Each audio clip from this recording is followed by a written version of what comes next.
Scholastic Audio presents Wings of Fire, Book 15, The Flames of Hope, by Tui T. Sutherland, read by Shannon Mc Manus.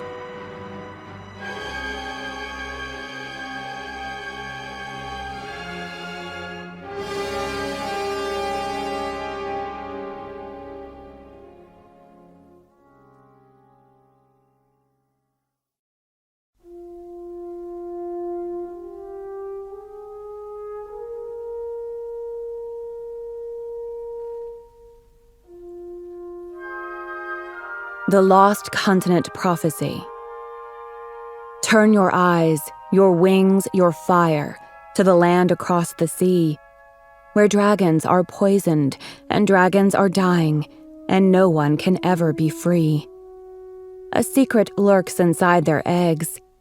A secret hides within their book. A secret buried far below may save those brave enough to look. Open your hearts, your minds, your wings, to the dragons who flee from the Hive. Face a great evil with talons united, or none of the tribes will survive.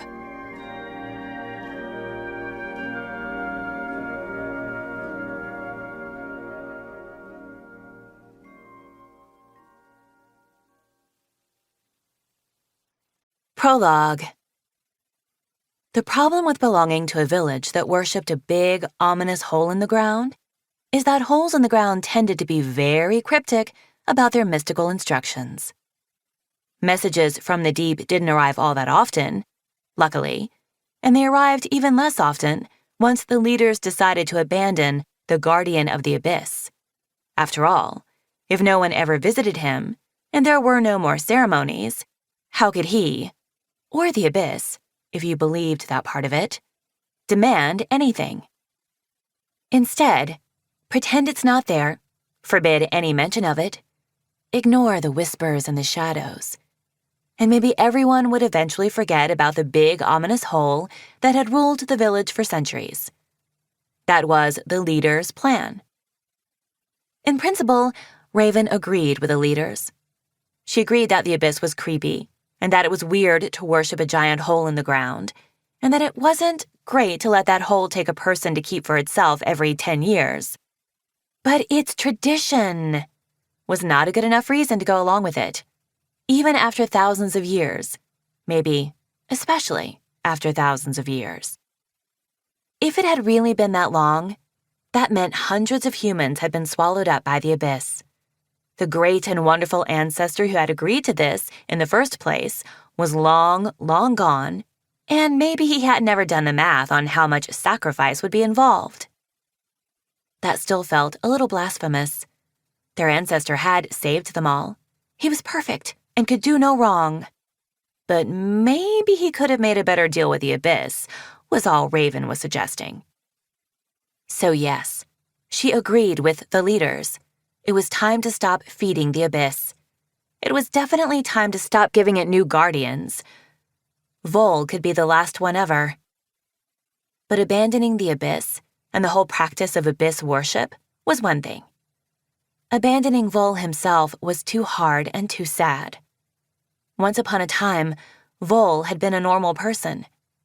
He'd been Mole's silly big brother, funny, charming, really good at climbing sheer rock faces. It wasn't his fault that a green tentacle had reached out of the abyss and dragged him in during the guardian ceremony 4 years ago. No one could ever predict who the abyss would choose. If Raven were a sinister chasm looking for someone's brain to steal, she would have picked Quartz, who played ball-kicking games all day long and was extremely boring. Quartz could have become guardian and sat beside the abyss all day, staring into space, and it wouldn't be all that different from how he was before. Raven could have gone on with her life just fine if everyone decided to give up on Quartz. She thought. Probably.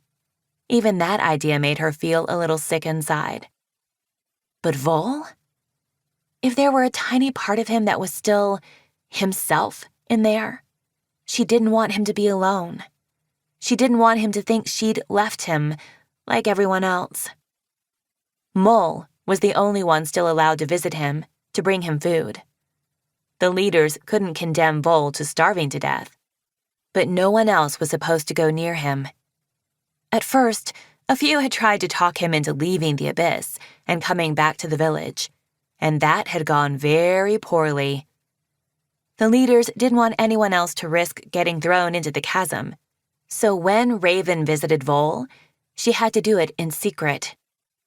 Which meant she had absolutely no one to tell when the Guardian gave her his terrifying instructions. Find the dragon.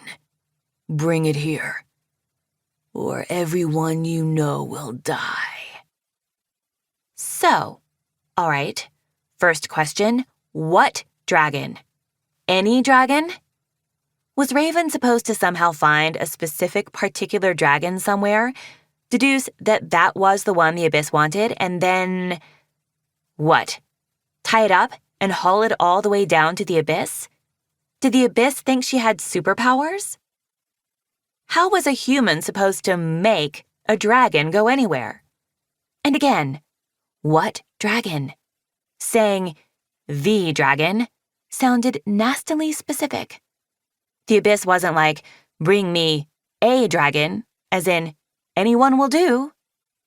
But if it did want a particular dragon, it needed to give her something to work with. A color, for starters, would be great. How many wings? Big or small? Alive or dead? Ha ha ha, as if Raven could kill a dragon, whether the Abyss wanted her to or not. In any case, the Abyss had not deigned to answer any of these questions. Vol had continued to stare intently over the edge into darkness, ignoring her. So after days of useless thinking and a few unsuccessful experiments, Raven had done the only possible thing. She'd dragged Mole into her problem. She found him alone at one of the cave lakes, knocked him over, and sat on him before he could run away. "Don't be mad," she started. "God, no!" Mole gripped his face with his hands. "Raven, how about don't do things that make people mad?" "I didn't do this," she protested. "I swear. She squinted up at the ceiling. "That is, I did a thing that might make you mad, but the actual problem I have to tell you about is not my fault. Seriously." "Can you tell me one without telling me the other?" he asked. She thought for a minute. Mole lay still on the stone floor underneath her, his fishing net dropped nearby, his arms propped behind his head. He was a little judgmental and too much of a rule follower, but he was smart, and still usually the most agreeable person Raven knew. "Hypothetically," she said, "if you really needed to get a dragon from one place to another, how would you do it?" He stared into her eyes. Finally, he said, "What?" "Imagine there's a dragon," she said, "and you need it to go somewhere pretty specific, and you would prefer to not get eaten on the way. What would you do? Specifically." "Raven," he said, "when you say somewhere pretty specific, do you mean the Abyss?" "Who said anything about the Abyss?" she flailed. "I didn't. Why did you? Nobody said. Hey, wait. What happened to the rules? You said Abyss, not me. It wasn't me this time." The rules. Nobody mentions the Abyss. Nobody goes near the Abyss. Everyone pretends the Abyss does not exist anymore. Everyone acts like they hear absolutely zero whispers and feel zero weirdness coming from the creepy big dark hole. Mole rubbed his face again and gently pushed her off him. He sat up and buried his hands in his hair. "If you're talking about what I think you're talking about, Vol said the same thing to me." "He did?" Raven poked him in the arm. "Why didn't you tell me?" "Why would I? We're not supposed to talk about the Abyss, remember? I'm not even allowed to mention Vol. How could I tell anyone he's given me a weird Abyss message? You definitely shouldn't somehow know about it already." He sighed. "Raven, how did you—" He trailed off. I visit him sometimes, she mumbled. She pulled one of the knives out of her boots and stabbed it into a crack in the floor. I don't get too close. I just sit nearby and talk to him. When she looked up, she was startled by Mole's expression. It wasn't mad at all. He looked like he was about to burst into tears. "Don't be weird about it," she cried. "I feel bad for him. I know he's not really there anymore, but I still kind of keep waiting to see if he is. I can't help it. I'm an idiot. I know that." You are. But so am I, Mole admitted. So he gave you the same message. Find a dragon, bring it to the abyss? Raven sighed as he nodded. How can we possibly do that, Mole? Do you think we have to? Could we ignore him?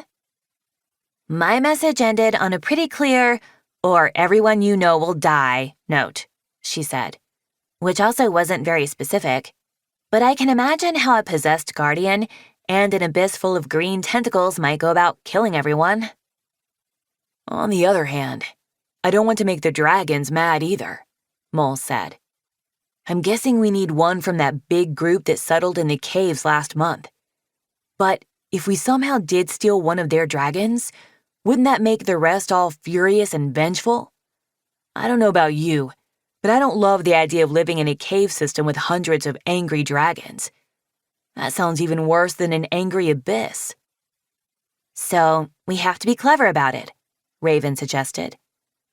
I was thinking we skip over the problem of which dragon it wants and see whether we can get any dragon there. My first thought was to let one of them see me and hope it's hungry enough to chase me to the abyss. Oh, wow, Mole said. Terrible, terrible plan. I hate it very much. More terrible than you realize, she said. Only like 2 or 3 of the dragons in that group are hunters. I can't get any of the colorful 4-wing ones to chase me. You've tried? He said, looking at her aghast. Of course I've tried, she said. I've tried lots of things. I wouldn't bother you without trying everything I could think of first. The colorful dragons are not interested in me at all. I can dance under their noses, and the worst they'll do is sniff me. I could get the big green dopey one to chase me, but that's risky. He's really determined. I don't want him to accidentally find the village. Right, he said. We should definitely avoid that. What have you tried so far? She asked. He said. Worrying? I've tried every variety of worrying. That's my best friend, she said, punching his shoulder affectionately. Doing the hard stuff so I don't have to. Ha ha. What have you done besides volunteer as dragon snack? She made a face. I looked for treasure. Dragons like shiny things, right? That's what the storybooks say. I thought maybe if I made like a trail of diamonds, some dragon might follow it all the way to the abyss. That's a lot of diamonds. I know. There's no way I can surreptitiously gather that much treasure. I tried prying one teeny tiny diamond out of the wall in the Salvation Tunnel, and Mom caught me, and I got in so much trouble. You have no idea. The week I didn't see you, he guessed, and she shrugged. He knew her parents. Solitary confinement was their usual punishment for everything. So, what else can we do? Any ideas? She asked. There's that flower juice the doctors use to make people sleep during surgeries. What if I somehow got a lot of that and gave it to a dragon? Maybe you could trick a dragon into eating something so it fell asleep, Mole said pensively. But then you'd have to figure out how to move a giant sleeping dragon, Raven. Yes, all right. That's where the plan fell apart in my head, too, she said. Unless... wheelbarrows? Pulleys? Hypnotize the whole village and have them carry it for me? Okay, fine. Too hard. What about some kind of message for the dragons? He suggested. like a drawing, a map to the abyss, with a picture of a big pile of treasure in the abyss. Raven laughed despite herself. We might end up luring the dumbest dragon in the history of the world, she said. La la la, what's this lying here on the floor? A map! To treasure! This doesn't seem suspicious at all. Off I go, dum-de-dum, along this trail to get my pile of diamonds. This is completely normal. Your imaginary dragon sounds way too human, Mole protested. I'd be more worried the dragons wouldn't know what a map is, let alone how to follow one. You don't watch them enough, Raven pointed out. They are definitely smart enough to read maps, and too smart to fall for a fake one. Next, you'll be telling me they have feelings like us too, he said, as though there are dragons who care about their brothers or something. He glanced sideways at her. Or dragons who would do anything for their best friends. Her hand stilled on her knife. Wait, dragons with feelings?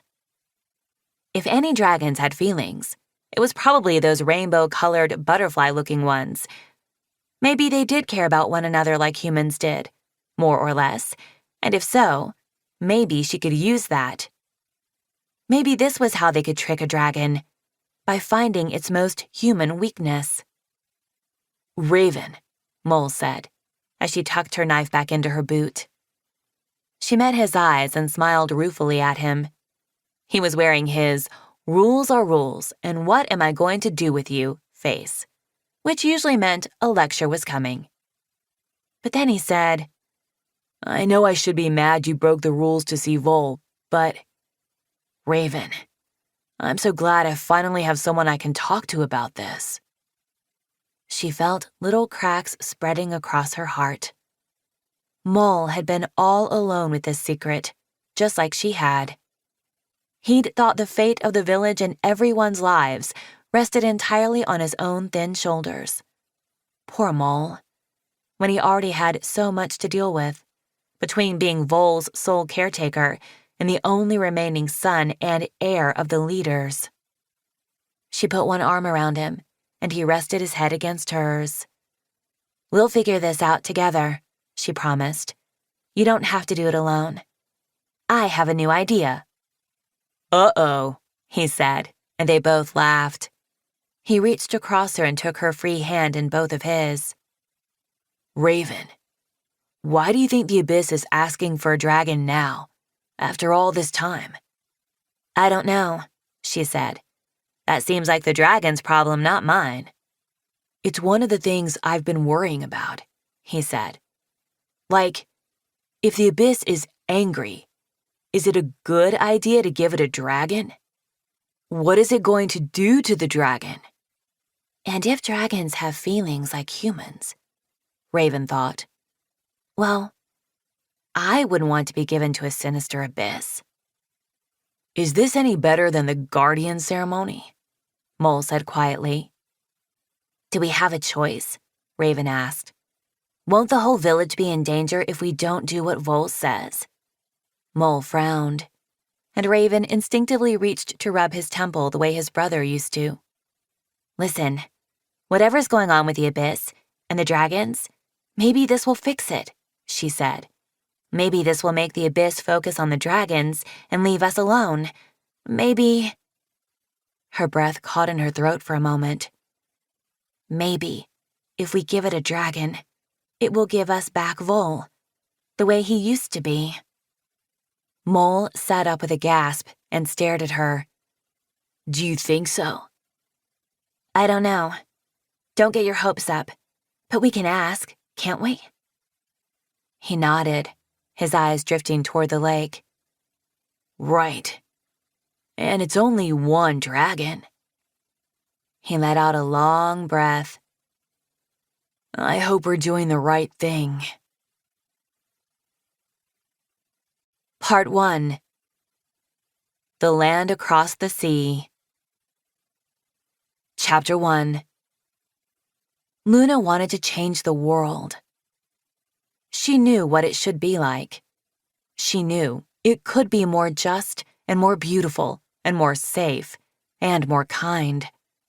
A world where dragons loved whoever they wanted to love, where they created art and took care of one another and were happy instead of hurtful. Surely everyone wanted that world, so why couldn't it exist already? Luna knew exactly what she wanted to change and why. She just wasn't quite sure how yet. She wished the world was more like a weaving, where she could tear out the bits that were knotted wrong or colors twisted in the wrong places, then reweave it all again, better and mended and perfect. She knew how to fix a messed up tapestry. She had no idea where to start fixing a broken world. The problem was, there were so many things wrong and they all needed fixing. And the other problem was how many dragons didn't seem to see that. A lot of dragons thought everything was fine. Even some of Luna's very favorite, most loved dragons didn't seem to care about all the wrong, bad things. This had been baffling her all her life. She had started noticing the problems with her world from the first moment her mothers had walked her through Cicada Hive, and even more clearly during her earliest days of school at Silkworm Hall. How could anyone else miss them? For instance, it was wrong that the hive wings had cut down all the trees, and it was very, very, very wrong that the hive wings had wiped out all the leaf wings. It was wrong that a silkwing couldn't choose her own life partner, her job, or where she lived. It was awful that Luna's father had been taken away before she even hatched, and it was unfair that Queen Wasp got to decide everything that happened to the silkwings, and they couldn't say anything about it. A lot of dragons might argue that those things were fine, because Queen Wasp was the dragon in charge and she said so. And also something war and something danger, so that was how the world had to be. But even if you accepted all of that, which Luna didn't, it was still obviously wrong, all wrong, that hive wings could treat silkwings like tiny bugs under their talons. Silkwings were dragons too, just like them. Silkwings didn't deserve to be stepped on, sneered at, poked without permission, punished for no reason, or ignored. It made no sense. Why would a different wing shape, or a slightly different scale color, or antennae, make one dragon superior and another dragon worth nothing? But how did you fix that? How could one dragon, even a dragon who cared very much, make a whole tribe change how they thought and behaved? How could she get into the heads of all those sneering hive wings and shake their brains around until they stopped being awful? She wanted them to see the better world she could picture. She wanted to stuff it into their eyeballs until every hive wing went, "Yes, that world is way better than this one. Let's be like that instead." Luna wished she had magic. Magic would be so useful for problems like this. Even if it was a magic like clear sights, seeing the future. Well, she'd find a way to make it useful. But proper magic, like spells and enchantments and brain changers, like in the old dragon fairy tales, that's what she really wanted. Something to go, poof! Now you are all fair and kind and incapable of cruelty or injustice. That's what she needed. But apparently, it didn't exist. Or if it had existed, once, in the distant kingdoms, now it didn't work anymore. She traced her claw through the sand with a sigh. The sun was rising behind her, casting golden ripples across the ocean like trails of flame silk. On the other side of that ocean was Pantala, her home, her mothers, her tribe, Blue, and Swordtail. And they were all in trouble, and it was all a mess, and she didn't know how to begin untangling it. Before her metamorphosis, Luna had dreamed of flying. She dreamed of scattering the clouds with her new pale green wings, and she imagined sunshine pouring through her scales the higher she flew. She planned to weave tapestries with secret chrysalis messages in them. She imagined herself and Swordtail at clandestine chrysalis meetings, whispering with other silkwings about how to change things together. But as it turned out, she couldn't simply be Luna, an ordinary silkwing, quietly changing the world alongside other silkwings. Now she had to be Luna, the flame silk. Luna, who spun fire from her wrists. A flame silk, rarest of all silkwings, chosen to save everyone, somehow. To Queen Wasp, a flame silk was a valuable tool to be locked up and controlled. To the chrysalis and the leaf wings, flame silk was power, a weapon they could use to fight back. Luna didn't particularly like thinking of herself as a tool or a weapon. She had planned on changing the world in a silkwing way, not in a setting your enemies on fire way. Setting your enemies on fire sounded fun, but it was actually extremely scary once you had a real dragon in front of you who would really burn if you wanted them to. Not to mention, the first time she tried, her flame silk got caught in a hurricane that then blew her to a whole other continent. So that wasn't the most auspicious start for the great and glorious flame silk savior Luna.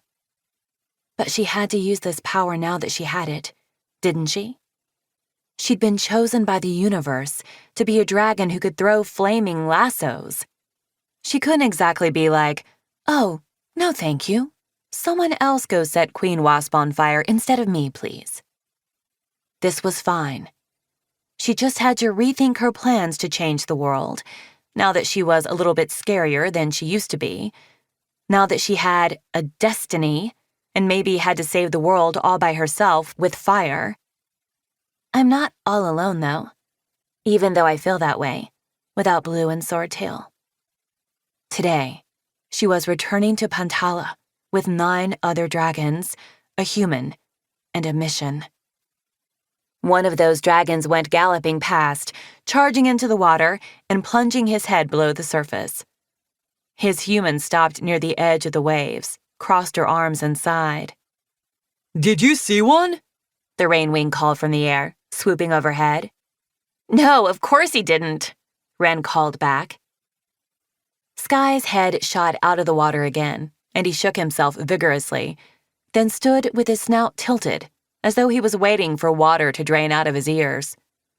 False alarm, not a dolphin, he called to the rainwing. Just a confused jellyfish. Pineapple, Luna reminded herself. Pineapple the rainwing. She was great at remembering faces, because they were kind of like tapestries on dragon snouts, but usually she had trouble with names. This time, though, she was determined to memorize all the names of her traveling companions. It would help if Pineapple could pick one color and stay that color, because her trick of picturing him in a tapestry holding a pineapple didn't work if he kept looking completely different all the time. Not that I'm complaining. Having all these dragons to figure out is much better than sitting on this beach by myself, staring wistfully at an ocean that's entirely too big. Are you still here? A voice demanded behind her. Luna smiled over her shoulder at Jerboa. We're leaving as soon as the Icewing arrives, she said reassuringly. Soon this beach will be so quiet, and you'll miss us so much. That sounds great, Jerboa grumbled, clomping up to sit beside Luna and scattering sand everywhere. I haven't talked to this many dragons in, literally, centuries. And now I remember why. Jerboa always moved in an odd way, which at first Luna had thought was how all 2-winged dragons walked. But now that she'd met a bunch more, she was pretty sure there was something different about Jerboa, as though she was secretly in pain, or her bones didn't fit together quite right. I made you something, Luna said tentatively. She handed Jerboa the leaf-wrapped packet beside her. The sandwing furrowed her brow at it, as though every present she'd ever been given before had bitten her. It's just a little thing. It's terrible, Luna said in a rush. I don't have a loom here, so I couldn't weave you the tapestry I was imagining in my head, and then I thought, maybe I can create a new kind of art with my fire. So, I've been trying to carve pictures into wood with bits of flame silk, and it's harder than you'd think. So, this is the best I was able to do so far. But it is still pretty awful, and you don't have to keep it if you don't want to. I just wanted to give you something to say thank you. Thank you for what? Jerboa asked. For helping me get better, and for putting up with all of us in your space. You didn't have to come find me when I crashed here, Luna said. I know you could have stayed in your hut and kept out of all of this. Jerboa didn't say very much about herself or her past, but she had clearly lived alone for a long time. And Luna got the sense that the Sandwing both really wanted to connect with someone and also got very overwhelmed very quickly by normal dragon interactions. That was a guess. Jerboa was not in the business of discussing her feelings or making facial expressions. She mostly looked either bored or mildly annoyed. But Luna was familiar with the no feelings here face. Her own was more of a, see, I'm smiling, I'm not causing any problems, everything is totally fine face. But it was still in the same genre of face. It's no problem, the Sandwing said brusquely. I figured I might as well do something useful.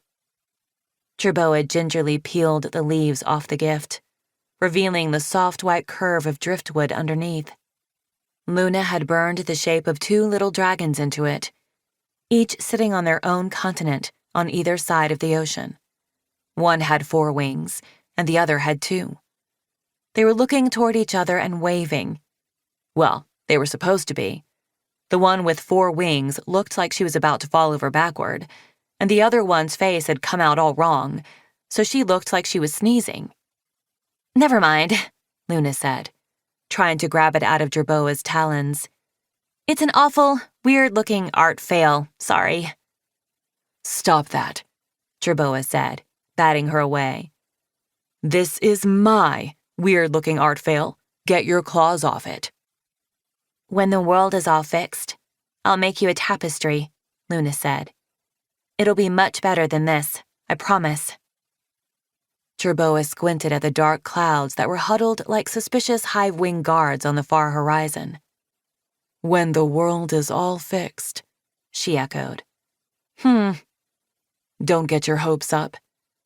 Every time you think you've fixed something, something else always goes wrong. That's the spirit, Kibley, the other Sandwing said, popping up behind her. Hey, I have an idea. Let's stop fixing things, and then maybe nothing else will go wrong. Jerboa frowned at him. Uh-oh, Kibley said to Luna. I think I'm about to be called a preposterous whippersnapper. Tell your continent they can keep this one, Jerboa said, flicking her tail at Kibley. Kibley grinned at her, then turned to Luna again. Tsunami wants to show you something important, if you have a minute. He pointed up the beach, to where the blue sea wing was sitting with Cricket. Oh, sure, thanks, Luna said. Her scales always gave an odd little shiver when she saw Cricket from a distance. Even though her brain knew this hive wing was safe and had helped them, her body still sent her an instinctive, eep, run, hide, set it on fire reaction to the yellow and black dragon's face. There was a difference between knowing she should trust this dragon and feeling like she could. She knew Blue trusted her, but she'd only seen Cricket and Blue together for a moment before Luna was blown out to sea. And to be honest, Blue wasn't the most reliable truster of dragons. He would probably trust a giant hissing scorpion wielding knives if it said something sympathetic. Also, there was a small part of Luna that was really angry that Blue and Swordtail had fallen into Wasp's mind control clutches, but Cricket hadn't.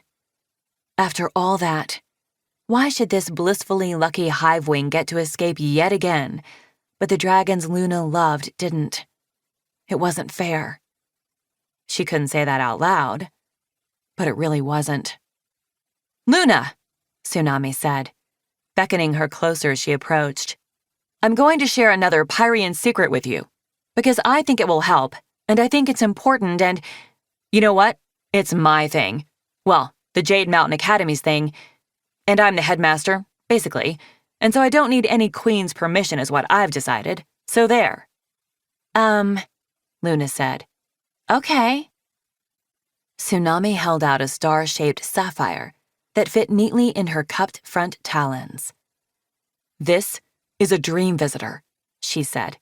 "One of those animus-touched magic objects you heard about?" Luna's heart sped up.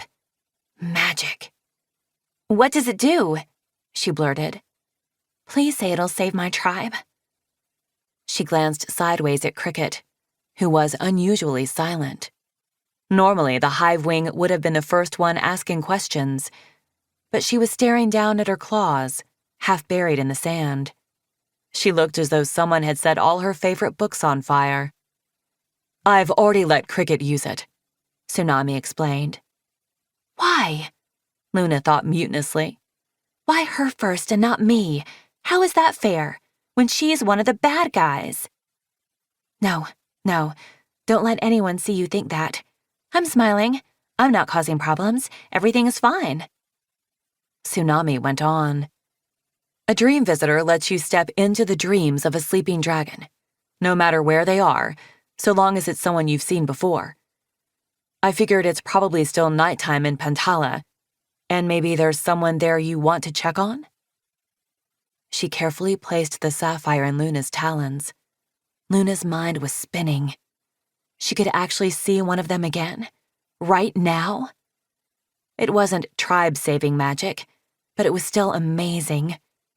Who should she pick? Swordtail or Blue? Blue or Swordtail? And then she realized. "Did you visit Blue?" she asked Cricket. The Hive wing nodded. "I tried," she said quietly. "He couldn't really hear me, though. He was having a nightmare." "About what?"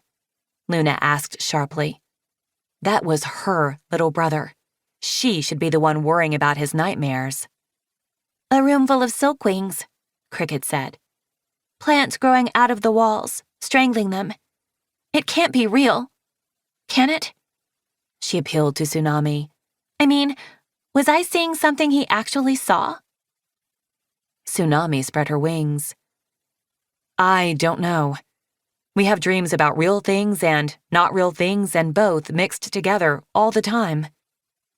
Cricket sighed, took off her glasses and rubbed her eyes. "I'll visit Swordtail," Luna said. "What do I have to do?" "Hold it up to your forehead," Tsunami said. "Close your eyes and concentrate on him. If it doesn't work, he might not be asleep right now. Or if he's having a nightmare, like Blue, you might see him, but he might not hear you. But if he's having a normal dream, you might be able to communicate with him."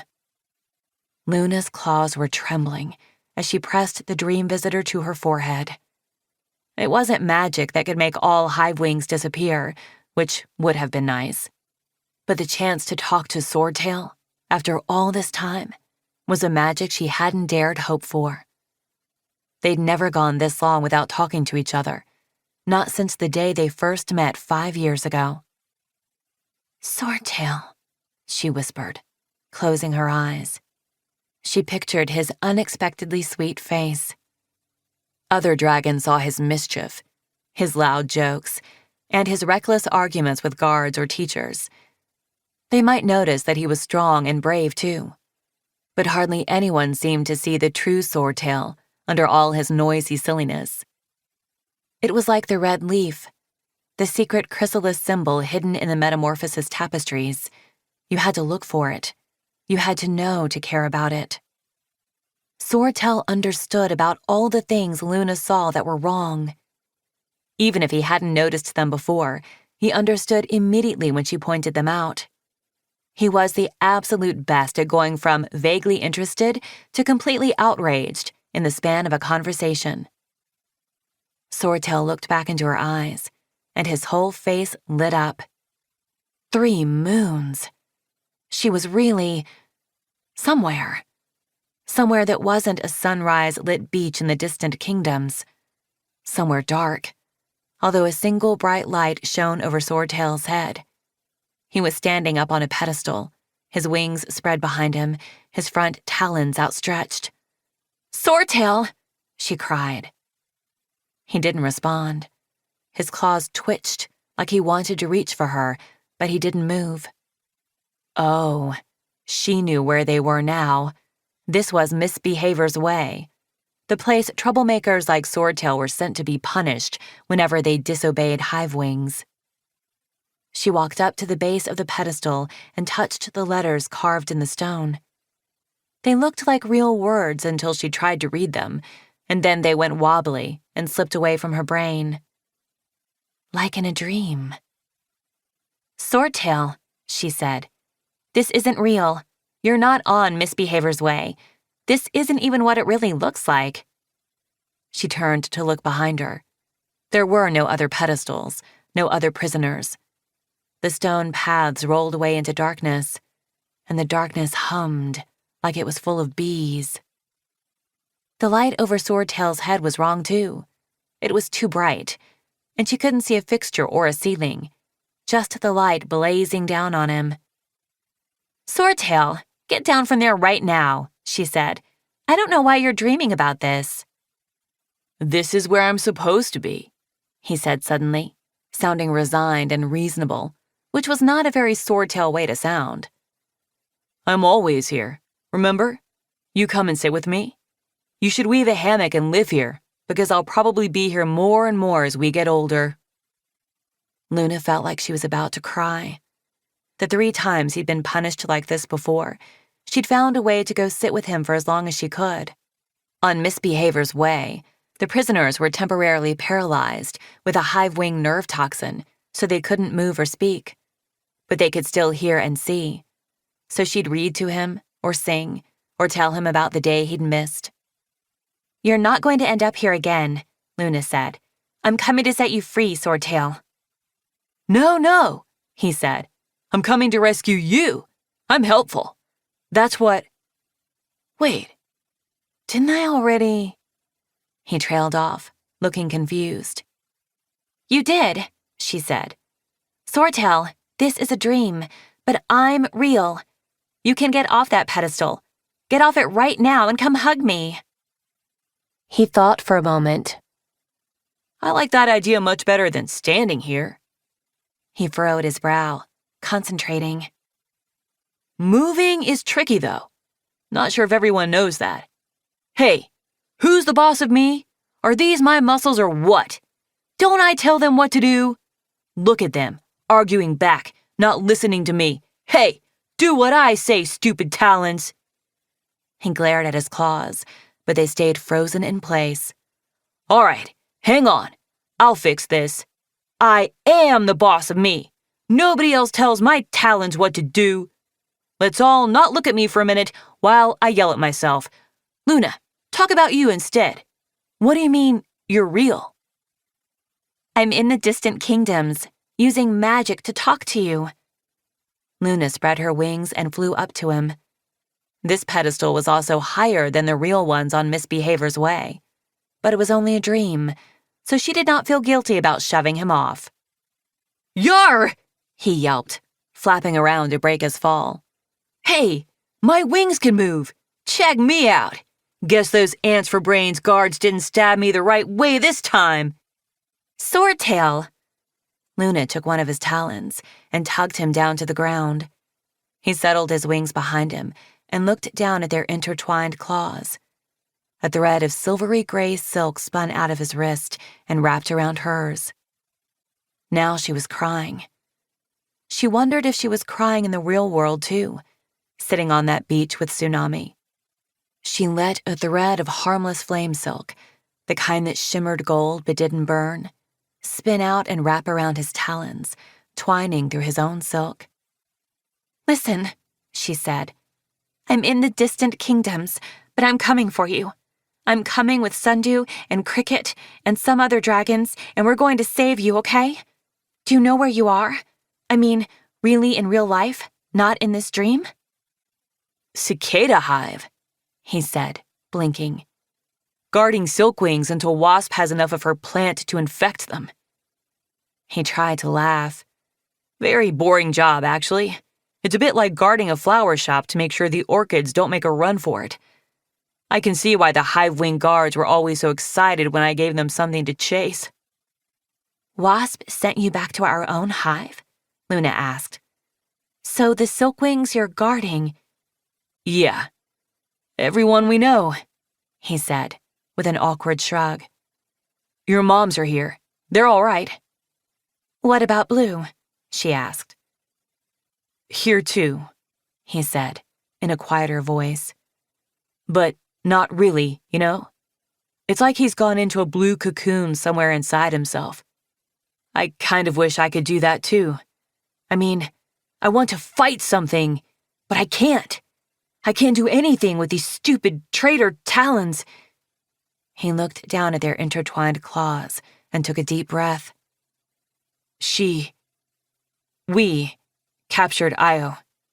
So she's here too. She can't even look at me. It's not you, Luna said fiercely. Whatever Queen Wasp is making you do, it's not you, Swordtail. Don't forget that.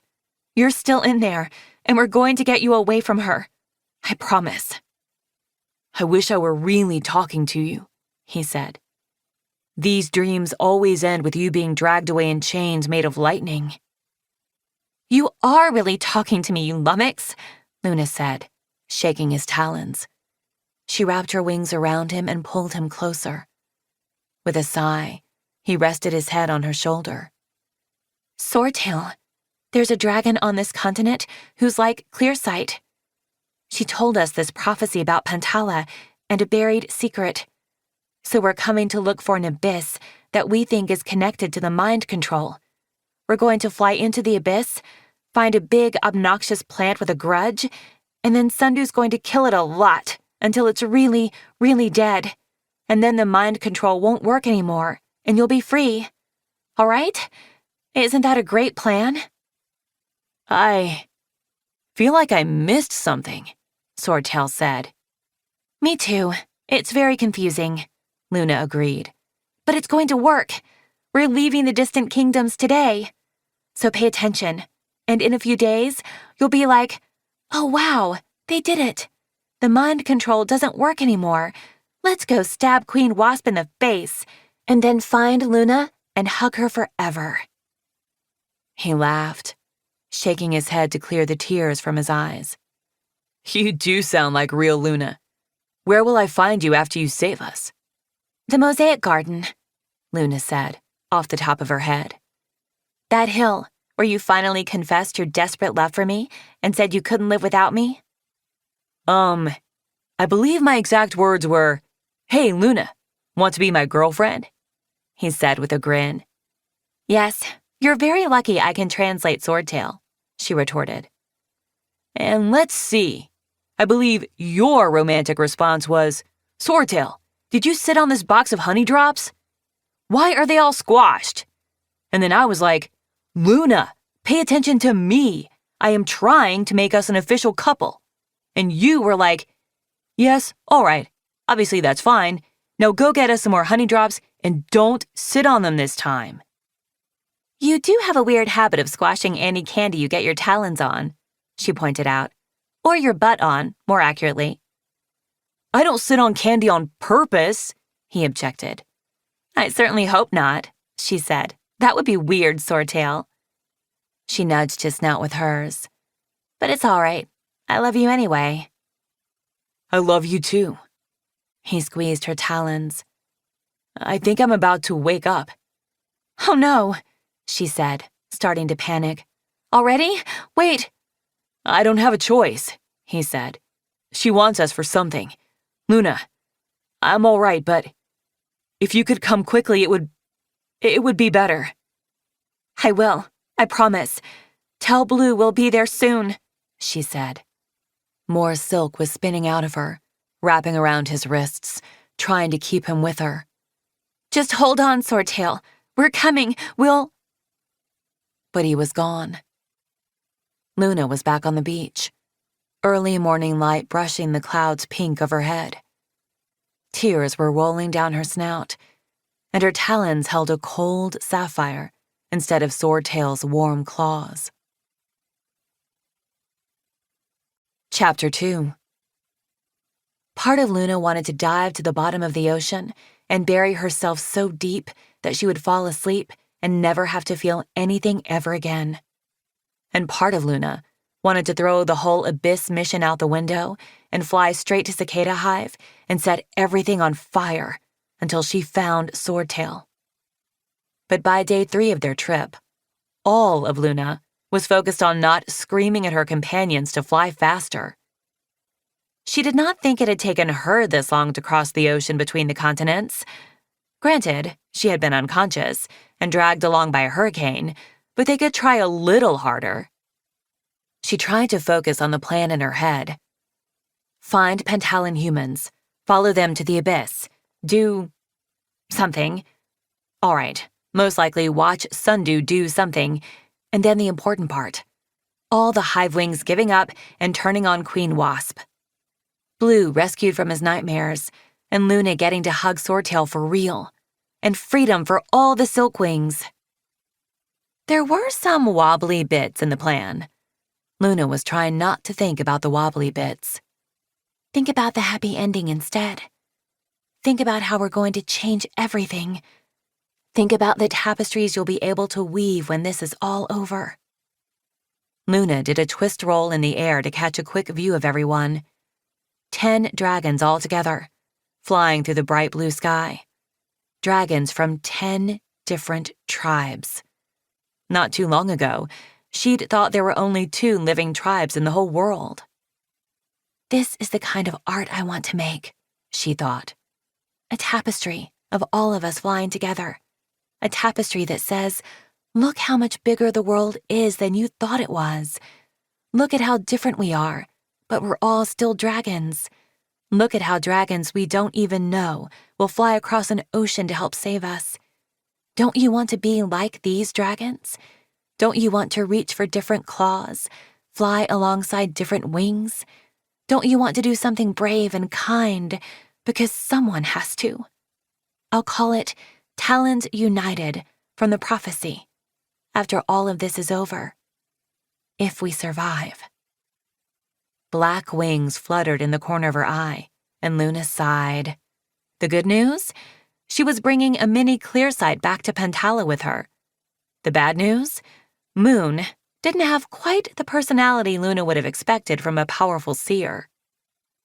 Luna had imagined more trances, more mystical declarations, and plenty of dramatic swooping about. If she were a seer, Luna would get out of every boring conversation by suddenly closing her eyes and announcing a need for silence, the future is speaking, and so forth. But on the plus side, Moon looked all cool and eerie, especially from a distance, and especially when she wasn't talking. She looked a lot like Clearsight did in the paintings, so that was a good start. Luna liked to imagine a scene where they all flew into a hive, pointed at Moon, and yelled, "Behold, the second coming of Clearsight! She says actually Queen Wasp is a jerk, and silkwings are great and should have their own queen, so there!" And then all the hive wings would cry, "Oh no, we have been so wretched and wrong. Tell us how to be better dragons, Luna." Unfortunately, Moon was too nervous and twitchy to be a convincing prophet. The Nightwing would have to manage a much more imposing and inscrutable face if she wanted any hive wings to fall over at her talons and renounce their horrible ways. In fact, after spending a few days with them, Luna had discovered that all the dragons who'd been chosen for the heroic quest of fulfilling Moon's prophecy were significantly less terrifying than she would have preferred. Apart from Sundew, who was impeccably terrifying at all times. Luna tilted her head up and sideways to study them each as they flew, one by one. Lynx, the ice wing, gleaming silver and blue, like diamonds slicing through the air. Too smiley. Kibley, the sandwing, playing tag with a seagull to make Moon laugh. Too hilarious, Nowhere near serious enough. Moon, the intimidating Nightwing herself. Too shy, lots of stammering, kind of spacey at weird moments. Cricket, too easily distracted, not a fighter. Plus, also a hive wing, and that still felt weird. She kept trying to fly next to Luna, as though she wanted to talk about something, but Luna could usually find a reason to fly with Pineapple, or Sky, or Lynx instead. Bullfrog. The mudwing was big and strong-looking, but he never said anything, not even when Kibbley was off hunting, and there was a chance for other dragons to get a word in edgewise. If he had a personality, or any sort of passion for anything, it was buried very deep, like a fossil. And Luna's favorite new Pyria friend, Pineapple the Rainwing, was literally falling asleep while flying. Again. "Pineapple!" Luna called, flying up behind him and nudging his wing. He was iridescent gold and rose and cyan all over today, which was almost too pretty to look at straight on. "Very up," he said, startling awake and tipping sideways. "Definitely awake." "It's the middle of the day," Luna pointed out, "and we got so much sleep last night. How can you be tired?" He shrugged, not at all embarrassed. "This is when rainwings usually have our suntime naps, and there's so much sun out here. The confusing part is how all of you are still awake." He yawned and then grinned at Luna as she stifled a contagious yawn in response. "There's an island coming up," Kibbley said. He pulled out the map and consulted it, tipping it to align with the ocean below. "We could rest for a bit." Arr. Luna didn't want to rest anymore. She'd spent forever resting on Jerboa's beach, waiting for Moon and Kibbley to make a plan, waiting for the sea wings to swim to Pantala and back, waiting for the fleeing dragons from Pantala to get organized and figure out their next step. She couldn't wait 1 second longer. Swordtail needed her now. She wanted to get to Blue and Swordtail and save them at once. "A short rest, maybe," Tsunami said, soaring up beside Kibbley. "I want to make it to this island by nightfall." She pointed to another island, 3 farther along the chain they were following, and Kibbley nodded. Luna exhaled with relief. Tsunami was a pretty fierce and noisy sea wing, bigger than Sundew, and maybe even scarier sometimes. She'd probably be useful against the hive wings, Luna thought. But the last dragon in their group was her direct opposite, Sky, the affable pale orange skywing with a human pet. Luna wished he had his tiny human's personality. Ren could probably take down a hive all by herself if she had fire and talons. Sky was more likely to bump into a hive and then apologize to its walls. He reminded her a little bit of her brother, Blue. Although Blue spent most of his time trying to imagine how other dragons felt, and Sky seemed mostly interested in how snails felt, or turtles, or dolphins. He was really sweet. They were all very lovely and funny and kind, and if Luna were organizing a dinner party, they'd be the perfect dragons to invite. But this wasn't a dinner party. It was an epic life-or-death battle with an evil queen and her evil tribe, and also a vitally important rescue mission, with her own entire tribe's future at stake. How could 10 sweet dragons, or, all right, 8 sweet dragons, and 2 reasonably ferocious dragons, defeat the scariest queen and the scariest tribe in the whole world? Blue and Swordtail were counting on her, and this was the army she'd brought to save them? Luna fidgeted with her talons and glanced back over her shoulder. The distant kingdoms were so far behind them now that there was nothing to see but sky and ocean. Maybe they should go back and ask for real armies again, though. Armies with lots of soldiers and weapons. That would be useful. A magic army would be even better. Luna imagined that tapestry for a moment. The whole top third covered in wings, dragons swarming down, surrounded by lightning bolts and enchanted swords, with Queen Wasp alone at the bottom, making an "uh-oh, very doomed" face. Landing in Pantala with a magical army sounded like a much smarter idea than flapping in with a talon full of cuddly dragons and a human. "Don't worry," Moon said from her left. "Some of us are more useful than we look." Luna pivoted to squint at her. Moon said things like that a lot. Things that sounded like she was talking back to the thoughts in Luna's head. Why would she suddenly swoop up and say something like that now, out of nowhere? "Not me," Moon said quickly. "I meant, like, Kibble, just for one example." She looked a little less nervous for a second, as her eyes tracked the sandwing soaring down to the water, scooping up a floating coconut and tossing it to Sky, who fumbled it through his talons and dropped it back in the ocean. He's actually kind of great at saving the world. Kibble is her Swordtail, Luna realized. She'd sort of guessed, from the way they looked at each other and the way they slept side by side every night. "Why are you telling me this?" Luna asked Moon. "Did you have a vision of what's going to happen to us in Pantala?" She wished she could have a vision of the future. Imagine knowing the whole plan, how everything should turn out and how to get there. The whole tapestry of the future spread out in her mind. That would be amazing. Sorry, Moon stammered. She pointed back the way Luna had been looking. You looked like you were wishing you'd brought someone else. Or like maybe you want to go back?" She took a deep breath. "Sorry, never mind." No, I'm totally fine. Not worried at all," Luna blurted before Moon could swoop away. "Still smiling, not causing problems." "It's only that the closer we get, the more I remember how terrifying Wasp is, and the more I think, wouldn't it be great if we had something big and stabby, or magic, or both? Big stabby magic for stabbing hive wings with?" "I know," Moon said sympathetically. "But remember, we're not going to confront Wasp. Our mission is to find out what's in the abyss that Queen Snowfall saw with her vision from the ring. And hopefully it'll be a way to save your friends without needing any magic or, stabbing."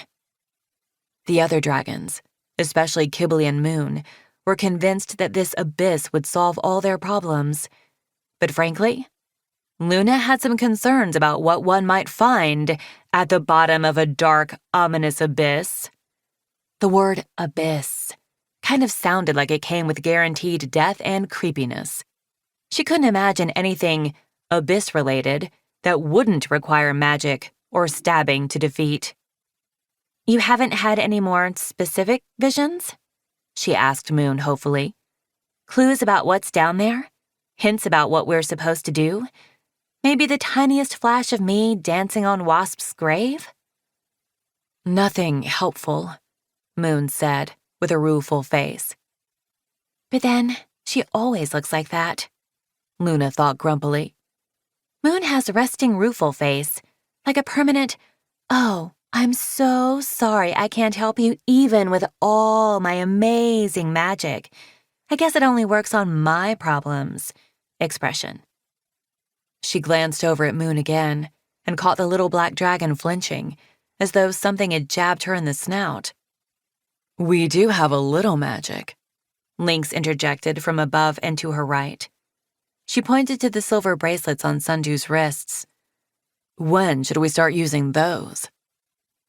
The wristbands gave Sundu the power to turn any or all of them invisible, including herself.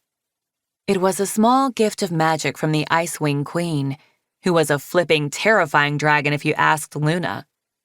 Snowfall could probably have defeated the Hive Wings just by staring coldly at them. "We're still at least 2 days from the coast of Pantala, by my estimate," Tsunami said. She glanced at Kibble's map again. "Cricket, do you agree?" "Me?"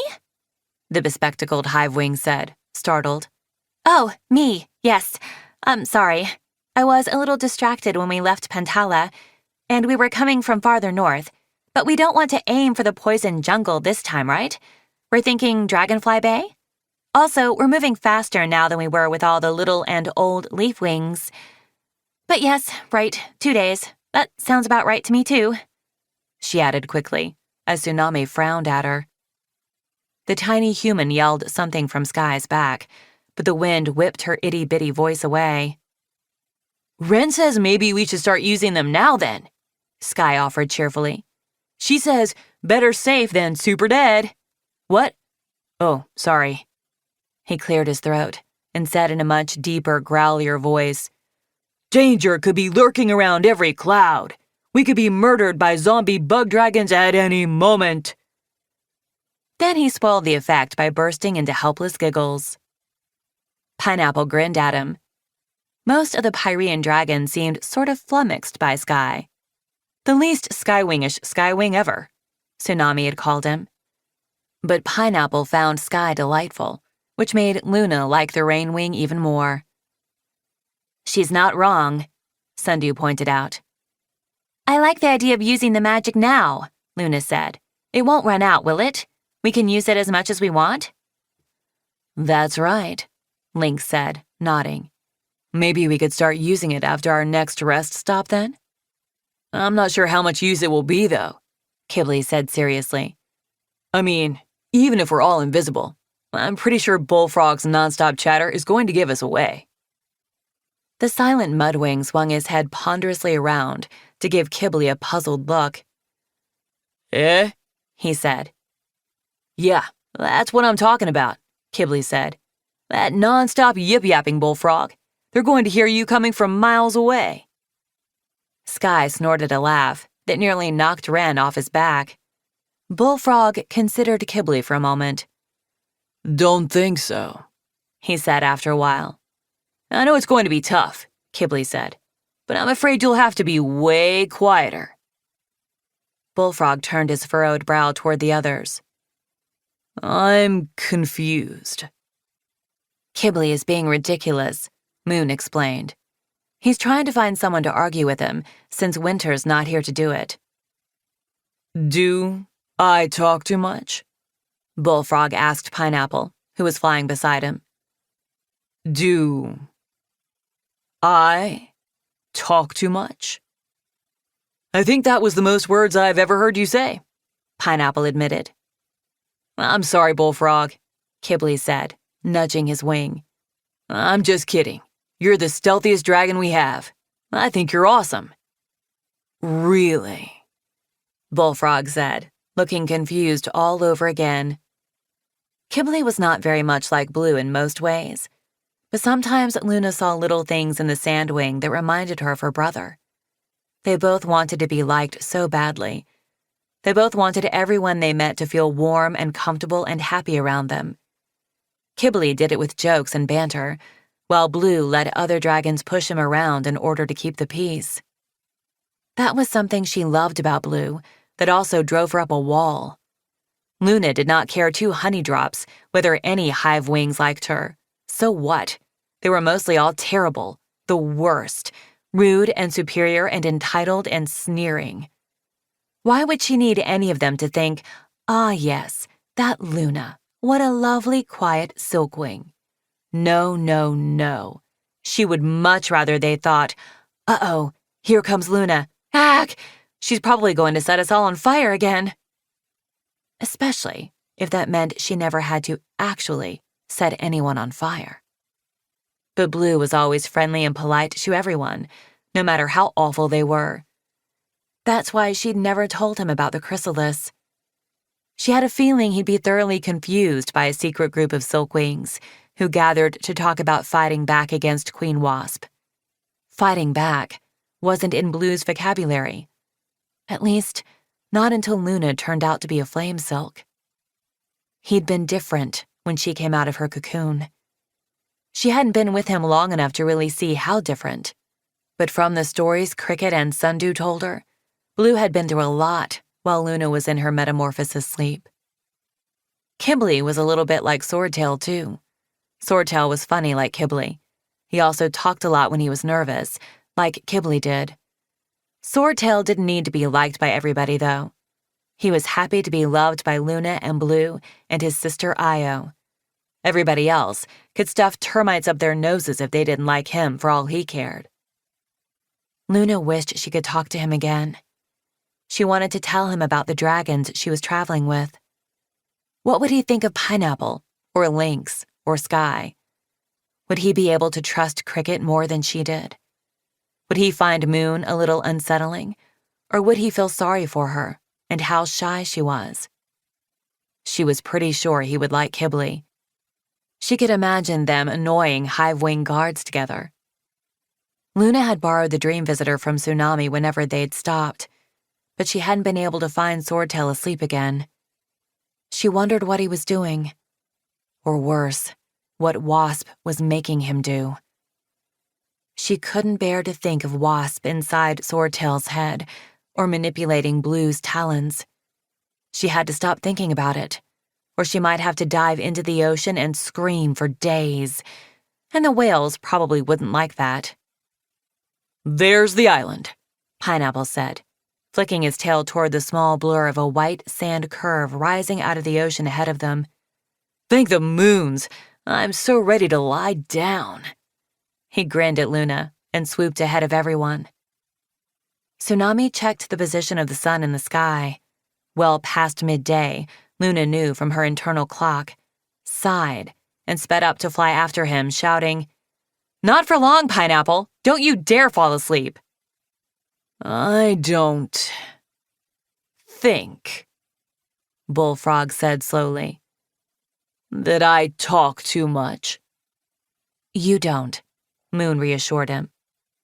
"Kibbley's the one who talks too much," Lynx said helpfully. "You know, I feel like I've heard that somewhere before," Kibbley said, tapping his chin. "Race you to the beach, Bullfrog." He took off without waiting for an answer, which was especially funny when Bullfrog just blinked after him in more confusion. "Maybe tomorrow?" Cricket said out of the blue, as though she'd been working out a question in her head and missed the entire last half of the conversation. "Starting tomorrow morning, we go into invisible stealth mode. What do you guys think? That makes sense, doesn't it?" "I agree," Moon said. "Sure, I'll feel safer once we're invisible," Lynx said, nodding. "Although, if we're all invisible, Pineapple really can't fall asleep while we're flying," Luna joked. "Or he'll drop into the ocean, and we'll never find him." Up ahead of them, a dragon's scream sliced through the sky. Chapter 3.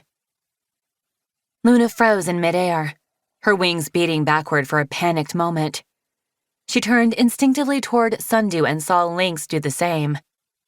But Moon cried, "Kibbley!" and shot away toward the island, leaving the rest of them behind. "What was that?" Sky yelped. "I think it was Pineapple," Lynx said frantically, as Sundew yelled, "Moon, wait!"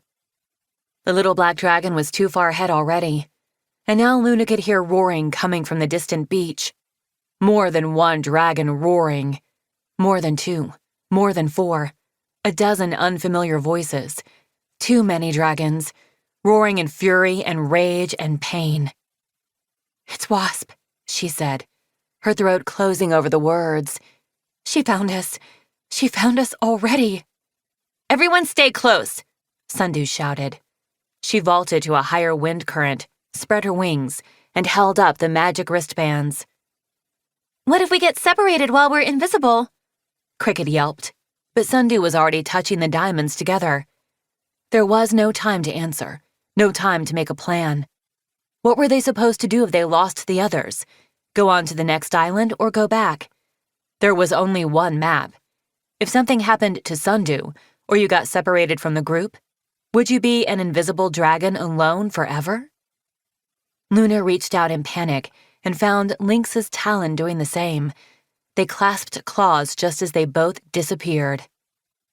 It was so eerie, feeling a cold talon in hers when she couldn't see the dragon on the other end. It was beyond eerie to see empty air where her own wings and tail and claws should be. Sundew, Sky and Ren, Bullfrog and Cricket were all gone too, leaving only blue sky around them. Luna twisted in the air to look for Moon, tugging Lynx along with her, but the Nightwing was nowhere to be seen. I think I got Moon before she was too far away, Sundu's voice said breathlessly. Luna felt a thick wing bump hers and a mumbled, oops, that she thought might be Bullfrog. What about Tsunami and Kibble and Pineapple? Cricket's voice asked. Did you turn them invisible too? I couldn't. The magic can only cover dragons in my line of sight, Sundu answered. Her voice sounded like it was coming from the smoke-thin wisps of clouds above them. So let's go save them, Luna said urgently. She wasn't sure if it was her own wings or Lynx's moving them toward the island and the roaring and the screaming, but everyone else seemed to be behind them, hovering, discussing, waiting, losing time. Come on, it must be Hive wings attacking. We have to do something. How? Do what? Yelled the panicked thoughts flying around her brain. Right, Sundu cried. Yes, let's fight them. Finally! Won't they hear us, even if they can't see us? Cricket asked. They can't hear us, Lynx answered Cricket, her voice startlingly close to Luna in the empty air. Queen Snowfall said only dragons inside the invisibility bubble can hear one another. But shouldn't we make a plan before we go charging in? Cricket said anxiously. There's no time for a plan, Luna cried. We have to fly over there and invisibly smack all the Hive wings in the head. Yes, Sundu agreed. Push them into the ocean, drop some sharks on them. Say Pineapple and Kibble and Tsunami, Luna added. And feed all the Hive wings to fire ants, Sundu yelled. Wait, no, Cricket said. There was a whoosh of wind past Luna's scales, and then Sundu's voice called, You'd better all be right behind me. But they're not. Everyone see that palm tree on the south end of the island? Lynx shouted, her voice drowning out Cricket's. Regroup there if we get separated. Luna thought she could hear the human yippering something at Sky, but then she and Lynx were flying fast, wing beats in sync, and she lost track of where the others were. The only one she was sure of was Lynx, her strange, ridged claws holding tight. Don't let go, Luna thought. Don't leave me alone up here. The island was about as wide as Cicada Hive, and maybe twice as long, curved like a dragon tail, with a pair of huge boulders off the shore on the north end. The beach facing them rose quickly into a tangle of trees and cliff, blocking the view of the other side of the island. Lynx gasped softly, tightening her grip on Luna as they flew close enough to see the dragons battling on the beach. Hive wings swarmed across the white sand, teeth and stingers flashing. There had to be at least 20 of them, giant and deadly as a horde of murder hornets. Luna's mind took an instinctive mental picture of the scene, even though she knew she would never want to weave a tapestry this frightening. 20 hive wings? What are they doing all the way out here? Queen Wasp must have sent them to follow the escaping leaf wings, she said aloud. That means she could be inside all those dragons right now, Cricket's voice said hopelessly from above her. Tsunami's blue scales were easy to spot in the crowd, where the fighting was thickest. She roared and spun, slashing at the hive wings around her and smacking others in the head with her powerful tail. Close to her, Kibble was surrounded by 5 hive wings. His venomous tail was curved up, stabbing at his attackers as they darted in toward him. Luna saw him pull out one of the blowguns the rain wings had given them, but before he could aim it, a hive wing lunged at him and knocked it into the sand. They grappled, with their front claws locked, their teeth snapping at the air between them, both tails feinting jabs at the other. But someone had managed to use the blowguns. One hive wing was lying on the beach, eyes closed, with a dart in his neck. Another one, near Tsunami, suddenly clapped one talon to his cheek, staggered back, and collapsed. Luna squeezed Lynx's claws. I think Pineapple did that, she cried. She'd never seen a rain wing's camouflage power in action before. It was much more impressive than she'd expected. She couldn't see Pineapple anywhere, but a moment later, a third hive wing stumbled and went down. Do we attack? Lynx called. Sundu, orders? First priority is keeping Sky and Ren safe, Sundu answered. Sky, where are you? There was no response. Luna looked around, her heart racing, even though she knew she wouldn't see anything. "Sky!" Sundew shouted again. "Come on, you twig brain! Where are you?" "Sky, if you can hear us, go hide!" Lynx shouted. Luna could hear Sundew muttering curses, but no sound from Sky or Ren. Had they lost them so quickly? What happens to the rest of the plan if we lose our little human? How will we find the abyss without her to help us talk to the Pantalan humans? Sundew, can't you make Tsunami and Kibli invisible now? Cricket asked. I'd have to make us visible first, Sundew said. And I don't want the Hive Wings to know we're here. We can't risk them seeing Sky and Ren, or catching the rest of us and leaving those two alone. Below them, a sudden burst of flame flared along the tail of the Hive Wing in Kibli's claws. The red and black dragon shrieked and flung herself away from him, rolling and rolling in the sand to put it out. Where did that come from? Moon? Luna wondered. Or Bullfrog? Nightwings and Mudwings could both breathe fire. Maybe they were already down there, fighting invisibly. I have fire too. She flexed her free claws, feeling the heat of the flame silk in her wrists. Should I use it? This is my chance, right? To use the weapon I was given? But can I really set other dragons on fire? During one of those long days of waiting on the beach in the distant kingdoms, while Luna was practicing making different kinds of flame silk, Jerboa had touched one of the fiery threads, not realizing that it would burn her. She'd pretended that it didn't hurt very much, but Luna had felt guilty about it for days. She still felt haunted by the angry red mark on Jerboa's claw. I could throw ropes of fire at the Hive Wings, but what if I hit one of the invisible dragons? What if I hurt one of my friends? The other Hive Wings around Kibli were turning, shouting, searching the dunes for the source of the flames. Kibli bolted away from them and threw himself at an orange-speckled Hive Wing who was circling around behind Tsunami. They slammed into a pile of seaweed and skidded sideways, clawing and roaring at each other. Bullfrog, get that dragon off Kibli, Sundew yelled. Lynx, get out your blowgun and hit as many as you can. I'll help Tsunami. What about me? Luna asked, but her question was lost in a rush of wing beats. Lynx squeezed her talon and let go. Luna felt momentarily dizzy, untethered in the sky. I think Sundew still doesn't quite believe that silkwings and hive wings can be helpful, Cricket said quietly, from somewhere nearby. I can be, though, Luna protested, holding up her glowing wrists before she remembered that no one could see them. I could set a hive wing on fire.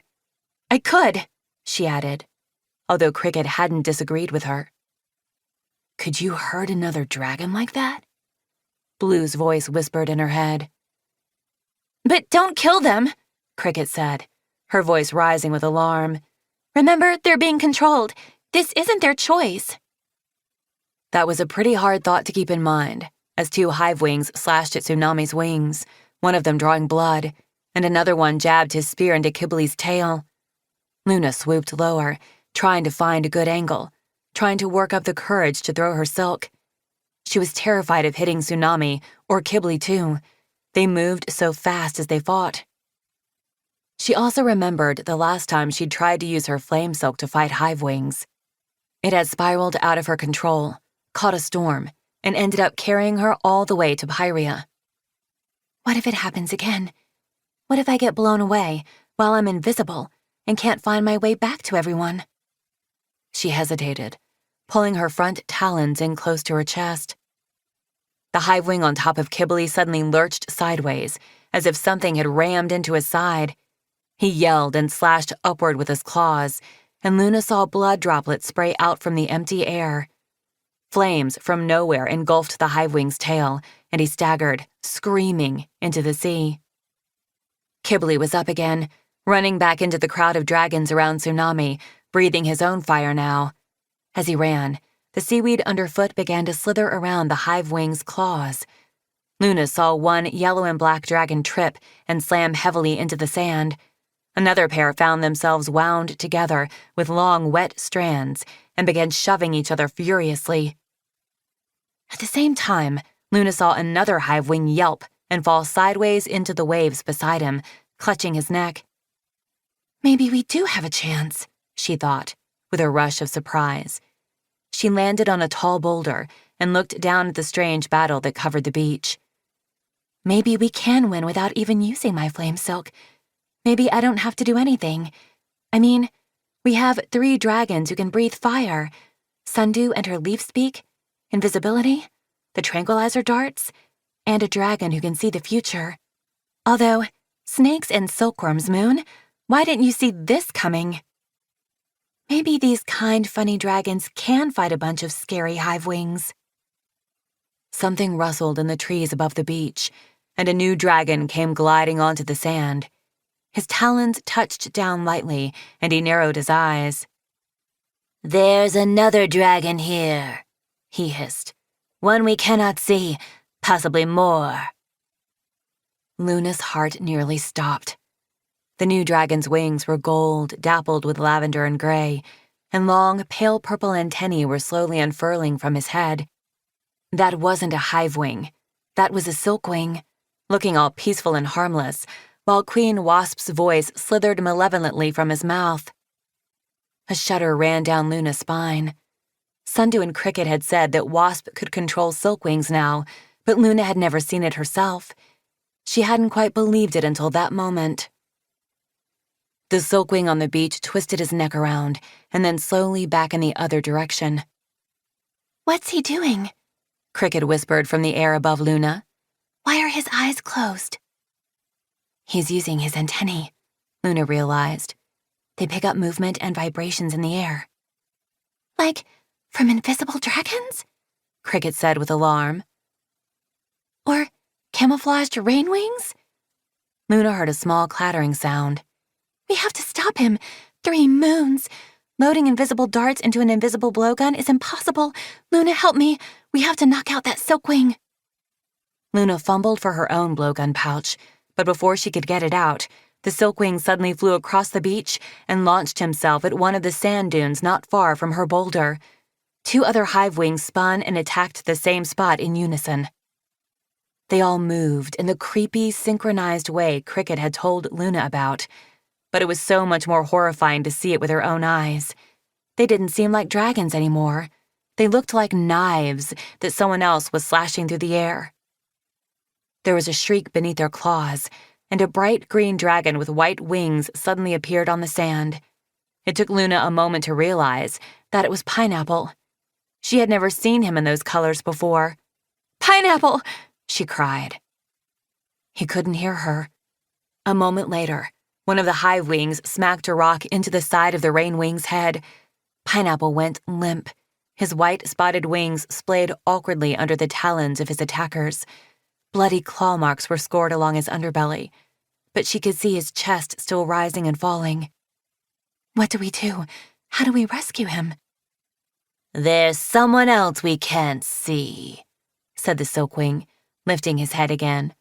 "One with fire." He paused and then smiled, a slow, malevolent smile.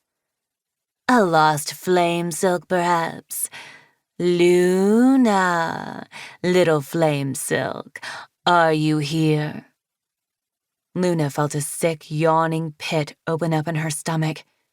It was bone-chilling to think that Wasp knew her name, to know that Wasp had spent time thinking about her at all. Even though she was invisible, Luna felt as though Wasp was glaring straight at her through the silkwing's maggot-white eyes. "Everyone freeze!" Sundew shouted from somewhere along the beach. "Cricket says that silkwings can sense movement. Don't let him find you." Luna didn't need to be told twice. She wasn't sure she could move anyway. She kept her wings tight to her body, claws gripping the rock, hardly daring to breathe. The silkwing took a step toward her, antennae twitching. Beyond him, Kibley was sinking under the attack of 3 hive wings, and Luna couldn't even see Tsunami in the wave of dragons around her. Another step. Luna's eyes were riveted on the enemy's antennae as they tested the air, pivoting slowly in her direction like mesmerizing cobras. He was going to find her. Wasp was going to catch her and take her mind and control her like these brainwashed dragons, and Luna would end up as an empty shell, spitting flame silk for a monster for the rest of her life. A blast of fire suddenly hit the silkwing's left side, or almost did. He whipped out of the way at the last moment and, in one liquid motion, whirled and pounced on a spot of empty air that was not so empty after all. "Here!" the silkwing commanded, and 10 hive wings descended at once. Luna pressed her claws to her face to stop herself from screaming. Silvery threads were pouring from the silkwing's wrists, winding around the empty air in the unmistakable shape of a struggling dragon. Flames burst from the invisible dragon, searing the closest threads to ash. But if they set all the silk on fire, it'll burn their scales too, Luna thought. If I burn the silkwing, I have to use my flame silk to stop him. But it was all happening so fast. One of the hive wings stepped forward, and long black stingers slid from under her claws. She stabbed them into the air where the dragon's neck should be. The silvery threads sagged and went still. With a grim smile, the silkwing spun more and more silk, until the invisible, unconscious dragon was wound up like a spider's lunch. And from the size and the fire, now Luna could guess who it was. The hive wings had captured Moon. Chapter 4. We can still beat them, Luna thought desperately.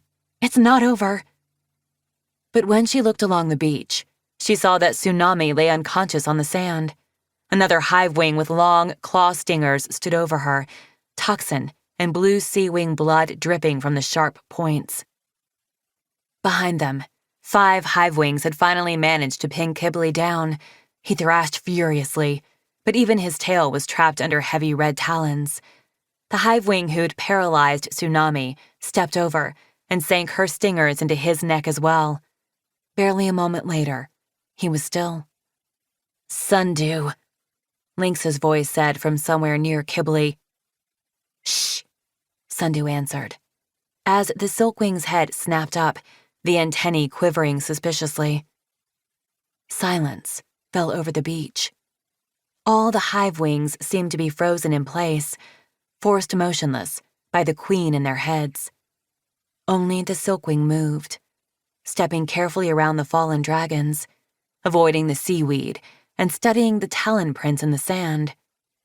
To Luna, he seemed like a hollow shell of a dragon, nothing but a weapon for Queen Wasp to use against them. Who was he before?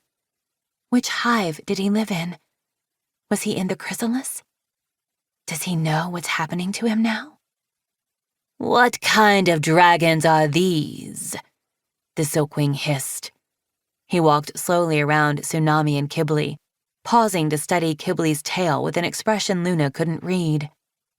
"I remember dragons like this," he murmured, in a voice that suddenly wasn't Wasp's anymore. It didn't seem like his own, though. His movements seemed even weirder and more unnatural, as though dragon wings didn't fit quite right on him. His head pivoted to glare at Pineapple. "And those," he spat. "The ones that change color, I remember those." He lifted one of his claws to tap the side of his snout, then shifted his narrow gaze to the moon bundle. "I don't recall invisible dragons who stayed invisible when unconscious, though." "Will I be able to control them?" Wasp's voice demanded. "Will the breath of evil work on them?" She paused, and then the silkwing hissed softly. "There's one way to find out," he murmured in the other voice. A soft moan came from one of the collapsed dragons. Red and black scales rippled as the hive wing tried to sit up, shivering with pain from the burns on her tail. Luna guessed she was the one who'd been fighting Kibble. The hive wing pressed her front talons to her forehead for a long moment. Then she glanced at the dark scorch marks across her tail and winced. "Where are we?" she asked the soldier closest to her. He stared into the distance with those white marble eyes, unmoving and unresponsive. The hive-wing scanned the beach, hive-wing bodies lying half in and half out of the waves, or collapsed on the sand, others standing frozen, at attention. 3 unconscious prisoners who looked nothing like any Pantalan dragon, 1 mystery dragon-shaped bundle of silk, and the ominous silkwing, still stalking around the sand and muttering to himself. And the island itself, so vastly different from the hives or the savannah.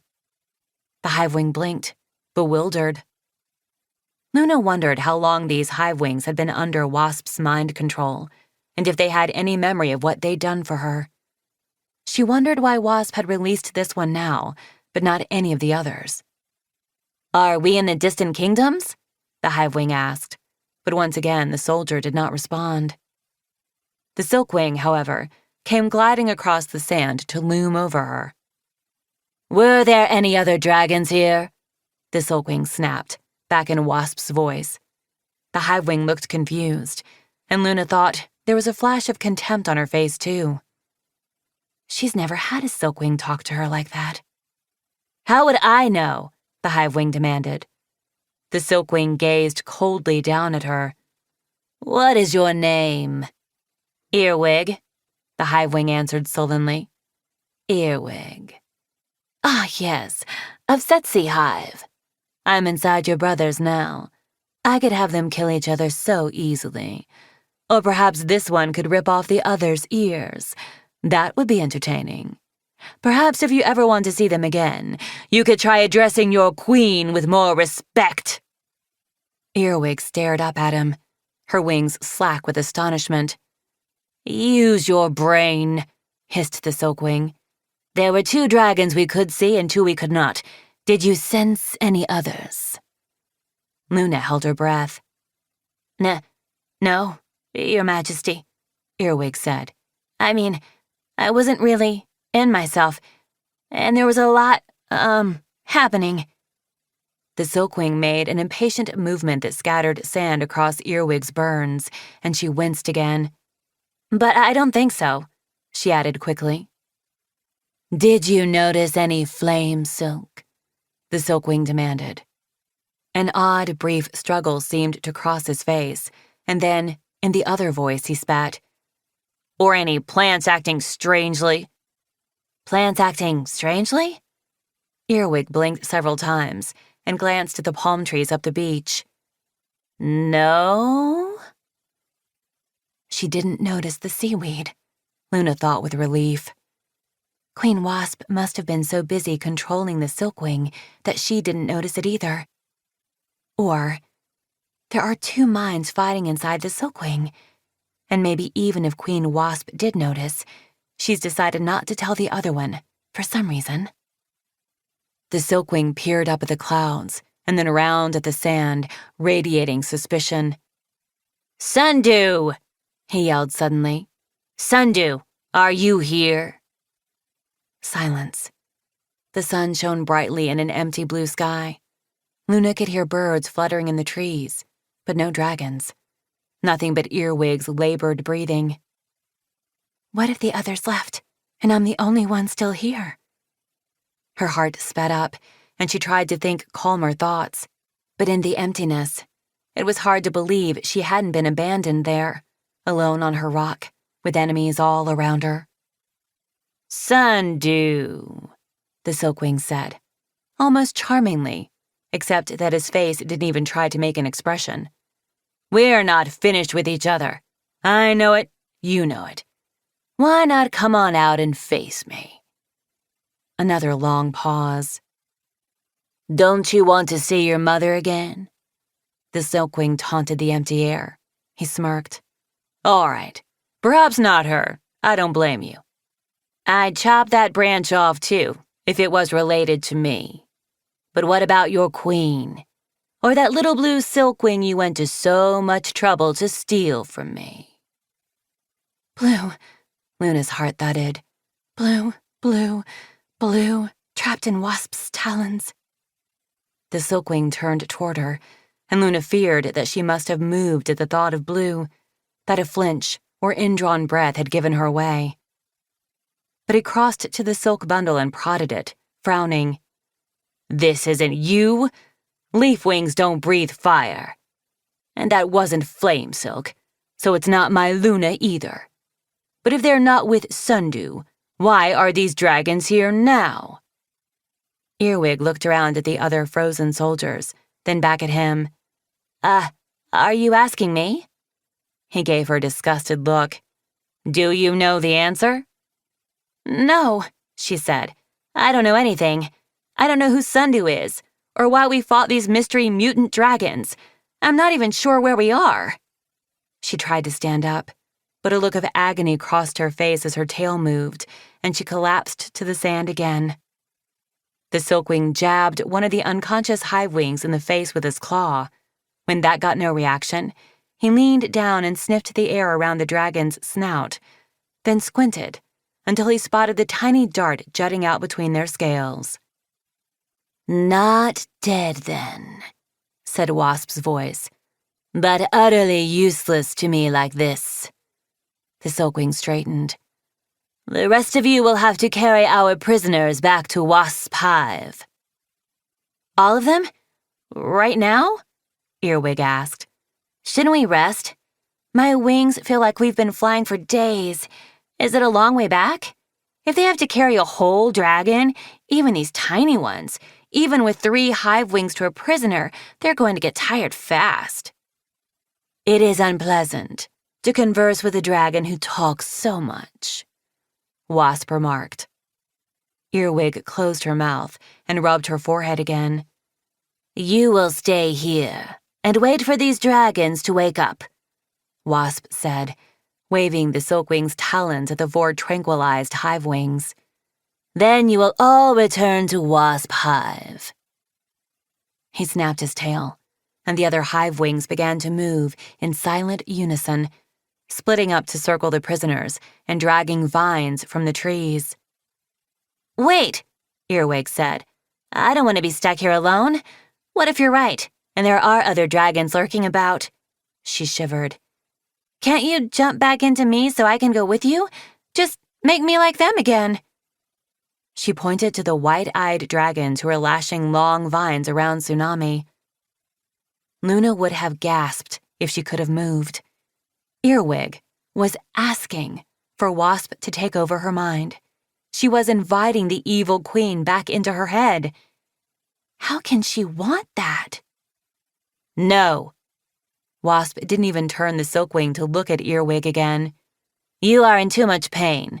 It will distract me from the many claws I am working with right now." "But I don't know how to get back. None of us do," Earwig cried.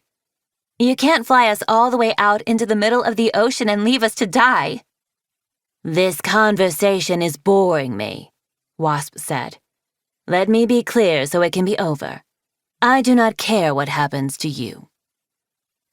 Luna noticed that Earwig looked lost, but not terribly surprised by this.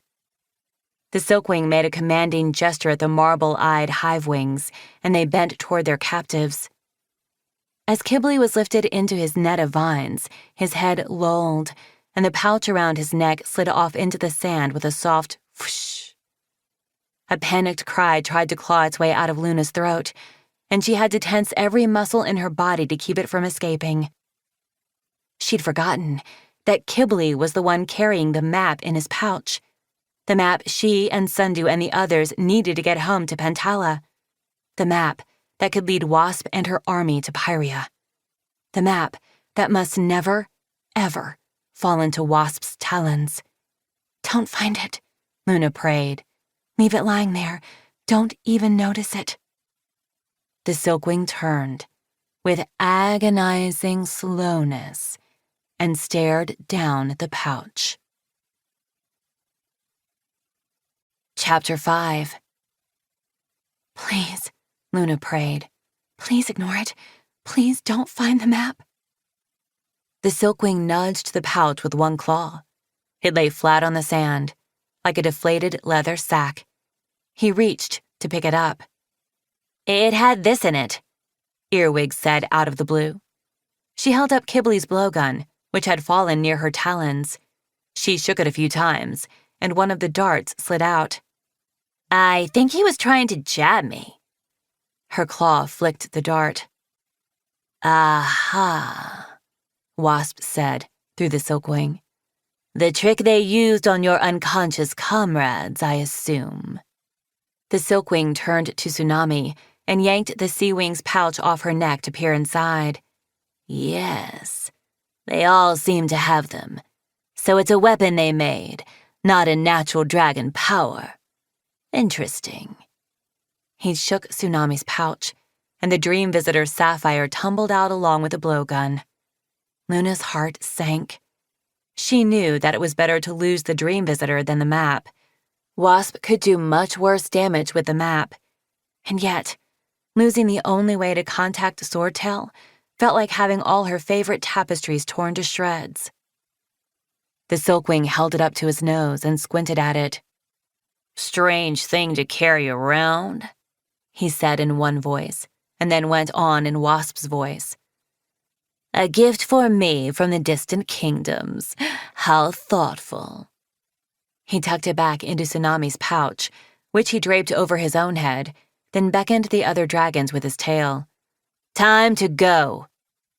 They flared open their wings in unison and lifted into the sky. Kibbley, Tsunami, Pineapple, and Invisible Moon hung between them, wrapped in vines, breathing, but otherwise still. Luna couldn't believe it. They'd been arguing and joking and laughing with her only moments ago, and now they were Wasp's prisoners. It's all falling apart. We haven't even reached Pantala yet, and everything is already lost. She watched helplessly as their wing beats faded into the distance. Earwig slumped on the beach, staring out at the ocean. She was alone, with the 4 unconscious hive wings. The sand all around her was churned up by the battle, grooved with claw marks and splattered with blood. I can move now, Luna thought. But it was hard to convince her petrified limbs. The silkwing is gone. Earwig won't notice me. I can go to the palm tree and hope to find the others there. Should she try to grab Kibbley's pouch first? What if Earwig spotted it floating away? Earwig sighed, long and tragic, and then, as if she'd heard Luna's thoughts, she dragged herself over to Kibbley's pouch and picked it up. No, Luna cried inside her head. No, no, no. Earwig opened the pouch and peeked inside. With a barely curious expression, she slid out the map and unfolded it. Her eyes went wide. She started to jump to her feet, let out a yelp of pain, and toppled over again. Wasp! She shouted. Come back! Your Majesty, I found... Thwip! Went the tiny sound of a dart, zipping through the air.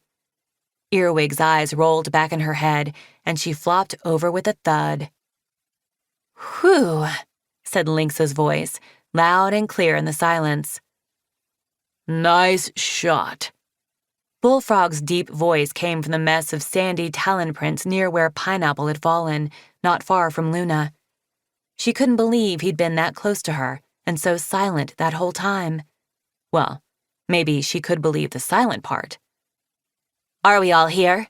Sundew asked, from the far side of the battleground. I am, Cricket's voice answered. Yes, said Bullfrog, and here, said Lynx.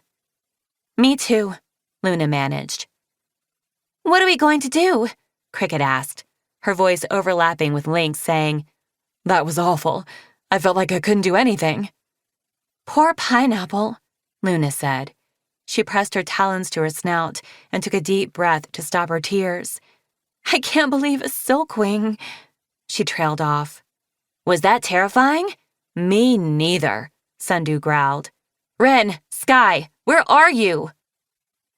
Will the mind control work on the Pyrian dragons? Cricket asked. That's the first thing Wasp will do, don't you think? Inject them with her hive mind toxin? No, because we're going to get them back before that happens, Sundew said firmly. Sky! Can we re-visible ourselves now? Cricket asked. If I make us visible, Moon will be too, Sundew said, and then they'll know she's another clear sight. But I might have to anyway. if we can't find Sky and Ren. Sky! Ren! Yes, what? The little human's voice demanded, as wing beats descended from the clouds. 4 talon prints appeared in a puff of sand, followed by a spray of more sand as Sky shook out his wings. What are you shouting our names for? Ack! Sky, quit that. You're getting sand in my mouth. Where did you go? Sundew said irritably. We were worried about you. I mean, not me specifically, but somebody probably was.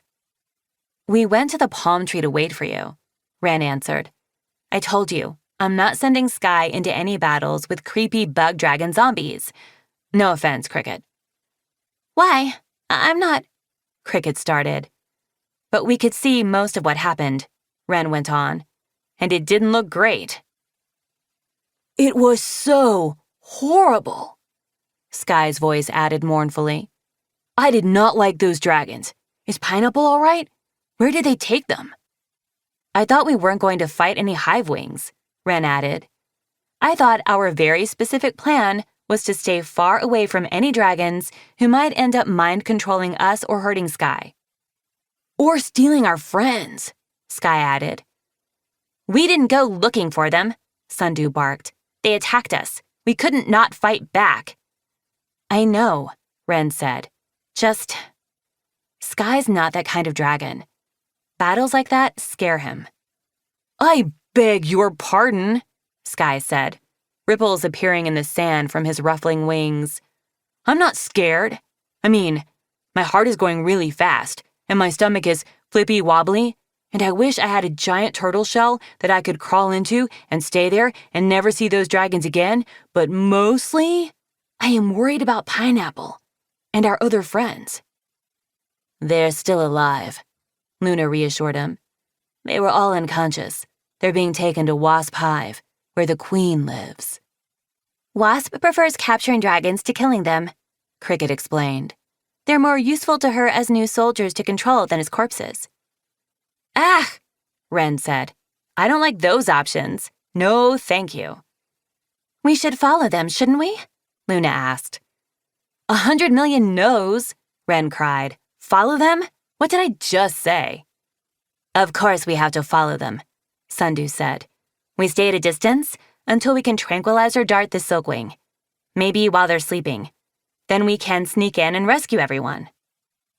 I'm not sure Wasp is going to let them sleep until they're inside her hive, Cricket said slowly. She can drive the dragons she's inside beyond the point of exhaustion. I think that's how she got them this far out here without the map. I don't think she could get them all the way to Pyria, but she can probably fly them back to her hive without letting them rest. So, if we try to follow them, Lynx added, we might end up over open water, with nowhere to rest when we need to. So, what's the alternative? Sundew cried. We can't let them take 4 dragons from us. From the plumes of sand around her voice, Luna guessed the invisible leafwing was lashing her tail. They'd rescue us if they were here, Luna agreed. You know Tsunami and Kibbley wouldn't even stop to think. I'm in favor of stopping to think before doing dangerous things, Lynx interjected. Me too, Cricket agreed. And remember, our goal is to get to the Abyss and fulfill Moon's prophecy. Don't we think that's the way to defeat Wasp and the other mind? So it's actually the best way to rescue our friends? Better than throwing ourselves at an army of creepy bug dragons, yes, Ren chimed in. But we can't fulfill the prophecy without them, Luna protested. Talons united. That means all 10 of us. And Moon is the only one who can tell us what to do. We need to follow the prophecy exactly, and we're already failing.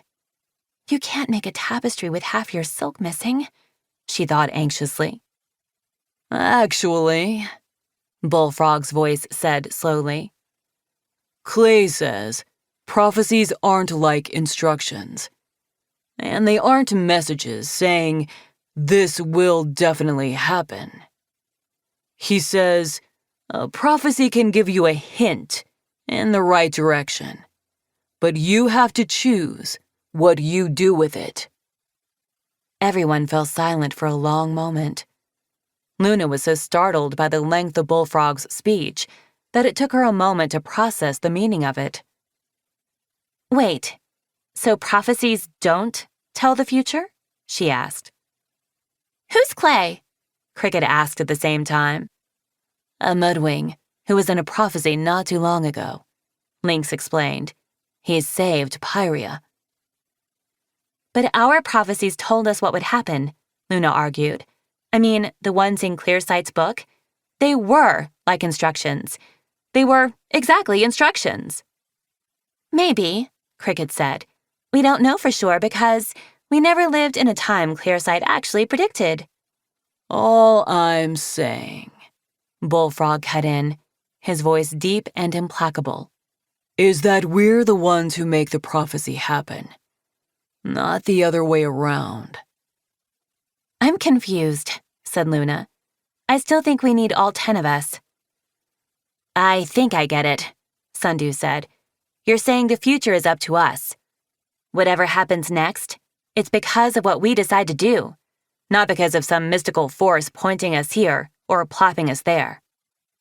So, we could decide to save our friends, couldn't we? Luna said. Shouldn't we? Let's vote, Sundew said. All in favor of chasing the Hive Wings right now to rescue Moon and the others? Me, Luna said. Me too, Sky said. Ouch, Ren. No kicking. Bad pet human. And me, Sundew said. Who thinks we should stick with the original plan and go find the abyss? Me, Cricket and Bullfrog said together. Arr, me too, Lynx agreed. So it's a tie, Sundew said with a sigh. Ahem, said Ren's little human voice. I'm here too, and I vote for the original plan. I'd rather take Sky to a creepy abyss than into a swarm of creepy murder bug dragons. Arr, Sky, stop! There was a thump, and a large dent appeared in the beach, where Sky had apparently flung himself down, followed by a lot of sand flying and crabs scuttling about as he had a rolling tantrum. Little human footprints landed on the sand and darted out of the way, then stopped again. Luna could easily picture Ren with her hands on her hips, glaring at the mess Sky was making. Well, this is very mature, Ren's voice said crossly. Sky, I know how you feel, Lynx said. My heart says rescue them too, but my head says we'll only get ourselves caught or worse, and the most logical way to save them is to get to the abyss. If we can defeat the other mind, Wasp won't have an army to control anymore, right? That's our theory. And we can't risk losing you or Ren, Cricket agreed. You're the only ones who can help us talk to the humans to find the abyss. No! Sky cried. Ren, you came to save me in the Kingdom of Sand even when it was dangerous. That's what we do for friends. And I finally have dragon friends. Dragon friends who need saving. All right, this is what we're going to do, Sundew said, with such authority that everyone went quiet, and Sky stopped invisibly thrashing around. Lynx and I will go try to rescue them. If it seems impossible, we won't risk it. But we'll take as many darts as we can and see what we can do. Meanwhile, the rest of you keep following the map to Pantala and wait for us there. If we don't catch up with you in 2 days, go look for the abyss without us. Just us? Luna said softly. Her, Cricket, Sky and Ren, and Bullfrog. No Tsunami or Sundew to do the fighting. No Moon to tell the future.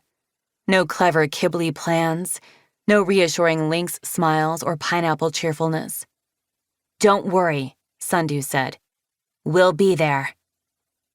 Luna wanted to believe that.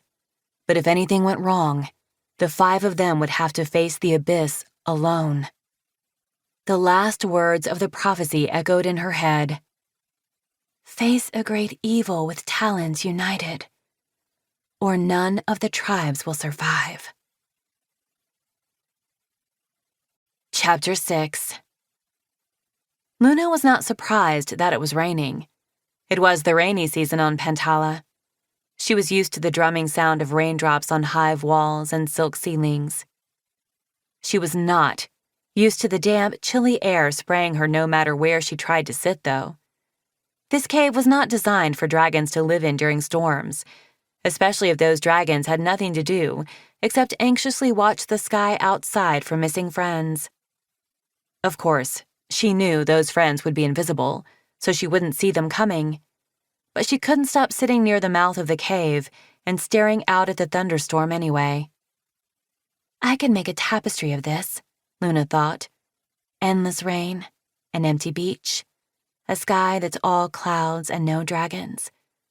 Or maybe I'd weave shapes way off in the distance, blurred by lines of silver silk raindrops, but still there, like faraway hope coming toward us. I would love some hope, even faraway hope, right now. Luna? Cricket's voice said, her talon prints approaching through the wet sand. Are you there? For a moment, Luna considered pretending she wasn't. If she held really still and didn't breathe, maybe Cricket would walk away, and Luna wouldn't have to muster the energy for a conversation. Or more importantly, for a conversation where she had to act like she trusted this hive wing, like it was fine that Luna was stuck in a cave with her, instead of with any of the dragons she really wanted to be with. She would know, though. And Luna couldn't bring herself to hurt Cricket's feelings, especially when she remembered the way Blue looked at her. I'm here, Luna said. Just waiting. Again, stuck in one place, no idea what to do or how to help anyone. Maybe they're hiding out from the rain, Cricket said, accidentally bumping one of her wings. Maybe they're worried about the lightning, and they'll be here as soon as the storm lets up. Maybe, Luna said, more to let Cricket know she was still there and listening than because she agreed. Sundew and Lynx should have been there yesterday.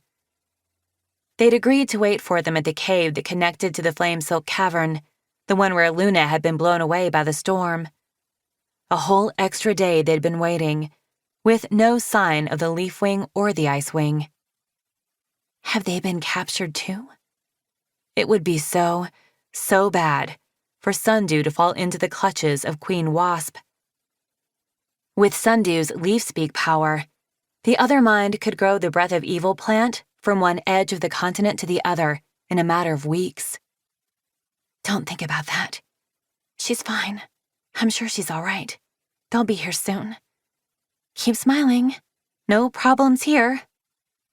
Except no one could see her face, so she didn't have to pretend smile.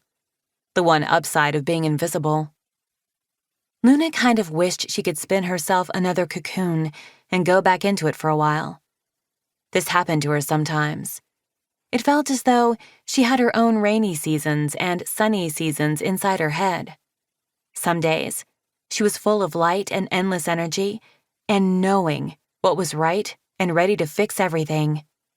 But then, some days, a kind of fog wove through her thoughts, and she just wanted to crawl away from everyone and wrap herself in silk and not be a dragon for a while. She thought she hid those days pretty well. She had a lot of practice at smiling through the fog so her mothers wouldn't worry. She didn't mean to add to all the troubles everyone had. Even Blue, who noticed so much and tried so hard to understand everyone, usually couldn't tell when she was having a rainy season day. There wasn't always a clear reason for the sad feelings. Or rather, in some ways, there were always reasons.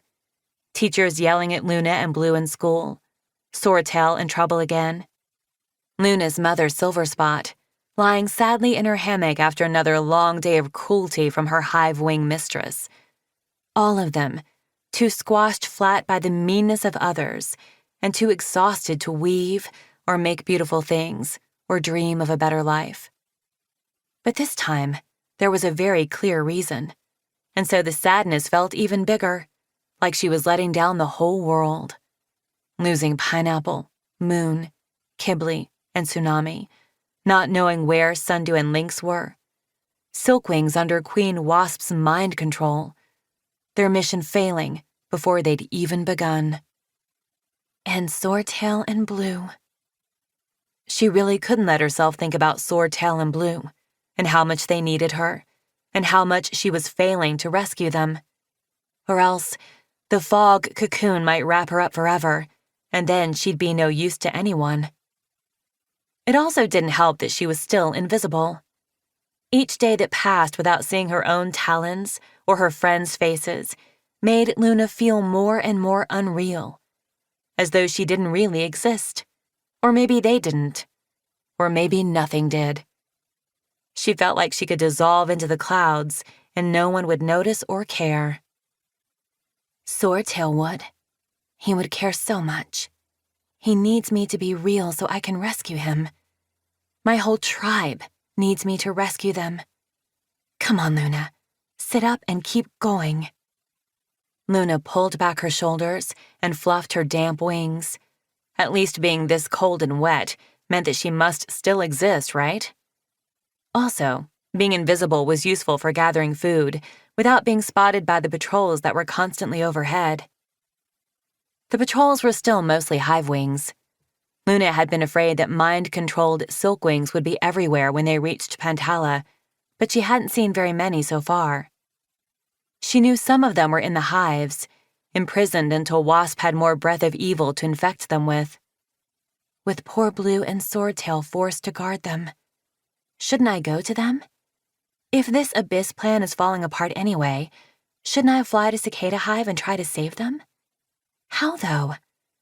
I have all this fire, but I don't know what to do with it.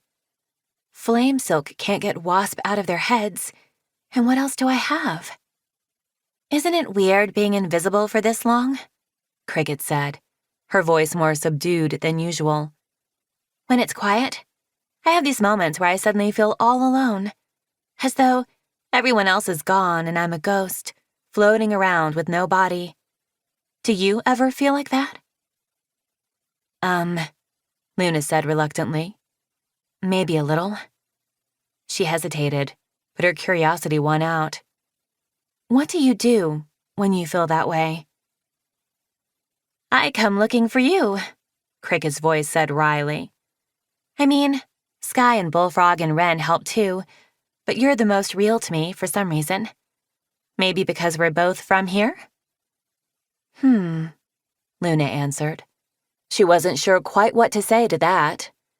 Cricket's disembodied voice was easier to talk to than Cricket's hive-wing face, but she didn't exactly find it comforting. And sometimes, Cricket went on, I close my eyes and try to focus on what I can feel. Like my claws feel wet sand sifting around them. My wings lift in the wind from the sea. I'm still here. I really exist. I'm in this dragon body in this world, you know? Does that make sense? Luna took a deep breath and tried to inhabit her senses beyond sight. My scales are real. My talons are real. I am still here. That does help, she said after a moment. Also, if I were a ghost, I hope I would pick a better place to haunt than this damp, fishy-smelling cave. Cricket laughed. I would haunt a library, she said, although it would be very frustrating to only read books over other dragons' shoulders. I'd haunt an art museum, Luna said dreamily. If she weren't real, she could look at beautiful things all day long and avoid mean dragons without feeling guilty about all the dragons who needed her and all the tasks she should be accomplishing. But I am real. I'm really Luna, and I can't let myself drift away. Do you think Earwig made it back to shore? Cricket asked. Grooves in the sand appeared as she drew shapes with her claws. She'd had a fight with Sundew about the unconscious hive-wing soldiers back on the island. We can help them, Cricket had argued. Earwig is lost out here. All 5 of these hive-wings are. We could draw her a map on a leaf or something, just showing the safe island trail from here back to Pantala. It wouldn't be the whole map, just enough to get her home. So that Queen Wasp can have 5 more dragons for her army if we run into them again? Sundew had demanded. Why not leave them stuck out here where they can't hurt us? Because they're still dragons, Cricket pointed out. They didn't choose to come here or attack us. They're going to wake up scared, wishing they could go home, and we could help them. Sundew, we have to go now or we'll lose the trail, Lynx had said, breathing little ice crystals into the air from above them. We don't have time to argue. Fine. Do what you like, Sundew had said to Cricket. I think it's a mistake, but if you want to take the time, go ahead. And then she and Lynx were gone, leaving the map with Luna. Luna wasn't sure who was right. Her instinct was to trust Sundew, but Cricket said Blue would want to help the Hive Wings, and that, unfortunately, was definitely true. Luna knew her little brother would never fly away and leave them lost like that. So Luna had used her flame silk to carefully burn a copy of the map onto a wide leaf, just the part of it that would get the Hive Wings back home. She'd added Cricket's note. This is the way back to Pantala. Good luck. Friends who want you to be free. Then they'd left it in the sand under one of Earwig's talons. Luna hoped they'd done the right thing. She hoped Earwig would remember that someone had tried to help her when Queen Wasp had left her to die. Luna realized she'd been thinking for too long and hadn't answered Cricket's question. I'm sure she did, she said. Cricket, do you really think there are good Hive Wings? Ones who would help us if they could? She was glad she couldn't see the look on Cricket's face. Luna had been thinking about this question for days and couldn't believe she'd actually blurted it out. There was a long pause, and then Cricket said softly, I hope so. There's Katydid for one, and my dad, I think. I haven't met him yet, but Lady Scarab liked him. I hope he turns out to be good once he's free from Wasp's clutches. But I guess I can't promise what any of them will be like then. I only know which side I want to be on. And it's with you and Blue. We need all the allies we can get, Luna reminded herself. She never did anything to help us before. But she's only a dragonette, like us. Maybe this was her first chance. Maybe she felt like me. Like she wanted to change things, but didn't know how. What if you had to choose between saving Blue or, like, all the Hive Wings? Luna asked. Or your family? Blue, in a heartbeat, Cricket said. I promise, Luna. Blue is my favorite dragon in all the world. My very favorite. I didn't know dragons like him existed. If it seems like I don't miss him enough, it's because I'm trying so hard not to cry all the time. It feels like my wings have been cut off. But I know I have to keep going, even on whatever stumps are left, because I'm not going to let this happen to him. Luna hadn't been quite ready for sharing all their feelings. She hadn't expected a Hive Wing, of all dragons, to just open up her chest, pull out all the pieces of her heart, and scatter them around on the sand like that. She wanted to stuff them back in and wrap Cricket in silk so she'd have to act normal again, and they could pretend nobody here was on the verge of crying. To her enormous relief, scuffling noises came from farther back in the cave. Luna turned toward the sound and saw damp little human footprints come padding over the rocks. I think I found something, Ren's voice said breathlessly. Maybe a way to find the humans here. A flurry of sand and raindrops erupted from where Cricket was sitting. Really? The Hive Wing cried. Did you see them? What were they doing? Did they have books with them? I didn't see any people yet, Ren said. But I found a human-sized torch that was burned at one end. It's in this huge cave that has at least 2 passageways out of it the dragons wouldn't fit into. I figured I'd search them, but I wanted to let Sky know first. I think he's on the beach, looking for turtles with Bullfrog, Luna said. Oh, Sky, Ren said with a laugh. How did he bamboozle Bullfrog into that? While Ren went out into the rain to find the others, Luna tried to focus on shaking off the fog in her head. They had something to do, finally, besides sit and wait. The group needed her up energy, the let's do it, let's change things, let's make a difference, Luna.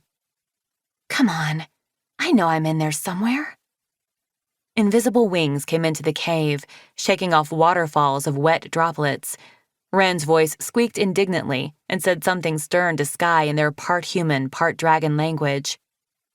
I hope we see a human, Cricket said. Sundew said she saw one down here once. I wonder if it was in the same cavern. Ren's footprints pattered over to the spot where they'd burned a fire the last 2 nights, and one of the long sticks floated up into the air. Luna or Bullfrog, could you light this for me? I'll do it, Luna said. She put one talon on the free end of the stick and let a coil of gold fire spiral out of her wrist to wind around the wood. The silk burned in a thin thread for a moment, and then it spread upward until the end of the torch was alight with orange flame. Thanks, Luna, Ren said. All right, you can all follow me. But if we see any humans, don't scare them. I mean, I know they won't be able to see or hear us, but don't, set anything on fire or try to pick them up. Or, say, dump an ocean's worth of water on their heads by accident. Do you know what by accident even means? Sky demanded. The torch moved away to the back of the cave, and Sky's voice followed, the two of them arguing affectionately. They sound like me and Swordtail, Luna thought. For 3 years now, she'd been part of a pair, Luna and Swordtail, Swordtail and Luna. She felt so strange and untethered without him, like threads of loose silk tied to a loom but left out of the tapestry. The floating torch led them on a winding path, deeper into the dark underground labyrinth, until finally it stopped near an archway where the tunnel opened into a bigger cave. All right, everyone. Shh, Ren's voice said from the area of the torch. Why? Sky demanded at full volume. We are not seeable and not hearable, aren't we? La la la. I could sing all day, and it wouldn't bother anybody. Except us, Ren said. It would bother me. And shh, because I'm talking, that's why. This is the cave. I'm going to leave my torch here, so the humans don't see us coming, just in case there are any in there now. The burning stick floated over to the wall, and Ren tucked the end into a notch in the rocks. Make sure you don't disturb anything, in case they come back and notice and it scares them off. Are they really that smart? Bullfrog's voice asked skeptically. Luna could hear the frown in Ren's voice. Bullfrog, you do remember that I'm one of them, right? The little human retorted. Right. Just thought you were different. Sorry. He ended in a mumble. She is special, but it turns out humans are pretty smart, Sky said sunnily. Almost as smart as turtles. Not helping, Sky. Their voices had moved off into the cave, so Luna stepped forward cautiously, feeling the brush of Cricket's tail ahead of her. It was a vast space, larger than the cave that opened onto the beach, bigger even than the marketplace in Cicada Hive. Rock formations jutted from the floor and ceiling like dragon teeth. Some of them spiraled together into twisting columns. Dim sunlight and trickles of rain spilled in from a few cracks in the roof, water falling down the craggy walls to a shallow pool on the far side. Luna tucked the space into her memory the way she usually did, by imagining it as a tapestry. She pictured the silk colors she would use for the shades of gray shadows and golden spills of light, and how the sizes of the stalactites would give a sense of how far back the cave went. She cupped her talons and poured flame silk into them, choosing the kind that glowed without burning. Her father had told her about different kinds of flame silk in the brief half-day she'd had with him. He hadn't taught her very much, but she'd had way too much time to practice while she sat on the beach with Jerboa, and by now, she could spin 5 different kinds of flame silk thread. The silk lit the area around her with a golden glow, so she could see more clearly into the shadows. It wasn't visible to the others, though, or to any humans in the cave, not unless she lit something else on fire. Here's the torch I found, Ren called from a ledge halfway up the wall to Luna's right. A stick, with a charred end waved in the air. Frayed bits of black thread clung to the wood, as though it had once had something wrapped around it to burn. And see, it's near this opening, which leads to a tunnel. I'm going to go in and see what I can find. You all look for more clues out here." "Is that a good idea?" Sky asked nervously. "Couldn't I come with you if I squished?" "You're not an octopus, you big worrywart," Ren said. "There's no way—" Luna left them to their arguing and wandered deeper into the cave, peeking into all the dark corners. She could see why Ren was curious about this place. There were holes and possible tunnels everywhere, just the right size for the small, soft species. It would be easy for something Ren's size to vanish into the wall if a dragon came in.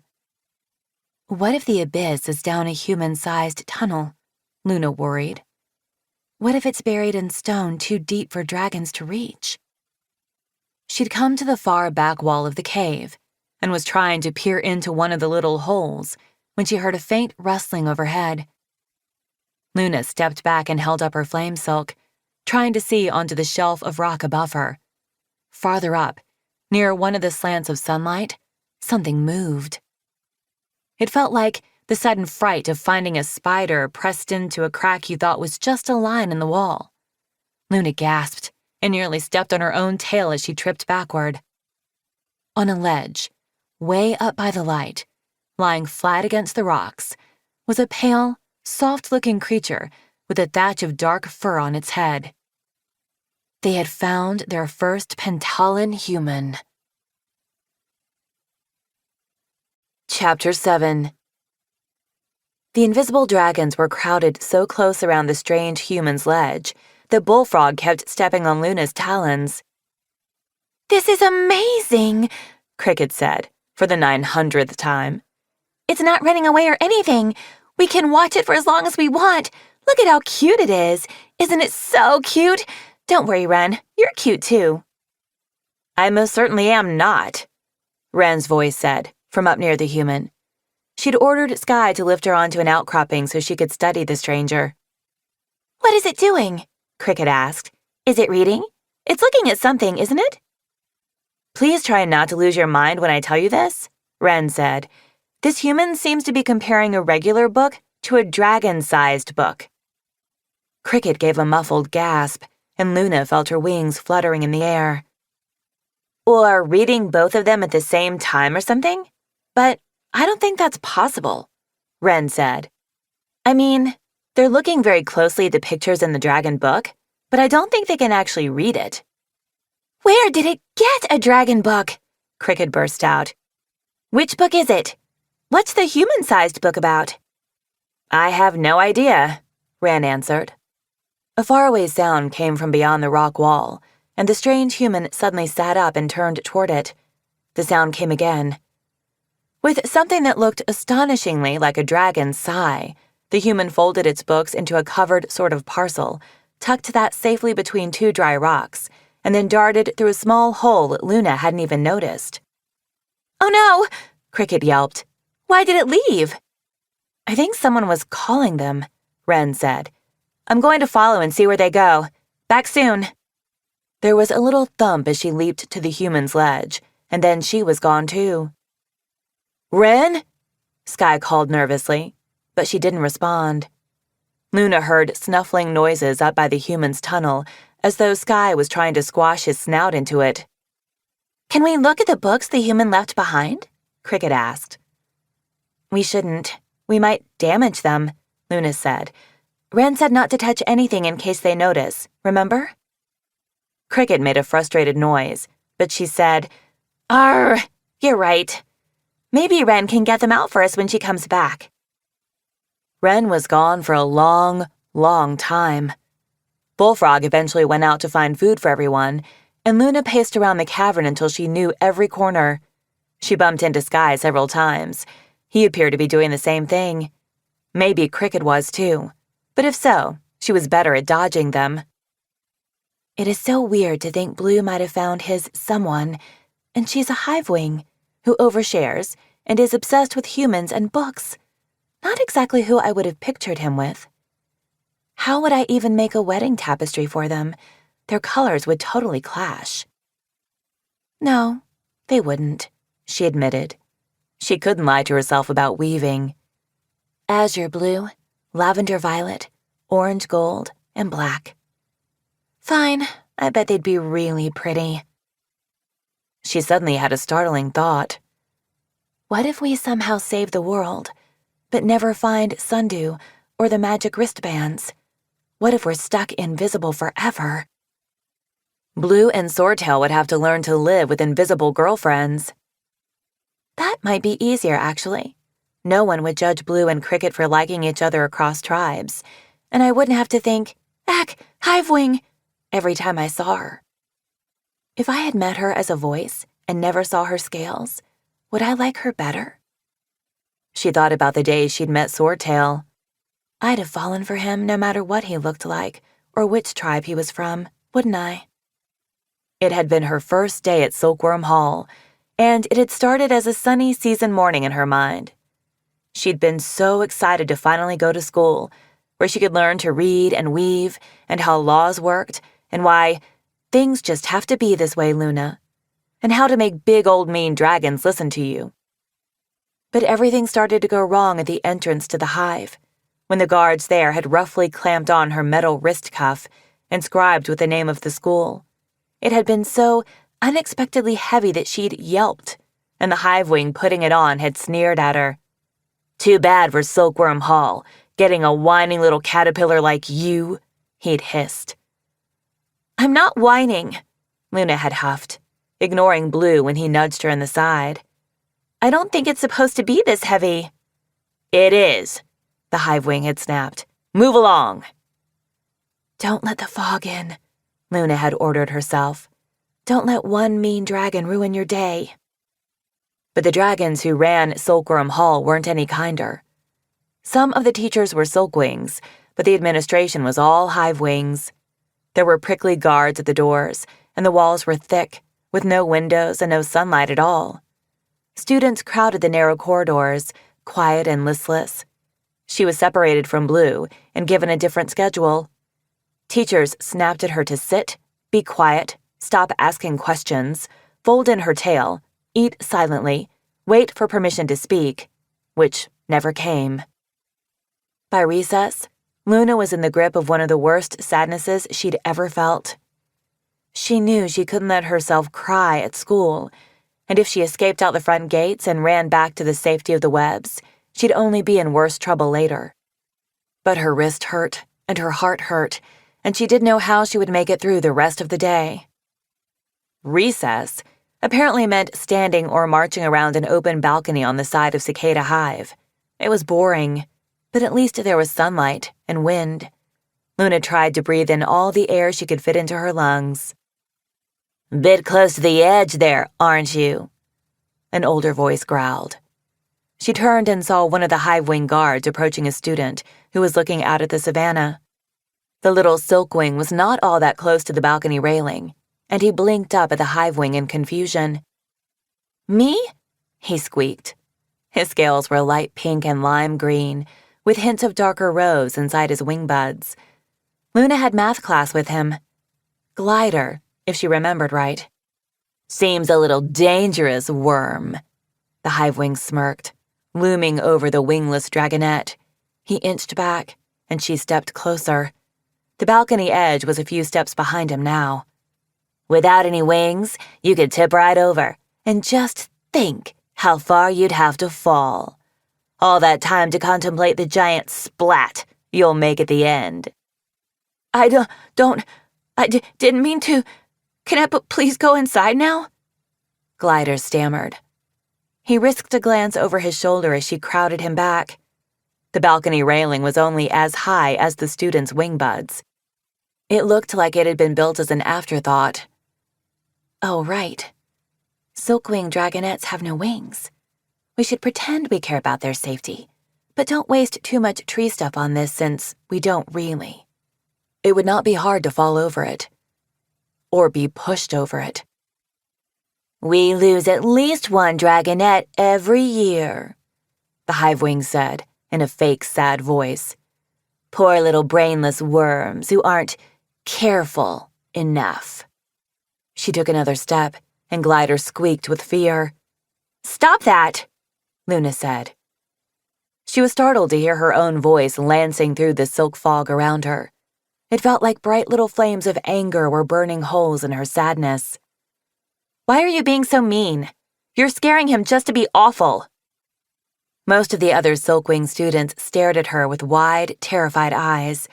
The hivewing flicked her tail, where a dangerous-looking stinger gleamed, and turned her head slowly to glare at Luna.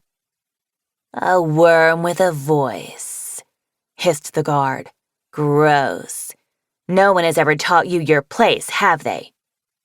"Has anyone ever taught you basic decency?" Luna demanded. "How to be a dragon with a heart? Or were all your classes about acting like a pile of poisonous sludge to anyone smaller than you?" There were audible gasps from the rest of the class, who started edging away as fast as they could sidle. The hivewing stepped toward her and raised her tail menacingly. Glider slipped away from the railing and bolted back into the school, but the guard didn't notice. "Mouthy little worms end up on misbehavior's way," the hivewing snarled. "But I get to paralyze you with my tail toxin first. I hear it's quite painful." "Oh no!" shouted a voice on the far side of the balcony. Everyone hustled out of the way as the guard whirled around. The shouting dragonette was a little bit older than Luna. He was dark blue, with several small white triangular scales and larger orange splotches. And he was standing on the railing of the balcony. "I got you close to the edge," he yelled. "I wasn't careful enough. I was just wandering around, exactly like a worm with no brains, and suddenly I ended up here on this railing. Oh no, the horror! I'm probably going to go splat! I'm such a brainless worm. Tragic day. Poor world. What are you going to do without Swordtail?" The hivewing guard goggled at him. Luna could not imagine what her own face was doing. "If only someone had warned me about going splat!" the dragonette howled. "If only some brilliant hivewing had reminded me I have no wings and should be careful in tall places. Alas, alack, woe and despair!" "Get down from there!" the hivewing snapped furiously. "Get down right now!" Luna saw a strange flare of something in the hivewing's eyes, and she suddenly realized that the guard was never intending to push Glider over the edge. The hivewing wanted to scare them and prove her power over them, but if any of them actually fell, she'd be in big trouble. "Get down from here?" Swordtail echoed, looking thoroughly befuddled. "But how? Which way do I go? I'm much too stupid to figure this out myself." He took a wobbling step along the railing and flailed around as though he couldn't get his balance. The hivewing charged over and yanked him onto the safety of the floor. "What are you playing at?" she snarled. "You're going straight to the headmaster, and you too," she barked, pointing at Luna. "I know you know the way," the hivewing added, scowling at Swordtail. "I do," Swordtail said cheerfully. He sauntered over and bumped Luna's side with a grin. "Come along, troublemaker." Luna glanced around the balcony, but everyone else was studiously avoiding her gaze. Why hadn't any of them stuck up for Glider or tried to stop the guards' bullying? Were they all too scared? The dark blue dragonette led the way into the school and down a couple of levels, then stopped in a deserted corridor and sat down, beaming at her. "That was wild," he said. "You are bonkers." "Me?" Luna protested, but she couldn't help smiling back. "You're the one who nearly ended up a silkwing pancake on the savannah. I'm surprised she didn't shove you over the way you were carrying on." "They're getting used to me," he said with a shrug. "Yelling at a guard on your first day, though? What's the plan for day 2? Drawing trees all over the walls? No, wait. Announcing at lunch that you're starting a rebellion against Queen Wasp?" He must have seen something in her face, because he added quickly, "I'm just kidding. Don't do that. I mean, save it for day 5 at least." Luna giggled and realized this was the lightest she'd felt since stepping into Silkworm Hall. "I'm pretty sure announcing your rebellion isn't the best way to start," she said. "Mine will be stealthier than that." In fact, I just recruited you, and you didn't even notice." "Really?" he said. "I'm leading a secret rebellion now?" No, I'm leading it," she said. "You're the comic relief." He laughed. "That sounds about right. I'm Swordtail, by the way."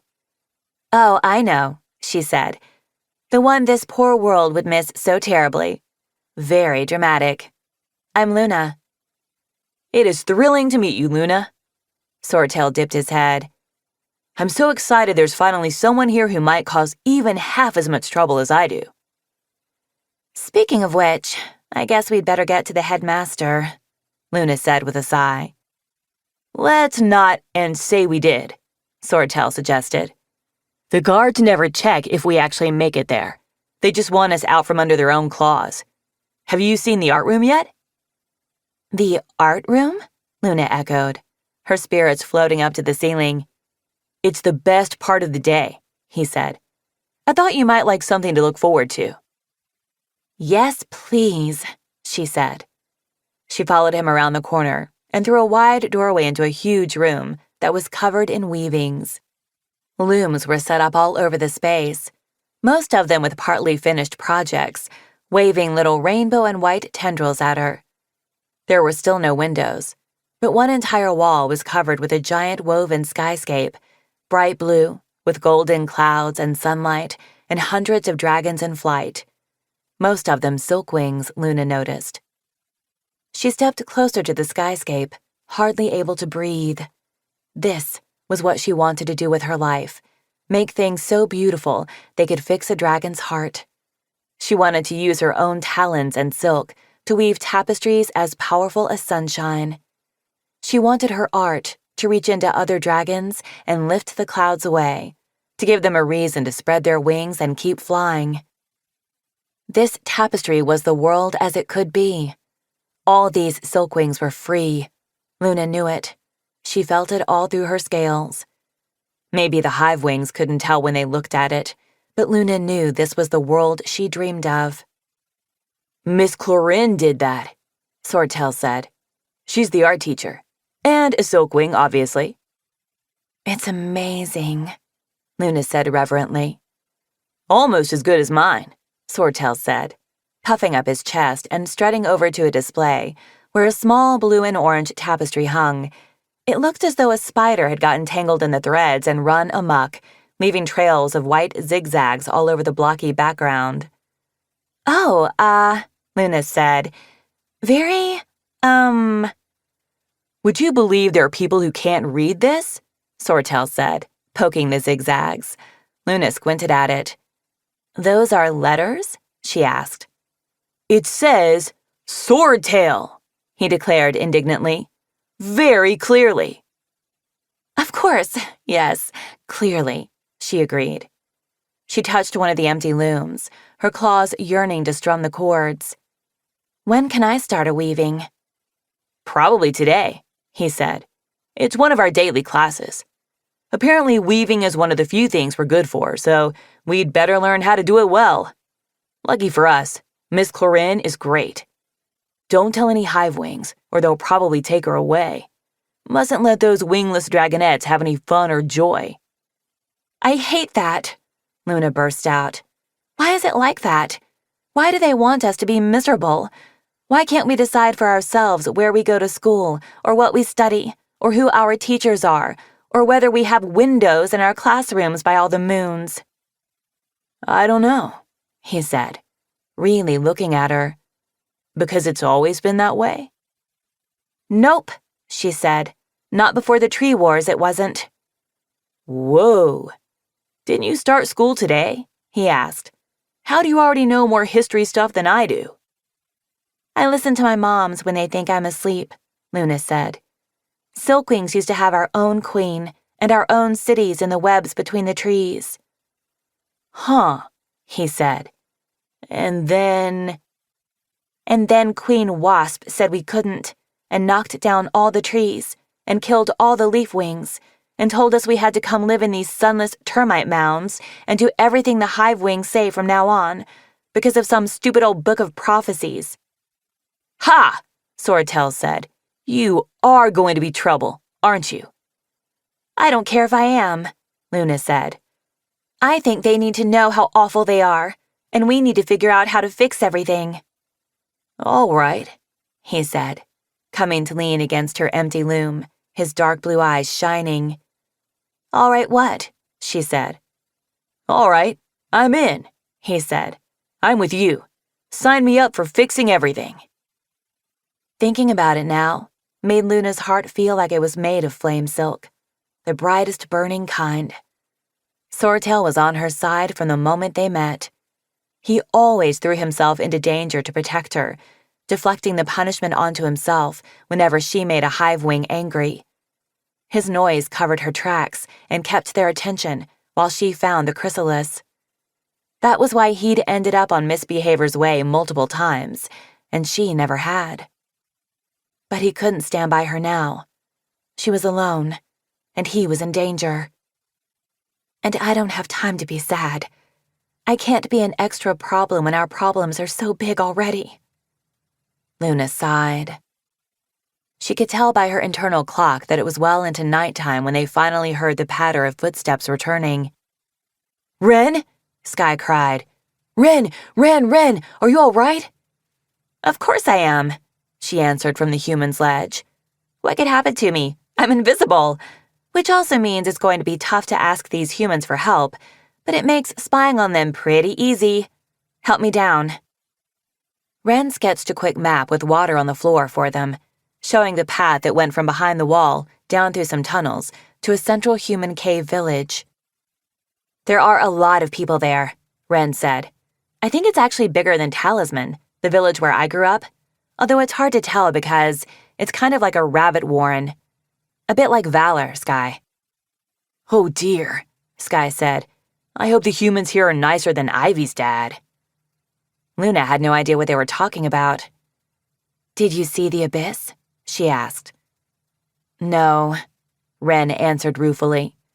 And nobody mentioned one the whole time I was there either. These might not be the same humans Queen Snowfall saw in her vision. You mean, you think there are other humans in Pantala? Cricket asked. More cave villages?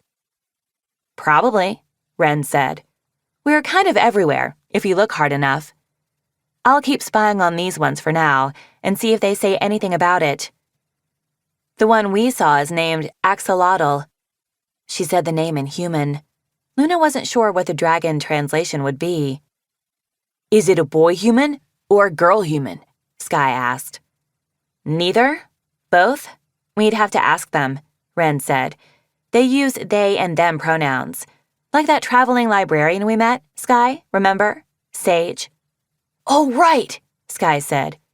What's an axolotl? He managed the human word better than Luna would have, but it still sounded very weird coming from a dragon's mouth. It's kind of a cave salamander, Ren said. There were a few around the village. The creature she described didn't sound familiar to Luna, but after a moment of listening, Cricket said, Oh, an axolotl, in dragon. Luna still wasn't sure what that was, but Bullfrog made an, yes, kind of noise. Did you figure out how Axolotl has a dragon book? Cricket asked. No, I think it's a secret from the other humans, Ren guessed. I'll follow them again tomorrow. Hopefully someone will mention an abyss eventually. The others decided to sleep in the cavern, but Luna crept back out to the sea-facing cave and spent the night there, despite the cold and wet. She wanted to be there in case their friends arrived. If finding Axolotl and the cave village meant they were one step closer to the abyss, then they really needed Sundew, and ideally Moon and Lynx and all the others too. She didn't sleep much. She kept jerking awake, thinking she'd heard Sundew's voice, but it was only ever the waves on the beach or rain dripping down the rocks. The next day and the next, Ren went back into the tunnels to study the Pantalan humans. Axolotl returned to their ledge twice in that time. It was fascinating to watch the little human sitting for so long, peering at the dragon book. Cricket pointed out that Axolotl was writing in the other human-sized book, as if they were taking notes. I think they're trying to translate the dragon, she whispered to Luna. Isn't that brilliant? I knew our Pantalan humans would be just as clever as the ones in the distant kingdoms. Do you think Axolotl snuck into one of the hives to get that book? That would mean they're really brave, too. I wonder what they think of dragons. Do you think they'll like us? On the third day, still no sign of Sundew and Lynx, Axolotl arrived earlier than usual and sat down with a sigh, looking tired. At least, Luna thought so, although they didn't have wings to droop or a long, listless tail, which were the signs that might have tipped off Luna's friends about her own emotional state if they'd been able to see her. At least invisibility meant she only had to keep her voice sounding happy. Ren had been eating breakfast with them, but they all cautiously hid or wolfed down their food when they heard Axolotl coming. Sky lifted Ren up to crouch on the ledge beside the curious human.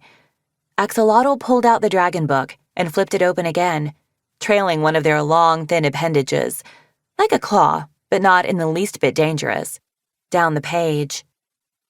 It looks like a book about trees, Ren called down. Axolotl turned the page and she added, Hang on. In this picture, the trees are burning. Maybe it's a history of the tree wars? Cricket guessed. Our histories didn't have illustrations, Luna said grumpily. Even our books couldn't have any pictures of trees in them. She edged as close as she could, craning to see, and felt Cricket and Sky doing the same on either side of her. All at once, she felt a weird tingling in her talons, as though one of the less flammable forms of flame silk was pulsing through her palms. She glanced down to make sure she hadn't unleashed some flame silk by accident. But no, her front claws were right there, propped against the stone column she was leaning against, looking perfectly normal and not glowy. Wait. Her claws! She could see them! Luna looked up into Cricket's startled eyes. Cricket's face, right there in front of her.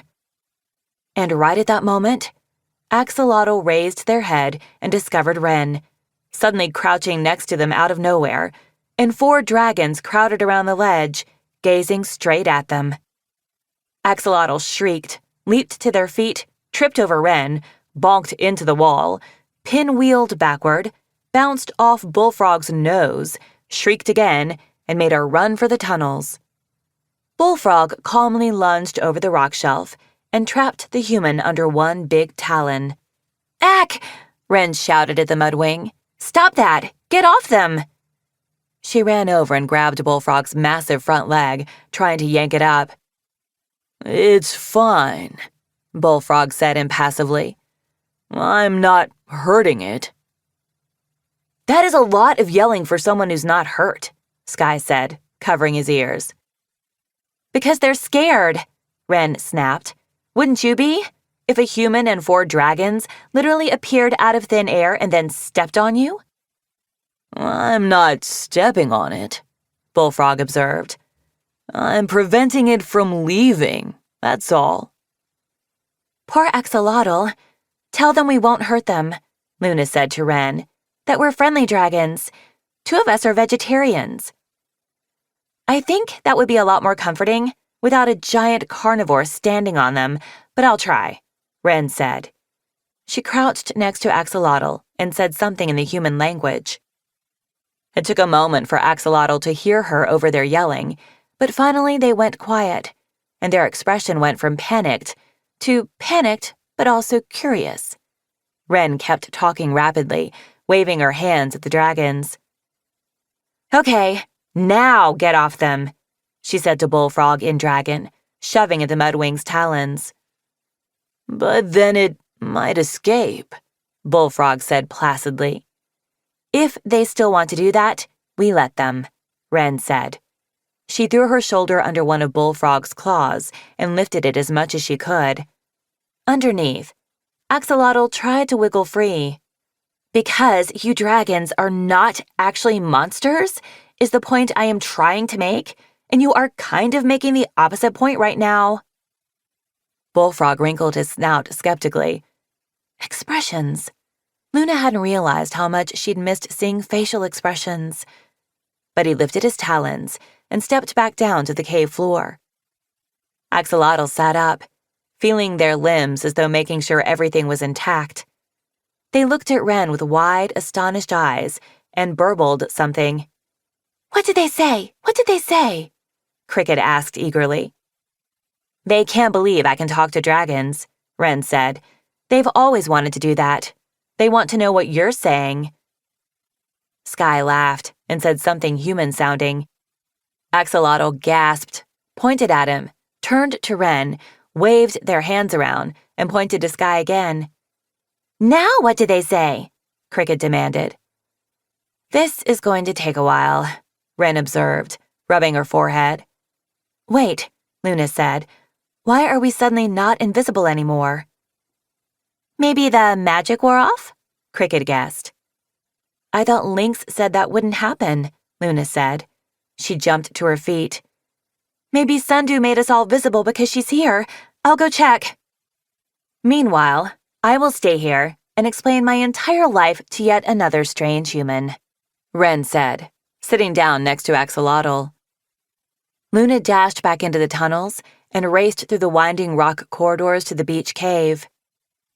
Outside, it was pouring again, curtains of rain billowing into the open space. Luna ran out into the storm and looked up at the sky, then whirled around, searching the beach. No Sundew. No Lynx. There was nobody there at all. Chapter 8. Axolotl says they've heard of a village that worships an abyss, Cricket said to Luna when she returned to the Dragon Teeth Cavern, wet, bedraggled, and disappointed. Cricket's eyes were glowing behind her spectacles, and she was practically bouncing on her talons. They said they can guide us there if we translate the dragon book for them.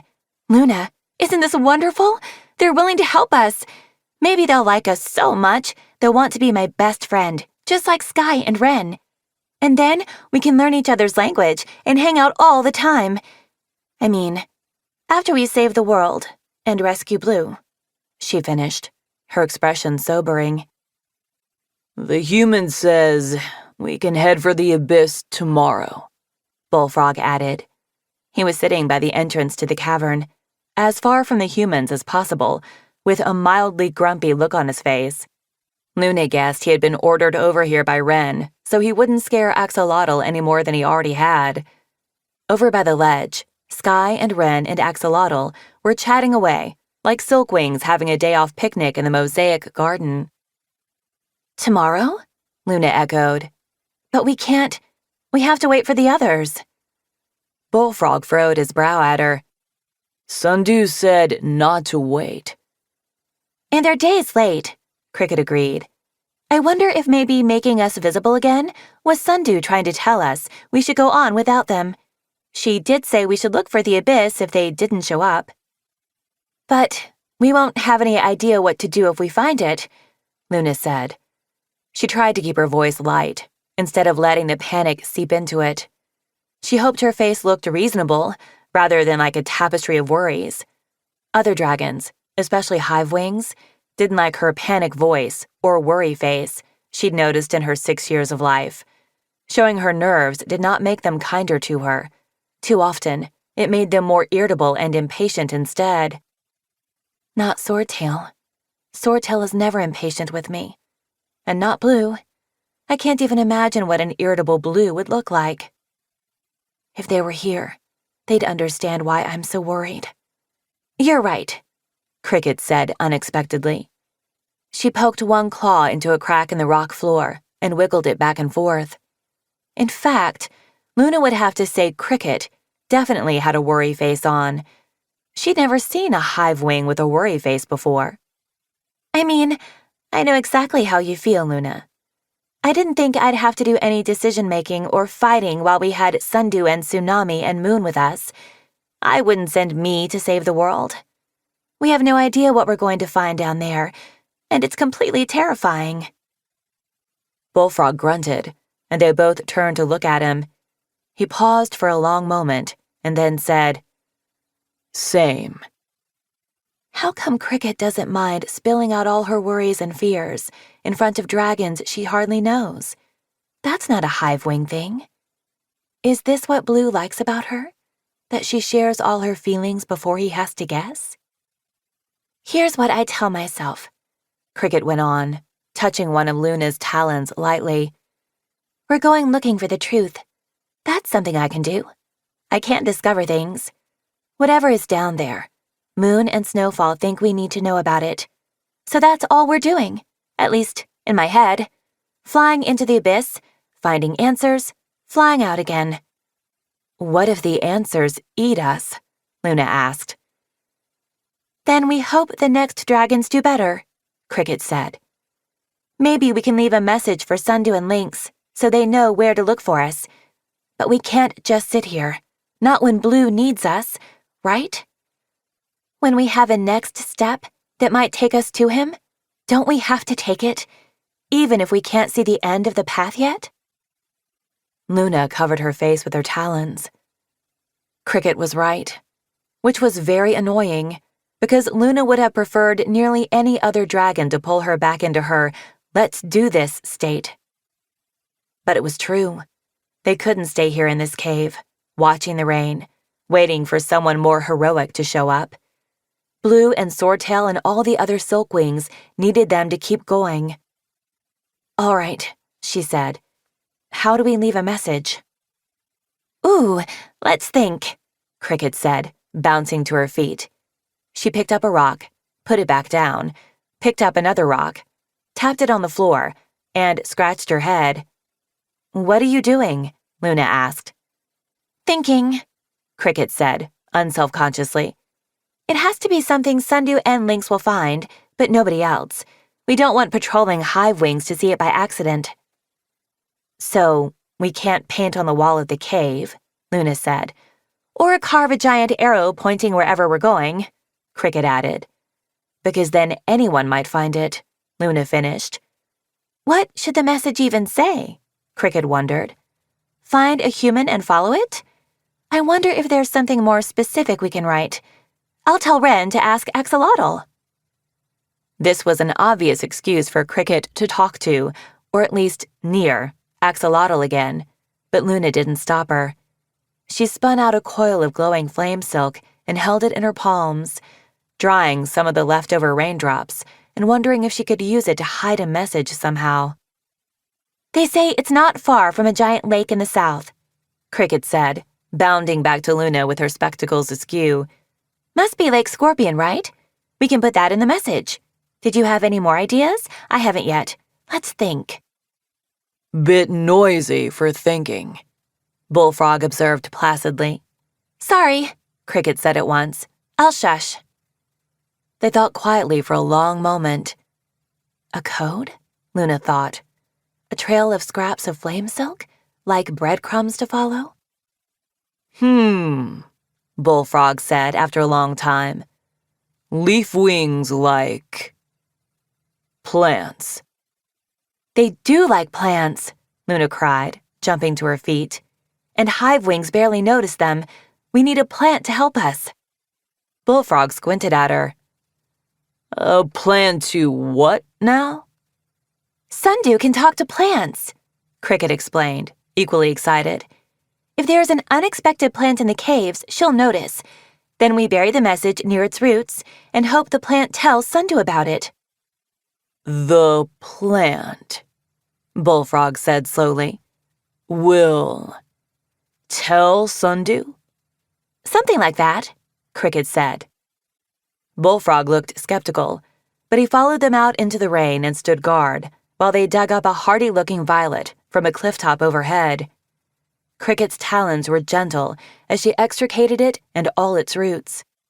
She cradled dirt around the flower's tendrils as they flew down to the cave, and then they planted the little purple flower in the wet sand near the back wall.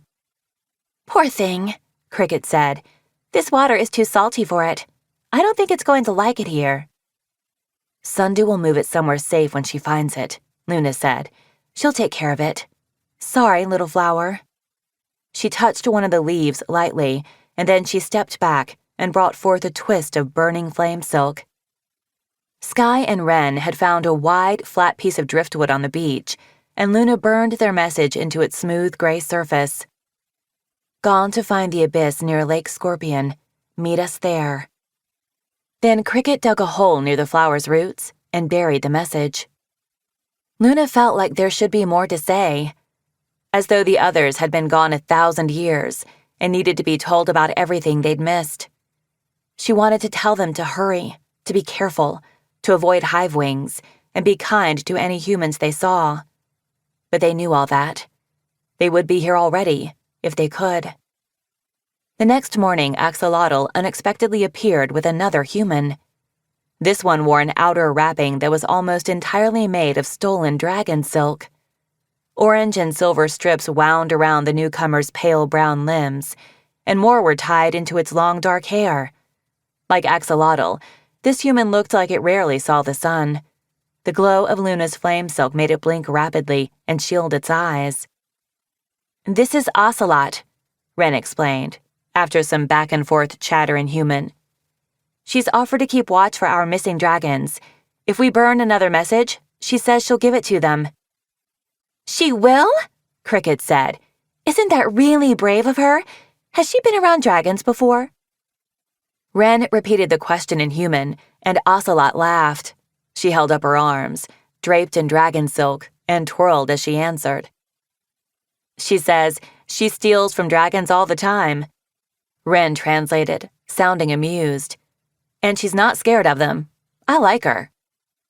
"Still," Luna said, "tell her to stay away from hive wings and silkwings, anyone who looks like me or Cricket. Only show herself to a green dragon or a white dragon. Sundew and Lynx won't eat her." "Tell her only trust dragons with 2 wings right now, not 4, Cricket agreed. "Aren't there some leaf wings under Wasp's control too?" Ren asked. "Oh, right." Luna's wings drooped. She'd forgotten about that. She'd forgotten that Wasp had her claws sunk deep into even the fiercest tribe on Pantala. She felt a light pat on one of her claws and looked up to find Axolotl giving her what she thought might be a reassuring expression. "Axolotl says it'll be all right," Ren said. "Ocelot is smart. She'll know which dragons are safe and who should get the message." Ren pointed to Sky's wings and Bullfrog's wings and explained something at length in the human language. Luna burned the same message again on a new piece of driftwood and tried to take comfort in the idea that they'd left a backup message, that Sundew just had to find the flower or the human, the violet or Ocelot, and she'd be able to follow them. But was it enough? "Sundew, where are you?" "It is very wet outside," Sky said, bending to peer at Axolotl's layers of wrapping. "Ren, this poor little human is going to get all slippery and slide off my back if we try to fly right now. And sick. Don't fluffy mammals get sick if you get them too wet? What do we do? Can we wrap you both in waterproof leaves or something?" He got a mischievous look in his eyes. "Fancy umbrella leaf hats?" "You are a ridiculous dragon," Ren said sternly. "We are not going outside. Axolotl knows a way through the caves that will get us most of the way there, which is safer than trying to fly with dragons everywhere looking for us." Sky looked disappointed, and maybe a little nervous, Luna thought. "We're going underground? Like, a lot farther underground?" he said. "I'm afraid that is where most people keep their dark, scary abysses," Ren said, with an affectionate grin. On the one talon, it was a relief that they didn't have to try to fly in the rain. On the other, Luna had never felt more claustrophobic as she followed Axolotl through the underground tunnels. She had figured out a way to wind glowing flame silk threads around her horns. They cast a circle of light that illuminated the stone pressing in all around the dragons, which was both comforting and unsettling. Most of the tunnels were so narrow that her antennae kept brushing the ceiling, and she couldn't unfold her wings all the way. But Axolotl strode forward confidently, chatting with Ren. They seemed to know their way even without any flame silk light or Ren's torch. They kept one paw outstretched, lightly brushing the walls, and occasionally stopped to consult the notebook they'd brought with them. Cricket also had Axolotl's dragon book tucked in the pouch with her blowgun darts. She'd promised to help translate it during their rest stops. Axolotl seemed like a human version of Cricket in some ways, as far as Luna could tell. They were obsessed with the idea that dragons could read, and fascinated by what they might find in a dragon book, exactly the way Cricket had been obsessed with human books ever since she found out about them. "It's not just a history of the tree wars," she said to Luna, late on their third day of travel through the caves, as they navigated a slippery rock pile with a small chasm off to the left. A droplet of water splashed onto Cricket's glasses, and she paused for a moment to wipe them dry on her pouch. Luna waited with her, and behind them, Bullfrog stopped as well. Cricket set the spectacles back on her snout. "It's a whole history of the world," she breathed. "Books like this all vanished from my school library, especially if I ever happened to find one. The Hivewing philosophy is that everything started with the tree wars, and you'd better not ask any questions about anything before that." Luna could imagine that had been a hard rule for Cricket to follow. "Is there anything in there about silkwing villages before the tree wars?" she asked as they kept walking. "Lots," Cricket said, "with illustrations. They were beautiful." "What about Pyria?" Bullfrog asked. "Stuff about us?" "Yes, although the book calls you the distant kingdoms like we always have, but there's a whole chapter about Clearsight, and another that goes further back to the dragons that first came over here and the whole legend of the Hive." Luna shivered. The legend of the Hive was her new least favorite story, and this shadowy cave was not a great place to be reminded of it. She could too easily imagine clouds of mind-controlled bats swarming their faces, or hordes of cave centipedes scuttling over their claws. Up ahead, Sky and the two humans had made it past the chasm and were resting near a pool in the rocks. Strands of a weird, sticky substance hung down from the ceiling, with a flying insect trapped in one of them, still flapping weakly. Luna gave the translucent goopy threads a wide berth as she approached the others. "It's after dark," she said, sitting down beside Sky. "Should we all sleep soon? Are the humans tired?" Sky twisted to stare around the cave with a befuddled expression, then looked back at her. "How do you know it's after dark?" he asked. "I can't tell if we've been down here for 2 minutes or 9 days. "Oh, it's a silkwing thing," Luna said. "We always know what time of day it is." It had taken her internal clock a little while to adjust when she landed in Pyria, and then to adjust back once they reached Pantala, but by now, she felt properly synced up with the sky. "Wow, very cool," Sky said with a smile. "We can go a little farther if you can," Ren said. "Axolotl says there's a drier cave where we can make a fire and spend the night." "All right," Luna said, and Cricket and Bullfrog agreed. They set off again, squeezing into yet another tunnel that seemed just barely big enough for dragons. Luna could feel Cricket edging along behind her, and she turned her head slightly to see the Hivewing. "What else is in that book?" she asked, hoping to distract herself from the tons of rock currently between her and the sky. "Let's think. Well, I haven't read this part yet, but there's a short section on something called the scorching," Cricket answered. Behind them, Bullfrog grunted. "Course there is," he said. "It's in every boring history book." "Not ours," Cricket said. "I've never heard of it. Have you, Luna?" Luna shook her head. "Oh my goodness, Bullfrog, tell me everything. What do your books say about it?" "Not much," Bullfrog said. After a moment, he must have felt the waves of disapproval coming off Cricket, because he added,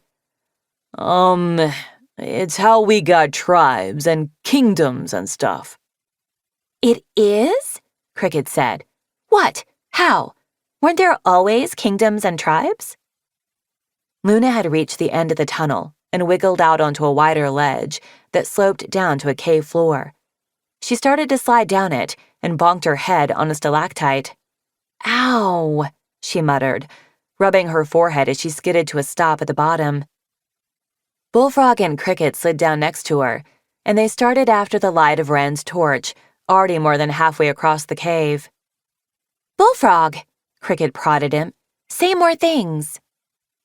He said, sounding more stumped than annoyed.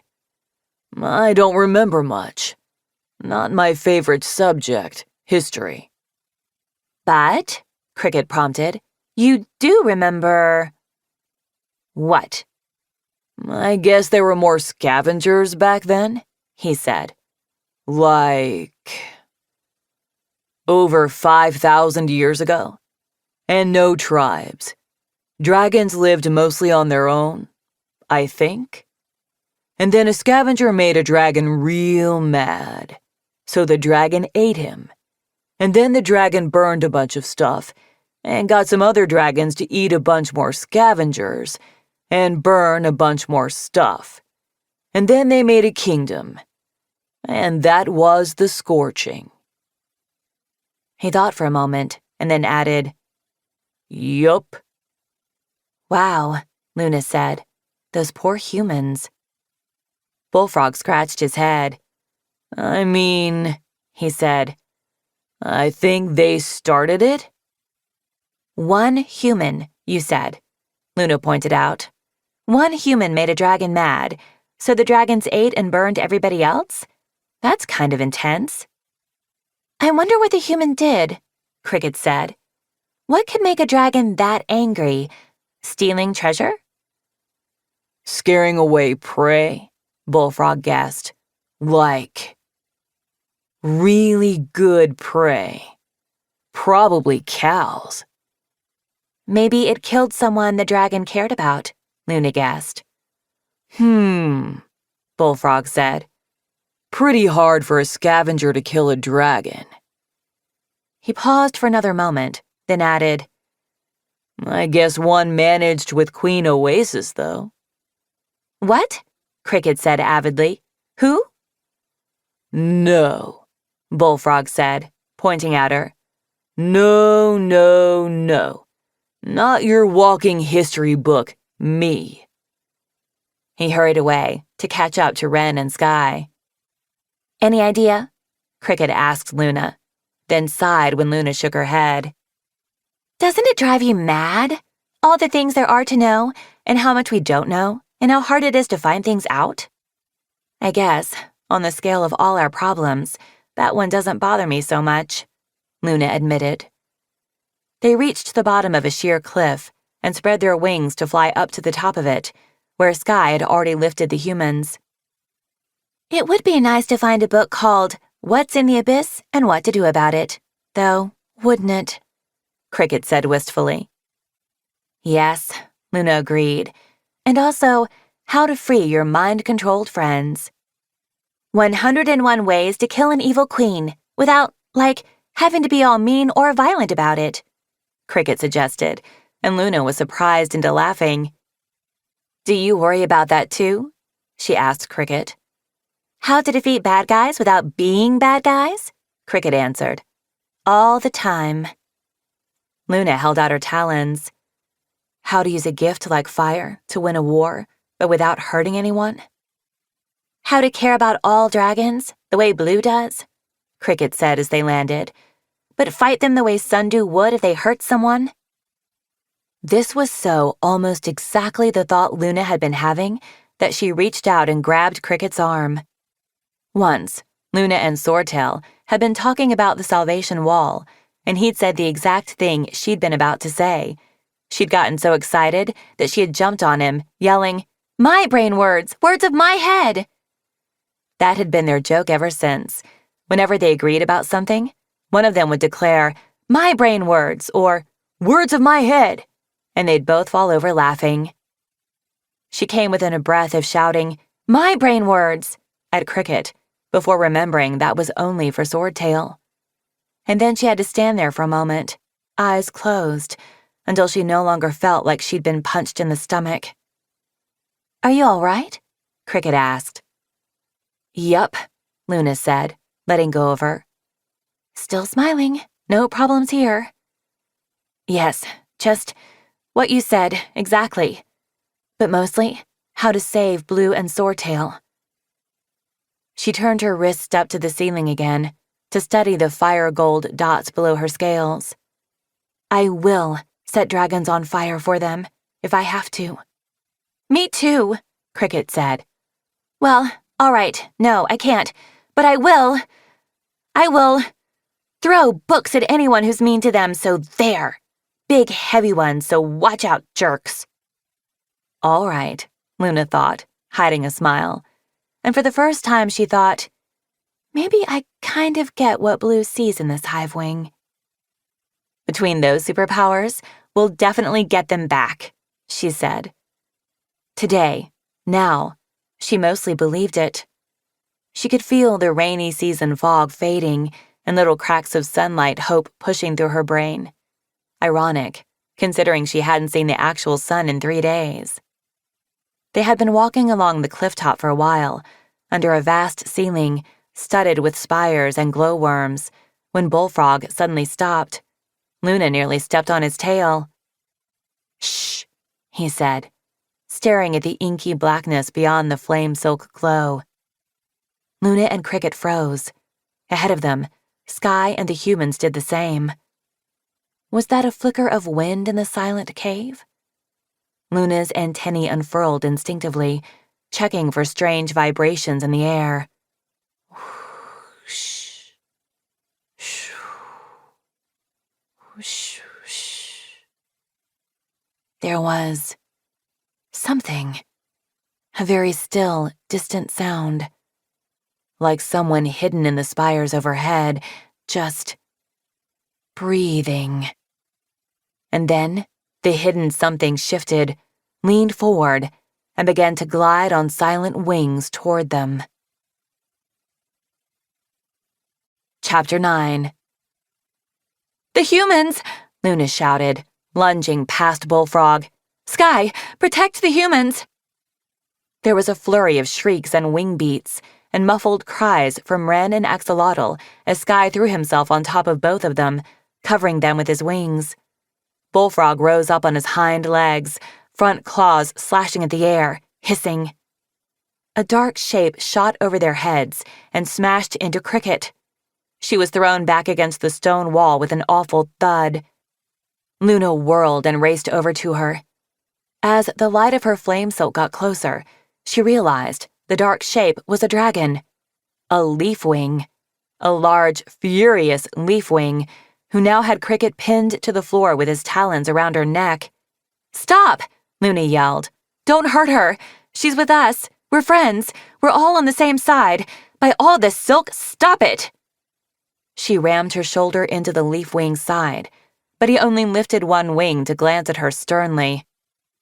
Have to make her unconscious, he said, a little out of breath as Cricket struggled and kicked at him. To protect us. No, Luna said, understanding what was happening. She doesn't have Queen Wasp inside her. She's the one hive wing who isn't mind-controlled. Haven't you heard about her? This is Cricket, the one who stole the Book of Clearsight. He said. Rings a bell. He glanced down at her without moving his talons. Better safe than sorry, though. You'd really better stop now, Bullfrog said, looming up behind Luna. Or I will have to do some hitting. The leafwing looked skeptical. He was about the same size as the mudwing, and then confused. He squinted at Bullfrog in the flame silk light, but didn't stop leaning on Cricket's throat. Her flailing was getting weaker, Luna noticed, with a touch of panic. What are you? The leafwing asked Bullfrog. We're friends of Sundew, Luna blurted. Oh, really? Said the leafwing, immediately releasing Cricket and taking a step back. Cricket rolled onto her side, gasping. Should have mentioned that sooner, he said, looking down at the hive wing reproachfully. When? Cricket managed to croak. The leafwing rubbed his chin for a moment. He said. Should wear a sign, maybe. Listing all our friends? Luna demanded. Who are you anyway? How do we know you don't have Queen Wasp inside you? He stared at her and then sat down heavily. So it's true, he said, closing his eyes. The devastation on his face nearly sucked away all of Luna's anger at him. That she can infect leafwings now? She said gently. Yes, and silkwings. Not us, though, Cricket said, with a faint wave of her wing at the group of them. Not just anyone. You have to be exposed to the breath of evil first. He still looked confused, so Luna added, Either by being stabbed with her tail venom or breathing in the smoke from this awful plant. It's a long story. Why are you down here? Cricket asked. Why aren't you with the other leafwings? Was on a mission, he said morosely. Hid. Got stuck here. He pointed at Bullfrog. What is that? Bullfrog looked as ruffled as Luna had ever seen him. I'm not a that, he said. I'm a mudwing. This is Bullfrog, Luna explained. He came from the distant kingdoms to help us, and so did they. She pointed to where Sky was still lying flat on top of the humans. The noises coming from under his wings sounded decidedly grouchy now. Sky, you can let them out, she called. He won't eat them. You won't eat them, will you? Eat what? The leafwing's eyes went as big as the moon's as the two humans scrambled out from under Sky's wings. You have an underground monkey. 2 underground monkeys. Huh. Rather think you could spare one, don't you? Seems selfish not to share when we're so hungry. His teeth gleamed. They're not provisions, Luna cried. They're not for eating. We're not monkeys either, Ren added in dragon, sauntering up and putting her paws on her hips. The leafwing flapped his jaw for a while in a very gratifying way. You taught it to talk, he finally managed. How did you do that? Why did you do that? Oh, it was quite hard, Sky said. Years of training. They're very clever mimics, though. Watch this. Not funny, Sky. Not funny, Sky, Ren said, at almost the exact same moment.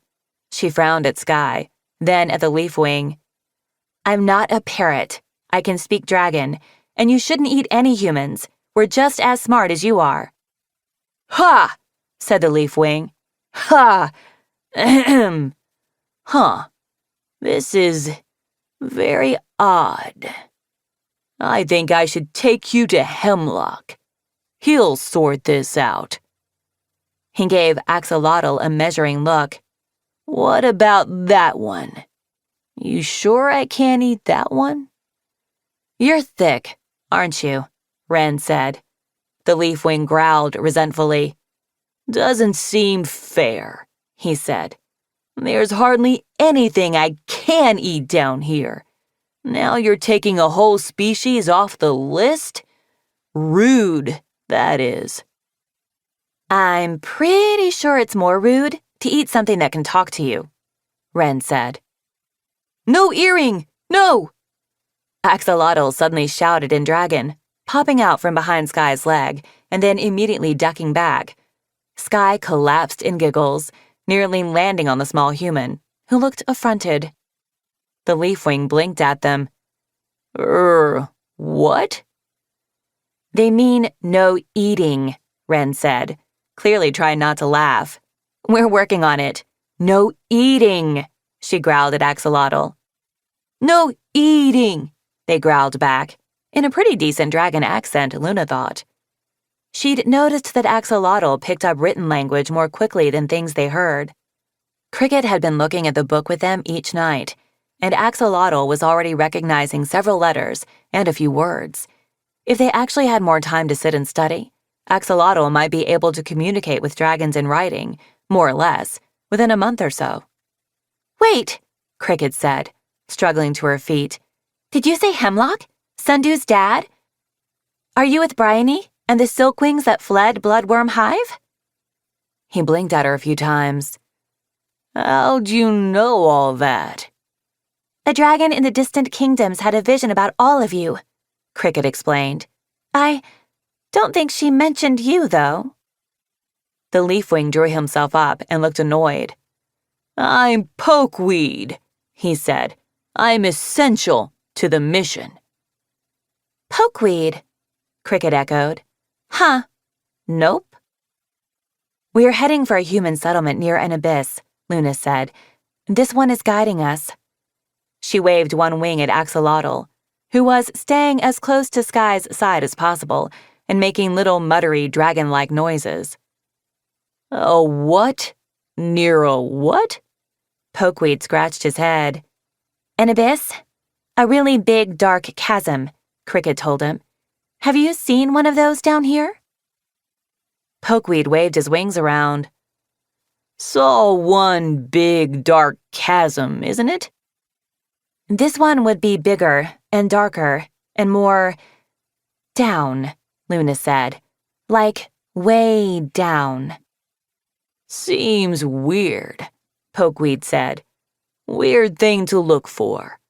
Unless it's for hiding. Is that what it's for? Hiding from Wasp? No, Cricket said. I mean, we're not sure. We're hoping there's something in it that can stop her. Even more weird. Pokeweed shrugged and turned, waving one wing. You explain it to Hemlock. He won't believe me if I try. Ren and Axolotl chattered for a moment in human, then climbed onto Sky's back, and they all flew after Pokeweed, through the vast open cave. It was a bit hazardous, dodging the stalactites, but it was a relief to be flying again after 3 days of walking and climbing and sliding. Luna stretched her wings as wide as she could and shook out her tail. Pokeweed had evidently ventured a long way from the rest of the group in search of food. Luna felt like they were following him for hours. Half the time they could fly, but for much of the journey, they had to crawl through tunnels or climb through passageways in the rock. Pokeweed radiated a distinct air of slow and unimaginative. But if he'd been willing to explore this far alone and memorize the way back, Luna thought he must be braver and smarter than he seemed. He wasn't a very good listener, though, at least not to silkwings, hivewings, or humans. Maybe he paid more attention when other leafwings were talking. As they dropped down a shaft into a damp tunnel, Luna's antennae picked up movement and murmuring vibrations ahead of them. From a distance, it sounded like wind in a forest, leaves brushing and whispering ahead of a storm. They emerged from the tunnel into a cave that surrounded an underground lake. Odd crystalline shapes jutted from the walls, like tapestries made of translucent gems instead of silk. Glowworms dotted the ceiling, like strange blue constellations, and a faint, phosphorescent glow came from deep under the surface of the lake, but those were the only sources of light. The murmurs resolved into dragon voices, hushed and flat and echoing in the cavernous space.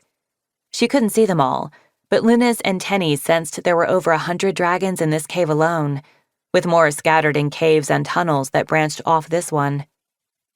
I'd weave this place with black silk thread, a tapestry all dark from far away, but with little circles of light in gold silk, and up close, around each gold silk circle, you'd find outlines of wings or tails or dragon faces, maybe in dark gray silk, hovering all around the lights.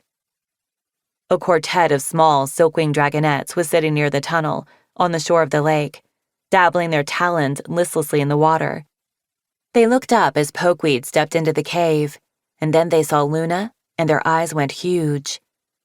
"Mommy!" the little pink one shouted, leaping to her feet. "Mommy, there's a dragon with fire on her head! Mommy, she has a fire hat!" "I want a fire hat!"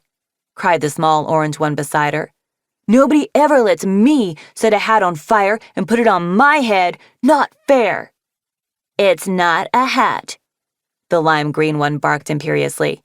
It is obviously a crown. I bet she is a fire queen.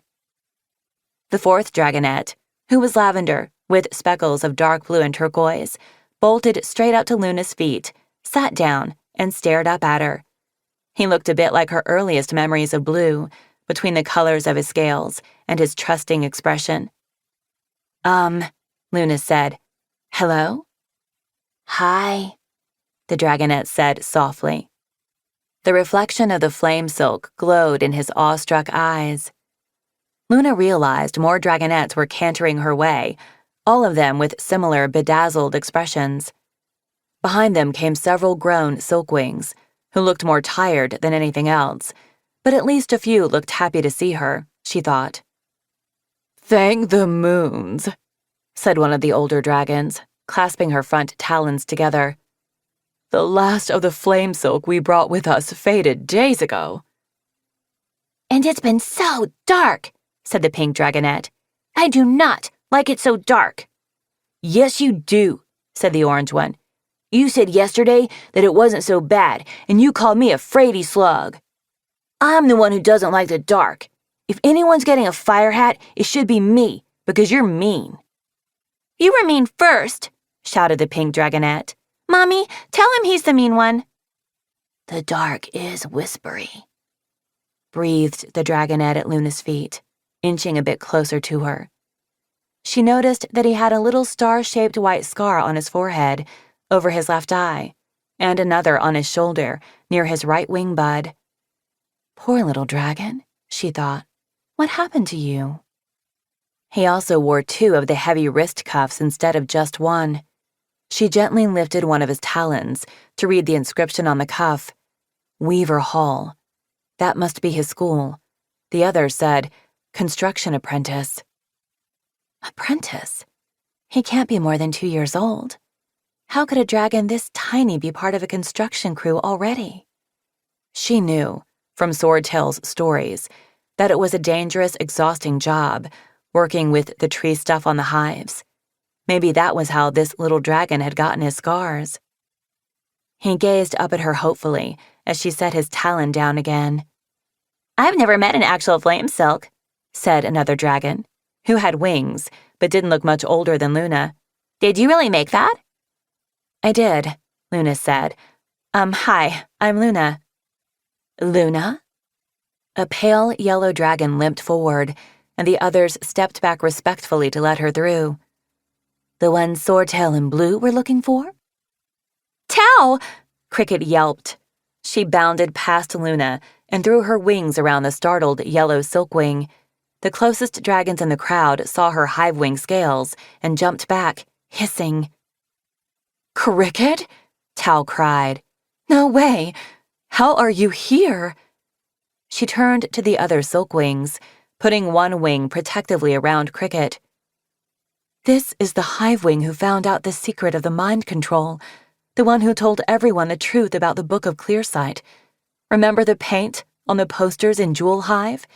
She's been fighting Queen Wasp longer than most of you. Luna felt a weird little stab of guilt, that this silkwing was quicker to defend Cricket than she had ever been.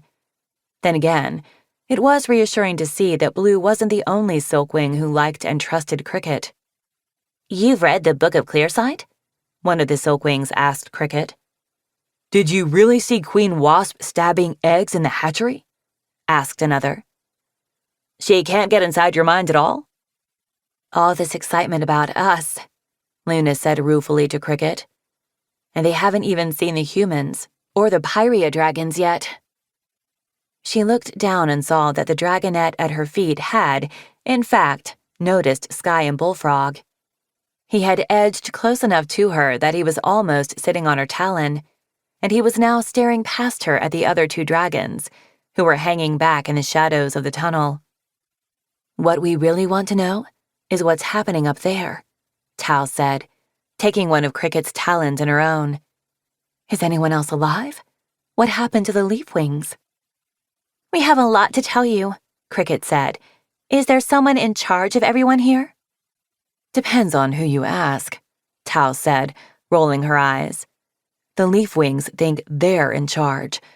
Morpho keeps insisting he should make all the decisions. The bloodworm hive silkwings have their own chrysalis, which it turns out was way bigger than ours. And Lady Jewel and Lady Scarab are here too.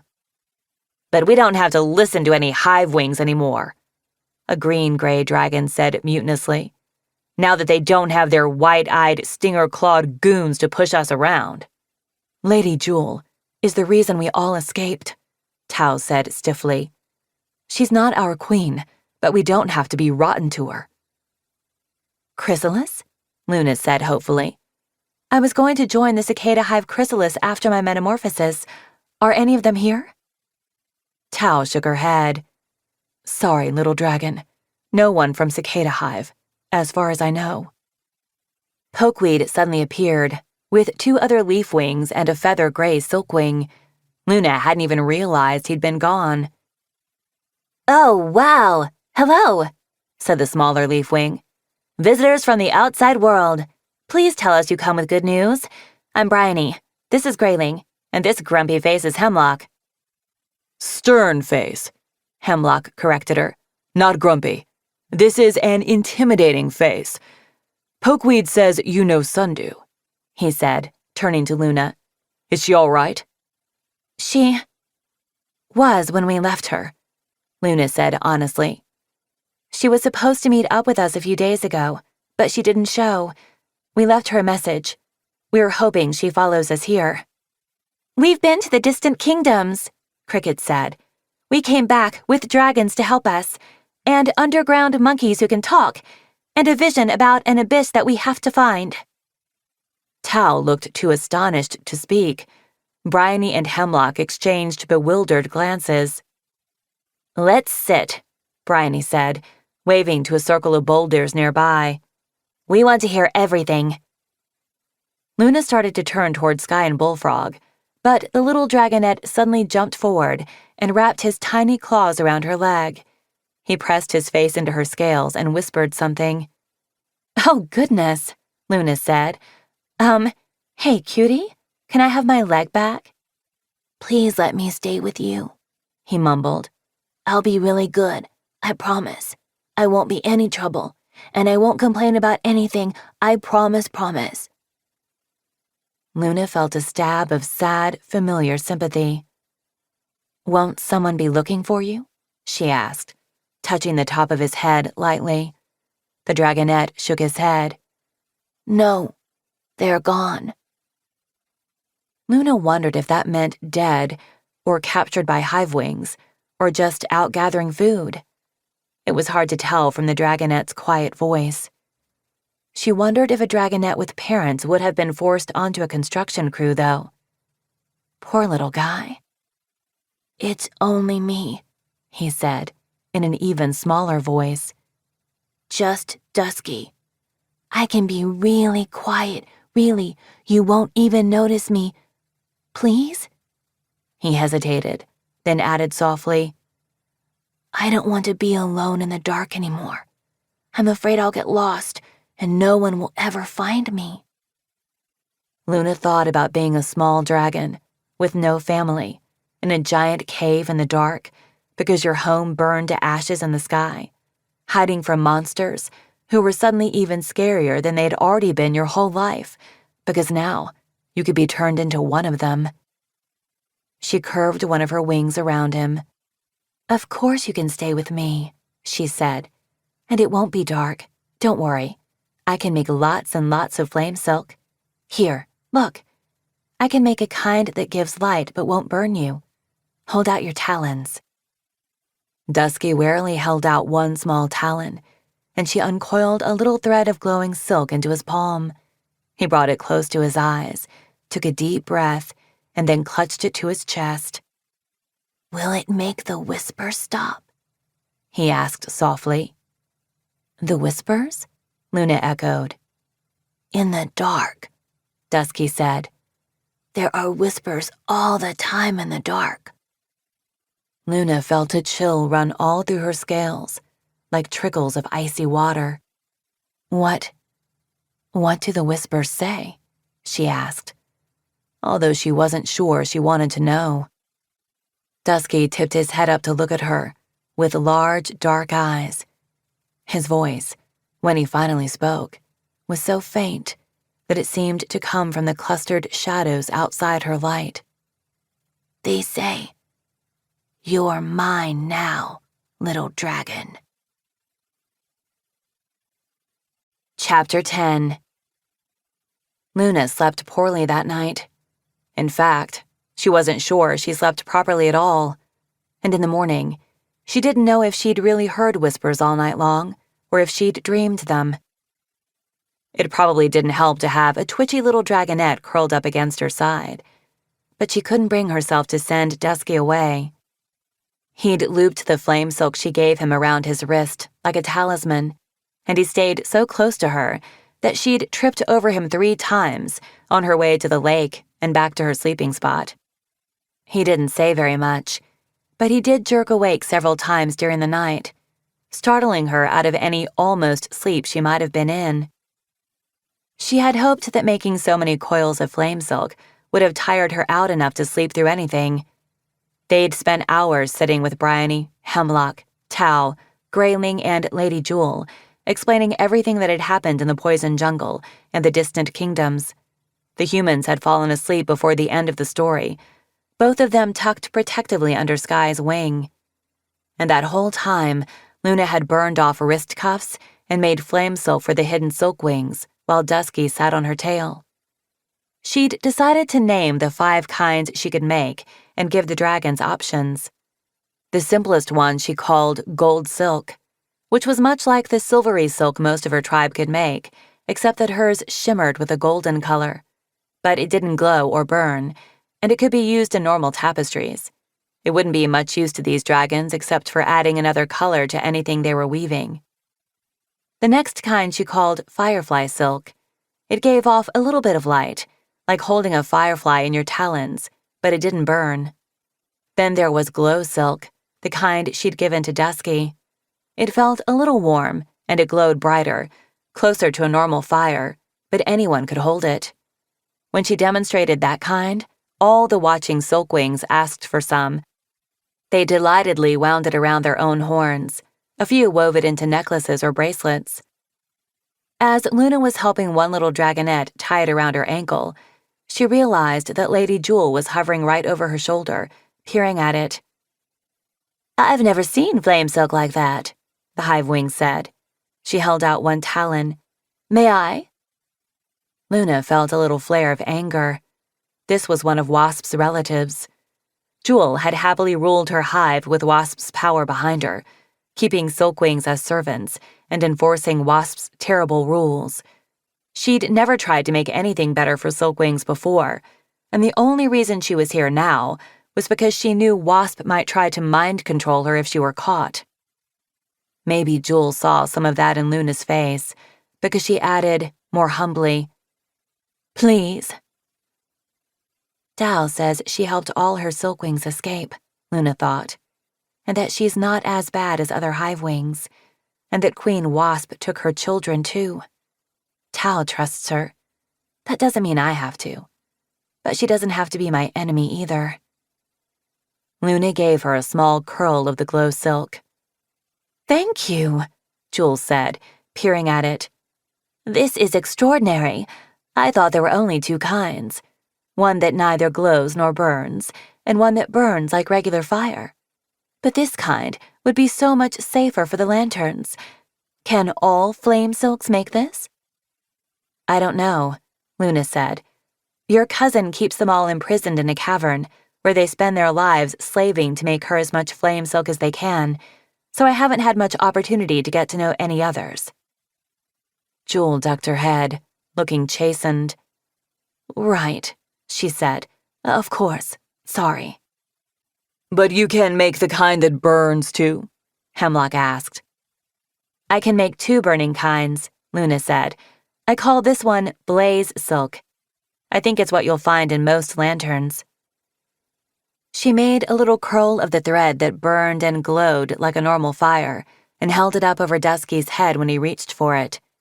"No, little one, this will hurt you."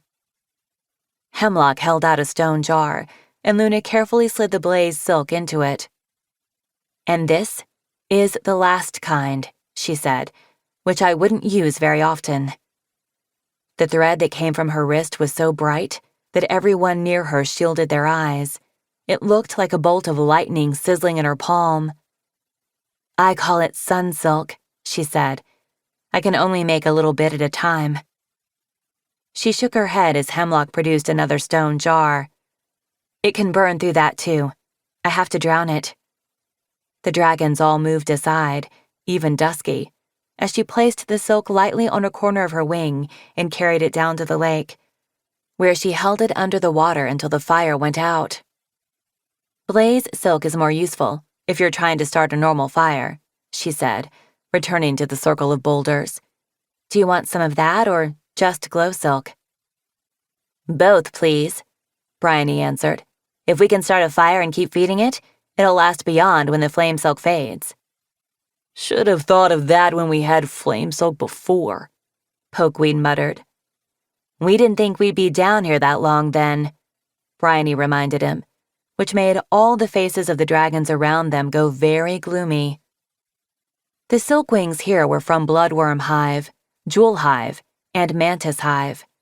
They knew Cinnabar had gone to warn the silkwings and other hives, but none of them had shown up in the caves. Nobody knew what that meant. Were they safely in hiding somewhere else, or were they all captured by Queen Wasp? They'd seen silkwings flying in formation with hive wings on a few foraging expeditions, so they knew at least some of them had been captured. They hadn't known about the Breath of Evil plant or the Other Mind, though.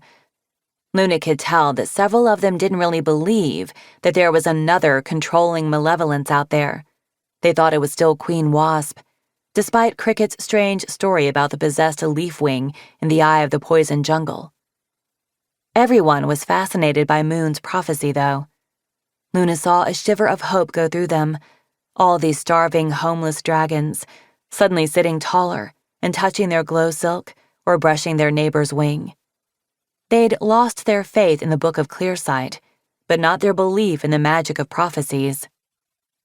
I don't know about any abyss, Tao said, but there is a colony of, what's the word you said? Humans? Living not too far from here. I know a cave where they go to gather water.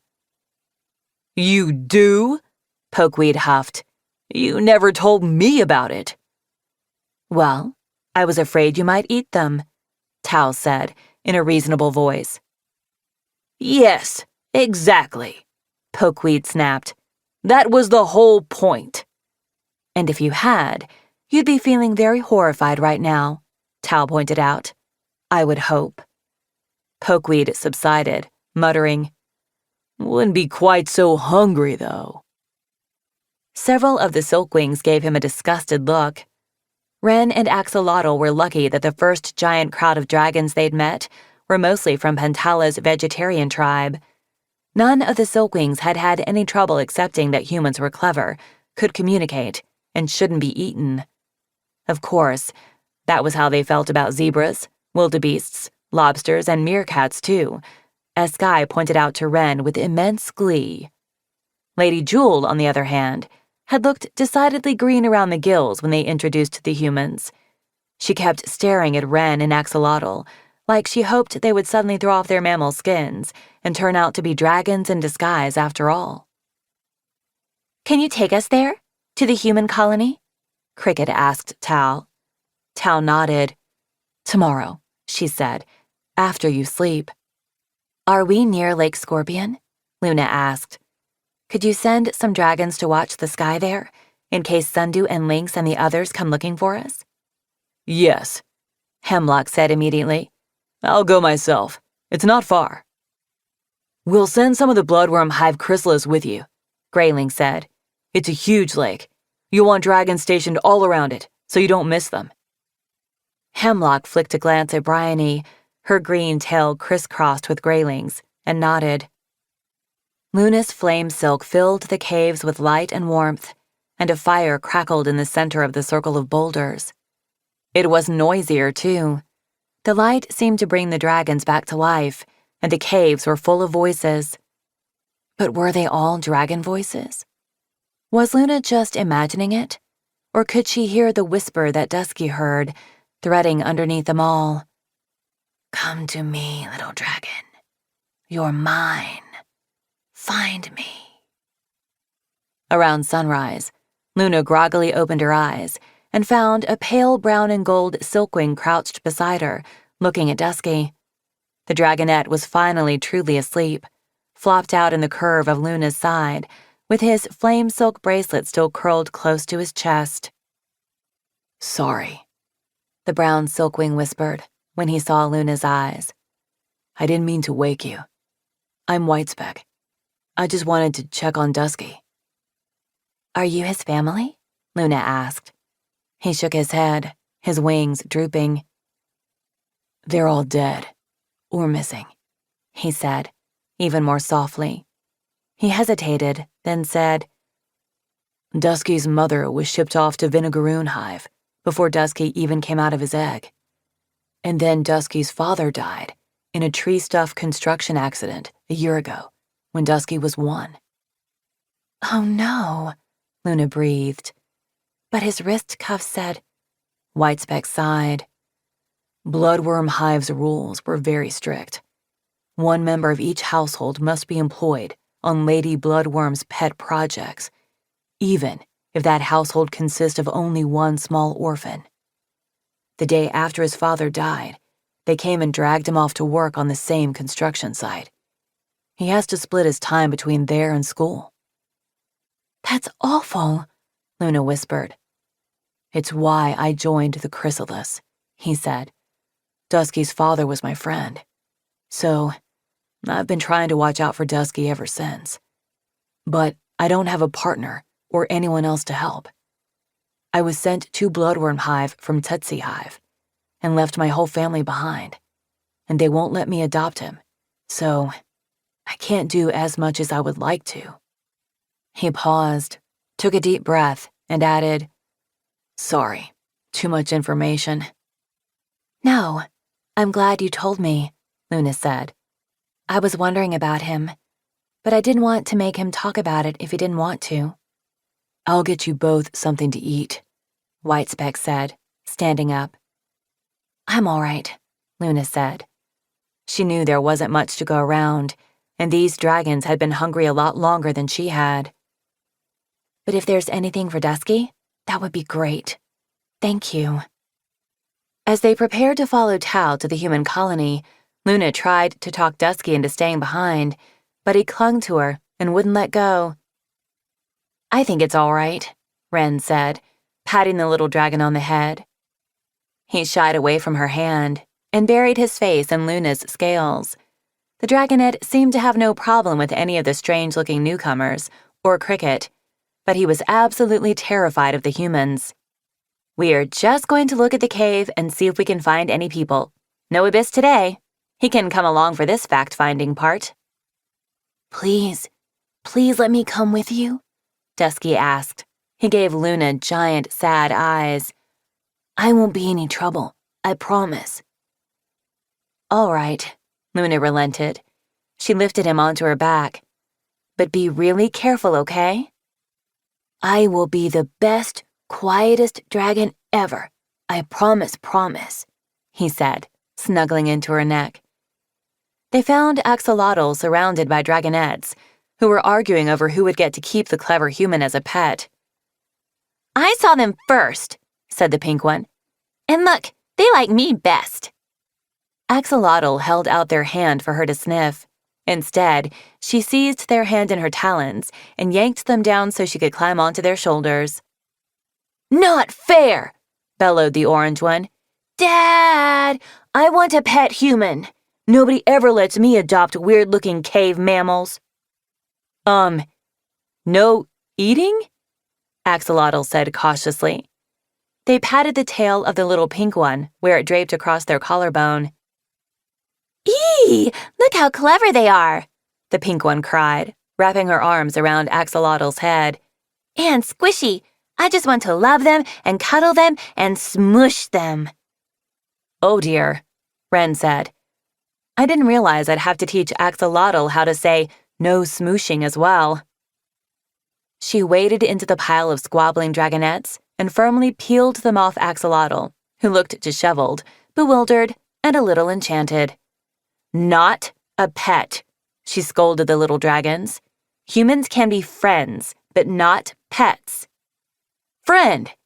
Axolotl cried in dragon, latching on to one of the words they'd been practicing. They crouched and clasped one of the pink dragonette's talons. "Friend," Axolotl said again, with a smile. The pink dragonette beamed. "Dusky, look! This human likes me best of anyone." Dusky shivered and buried his nose in Luna's neck. "Probably because I am not a brat like some dragons." The pink dragonette stuck out her tongue at the orange one. "Aww," the orange one grumbled to Ren. "But why? We want a fluffy human to play with." "That one said you were his pet." He pointed at Sky, who did an extremely terrible job of trying to look innocent. "Sky?" Ren stamped her foot. "Don't make that mad face," he protested. "They would have tried to keep you otherwise. I wanted them to know we go together, you and me." "You could have said best friends," Ren suggested, "or that I saved your life, like, multiple times, or that nobody gets to keep any humans. By all the moons, I mean really." "No humans for you," Sky said sternly to the dragonettes. "Ooh, but I bet you could find some really cute cave snails." He lowered his voice and whispered, "They'd probably be better behaved than she is anyway." "You are so lucky you're cute," Ren said, shaking her head. She said something to Axolotl, then added in dragon to Luna. "Dusky kind of reminds me of baby Sky. Totally different scales, but the sweet face. And Sky had no family either." "Except you," Sky said, poking her affectionately with his tail. "Well, you lucked into me," Ren said with a grin. Tal led them out of the main cave, and for a while, they climbed and walked through the winding rock passages. At one point, in a high-ceilinged cave, Luna wondered why they weren't flying, and then she remembered noticing that one of Tao's wings looked different from the others. She wanted to ask how Tao had made it all the way here from Jewel Hive, but she wasn't sure if that was too nosy. Tao seemed like someone who was good at both solving her own problems and asking for help when she needed it. They had to splash through a long river for a while. Pale, eyeless fish darted between their claws. Cricket and Bryony tried to catch one but failed, and then Bullfrog tried, succeeded, and snarfed it down with a very self-satisfied expression. The frigid water came up to Luna's wings, rippled around her stomach, and occasionally splashed up her nose. Eventually, the river narrowed and curved through a thin gap between two walls of rock. They squeezed through one by one, Tao, Sky with the humans, Luna with Dusky, Bryony, and Cricket. It took more wiggling and squishing to get Bullfrog through, but eventually he flopped into the shallow water on the other side with an oof of disgruntlement. "This is it," Tao said. She flicked her tail at the cave below them. The river swept past their talons and over an edge, water falling down about the height of 2 dragons into a wide, rippling pool.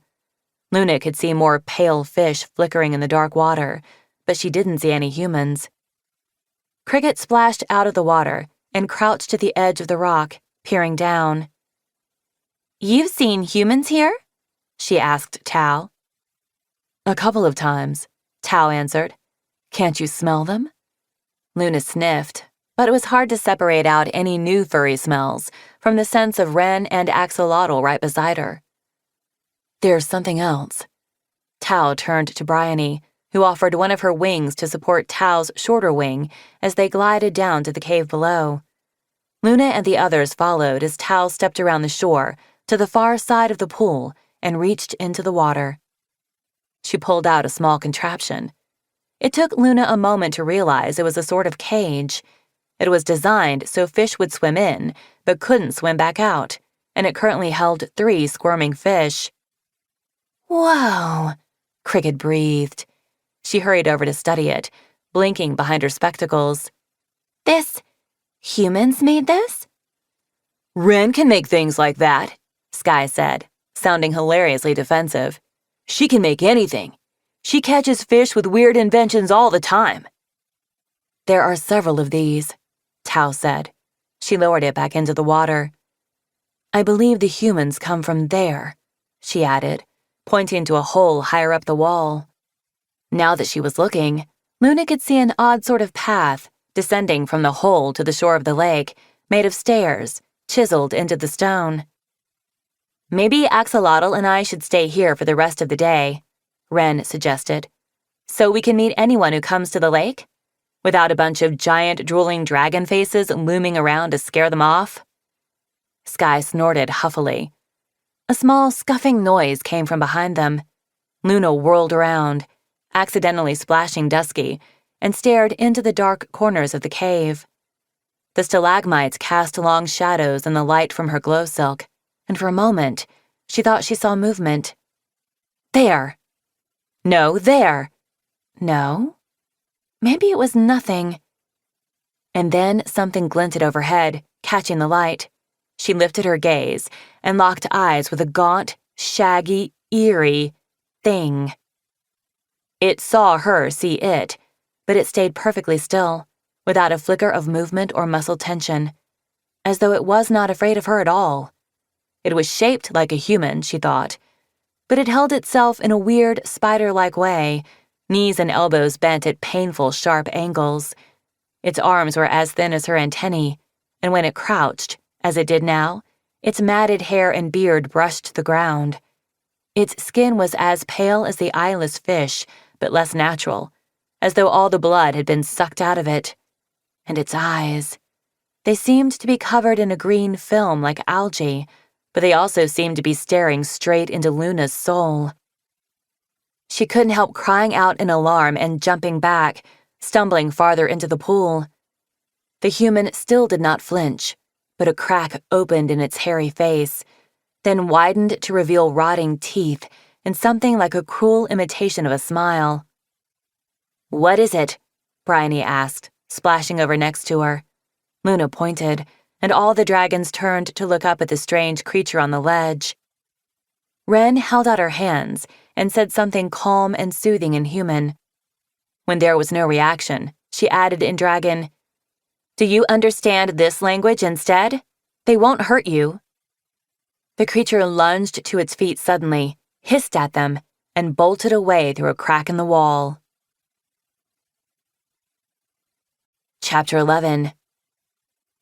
That was so creepy, Bryony said, looking down at Ren and Axolotl with a shiver. I didn't know humans could be that creepy. Was that a human? Cricket asked. For sure? Not some other weird thing we haven't discovered yet? I think he was human, Ren said, but I have no idea what was wrong with him.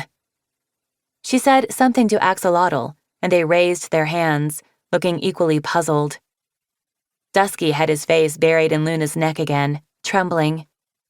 She rubbed her wings together uneasily, then reached up and tugged the dragonette into her arms, partly to comfort him, and partly to comfort herself. She'd expected tiny wrens and daffodils, and axolotls and ocelots, calm, smart little creatures. She'd never pictured an unsettling, dangerous-looking version of them. She felt her hope shiver, like thin glass that could shatter at any moment. Don't fall into the fog, Luna. Don't let the worry win. Humans are scary, Dusky whispered in Luna's ear. His breath smelled like the wild carrots he'd eaten for breakfast. Not all of them, she whispered back. Ren and Axolotl are friendly, and kind of cute, aren't they? I have bad dreams about humans, he said, so quietly she could barely hear him. Wait till you get your wings, she said, patting his head. You won't be scared of anything then. I've only had mine for a little while, and look how tough I am. It's all right to be scared, too, Cricket said unexpectedly. Luna hadn't even realized she was close enough to hear them. Cricket offered one of her talons to Dusky, and he touched his nose to it, blinking up at her. Everyone gets scared sometimes, she said, or sad, or worried. That thing scared me too, Dusky. You can always talk to one of us about it whenever you feel that way. What would that be like? Luna wondered. Telling someone anytime I felt sad. Is that normal for other dragons? Should we follow him? Ren asked, starting toward the ledge. No way, Sky objected instantly. I'm not letting you near that thing. It looked like it would eat you in a heartbeat. He made what he seemed to think was a stern, determined expression and glared down at her. I'm also not leaving you here alone. That thing could come back and get you, and so I am staying here to guard you, no matter what you say. Ren put her hands on her hips. No one is going to approach me if they see you looming around pretending to be scary, Sky. Well, good, he said. I am scary. They should think about that. What if all the Abyss worshippers look like that? Bryony asked, flicking her tail worriedly. Maybe the Abyss makes them creepy. Sky lunged forward and cupped his front talons around Ren, just as she was about to climb the wall to the ledge. Ren, he said, with desperate seriousness. If the Abyss can do that to humans, you can't go there. I won't let you turn into a scary hair monster. She put one hand on his nearest claw and looked up at him for a long moment, like they were communicating entire libraries with their eyes. Finally, Ren said, You'd better not. I like my hair the way it is.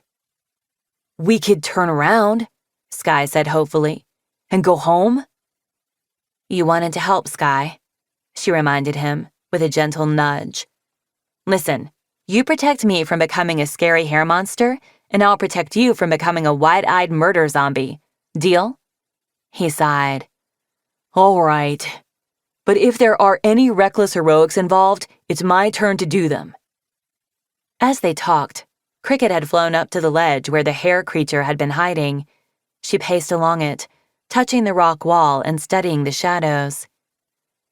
There is a gap here that some of us might fit through, she said thoughtfully. Let's think. Should we try? Just to look? What if it leads to the Abyss? Bullfrog asked. Then what do we do? Turn around, Sky said promptly. Go back to the cavern with all those nice rainbow dragons and have another bonfire party. Let's spend the night telling each other whatever the opposite of ghost stories are. Like, once there was a turtle, and then it met another even cuter turtle.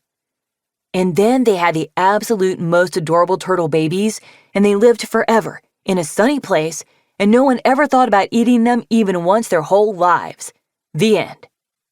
I'll fly into the Abyss, Bryony said. I'd do it right now. I want to know what's down there that's worth a whole prophecy. Cricket rubbed her forehead and scrunched up her eyes.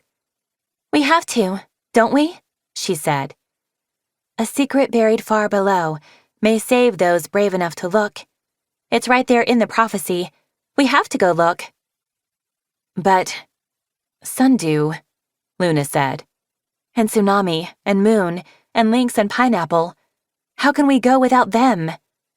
Face a great evil with talons united. That's in the prophecy too, isn't it? If we only have half the tribes represented, aren't we doing it all wrong?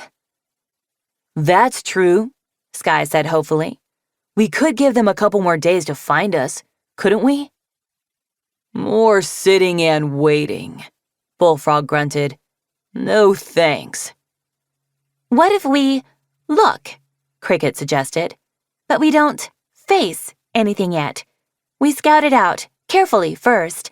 I'll just go through this gap and peek around and come right back. I'll come with you, Luna heard herself say, to her own surprise. No, no, no, Dusky whispered. The dragonette was trembling so hard, Luna could feel the vibrations echoing in her bones. You stay with Tao, she said, unwrapping him from her shoulders. I'll come right back, all right? He made a sad little noise as she tucked him into Tao's arms, but he didn't argue with her. I hope I can make a weaving for him one day, Luna thought. Something comforting. Maybe of what he'll look like with wings. to remind him of what he has to look forward to. It would have Dusky in the center, flying, looking happy instead of frightened, with dragons he trusts behind him, keeping him safe. Maybe I could put Ren and Axel in it, waving from the ground, or flying with his friends, to remind him that some humans are safe and friendly. She felt her worry-sadness lift a little as she pictured the tapestry and imagined the possible colors and composition. It distracted her enough to get her onto the ledge with Cricket, and it helped squash down the fear enough so she could squeeze through the small gap right behind the hive wing. Her flame silk illuminated a long, dark tunnel stretching away in either direction. The roof was low enough that Cricket and Luna both had to crouch. There was no sign of the hairy, hissing creature. "Which way?" Cricket whispered. Something glinted off to the left, reflecting in the light of the flame silk. Luna pointed, and Cricket nodded, and they crept toward it, with Cricket in the lead. The shiny thing turned out to be a diamond. Several diamonds, in fact, plus a few rubies and emeralds, embedded in the wall in a design that framed the archway into a new tunnel. Cricket brushed her claws over the design. "Do these look like vines to you?" she whispered to Luna. Luna nodded. Emerald vines, diamond flowers, dark and blood-red rubies throughout. I guess the humans made this. I wonder if that means the village is close. I don't see any humans down here, she added softly, but there's something on the wall in this tunnel. They went through the archway. In the light of Luna's flame silk, the stone walls came alive, shapes flickering across them like darting shadows. She nearly yelped, thinking the hair creature was running toward them, but after the first moment of panic, she realized it was only paintings. Paintings covered the tunnel walls on either side of them, and the ceiling as well. "Pictures," Cricket said in an awestruck voice, leaning closer to study them. "It's a story, I think. The humans must have done these, right? There's so many of them." The walls and ceiling were covered in little drawings of humans. It was strange to see a story with this many humans in it, and no words to help figure out what was going on, and no dragons at all, as far as Luna could see. No, wait. There was one. A little farther along the passage, tucked up near the ceiling, there was a drawing of a dragon curled in a cave, smoke rising from its nostrils. Luna followed the tunnel, watching the pictures as she went. The walls seemed to mirror each other and were covered mostly with humans doing odd little human things. But here was the dragon again, this time flying low over a group of crouching stick figures, and farther along, here again, back in its cave, but now with little bones scattered at its feet. Luna shuddered. The idea of eating any animals gave her the heebie-jeebies. Eating animals that were smart and self-aware made it so much worse. These dragons didn't know who they were eating, she told herself. But to see a story like this, where dragons like her were the scary, dangerous villains, it made her feel strange and inside out, like she didn't know who she really was. The drawings got more unsettling as they continued along the passage. More dragons appeared, most of them chasing the tiny stick figures, and more bones filled the empty spaces on the wall. A few dragons had little human legs poking out of their mouths. Next came several small human houses on fire, and a few small humans on fire too. My art won't be like this, Luna thought, touching one of the paintings. Other dragons can do these kinds of stories. I want my tapestries to make dragons happy. I'll show dragons and humans side by side, communicating and living in peace. And maybe if enough dragons see it in a tapestry, they'll want to live it for real, too. "These aren't Pantalan dragons," Cricket said softly. "Did you notice that? They all have 2 wings, and they're breathing fire." "Oh," Luna said, studying the dragons more closely. She had to admit that was smart of Cricket to notice, and admitting that to herself made her realize she hadn't had any angry thoughts about Cricket in a while. Somewhere along the way, she'd become Cricket in Luna's mind, an individual dragon who was not so bad, instead of a hive wing, representative of her entire cruel tribe. You're right. What does that mean? How can there be drawings here, on Pantala, of Pyrian dragons? I think they're very old, Cricket said, brushing one claw lightly over a small drawing of a shrieking human. Maybe they're from a time when the same dragons flew over both continents. Luna said doubtfully. That didn't entirely make sense to her. If this continent used to have 2 winged dragons who breathed fire, why weren't they here anymore? More and more little squares on fire, trees on fire, painted flames covering wide swaths of the wall with only a circle peeking out here and there that might have been a screaming human face. Luna really didn't love this story, whatever was happening in it. Oh! Cricket yelped. She grabbed Luna's talon and pointed to the fire paintings. Luna, what if this is the thing Bullfrog was telling us about? The smoking? The burning? The scorching? Luna gasped. Could that be it? And this is how the humans saw it, she cried. Lots of burning and death, Cricket said. Sounds kind of like how the dragons saw it too, actually. But wasn't the scorching thousands of years ago? Luna asked. Maybe there have been humans down here all that time, Cricket said. Maybe this is how some of them survived, by hiding in the caves and living underground.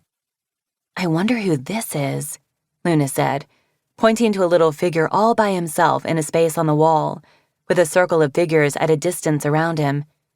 He was slightly bigger than the others, with a halo of light drawn around his head, and he was pointing toward the far end of the tunnel, the direction they were walking.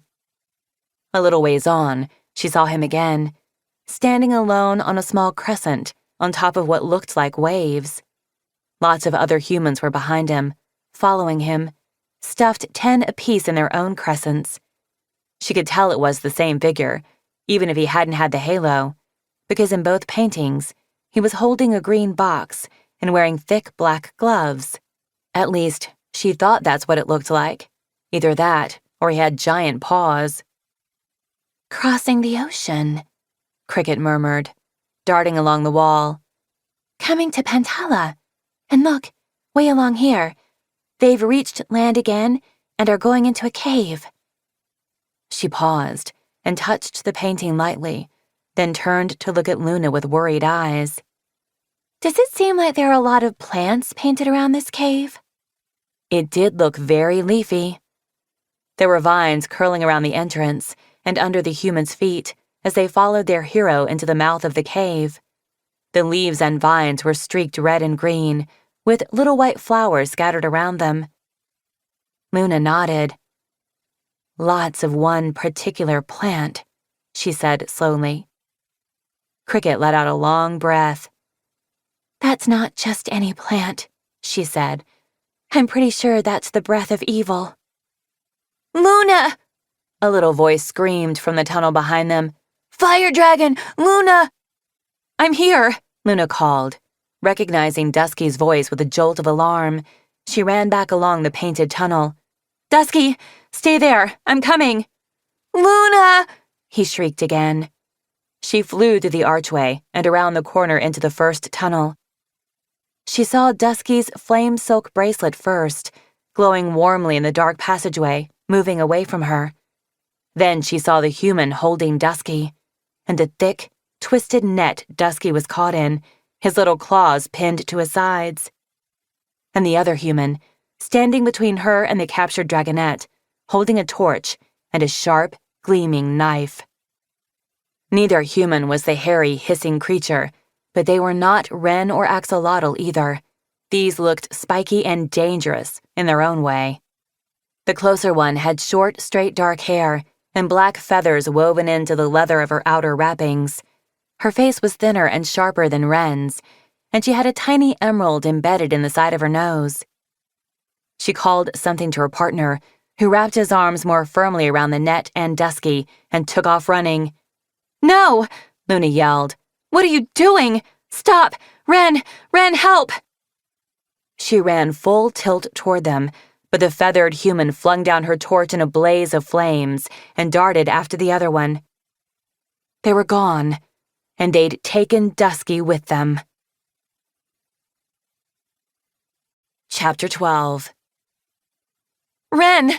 Luna shouted again, as she reached the gap she'd squeezed through only a moment before. "Help! There were humans here, and they took Dusky!" She kicked aside the burning torch, flinching at the stab of pain in her foot. Through the haze of panic around her, she heard Tao crying something like, "He promised he would just look. Luna, I'm so sorry. They came out of nowhere." And Bullfrog grunting, "It's too small. Can't get through." And Bryony yelling, "Then get out of the way, you big thick crocodile." And Sky shouting, "Ren, don't you dare! Ren, stop! It's not safe!" And then Ren was there, in the passageway with her, seeing the look on Luna's face, turning toward the sound of Dusky's shrieks, still echoing along the stone, and running, and Luna ran with her. She thought she heard Cricket's talon steps behind them, maybe Bryony's, but she didn't look back, only forward, at the distant light of Dusky's bracelet moving away from them. She wished she could run faster, but the third time she ran headfirst into a stalactite, she forced herself to slow down and watch the passage ahead. She'd be no use to Dusky if she knocked herself unconscious. "What did the humans say?" Ren asked as they ran. "Why did they take him?" "I have no idea," Luna cried. "They said, 'Urple Cheapsqueak,' and threw a net over him and ran away." "Urple Cheap," Ren muttered. "Not literally," Luna interrupted. "I don't know. It just sounded like squeaking to me. I'm sorry." "I think one of them said, 'Abyss,'" Cricket panted behind them. Luna remembered that the Hivewing had been trying to study human with Axolotl, Ren, and Sky during their rest stops. Luna had been too tired to pay attention. She should have paid attention. She could at least have learned the word abyss, or maybe something actually useful, like how to say, "Stop," or "Don't you dare take that dragonette," or "I will give up vegetarianism just to eat you if you hurt that dragonette." "It is weird," Ren said breathlessly, "that they would grab a baby dragon with a big dragon right there. I mean, if they assume you're his mom, they should guess you'll chase them and probably eat them. And so, if they were smart, they would drop him, and then they'd have a better chance of escaping. So it's weird, is all." The tunnel zigged and zagged, and the humans kept turning off into other branches, and a few times they nearly lost sight of Dusky's light at places where the path split, but then it would always appear again. "If the humans know these caves well, they should have been able to lose us by now," Ren pointed out, pausing to rest one hand against the wall, clutching her side. "Sorry. Ow! I'll catch up." Luna crouched beside her. "I'll carry you. If I catch them, I need you to communicate with them." Ren clambered onto Luna's back without arguing, and they set off running again. The ground kept slanting downward, and each turn took them lower and lower into the earth. Luna wondered for a moment how they would ever get back to the others. Sky was going to kill her for taking Ren off to get lost in this underground labyrinth. Suddenly Luna realized there was a faint green glow coming from up ahead, and maybe the sound of distant whispers, too. It was hard to hear for sure over her running footsteps, but the glow became brighter as she ran closer, until she emerged into a sepulchral, echoing cavern and found herself on a plateau scattered with boulders. The plateau overlooked a jagged slash in the heart of the planet, a stab wound in the stone that plunged down and down and down, so far it hurt Luna's eyes to look at it. The abyss. They'd found it. Luna had no doubt. There couldn't be any place deeper or creepier in the whole world. There couldn't be anywhere else where someone might stand and say, "Oh, this is much more of an abyss than that one." It felt like a place a prophecy would point to. It felt like it had been carved out of generations of dragons' nightmares. And the humans were there, standing near the edge with Dusky. As Luna spotted them, she realized the feathered one was crouching beside the baby dragon and sawing through the net with her knife. "Don't hurt him!" Luna cried, skidding to a stop. The one with the knife looked at her, then yelled something at the other one, who shook his head. "She told him to run," Ren murmured to Luna. "But he won't leave her. Luna, I think Dusky was bait. I think this is a trap." Luna jerked her head around, but there was no one else nearby. The glow from the abyss and the light from her flame silk illuminated the plateau. No other humans, not even the hairy creature. No hidden nets or anything that looked like it might trap her. If Cricket and Bryony had been behind her, they hadn't caught up yet. "It doesn't matter," she said. "We have to get Dusky back." It made her sick with nerves to see him so close to that awful hole, knowing he had no wings if the worst happened and he fell in. Ren slid off Luna's back and stepped toward the humans, holding her hands with palms out. She called to them in human, and both humans froze, staring at her. "Here we go," Ren said with a sigh. "Luna, look as fierce as you can. I'm going to try talking them down, but it'll help if you could look a bit more threatening."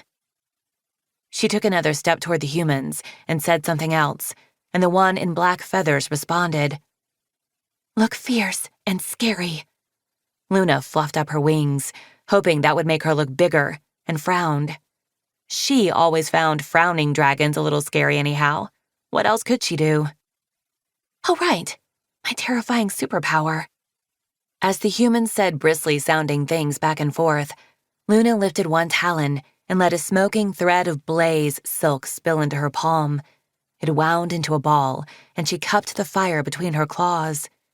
She'd never tried throwing flame silk before, but maybe holding it menacingly would be enough.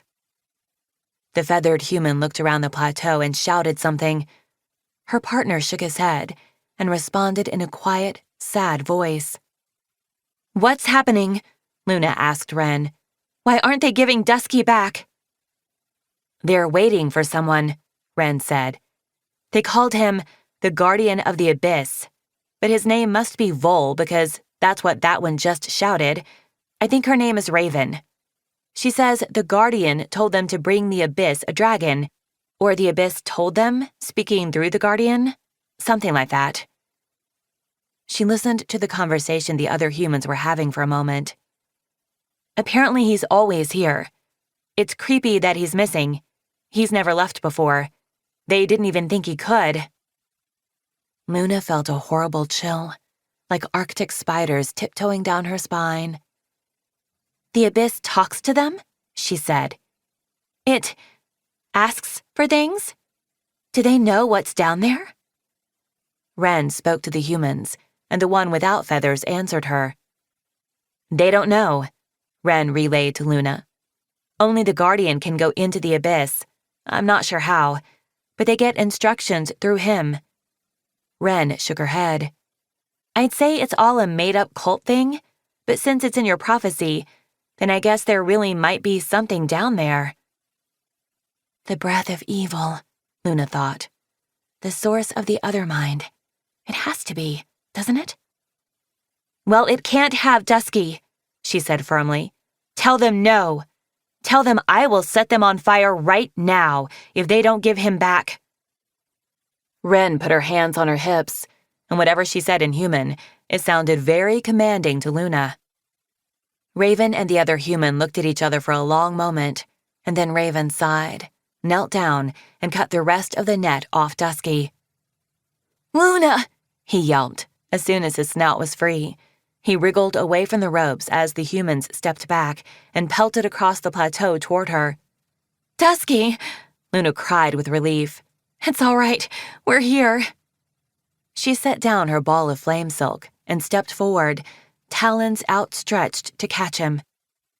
But he was still a few steps away when something dropped from the ceiling. Something that had been hiding among the stalactites overhead, waiting to pounce, like a vicious, predatory insect. Something hairy and leggy and hissing, giving off a stench almost as bad as Lady Scarab's weapon, as it fell. The guardian of the abyss landed on Dusky, knocking the dragonette flat. He seized the little silkwing in his spindly arms and sprinted sideways, darting away from Luna while her brain was still screaming, "Ack! Creepy things falling from the sky!" And then, before anyone could blink or scream or move, the terrifying human hurled himself and the wingless dragonette over the edge into the abyss. Part 2. A Secret Buried Far Below. Chapter 13. "Dusky!" Luna shrieked. No, no, no, no, no! This couldn't be happening. The little dragon couldn't be gone just like that. The abyss could not have him. She didn't stop to think. She ran to the edge and threw herself after them. I can catch them. I can save Dusky before they hit the bottom. I can get him back. Below her, she could see the tiny dark silhouette of the guardian falling, framed against the weird glow. Behind her, she heard Ren shouting, but she couldn't make out anything the human was saying. I guess I am a dragon who can fly into the danger when I have to, she thought as she plummeted. I never knew for sure. Swordtail always did it for me, before I ever could. Please be okay, Dusky. The flailing stick figure below her looked as far away as before, and the fall felt endless. Luna tried pumping her wings to descend faster, but it didn't seem to help. Why would the guardian do this? Why would he take Dusky? Why would the abyss want a baby dragon? The light was getting brighter, bright enough to dazzle her eyes, and suddenly she couldn't see the human and Dusky anymore. They were swallowed by the green glow, which filled her field of vision, shimmering folds of eerie light, consuming everything else and blinding her so she didn't know how much farther she had to fall. And then all at once, she was there. Luna had to swerve at the last moment to avoid landing in the morass of vines that carpeted the abyss floor. They were thick and wound together like an angry nest of eels, and she thought the whole tangle might be dragons deep. The phosphorescent light came from the leaves and from a moist, mossy coating on all the walls around her. It was bright enough here that she wouldn't have needed the glow silk on her horns, but she was glad she had it and its warm golden light. There was no sign of Dusky or the wretched human. Dusky! Luna cried. Dusky! Maybe the vines had cushioned their fall, but then, where were they now? How could they have vanished so quickly? Wait. There. There was a section of the tangle that looked partly crushed. This had to be where they had landed. Luna hovered as close as she dared and peered at it. She didn't want to land on or touch the vines. She could too easily imagine long tendrils wrapping around her ankles, dragging her down so the plants could dissolve her into bone mulch. And she was pretty sure this was the breath of evil. She'd never seen it in real life before, but it looked like the plant in the cave paintings, and it matched the description from Cricket and Sundew's stories. Luna! Dusky's voice shrieked. Luna whipped around. There was a trail across the vines if she squinted, the path of a small creature running full tilt, leaping from tangle to tangle like a fearless squirrel, and it led in the direction of Dusky's cry for help. She shot over the vines, swooping around the curves of the abyss.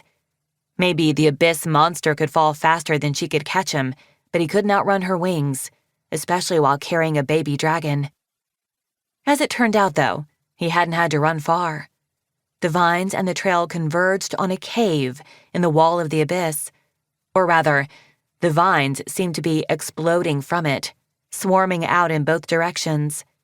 The cave entrance was full of plants, but there was a gap near the top where a small dragon, or a human and a tiny dragon, could fit through. Luna held her breath and dove toward the opening. Her wings and talons brushed the vines as she glided through, and she felt the tendrils shiver, as if a million gleefully venomous wasps were waking up somewhere nearby. On the other side, there was a room. That is, it still felt like a cave. Stone walls, chilly, dark, but it was the size and shape of a throne room, square, with 4 matching columns and corners, and most importantly, a throne on the far end, up against a perfectly smooth, flat wall. The vines were coming from the thing on the throne. Luna tried to make the scene into a picture in her memory instinctively, the way she always did, but she couldn't. She couldn't figure it out. She couldn't get her brain to fit around what her eyes could see. Her first thought was, this would be such a disturbing tapestry. Her mind desperately wanted to see it as a tapestry instead, as a picture, not real, not really right in front of her. She'd expected a plant, and yes, there was a plant. A stem as thick as the columns rose from the earth below the throne, winding around the pedestal. But on the throne was a man. And sitting on his knees, captured between the thick black gloves on the human's hands, was a young dragon. For a horrible moment, Luna thought it was Dusky. But as she flew closer, her light reflected off green and orange scales, and she saw that this dragonette had wings. It also could not possibly be alive.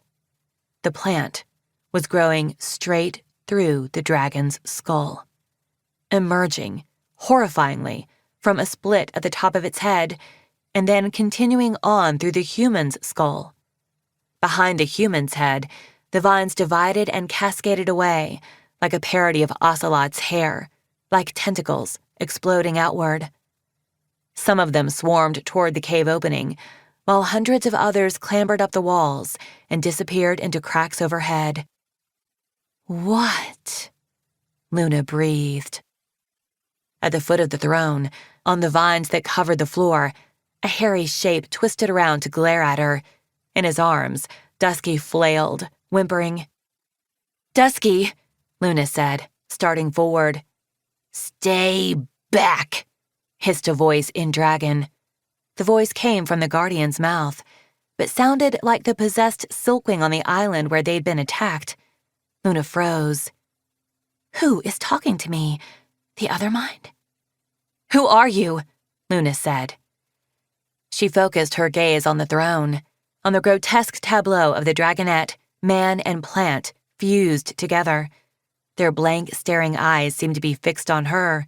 Both the human and the dragon had a white film covering their eyeballs, with a shimmer of mossy green overlaying it. But they couldn't still be alive. They just absolutely could not be. "I am the Emperor of the world." "You're so not," Luna said. "How can you be Emperor if no one even knows you exist?" Hissing filled the room, coming from the throne and the shivering plants and the guardian of the abyss all at the same time. "They will know," said the voice. "They will all know soon. I am the ruler of everything. All of it is mine, all—" "Okay. You're deranged and sinister. Got it," Luna interrupted. "But who is talking right now? What is that?" She pointed to the throne. "What happened to that little dragon?" There was an offended silence for a heartbeat. 2, 3, and then, with a rustling, the voice finally answered. "Give yourself to the vines, and we'll show you the whole story." "Ha," Luna said. "No, easy no. I will never let you take my mind." "It's inevitable now," the voice said calmly. "As soon as you entered this chamber. Eventually your wings will tire, and you'll drop from the air with exhaustion, and then my vines will have you." "Pfft," Luna scoffed. "I can leave whenever—" She turned toward the cave entrance. It was entirely barricaded with vines. Luna shot over to the tangle that now blocked the exit. She nearly grabbed one of the vines to rip it away, but she pulled her talons back at the sight of wicked thorns bristling along the edges. If they scratched her, would she instantly be lost to the other mind? Or would it happen if she touched the sticky sap, or the jagged leaves? How did this work? Was it more dangerous here, this close to the roots, to its origin? "How did you do this?" Luna demanded. I thought you needed a dragon with leaf speak to move the vines. Oh, I have one. Luna's gaze went to the mystery dragonette on the throne. Was it a leafwing? With the orange scales, it didn't look like any tribe she'd seen so far. Unfortunately, my lizard is not strong enough for everything we want to do. Her leaf speak works for the vines close to us, in the abyss, but not in the overworld. Which is why this fool was supposed to bring me sundew! The voice suddenly roared. At the foot of the throne, the guardian cowered, baring his teeth. He whined something inhuman and shook poor little Dusky. That is obviously not the dragon I need! The voice abruptly cut off. There was an odd, strangled sound, and then it returned, suddenly soft and whispery. But it's the dragon I want. A few of the vines slithered toward Dusky like curious snakes. The guardian took a step away from them and snarled something else. Pathetic, the voice said, back to its previous cadence. You're not much use to me either, Silkwing. But I'll keep you, just for fun. Maybe Sundew will come looking for you. That would be convenient. I'm not afraid of you, Luna said. She turned her wrists upward and gestured at the vines all around. I'm a flame silk. All I have to do is burn my way out. Maybe this is the reason I'm a flame silk. Maybe I'm supposed to use my sun silk to burn all these vines to ashes. Maybe this is always where I was supposed to end up. Oh, said the voice gleefully. Oh, no, don't, anything but that. Luna hesitated. Why did it sound so delighted? That would be just terrible, the voice went on. You fiendish monster! Because burning it would release the same smoke that got the silkwings and leafwings of the snarling river. It would be toxic. It would go straight into my brain, and if I burned too much, the smoke could rise and get the others beyond the abyss as well. She clasped her front talons together, suddenly terrified. Cricket! Luna shouted at the blocked exit. Ren! Bryony! Oh, yes. Please do bring them closer, the voice chuckled. I would like all those pretty dragons to play with, and the sparky humans too. This guardian is the worst! It suddenly roared again. I demand another, and nobody listens. My worshippers have betrayed me! The guardian shrieked, dropped Dusky, and threw his hairy arms over his head. Dusky scrambled away from him and pelted across the vines that covered the floor. He stopped below Luna and reached up toward her with a heartbreaking look on his face. Luna, help me, he wailed. She swooped down to pick him up. But as her talons touched his, vines shot up from the tangle, snapping around her wrists and ankles. Dusky's eyes went blank, and he yanked her down toward him, and more vines surged up to ensnare her neck, her tail, her wings. Luna tried to scream for help, but a vine looped around her snout and pinned it shut. She was trapped, like an insect in a spider web, and the spider was casting its poisonous haze across her mind, and all around her, the throne room faded away. Chapter 14. Luna opened her eyes. She was standing on the slope of a mountain, in bright daylight, surrounded by pine trees. What? She blinked, but the pine trees were still there. She held up her talons. They looked like hers. She felt like herself. She did not feel like she was drowning in evil vines. Is this an evil vine hallucination? It felt awfully real. If it is a hallucination, why is it happening? For a moment, she stared at the trees, but they didn't seem to have any sinister intentions. They swayed gently, looking the very opposite of suspicious. Their whole aura radiated, nope, not interested in eating your brain. Something was sitting on her foot. Luna glanced down. It was Dusky. But he had his eyes squeezed shut, and his little arms and tail clamped around her leg. He was so small, smaller even than most 2-year-old dragonettes. "Any idea where we are?" she asked him. He shook his head mutely. She thought about pointing out that he might have a better chance of guessing if he actually opened his eyes and looked, but she decided he was already stressed enough. And this certainly didn't look like the Pantala they knew. It looked more like the dragon colony Luna had visited in Pyria, the one called Sanctuary, which was surrounded by pine forest like this. Except here, there were no dragons in any direction, as far as she could see. She spotted an overlook beyond the trees.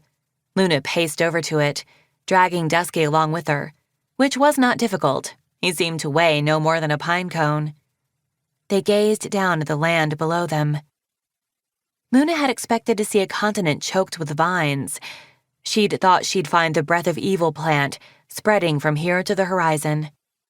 She wouldn't have been surprised to discover that she'd been unconscious and mind-controlled for years, and this was a future where the plant had won and taken over everything. But what she saw instead was far more mystifying. The landscape below her looked strangely organized. It was partitioned into squares and rectangles and ovals, with long, flat lines running between all of them. Many of the sections contained cubic structures, giant boxes with ornate roofs, or taller, tower-like things. "It's like a hive," Luna realized, spotting an arrangement of roofs around an open square that might be a market. Except all the layers are spread out next to each other, instead of stacked on top of one another. Some of the areas were for growing food plants, as far as she could tell, like the hive greenhouses, but open to the air and much bigger. Those seemed to be arranged around the outer edges, while the inner sections were crammed with cubes and towers, and stepped temples, and stone-paved courtyards. "Dusky?"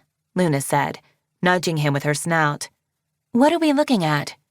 Does this look at all familiar to you?" He shook his head again. Luna scanned the sky. "I still don't see any dragons. Isn't that odd? Did they all live in the flattened-out hives?"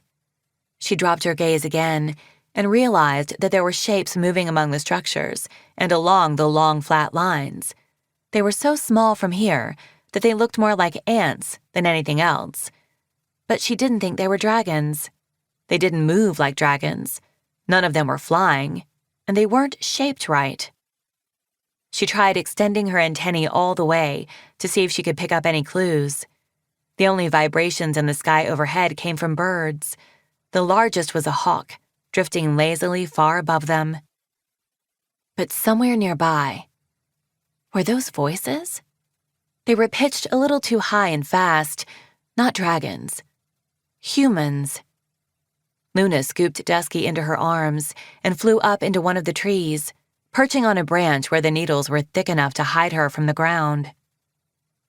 Not that she was afraid of the humans exactly, but after seeing the Guardian and the one on the throne, she thought she might want to keep her distance until she could tell which kind of humans these were. There were 4 of them, slouching and swaggering up the mountain, bonking into one another and shouting and breaking twigs off the trees they passed. One of them stopped, picked up a rock, and hurled it at a nearby tree. When it thunked against the bark, he shouted, "That's right!" And then 2 of the others scrambled around to grab rocks and do the same. The last human rolled his eyes and sat down on one of the boulders, stretching out his legs. "So impressive," he said. "You can hit trees with rocks. Someone should make you all emperor." The first rock thrower grinned and strutted in a circle, holding out his arms to the watching trees.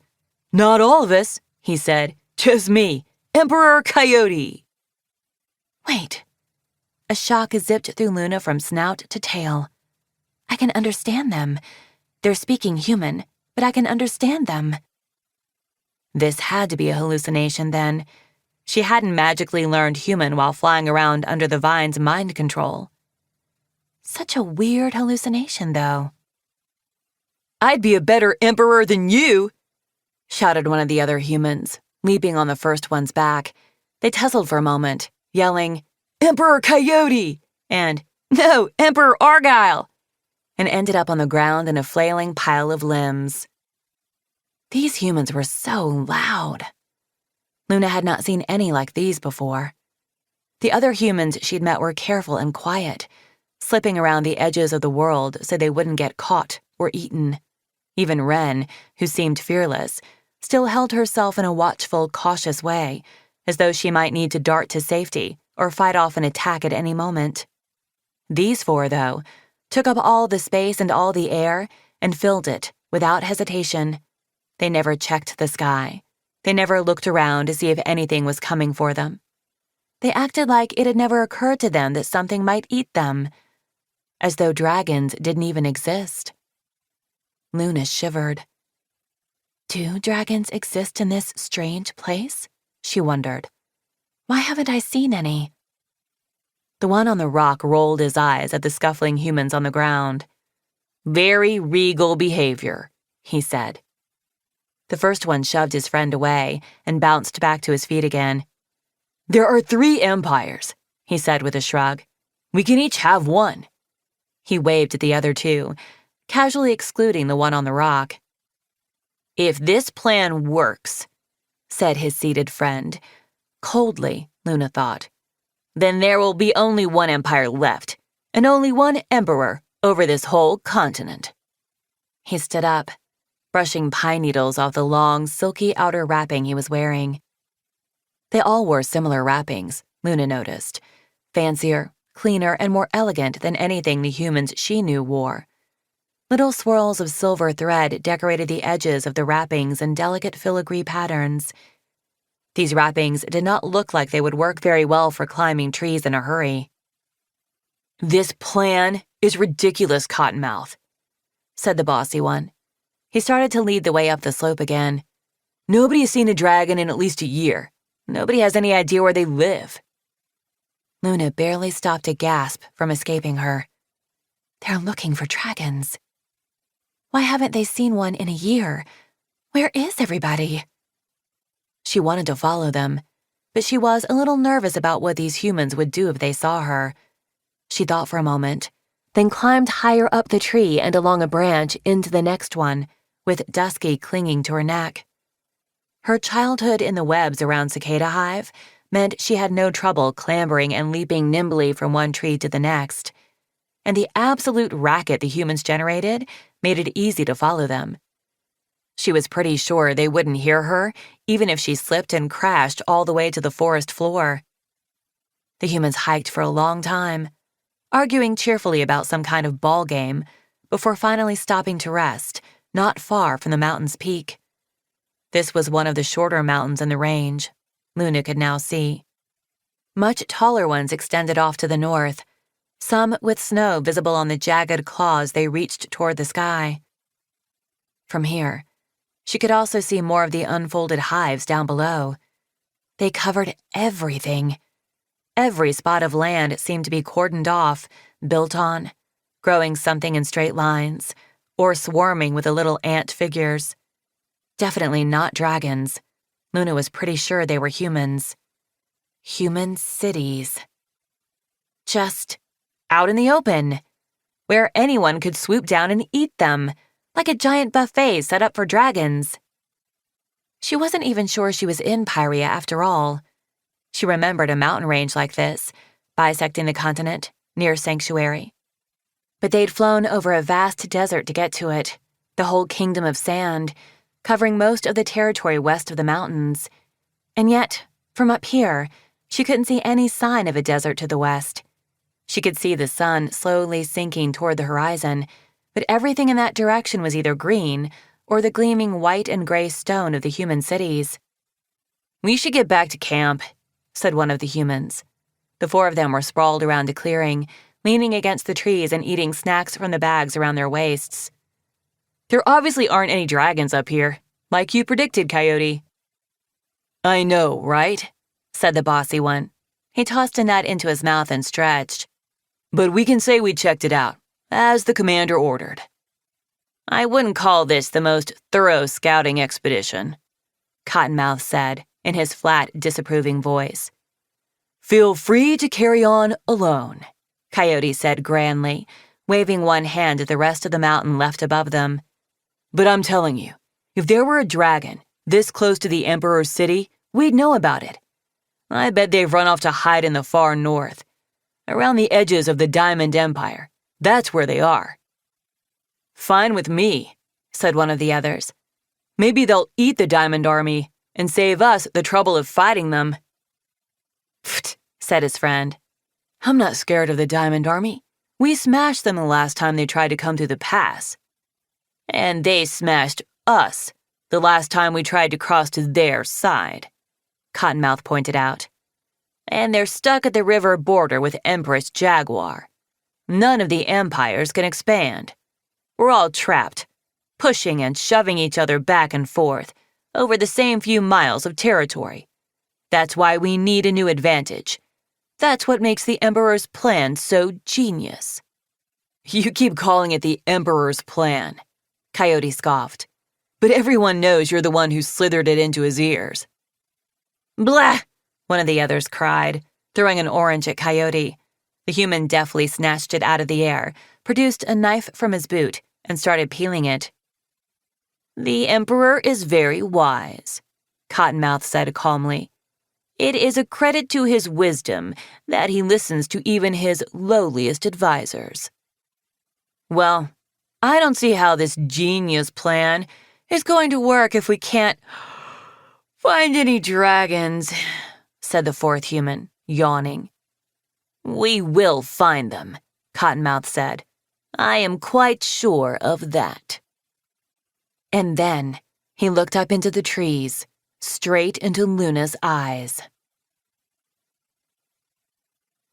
Chapter 15. Luna squeaked and ducked back into the branches, her heart hammering. Dusky squeezed her neck so hard she felt dizzy for a moment. What will they do to us? What do they want a dragon for?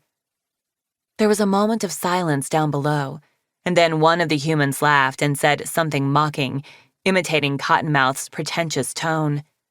Coyote and the other one laughed as well, and Luna heard the sounds of them getting up and bumping around noisily. She risked a peek through the needles and saw that Cottonmouth was standing up as well, his gaze focused back on his companions. But surely he had seen her. Why hadn't he reacted? Or told the others? Cheer up, Cottonmouth, Coyote said, slapping him on the shoulder. I'm sure the Emperor will let you chase imaginary dragons for the rest of your life if you want to. You can avoid the front line for years that way. That is not, Cottonmouth began frostily. Sure. Coyote waved away his protests and bounded off down the slope, with the other two close behind him. Race you back to camp, he shouted. And with another cacophony of crashing and hollering and noise, they were gone. Cottonmouth let out a soft, hissing breath and turned, silently scanning the trees around him, but not looking up. One human. Luna could take one human if she needed to. She had flame silk to defend herself with. What she really needed was answers. If she could understand human in this hallucination, could they understand dragon? Hello? She called. Cottonmouth didn't respond. He prowled away from the clearing, stepping quietly over fallen branches. Luna gently tucked Dusky into a sturdy triangle of branches and whispered, "Stay." Then she spread her wings and floated down from her hiding place. "Hello?" she called after him. "Ahem. Aren't I the thing you're looking for?" He kept walking, as though he couldn't hear her at all. Even if he didn't understand dragon, surely he could tell the difference between a dragon growl and the other noises of the forest. She padded forward and poked him in the back with one talon. Zero reaction. He didn't turn, didn't flinch, or jump. "Can you not see me?" Luna asked. "Or hear me? Really?" She darted around in front of him and waved her wings. He walked straight through her. Yar! Luna shouted. It didn't hurt, but it was so weird. She held up her talons and examined them frantically. They were there. She could see them, and she could touch things like trees and Dusky. So how did she not exist at all for this human? It was like being invisible, but a different kind of terrible. She hurried back to Dusky and sat in the tree for a moment, cuddling him in her arms so at least something would be real. Dusky, where are we? Luna asked. Why is this happening? Dusky looked up at the sky, and when Luna followed his gaze, she saw a dark shadow descending rapidly from the clouds. It rolled over them like fog, like the entire world blinking, and when it cleared, they were somewhere else entirely. It was still a mountain, but a higher, colder one, above the tree line, with scatterings of snow dusting several of the boulders. They materialized nearly on top of a mountain goat, but like Cottonmouth, it stared right through them, chewing placidly. Humans were also scattered throughout the boulders, and for a moment, Luna thought they were all dead because they were lying so still. But then one raised his head briefly before ducking back down, and she realized they were hiding from something. Oh, probably from the giant cave they were all looking at. Or rather, from the thing inside the giant cave that was rumbling and growling and emitting trails of smoke. They found a dragon. I wonder if the dragon will be able to see or hear me. The growls grew louder as the dragon in the cave approached the entrance. She poked her head out, yawned, and sniffed suspiciously. She wasn't a very big dragon, not very much bigger than Luna. She had 2 wings, and her scales were orange with lemon-yellow underscales. Small flames flickered in her mouth as she yawned. She seemed muted somehow, like an undercooked version of a dragon. I hope they don't hurt her, Luna thought anxiously, glancing at the humans.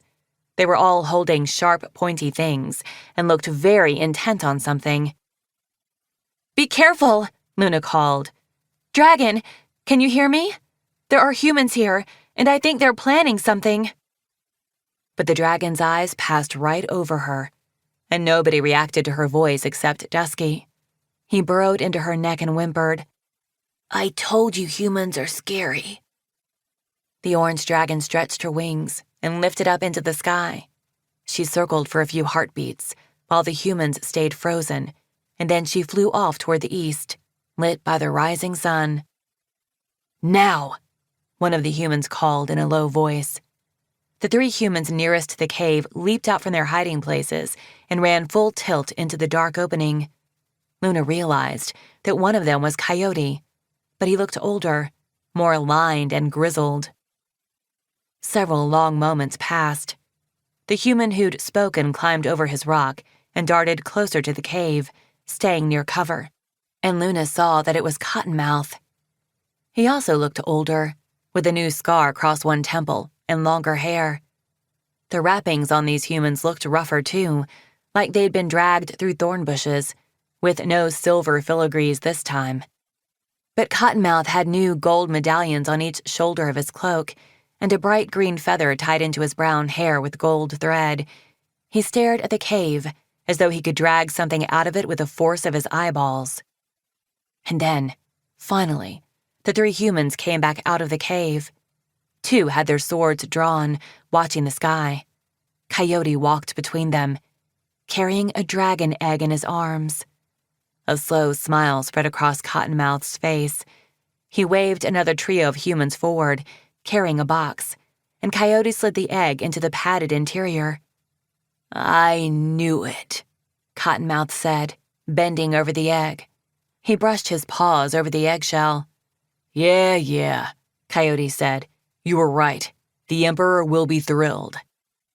How many eggs were in the nest? Cottonmouth asked. 3, answered one of the other humans, missing the warning look Coyote shot at him. Cottonmouth stood up and looked into Coyote's eyes. Go get the other 2. Whoa, Coyote said. I thought the plan was to start with 1. I want them all, Cottonmouth said. Go get them, now. But sir, said the human on Coyote's left, won't that make the dragon angry? I thought the scholars said they might not miss one, but... Cottonmouth turned and stabbed him through the stomach in one swift movement. The human gurgled and fell over. Luna covered Dusky's eyes just a moment too late. She could feel him shuddering all through her scales.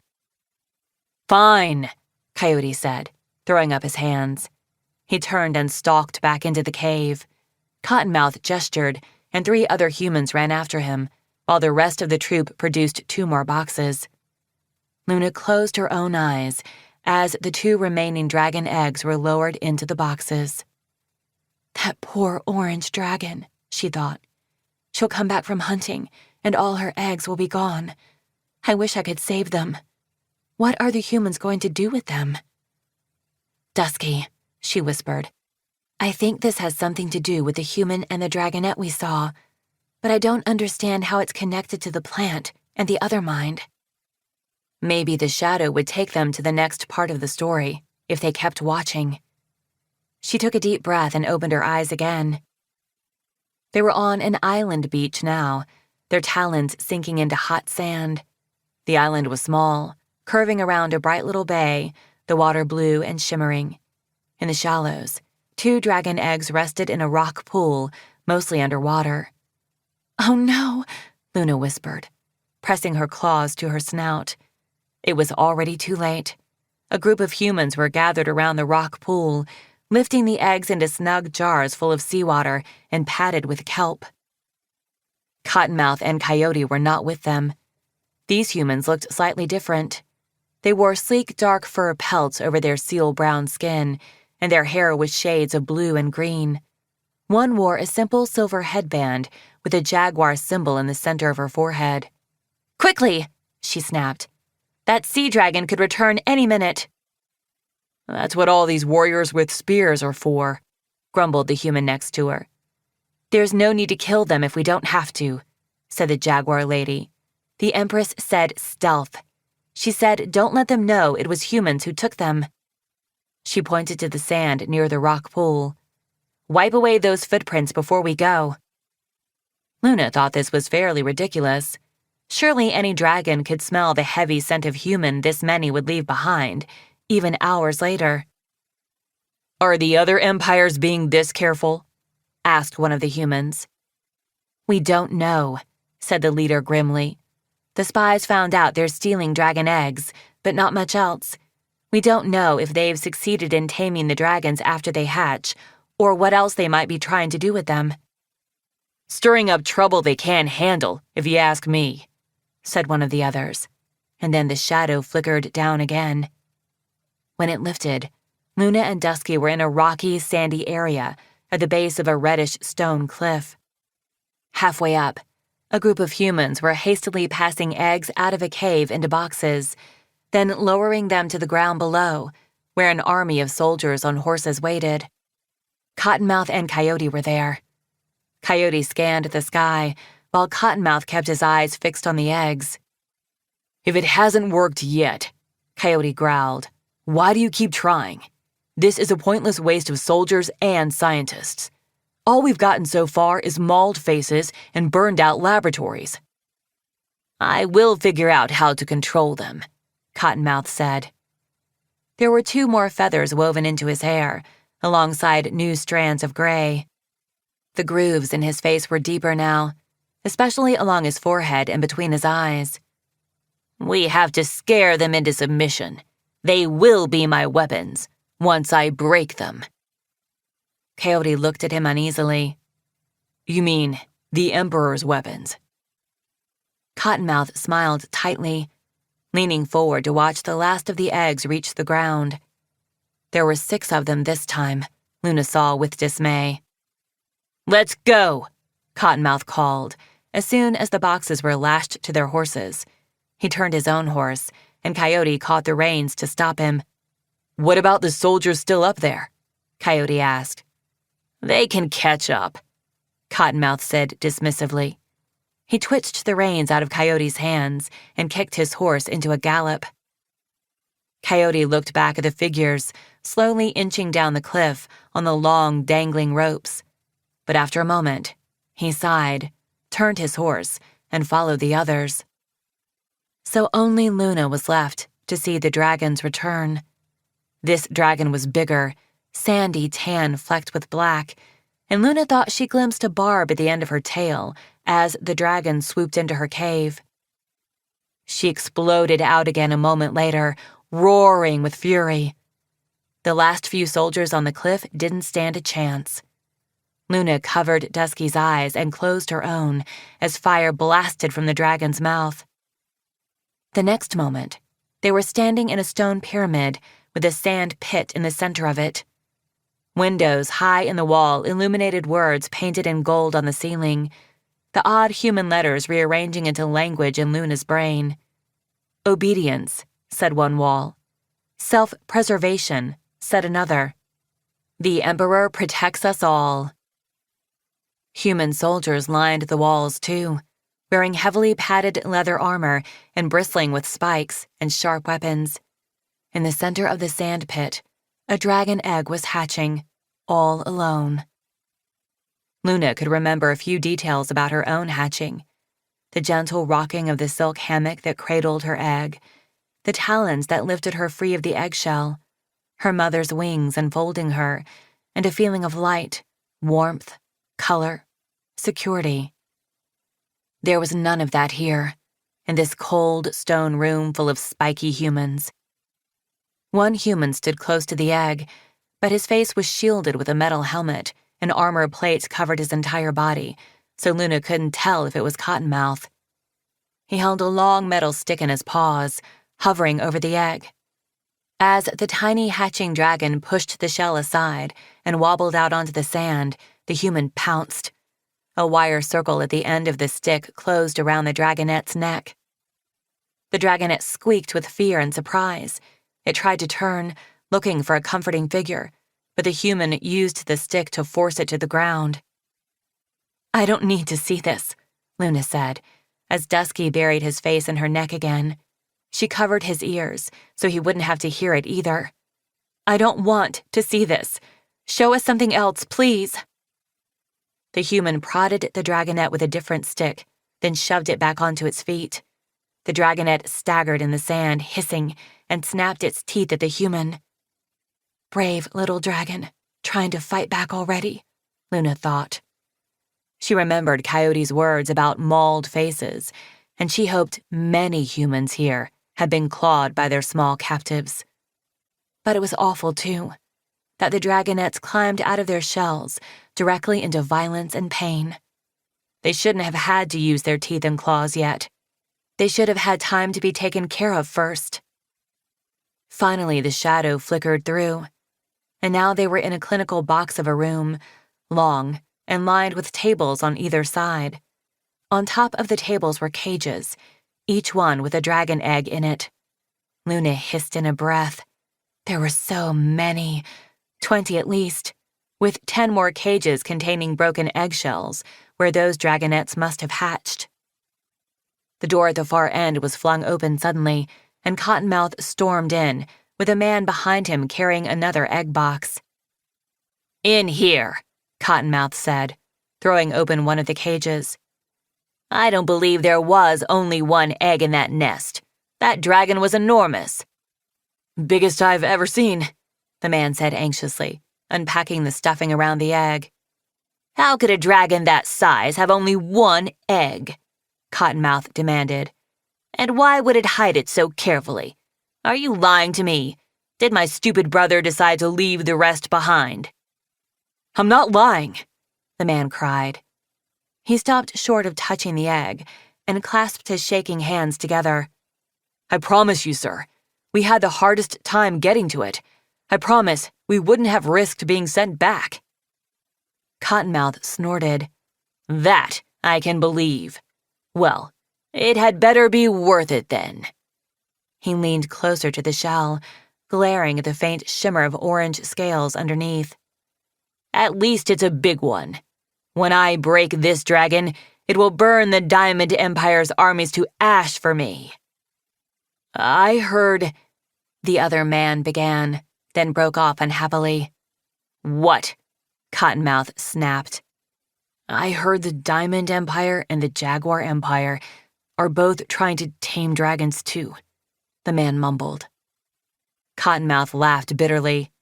Yes, no one can keep a secret around here. But most of the dragons in their territories are those swimming ones. Can't breathe fire, according to the scholars. Our dragons will be the most dangerous once we get them to work. Get them to work, Luna thought, with a shiver of outrage.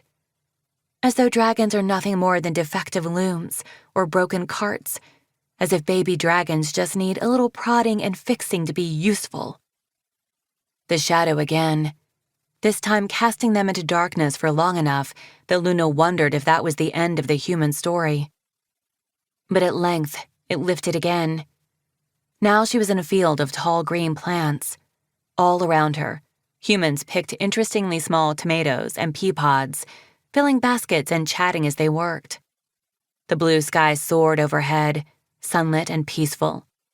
Dusky lifted his snout and took a deep breath. Through their scales, she could feel his heartbeat slow a little bit, despite all the humans around them. Then, a terrifying roar split the air, a wordless howl of fury that felt like all of Luna's worst days rolled together and set on fire. 3 dragons burst out of the forest.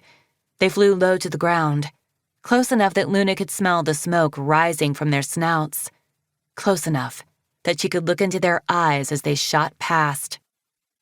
One of them was the dragon from the red stone cliff, whose 6 eggs had been stolen. The one in the lead was nearly 5 times that size, a huge orange dragon with rusty copper-green underscales, lashing her enormous tail as she flew. The third was a black dragon, speckled with red scales, whose face was set with grim determination. The humans around Luna screamed, dropped their baskets, and fled toward the buildings in the distance.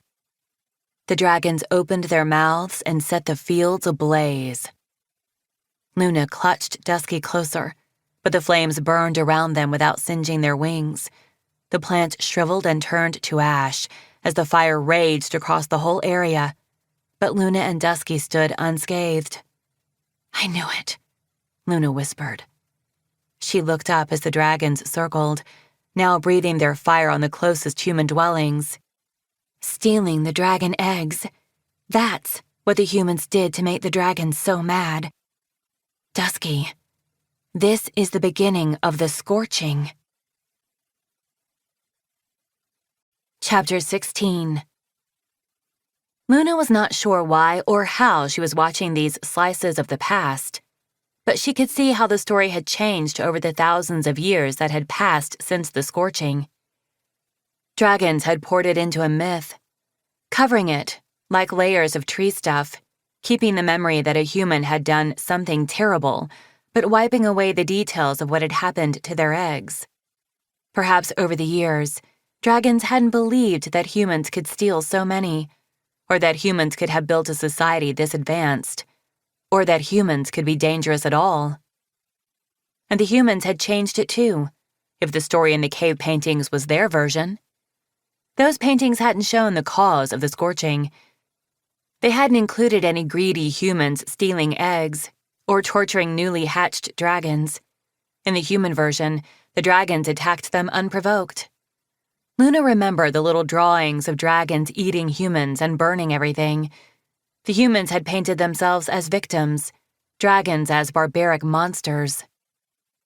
But it was the other way around, Luna thought angrily. Bullfrog was actually right. The humans did start it. The shadow rolled them into the next moment, leaving them standing atop a towering stepped temple under the 3 moons, in the center of a city that wasn't Cottonmouth's. Luna guessed they were on the other side of the mountains, somewhere in the north, given the cold temperatures. The humans below them wore heavy furs over snow-white wool wrappings. They screamed in a different language from Cottonmouth's, but they burned just as quickly. This time there were 10 dragons attacking together, burning every corner of the city. And this time, Dusky didn't hide his face. He pushed his snout through Luna's talons, peeking out to watch. "I'm glad they're burning those humans," he said softly but fiercely. "I want them to burn every single human, so they're all gone forever." "Dusky, this happened a long time ago," Luna said. "And listen, I know you're upset about the dragon eggs. I am too. It's awful. But I still don't think killing every human would be the right response." "I do," he said. "They deserve it." Luna understood that. There were days she felt that way about the Hive wings. When dragons, or humans, did something unforgivable, shouldn't they be punished? Shouldn't the punishment be equally as terrible?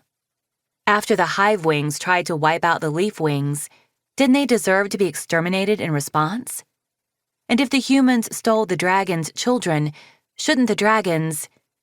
Didn't it make sense to... But she couldn't finish that thought.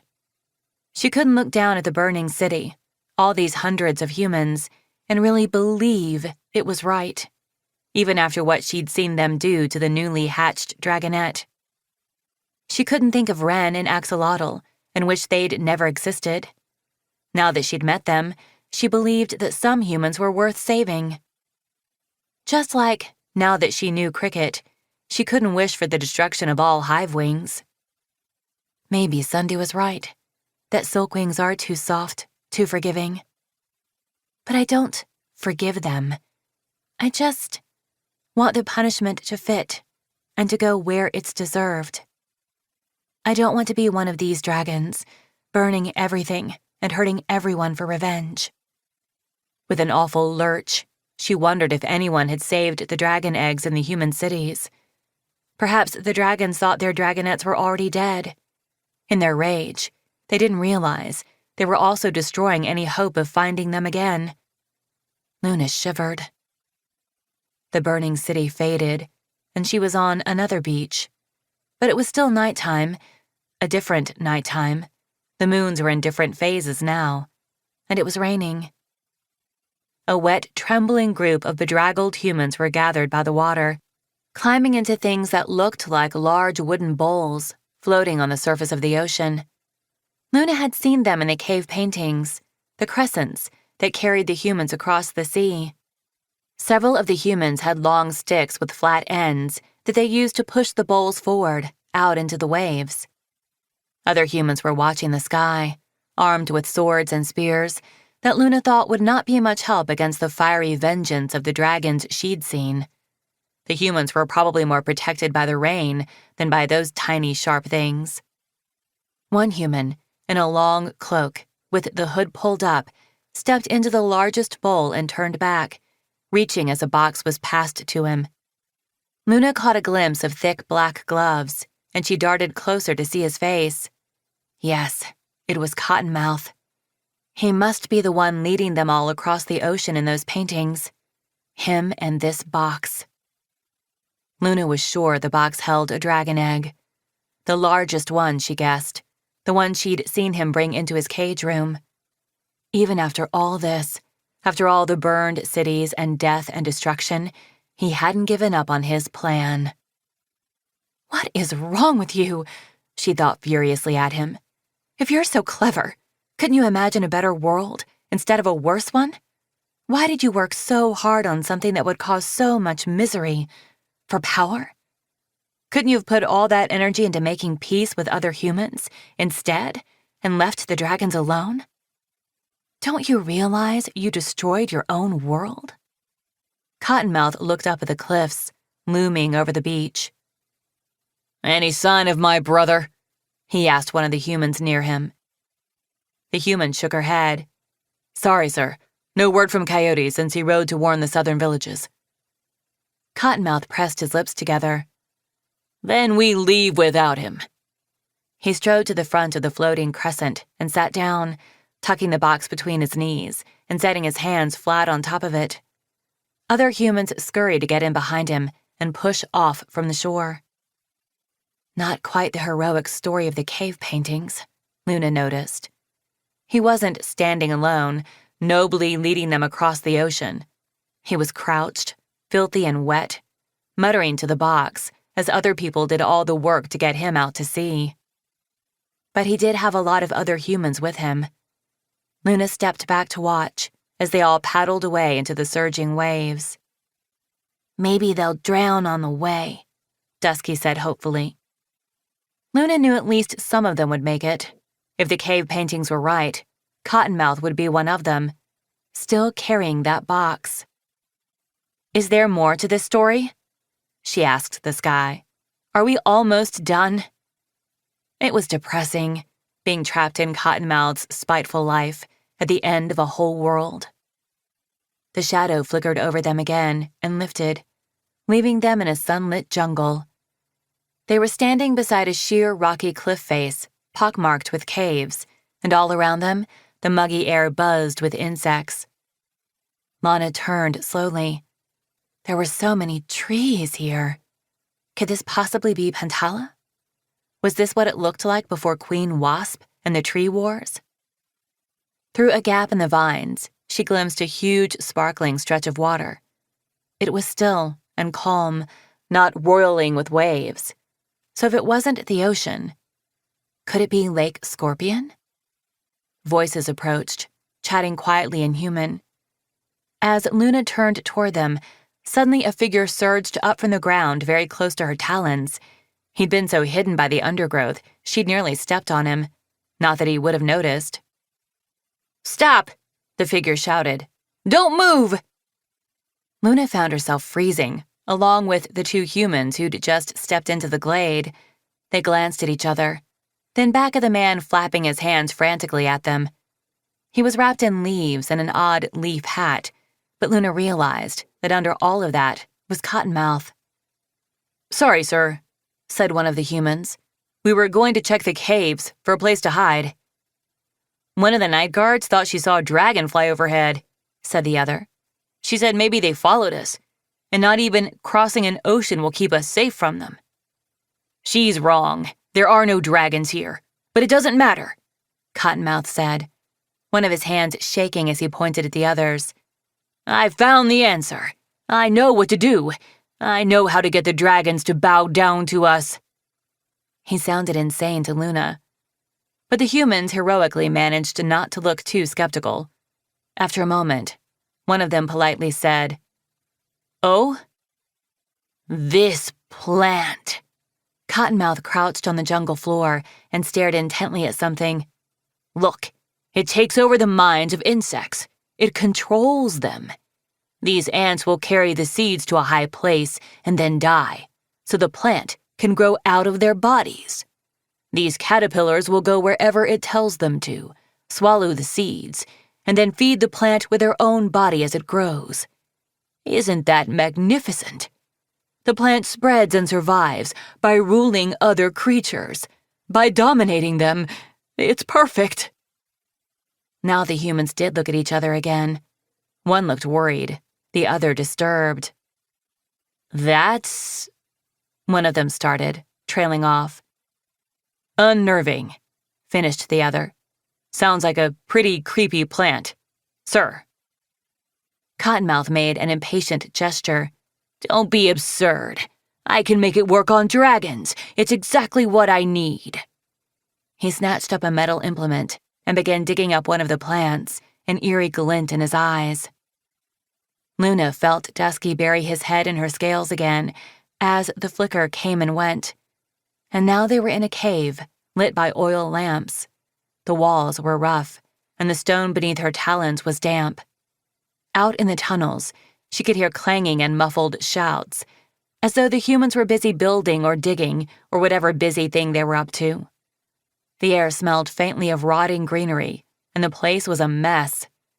But something about it still reminded her of the cold, smooth room with all the cages. Perhaps that was partly Cottonmouth, stepping briskly between the piles of vines and pots of dirt. Or maybe it was the small creatures trapped in makeshift cages around the room. Most of them were lizards of various kinds, but there was a monkey too, and a long-feathered blue-green bird. And there was the dragon egg. Luna caught her breath. A small crack had appeared near the top of the egg. The shell was edging toward translucent, and below the surface, she could see movement. It was almost ready to hatch. "Running out of time," Cottonmouth muttered. "Why didn't that one work? This one was interesting." He tapped a sheaf of papers and bent over one of the chameleons, which was lying still and listless on a large red-veined leaf. He poked it with his writing implement, but the chameleon just blinked. "Get up," Cottonmouth snapped. "Move!" The chameleon did not move. Cottonmouth muttered a few curses and squinted at the dragon egg, then hurried over to the largest pot, where several breath of evil vines rose from the dirt and twined together. The egg rocked slightly, and another crack appeared around the middle. Cottonmouth hissed and sprinted across the room. He returned with the same kind of metal choker stick that Luna had seen used on the other newly hatched dragonette. She watched him tug on those huge black gloves, lift the stick, and prowl closer to the egg. "I don't like this part," a voice said suddenly, high and clear, and all at once, the makeshift lab swirled away, leaving Luna and Dusky in a featureless gray mist. Luna glanced at Dusky, who stared back at her with wide eyes. "Who said that?" she asked cautiously. There was no response. "Hello?" "It was the little dragon," Dusky whispered. "The little dragon?" Luna echoed. "The one in the egg?" The mist lifted abruptly, and they were back in the throne room. Luna had a weird moment of vertigo. Was this real? Were they back in reality, out of the hallucination? As she realized that it was the same, but different. No plants covered the floor or blocked the archway. The throne and the columns were there, looking newly chiseled and smooth, but no one sat on the throne, and no plant grew from the base of it either. This room seemed brand new, untouched by the rustling terror Luna associated with it. Now that she could see the floor, she realized it was dirt, not stone as she might have expected. Her claws sank into it, and she was surprised by how soft and rich it was. "This will do," Cottonmouth said, sweeping into the space and nearly walking straight through Luna before she jumped out of the way. 3 humans crowded in behind him. They each carried something, a pot overflowing with vines, a bag that clanked ominously, and a large wooden box with holes in the top that was making some very worrying noises. Luna had an awful feeling about what was in there. "All is as you ordered, my lord," said one of the humans, setting down the bag and gesturing at the room. "Is this really going to work, sir?" another human said reverently. She was the one carrying the box, and she lowered it to the ground in the center of the room with gentle caution. "Of course." Cottonmouth waved one hand. He was dressed regally again, in head-to-toe robes embroidered with silver, plus the gold medallions and the feathers in his hair. "But I must not be disturbed. You will stay at the top of the abyss and ensure that no one comes down here while I work. If I need anything, I will speak through you." "Yes, my lord," said the first 2. The third human, who had not yet spoken, set down the pot of vines without a word. He looked slightly different from the others, more like the ones Luna had seen stealing the sea dragon eggs. His hair was a pale shade of lime green. Cottonmouth narrowed his eyes at the silent human. A moment later, that human jerked upright and turned to face Cottonmouth. His eyes had an eerie white glaze over them, and his gaze was stiff, petrified, in a blank expression. He awkwardly fell to his knees, bowed his head, and said, "That's better." Cottonmouth smiled coldly. The human slumped, as if he'd been released. He staggered to his feet and backed out of the room, bowing as he went. The other 2 bowed as well and followed. "Yes," Cottonmouth mused, looking around. "This will do. A perfect place to finally get what I've always wanted."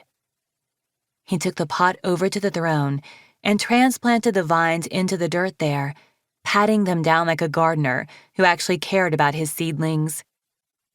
At last, he stood up and stalked over to the box.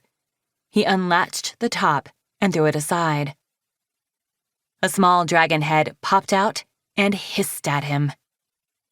She didn't look like any of the 10 tribes Luna had met, or rather, she looked like a combination of a few of them. Her orange scales could have come from a hive wing or a sky wing, but her 2 green wings curved like leaves, and something in the shape of her eyes reminded Luna of Queen Glory.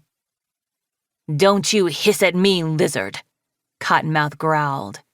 He unhooked a chain from inside the box and tugged her out, the other end wound around her neck. "He calls her lizard," Dusky said softly. "But she doesn't like that. She wants a real name, one that comes from dragons, not humans."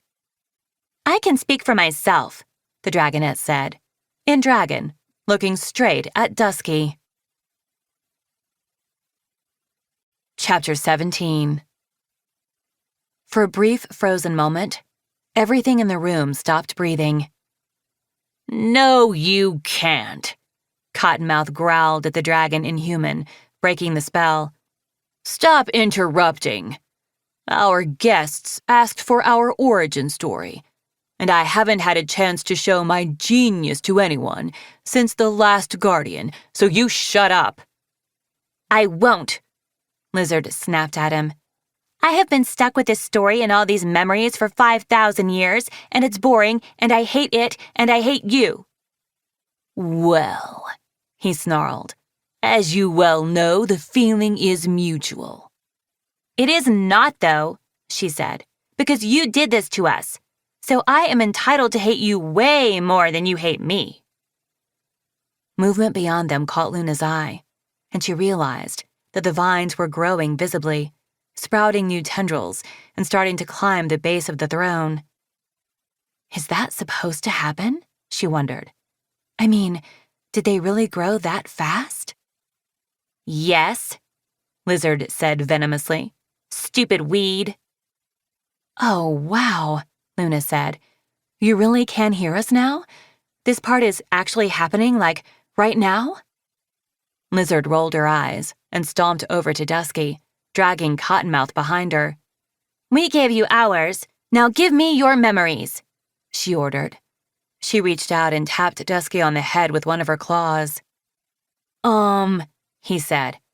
"I don't want to, and I don't know how." "You just say yes," she said impatiently. "When I ask for them, you say yes, and then I can see them. Give me them." "No," he said, a little more firmly. She scowled at him. "You're doing it wrong." "Why would he give you his memories?" Luna asked. "Because I want them!" Lizard exploded. "And I am the most miserable dragon who ever lived, and then died, and then had to half live, half be dead forever, all stuck together with a hateful human and a desperate weed.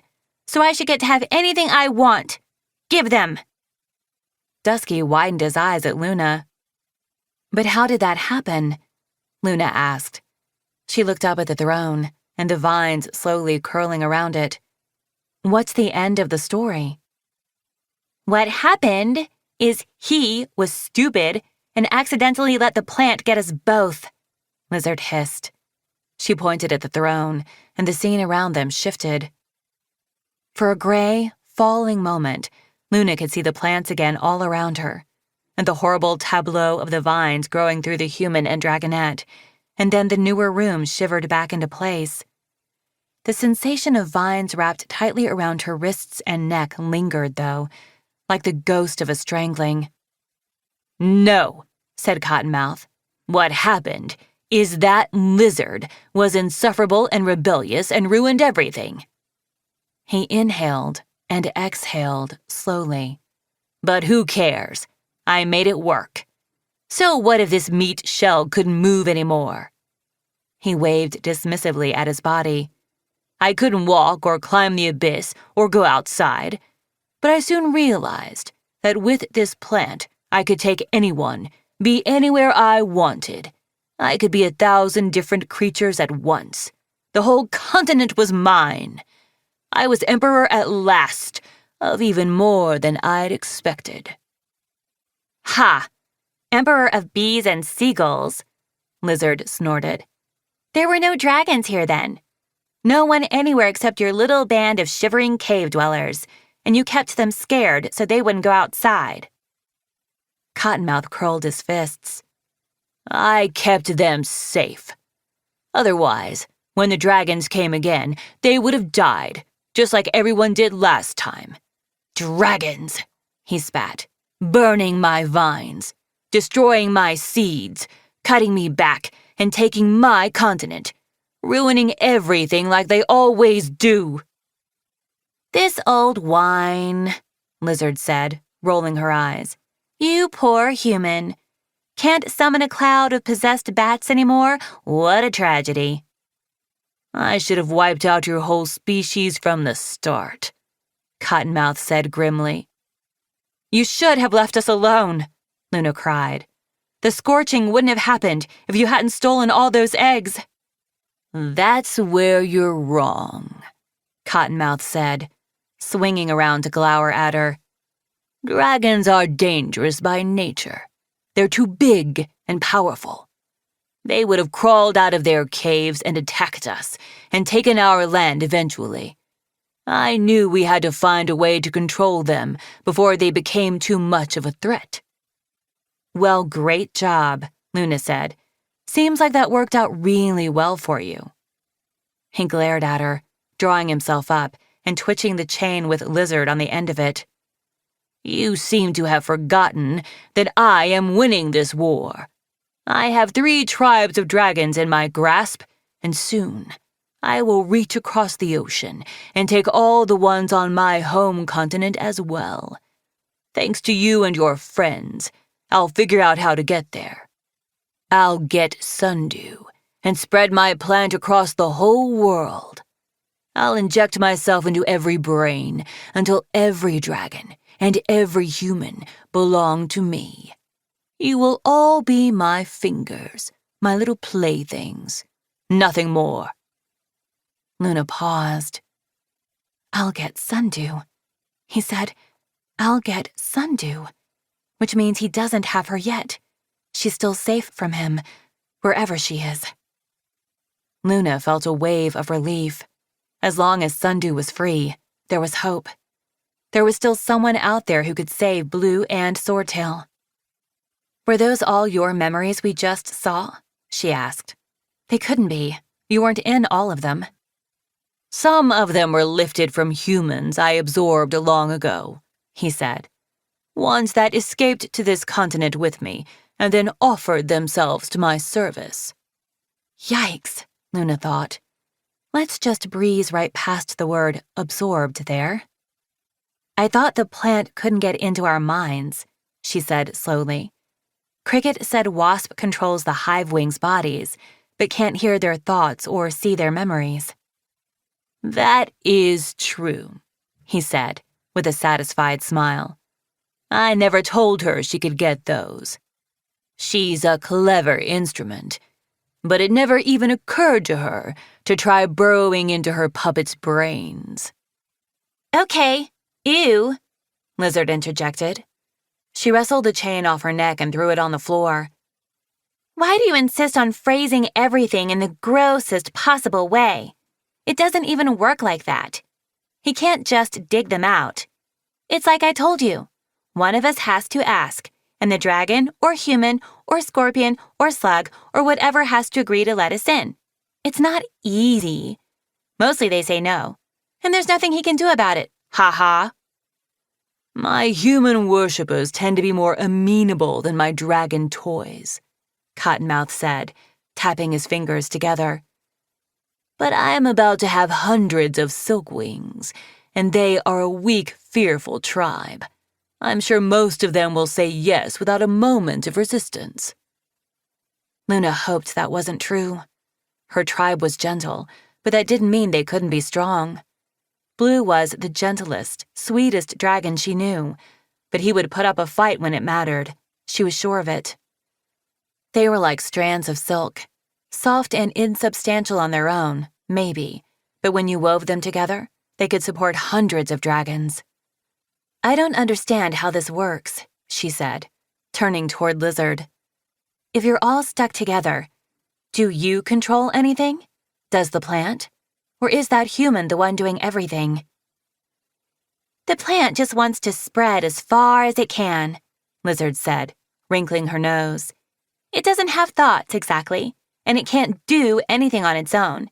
But I feel it inside me all the time, wriggling and starving and grasping for any hold it can get, any scrap of dirt in the world where it can slither another root. It's more alive than we are, but it uses our brains to scheme and plan and spread, and to control anything smarter than it is, which is most everything. My brain, Cottonmouth corrected her smugly. You are pointless here. A flare of rage seized Lizard's face, and she darted toward him, lashing out with her claws. A long, sharp stick appeared in his hands. He jabbed her with it, knocking her back toward Dusky, and she tumbled into a ball and lay there growling. I control some things, Lizard said, breathing in short gasps. I got myself a new toy. She flicked her tail at Dusky. That was an accident. Cottonmouth hung Lizard's chain on a loop on the wall, folded his arms, and frowned at Dusky. And a distraction. We should probably kill it right now. No! Lizard shrieked. He's mine, mine, mine.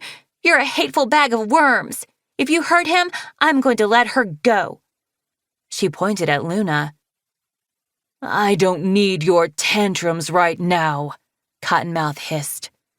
We are this close to taking over the world, brat. I want them, Lizard yelled, stamping one of her feet. I want to play with them.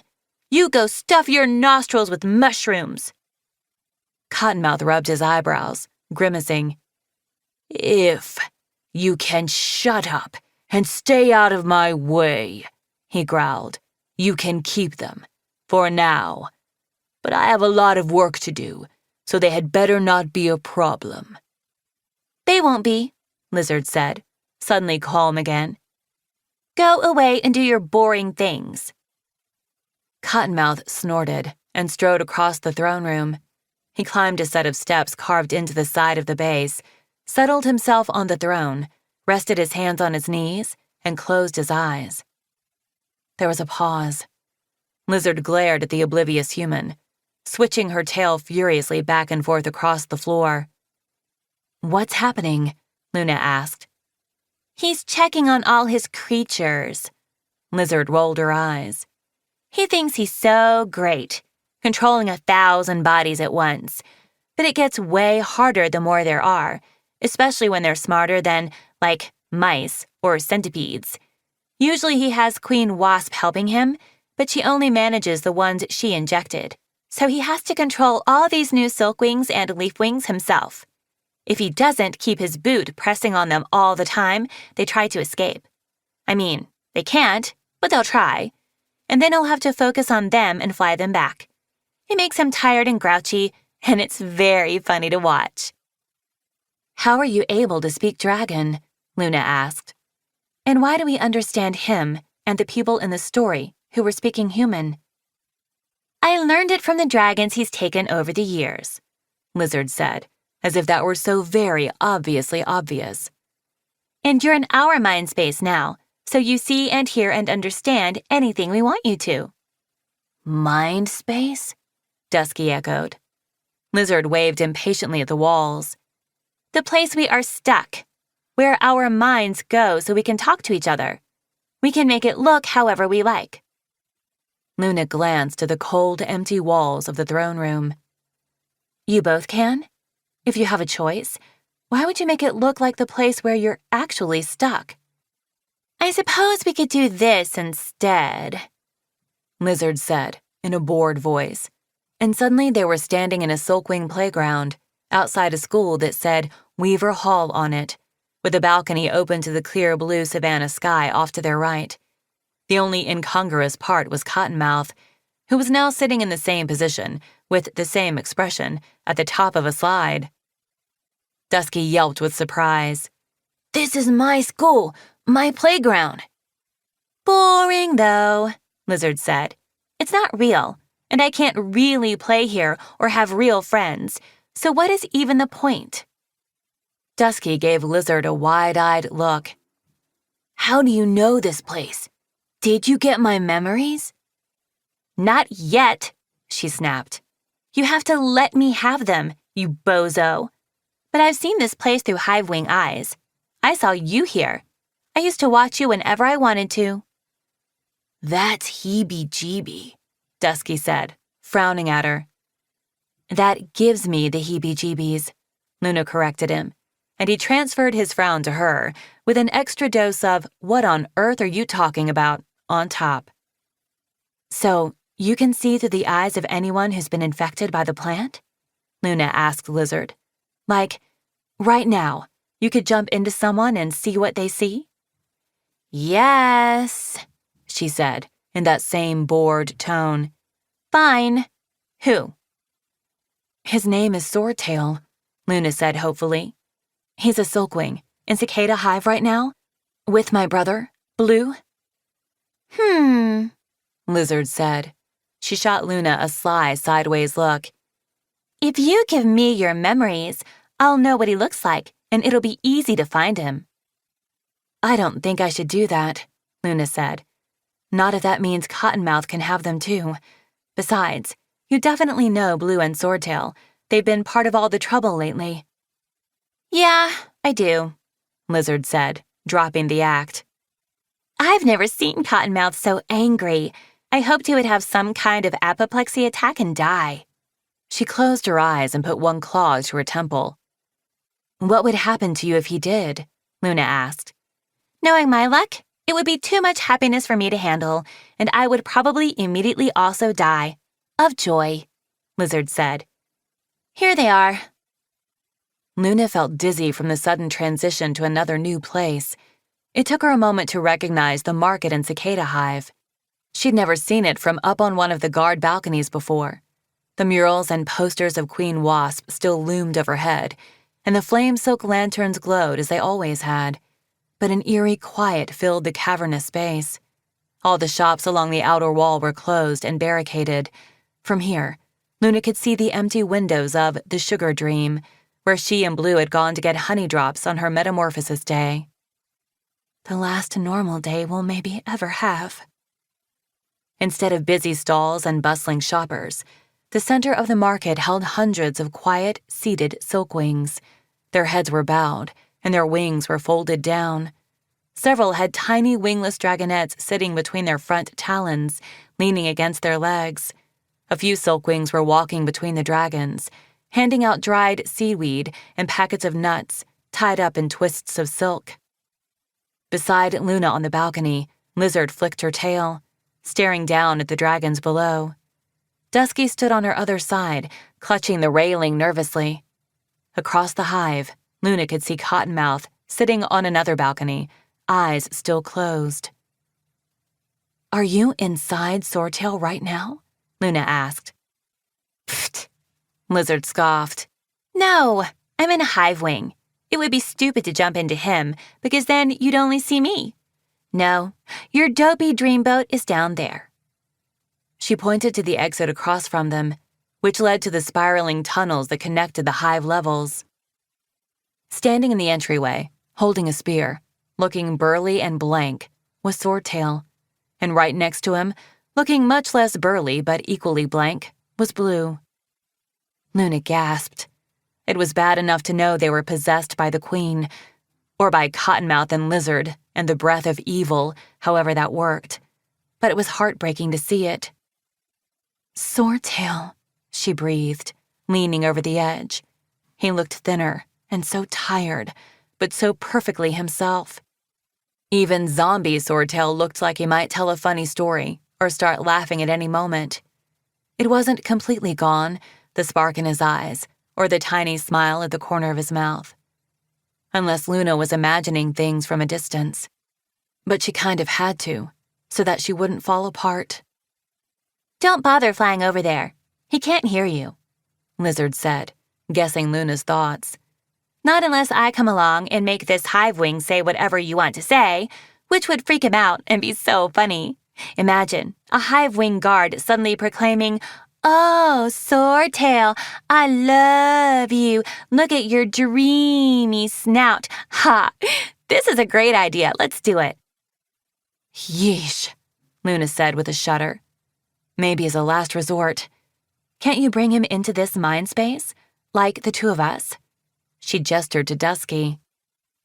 Lizard sighed for an unnaturally long time. "I could," she said finally, "but it would be so exhausting. It's easier when you're already in the same room as me. He's like all the way across the continent. Blech, not worth it." "Please," Luna said. "I just want to talk to him for a moment, to let him know I'm all right."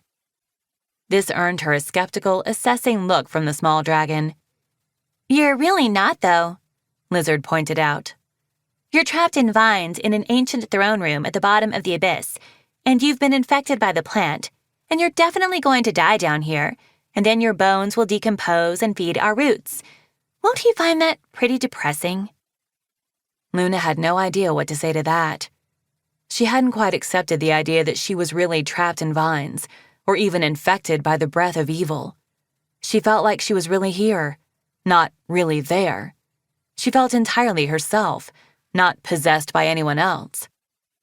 But she knew these weren't really her talons.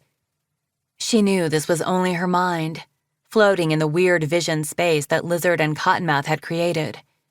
She had been fiercely avoiding the mental image of her body trapped in the vines. "Also, I'm not sure we could even reach your brother to get him here," Lizard went on, in such a "this is a totally normal conversation" voice that Luna almost wanted to throw her off the balcony. "He's buried himself way down. Even when we're not inside him, he barely reacts to anything. Swordtail is making sure he eats. I thought Blue was boring before, but now he's like a piece of furniture. Pretty, but super boring furniture." Lizard sighed. "All these dragons are boring. Look at how sad and mopey and pathetic they are. I thought everything would be more fun once we had some shimmery silkwings to play with. But instead, it's going to be exactly the same." "That's really mean," Dusky said out of nowhere. Lizard gave him a surprised look. Not in, "Oh no, I didn't realize I was being a jerk" kind of surprise. More like, "Oh, you talk and have opinions? That's disappointing" kind of surprise. "Yeah, I agree," Luna said. "Really mean. Don't you feel bad for these dragons?" "Bad for them?" Lizard suddenly yelled. "Bad for them? Are you kidding me?" Her rage shot them back into the throne room. Luna felt her real body slam sideways into a wall, vines tightening around her throat. Her vision flickered from the mind space to the real room and its swarm of tendrils, then back to the empty room again. "Don't hurt her!" Dusky shouted. He tried to grab Lizard, but she kicked him away from her and hissed, flaring her wings. "Why would I ever feel bad for anyone else?" Lizard shrieked. "Those dragons can fly and have friends and breathe real air and eat actual food and have their own thoughts with nobody listening. They aren't trapped with a narcissistic monster human for all of eternity. My life is the most unfair and the most sad. They should feel bad for me." "I do," Luna managed to choke out, as the real throne room appeared again, looming around her like rustling gray death. The pressure on her neck lessened. She took in a gasping breath, and then she was back in the false mind space throne room, facing Lizard and Dusky. "You agree my life is the worst?" Lizard asked her suspiciously. Luna nodded, trying to breathe her racing heartbeat back to normal. "Can't we get you out?" Dusky asked the furious dragonette. Lizard lashed her tail and narrowed her eyes at him. "Is there a way to set you free?" A low chuckle came from the human on the throne, and Lizard shot a glare at him too. "We're only alive, if you can call it that, because of the plant," she said. "We'd all die if we were separated. Anyway, I don't need to be set free. Here, I get to make his life worse." She stuck out her tongue at Cottonmouth. "You are insignificant to me," he said coldly, without opening his eyes. "He can say whatever he wants, but I can feel what he's feeling," Lizard said. "I torment him, just existing alongside his brain, having a dragon clawing around in his head, listening to me talk all day, and he can't do anything about it. All this power and all these creatures, but he can never get away from me, and how much I hate him." "Perhaps you could not be a brat for one solitary shining minute of your life," said Cottonmouth. He stood up and shook out his robes. "I think Luna would enjoy a little show, don't you?" Ooh, Lizard said. "Do we get to watch all your stupid memories again? Could we be so blessed?" "If only you had any interesting memories of your own," he said dispassionately. "Oh, that's right. You died before making any." Lizard snapped her jaw shut and clenched her talons. "It's time for a lovely experiment," Cottonmouth said, coming down the steps from the throne, rubbing his hands together.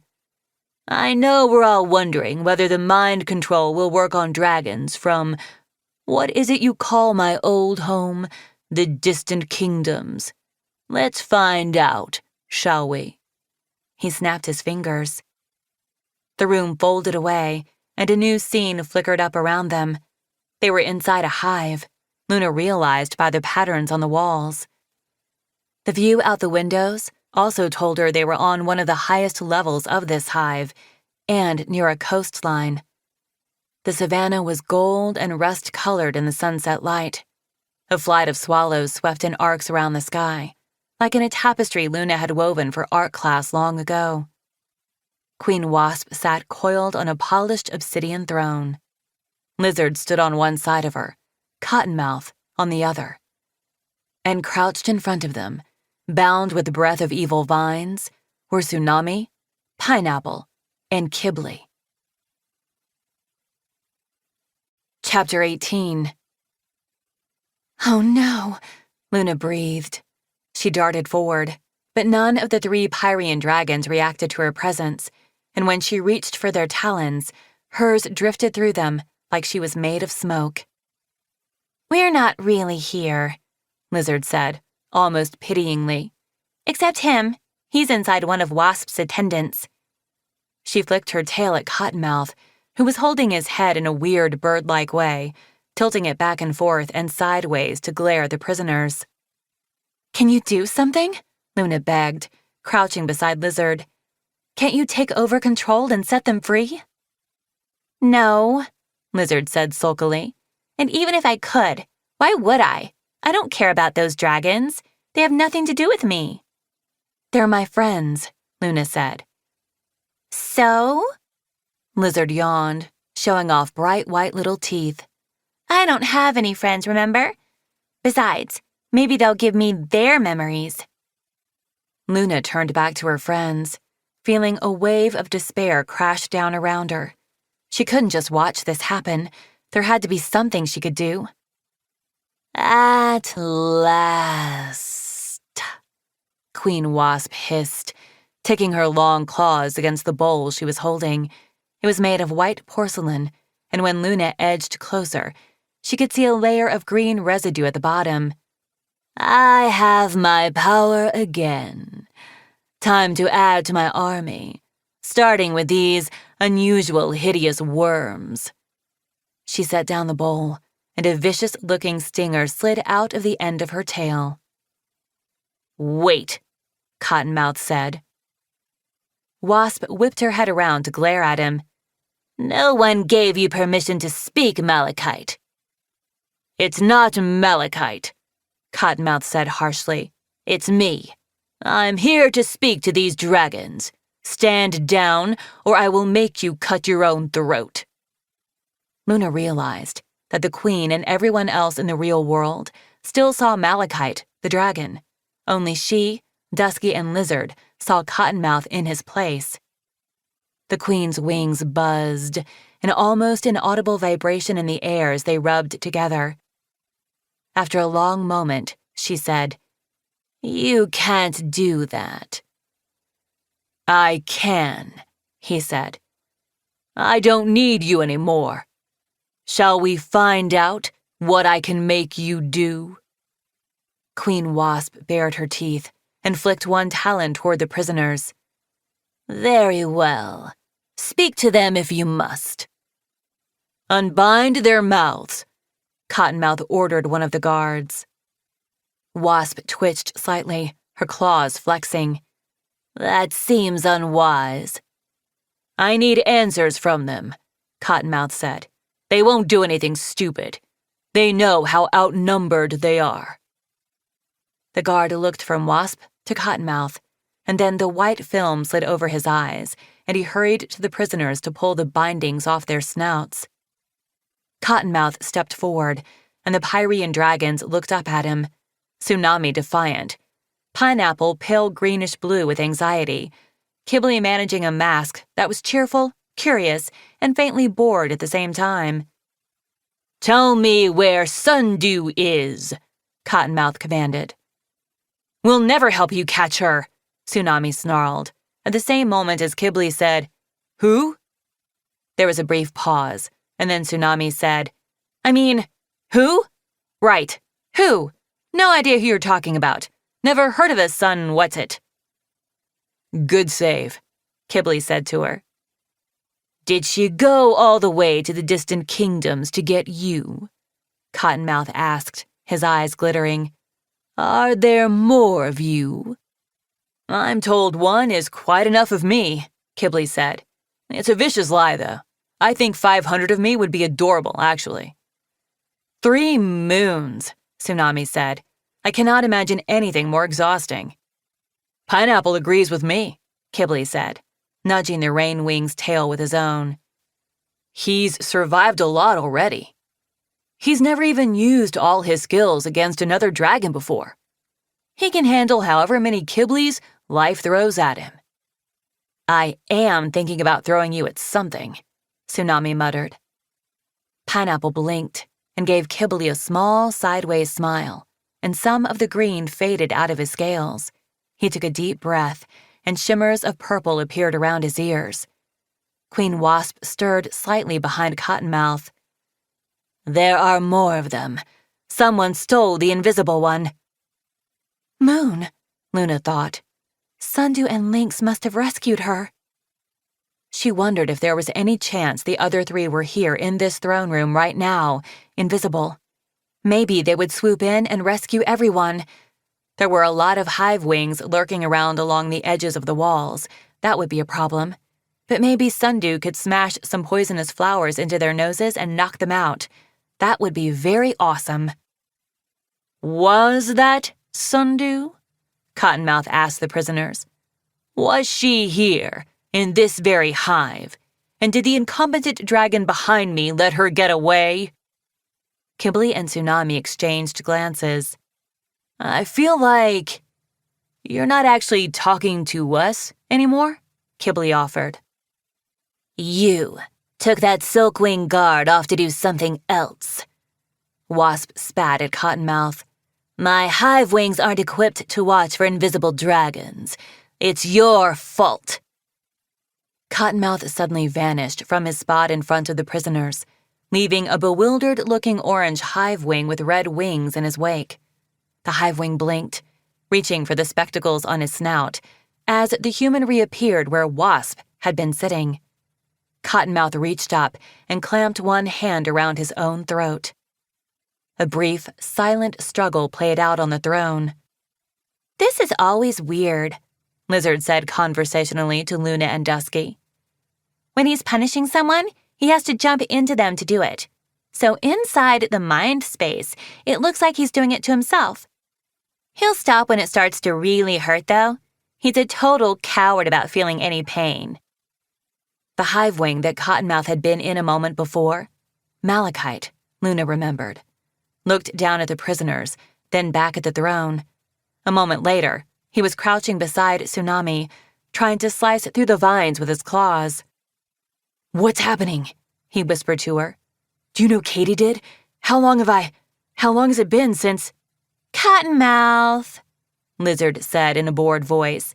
"You're getting distracted again."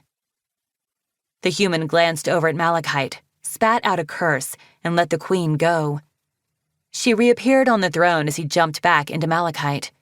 The hive wing barely had time to whisper, "No!" under his breath, and then he vanished, and all Luna could see was Cottonmouth again, standing over Tsunami with a disgusted expression. "See?" Lizard said to Luna. "Look how mad he is. So funny."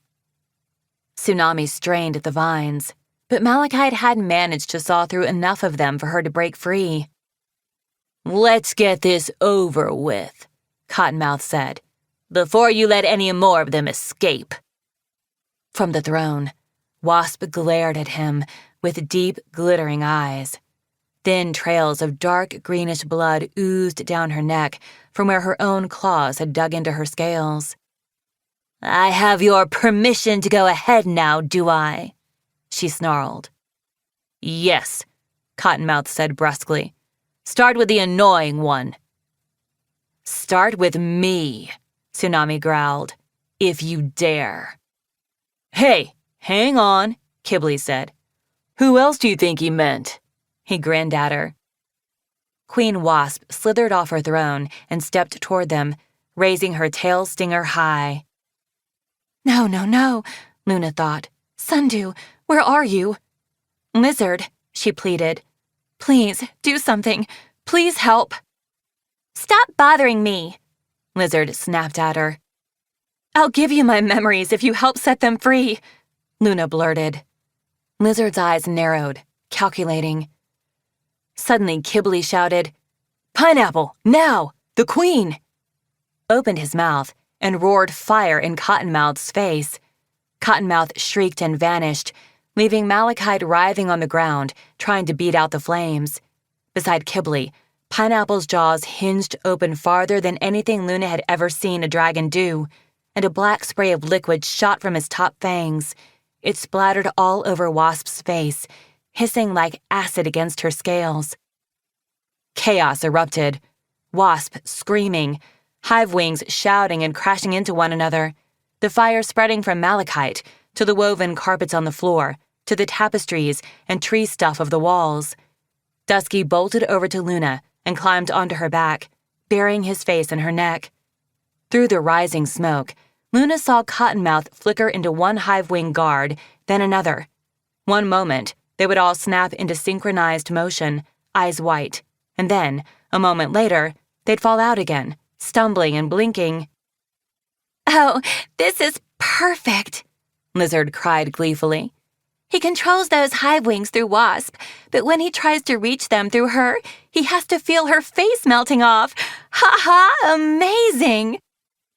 Luna saw Kibley roll under Wasp's flailing wings, a heartbeat away from the stingers she was whipping in all directions. He came up on the other side, stabbed his own tail barb into the nearest guard, and wrestled the spear out of her talons as she collapsed. Still wrapped in vines, he ducked and rolled back to Pineapple, who was staring at Wasp with an expression of blank shock. Luna knew exactly how he felt, and she wished she could shake him and hug him and shout, "Pineapple, you had to. She deserved it. Stop feeling bad about it and escape right now." She wished she could grab the spear from Kibley and cut the vines for them. She wished she could do anything helpful at all. On the other side of the room, Tsunami was roaring and swinging her tail around, smacking away guards as they tried to approach her. The flames were licking toward her talons, but when she tried to get to Kibley and Pineapple, she nearly ran her face into Wasp's tail stinger and had to jump back in a hurry. Kibley sawed awkwardly at the vines around Pineapple with the tip of the spear.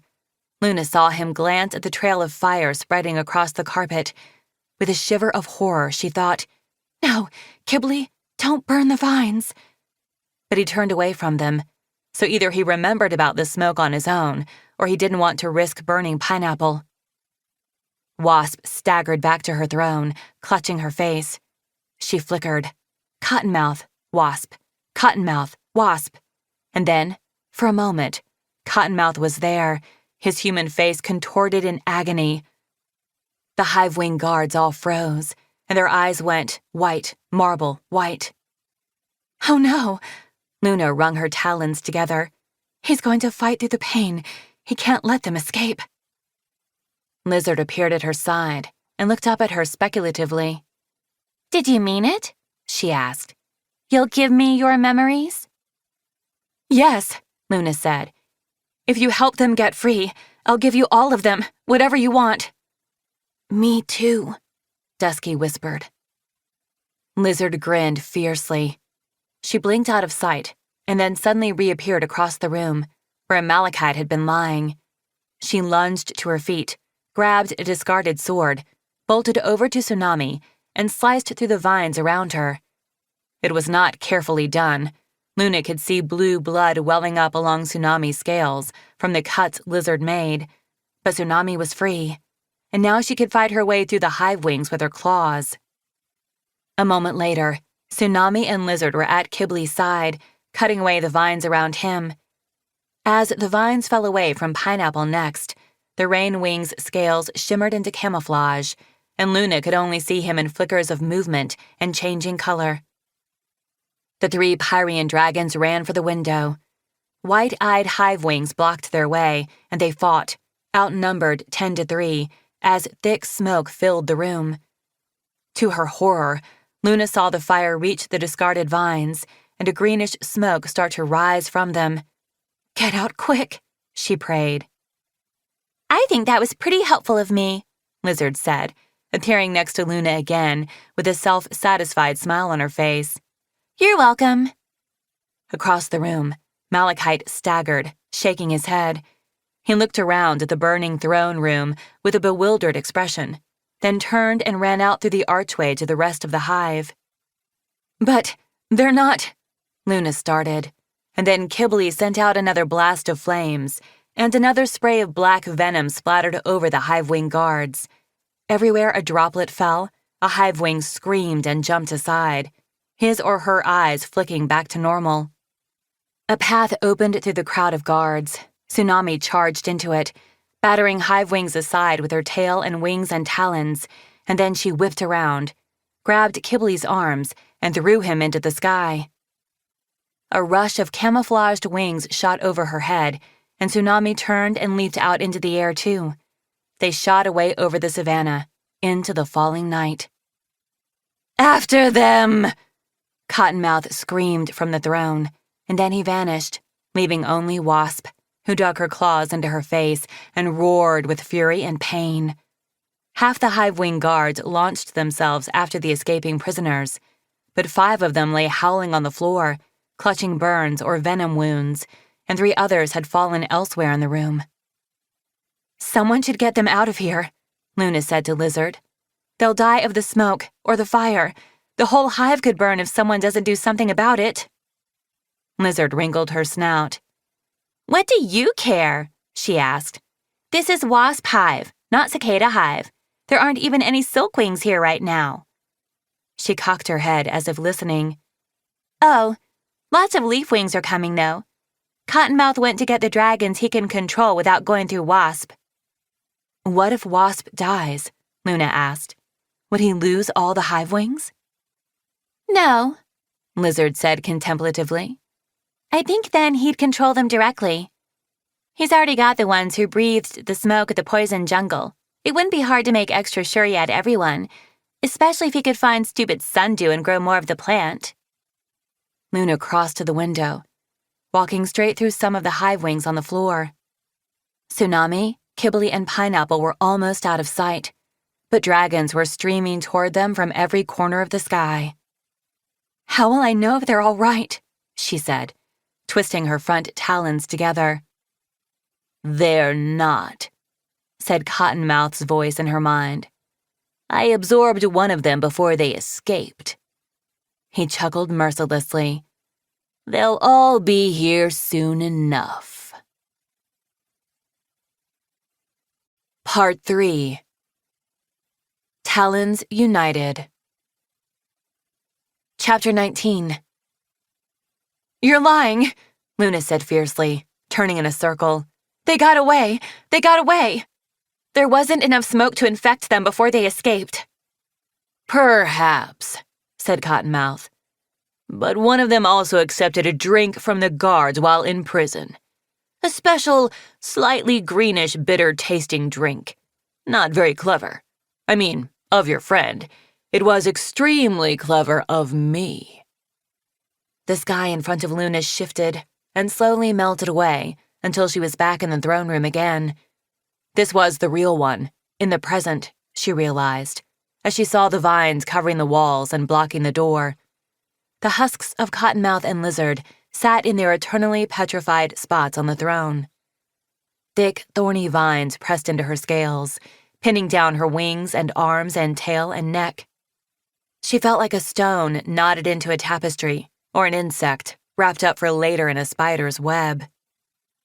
When she rolled her eyes sideways, she could see Dusky, tangled up beside her. He had his eyes closed, and he looked fragile and breakable, as though the vines only needed to tighten a hair's breadth to crush him. Luna! Luna, where are you? Cricket! Luna tried to wriggle around. She was able to move the smallest amount, but only enough to see the doorway more clearly. Cricket's voice was coming from the other side of the vines. Don't touch those. That was Bryony. See the thorns? Touching them is exactly what it wants you to do. But I think Luna's in there, Cricket said. She could be trapped. Luna? Luna, can you hear me? Luna strained to lift her head, and then, suddenly, the vines slipped away from her snout. Cricket, she yelled. Cricket, be careful. The vines... Something seized hold of her throat. She tried to look down before she realized it was her own muscles locking around her voice, and she couldn't move her head anymore. Luna! Cricket was shouting. Luna, are you all right? She heard her own voice say, Cricket, you have to get Sundew. Sundew is the only one who can get in here. But we don't know where she is, Cricket called back. Can't Bryony and I help? Luna, what happened? Is Dusky in there too? Is he all right? There has to be something we can do. Please, Cricket, Luna's voice, but not Luna, said. It has to be Sundew. Go find her and tell her to hurry. I can't hold out much longer. The plant will have me soon if Sundew doesn't come. Oh no, Bryony said softly. Hang in there, Luna. We'll try, Cricket called. And then there was a flurry of wing beats and silence. The pressure eased on Luna's throat, and she gasped for air as she flickered back into the mind-space version of the throne room. Cottonmouth stood at the base of the throne, with a chain wrapped around Lizard's throat and his boot on her neck, pinning her to the dirt floor. Dusky hovered beside them, wringing his talons. Luna dropped into a crouch and buried her head in her claws. She felt like a tapestry with 1,000 holes stabbed in it. Was any part of her still real? Did she have any control? Was anything still connected? Could her mind reach her talons or her wings? Or would it be drifting in a nowhere space forever? I can't believe he used me to trick Cricket, my voice, sending her to bring Sundew into this trap. She stood up abruptly. That was horrible, she said to Cottonmouth. You're a horrible creature. What is wrong with you that you would do that to someone? You say that, but you wish you had this power, he said. Anyone who had the chance to be me would take it in a heartbeat. That's not true, Luna said. I don't know anyone who would want to control other dragons like this. Ha! He spat. Just look at Queen Wasp. She was thrilled about this partnership. And don't forget Hawthorne and Queen Sequoia, who tried to do it to her. They wanted it to work, oh yes they did. Not to mention this little snake here. He jabbed his foot harder into Lizard's neck. She's a precocious little puppeteer, aren't you? You'd love it if I took a long nap and everyone was yours to play with. Please stop hurting her, Dusky said. He's not hurting me, Lizard said. She yawned. This is all theater. He can't actually do anything to me, so he's acting out his frustrations by pretending he's so menacing. But I can't feel anything, so it's totally pointless. Wake me when he's done. She closed her eyes and let out a snore. Cottonmouth stepped off her and threw the chain violently across the room. He stormed up the steps to the throne and sat down, closing his eyes as well. Lizard lay where she was for a moment longer, stretching and snuggling into the stone. Then she opened one eye, confirmed that Cottonmouth was gone, jumped to her feet, and shook out her wings.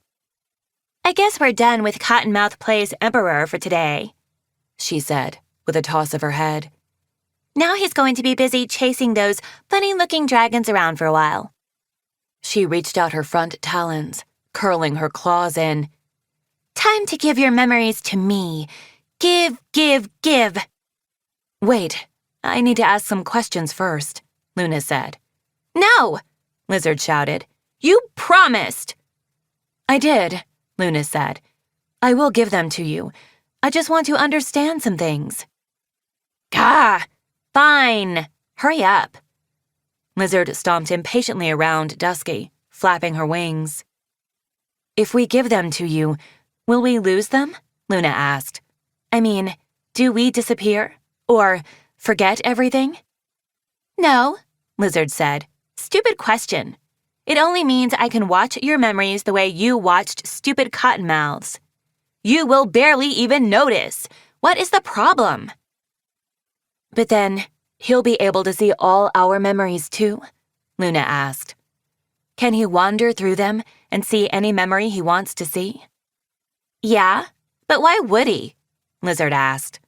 He's the kind of person who's only interested in pictures if he's in them. He might shuffle through your memories to see if there's anything about him, but he will not care about your friends or family or crushes or anything you care about.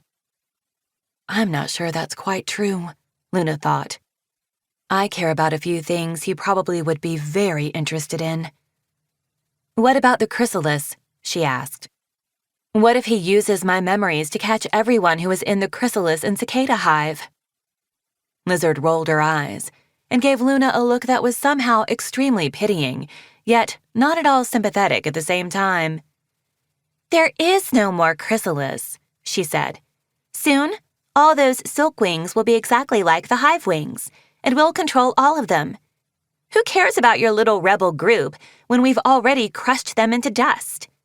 Besides, only Queen Wasp would be interested in that, and she won't get your memories. She won't? You are so dense, Lizard barked. She's not in here with me and Cottonmouth and the ravenous plant. She's only a puppet who can control some of the other puppets because she eats the plant and it combines with her venom in a useful way. She paused, thinking, Your chatty friend has tail venom like that. I wonder if we could use him the same way. Luna shivered. She could not, in any universe, imagine Kibley becoming another Queen Wasp. Lizard shrugged. Anyway, she's only in charge of the hive wings when he lets her be. She thinks she's his equal, but she is basically one of his big toes. Luna thought it was fascinating how sometimes Lizard said he and sometimes she said we. Do you have, big toes of your own? She asked. I mean, do you each have separate dragons you control? No. Lizard lay down on the floor. They all belong to all three of us, me, him, and the plant. But he does most of the active controlling because he is an enormous jerk when I do anything, and it's not worth it. And the plant is too stupid to do anything on its own, except to make more of itself. Dusky, I hate this conversation. It's so boring. Make her stop. Almost done, Luna said, although really she suspected she could have asked questions for years.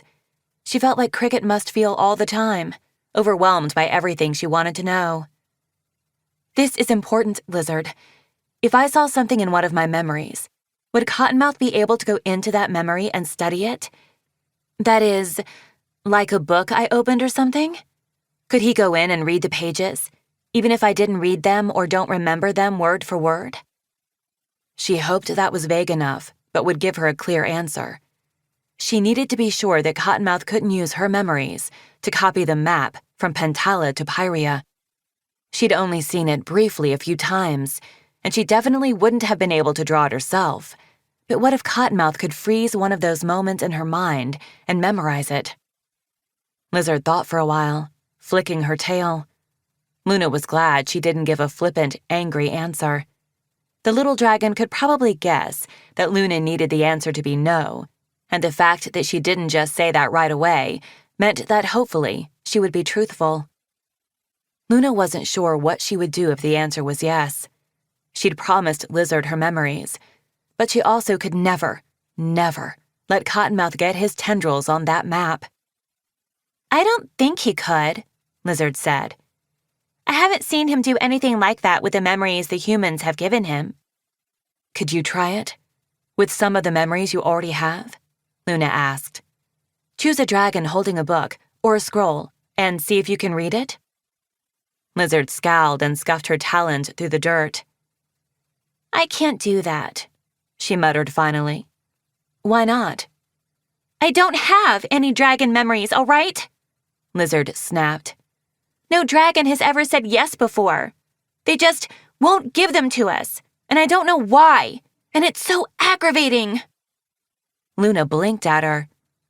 But you said, the humans give them up all the time, Lizard growled. They think he's some kind of god, and will give him anything. We've only had 4 guardians say no in all these centuries, including the useless one we have now. But we haven't absorbed that many dragons, actually. There weren't any here for the first 3,000 years, and then the ones that arrived figured out the hive mind and cleared the plant from the land. They nearly got rid of us entirely. The few dragons we had before Wasp came along always thought Cottonmouth was creepy, which he is, and that I'm just a baby, or worse, his pet, like some kind of traitor to my species.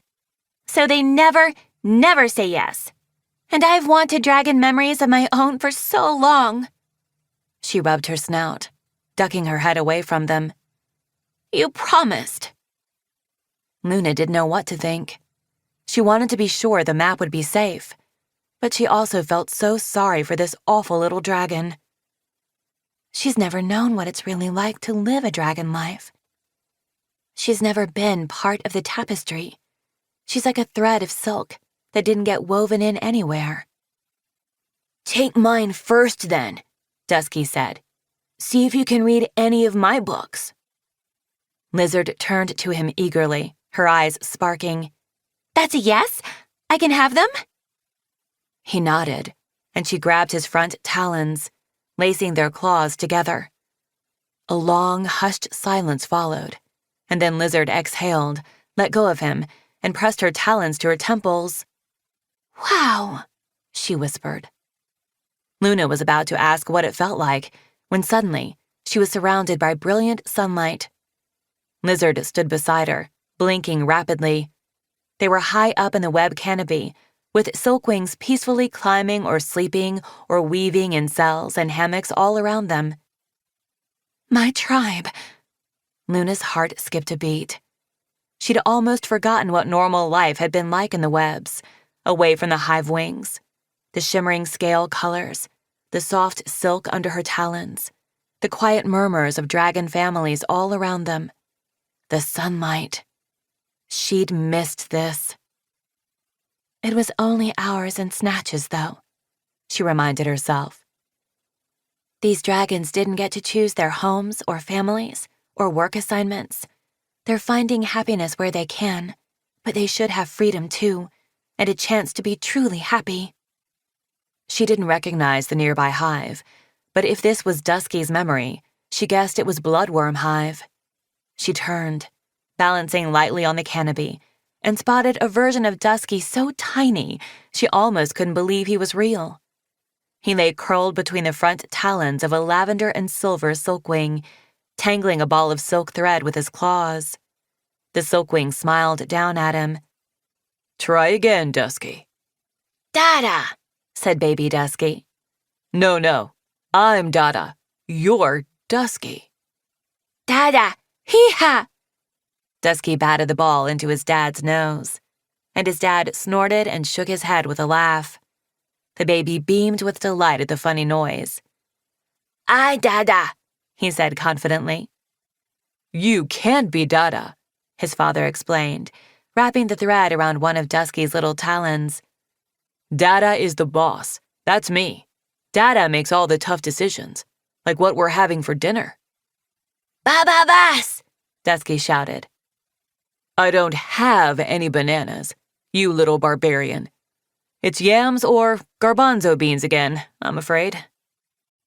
Dusky wiggled out of his dad's talons and bounced across the silk web to a pile of leaves in the corner of the cell.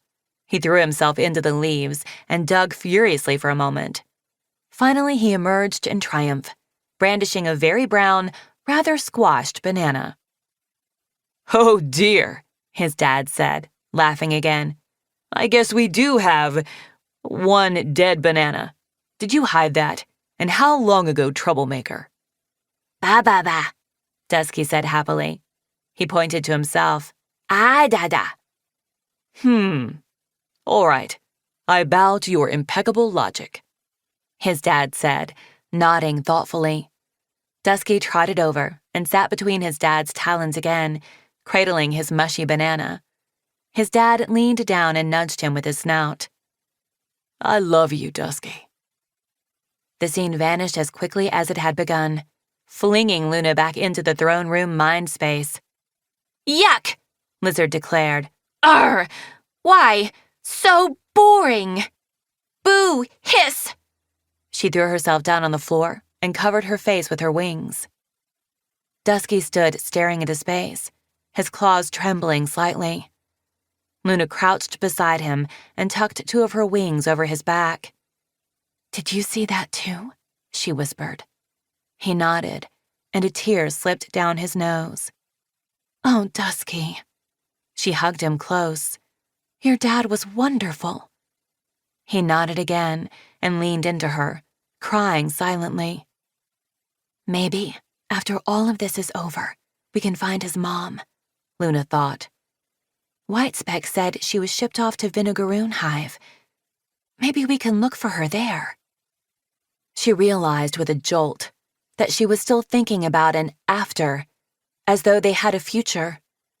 The image of her and Dusky, snarled in vines, shoved its way into her head. Lizard said we would die here. But Cricket wouldn't let that happen. She would find Sundew, and they would get Luna and Dusky out. Somehow. It was so strange to realize that she believed in Cricket. She knew for certain that, Hivewing or not, Cricket wouldn't abandon her there. But we'll still have the other mind in our heads, even if we do escape the throne room. I know so much about it. Them, now. But I still have no idea how to free the dragons they've absorbed. I wish I could talk to Swordtail. She glanced at Lizard, but the small dragon was clearly having some feelings, and Luna guessed this would be the wrong time to ask for another favor. I wonder what's happening with the others. Will Cricket find Sundew? Are Kibbley and Pineapple and Tsunami all right? Where are Sundew, Lynx, and Moon? It seemed like a long time passed before Lizard finally lifted her wings and sat up again. She rubbed her face violently and turned toward Luna and Dusky. Must be weird having a parent who cares about you, she said dismissively. Not very dragon-like. Luna tilted her head. Is that really what you think? She asked. The dragons don't care about their dragonettes? Lizard made a, yeah, obviously, face. We are reptiles, she said, with startling vehemence. Lizards don't care about their eggs. Reptiles don't love anything. That sounds like something Cottonmouth has told you, Luna pointed out. Maybe even something all the humans have always believed. But you've been watching dragons like Dusky through Hive-wing eyes. You must have seen that dragons can love each other. Lizard snorted. Maybe fluffy little silkwings can. Most dragons don't. Not dragons like me. Lizard! Luna cried, then lowered her voice as she saw Cottonmouth twitch on his throne. Lizard, think about this. We saw your mother in his memory. She burned an entire civilization down because she loved you so much. Lizard opened her mouth and then closed it again, emotions warring across her face. She was just mad they stole something from her, she said finally. Like Cottonmouth said, dragons are violent by nature. It was probably, instinctive for her to start burning stuff. She fluffed her wings back, and her expression settled on indignant. She could have looked for me. She didn't even try to find me before she started burning everything. We don't know that, Luna said. We only know what he knows. She flicked her tail at the human on the throne. Are your memories all as sappy as his? Lizard demanded, jerking her chin at Dusky. Some of them, Luna said. Probably. Lizard blew out a gust of air, then held out her talons. Give them anyway. Did you check? Are you sure? Luna started. Yes, Lizard said impatiently. I looked at the books in one of Dusky's library memories. It felt like I was reading them over his shoulder, but then the words slid right off my brain when I left the memory. Whatever you're trying to protect should be fine. Luna still wasn't sure this was a good idea, but she had promised, and Lizard had kept her side of the deal by helping her friends escape. And maybe this is the only good thing left that I can do. I can't help anyone else right now, but I can give Lizard a chance to feel what it's like to be part of our world. She sat back and let Lizard seize her front talons. She had only about a moment to wonder which memory they'd fall into first, and then they were there, in the art room at Silkworm Hall, her and Blue, Swordtail and Io. She was vaguely aware that Lizard and Dusky were there, too, perched atop the tall cabinets, but they faded into the background next to Luna's 3 best friends in the world. Are we allowed to be in here after school? Blue whispered. I need Luna's help with my metamorphosis weaving idea, Io said cheerfully. Are they really going to be mad at us for doing extra work? I don't think so. But the rules are vague on this point, Swordtail said, bumping Blue's side with his hip. Come on, Blue. They totally won't care as long as we don't break anything. Stop worrying so much, my little caterpillar.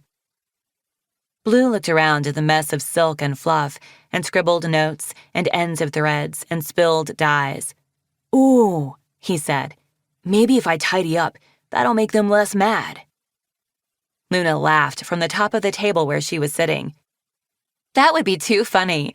Silkworm Hall's model student banished to Misbehavior's Way for stealth cleaning without permission. Blue hesitated, biting one of his claws. Do you think I need permission? No! Luna threw a silk pillow at his head. You walking lump of sugar? Go ahead and tidy if you want to. Her brother happily bustled off to get a broom. I'll follow him, Swordtail suggested, just to make sure he doesn't walk himself straight into a hive-wing guard. Thanks, Swordtail, Luna said, returning his smile. As soon as they were gone, Luna and Io leaned over the drawing on the table. I thought I would use purple for my color, Io said. I love that, Luna said. Silver waterfall, purple mountains? Yes, and some purple butterflies in the spray, I think. Io glanced around, making sure Blue was out of the room. She lowered her voice to a whisper. But I can't figure out where to hide my chrysalis symbol. Luna studied the design again, tilting her head. This was not long after she'd learned of the chrysalis, the secret group of silkwings that wanted to change things. Io was the one who had told her about how chrysalis members wove a little red shape into their weavings, a shape that could be a leaf or a teardrop, depending on how you looked at it. It was a small wave to other chrysalis members. We're out here. We'll keep fighting. We have one another. You're not alone. What if you added a fish to the pond below the waterfall? Luna suggested. It could be purple, but with silver silk woven over top of it, so it's partly underwater, and you could hide the chrysalis leaf in its scales. Ooh, Io said, as Blue came back into the room, dragging a broom. She picked up a pencil and started sketching. I wish I could do a forest for my weaving, Luna said dreamily.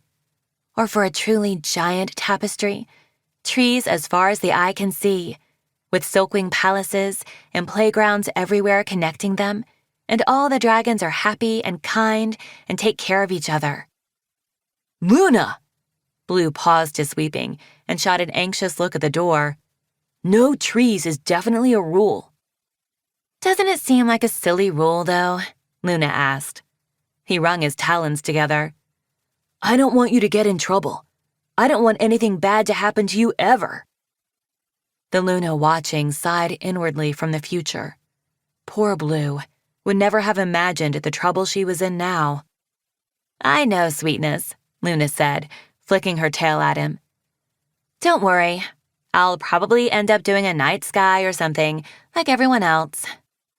Blue exhaled with relief and went back to sweeping. Io was just leaning forward to show her new sketch to Luna when Swordtail came flying into the room. Look out! Look out! He said in a rush. Headmaster coming! Everybody hide! He bolted out the door again. Io dove into one of the cabinets and pulled the door shut behind her. Luna shot across the room to Blue, grabbed him, and threw him into the pile of discarded half-finished weavings that Miss Clorin kept in the corner for scraps and practice. Stay really still, she whispered, and then she covered him over with weaving scraps until he was completely buried. Shouldn't we turn ourselves in? He whispered back. We weren't doing anything wrong. Shh, she said. Do not move, Blue. She ducked behind a loom in the farthest corner from the door. A heartbeat later, the headmaster poked his head into the room. He swiveled his snout in a slow, appraising arc, his gaze lingering on the broom and Io's sketch on the table, and then coming to a stop on the weaving discard pile. To Luna's horror, he stepped stealthily into the room, as if the weavings were his prey and he was sneaking up on them. I'm over here, Luna shouted, bursting out of her hiding spot at the same exact moment as Swordtail came pelting into the room, yelling, I'm sorry, I did it. Whatever it is, it was me. The headmaster jumped nearly a foot in the air. He swung around and glared at the two of them. What are you doing here after school? He demanded. Thieving little worms! My office, now! Thieving? Literally, what would we steal? Swordtail asked as the headmaster pushed him out the door. Luna started after them, resisting the urge to glance back and make sure Blue was still hidden. Io would get him out safely. Why did you do that? Lizard called from her perch. The memory froze around them. Luna shook herself and turned toward the small dragon. Do what? You and your nitwit, Lizard said. You both got caught on purpose, like you were volunteering to get in trouble. Were your brains not working that day? Do silkwing brains work at all? Don't be mean, Dusky piped up. They were helping. Helping? Lizard echoed, as though he'd said hippo carcass. Why? Blue was about to get caught, Luna said, pointing toward the corner where her brother was tucked away. We were distracting the headmaster so Blue and Io could get away. It's really not that weird. I think it is, Lizard said. He could have caught Blue, and you could have gotten away. But Blue would have been so sad if he got in trouble, Luna said. It didn't bother me or Swordtail nearly as much. She hadn't loved the week of punishment spent sorting and dyeing the new bales of silk, but Swordtail had been with her, and side by side, it hadn't been too bad. Besides, We're the ones who talked him into staying after school, so it would have been really unfair if he wound up being the only one punished for it. Lizard shook her head and made a face. So weird. He's just another dragon. Who cares if he's sad or it's unfair? I mean, we do, Luna said, because we love him. Gross! Lizard shouted. Stop saying that word! She sat up suddenly and grabbed her head. They jerked abruptly back to the fake throne room, and in the mind space, Luna could feel a weird thrum in the air. Oh, ooh, incoming, Lizard said. This one's worth bringing here. The thrum intensified for a moment, and then there was a sound on the edge of hearing that might have been a boom or a click, and suddenly, Pineapple was sitting beside Luna, bright green and looking petrified. Chapter 20. Surprise! Lizard crowed. Pineapple! Luna cried. She jumped forward to catch him as he staggered, but he was bigger and heavier than her, and they both collapsed to the floor. She sat up and patted his face gently. Pineapple, are you all right? What are you doing here? Are you in the abyss in real life too? Not yet, Lizard answered for him. But he's coming this way with the other two, flying fast, with a lot of dragons chasing him. I mean, he's not the one flying himself anymore, though. She tipped her head toward Cottonmouth. He is. Oh, no, Luna said, her heart sinking. Pineapple, can you hear me? What? Luna? Pineapple held out his talons and turned them in front of his face, like he didn't recognize them. Why did my wings do that? Why can't I? He trailed off, then met Luna's eyes. Am I dead? No. Luna spread her wings. You're still alive, Pineapple. The plant got you, but you're not dead. Oh, he said. I guess it works on Pyrian dragons too, then. That answers that question. He opened and closed his talons again. So this isn't real, and it's controlling my body right now? Yes, Luna said. Technically, he is. She pointed to Cottonmouth, and Pineapple squinted at the human in puzzlement. But the plant is part of him, or he's part of it, and so is she. Pineapple transferred his confused look to Lizard. Pineapple, what's happened to the others? I saw you escape Queen Wasp, but then what? Did you find Moon and everyone else? It'll be faster if we go see for ourselves, Lizard said briskly. The ground fell away from Luna's feet, and she yelped in surprise as the sky appeared all around her. For a startled moment, she plummeted, and then she managed to right herself and swing back into an air current. The Pantalan coastline was flashing by below her, the ocean to her left, an inlet to her right, a peninsula jutting out up ahead. She chanced a look behind her and saw clouds of green dragons filling the evening sky, the leaf wings that had fallen to the plant on the snarling river battlefield.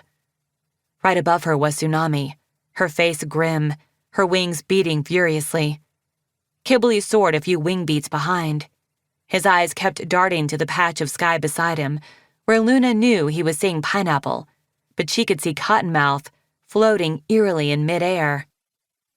Doing okay? Kibley called. Cottonmouth tilted his head in that odd way he did whenever he was inside a dragon. Yes, he answered. A little furrow appeared in Kibley's forehead. Don't feel bad about what you did to Queen Wasp, he said. She would have done much worse to us.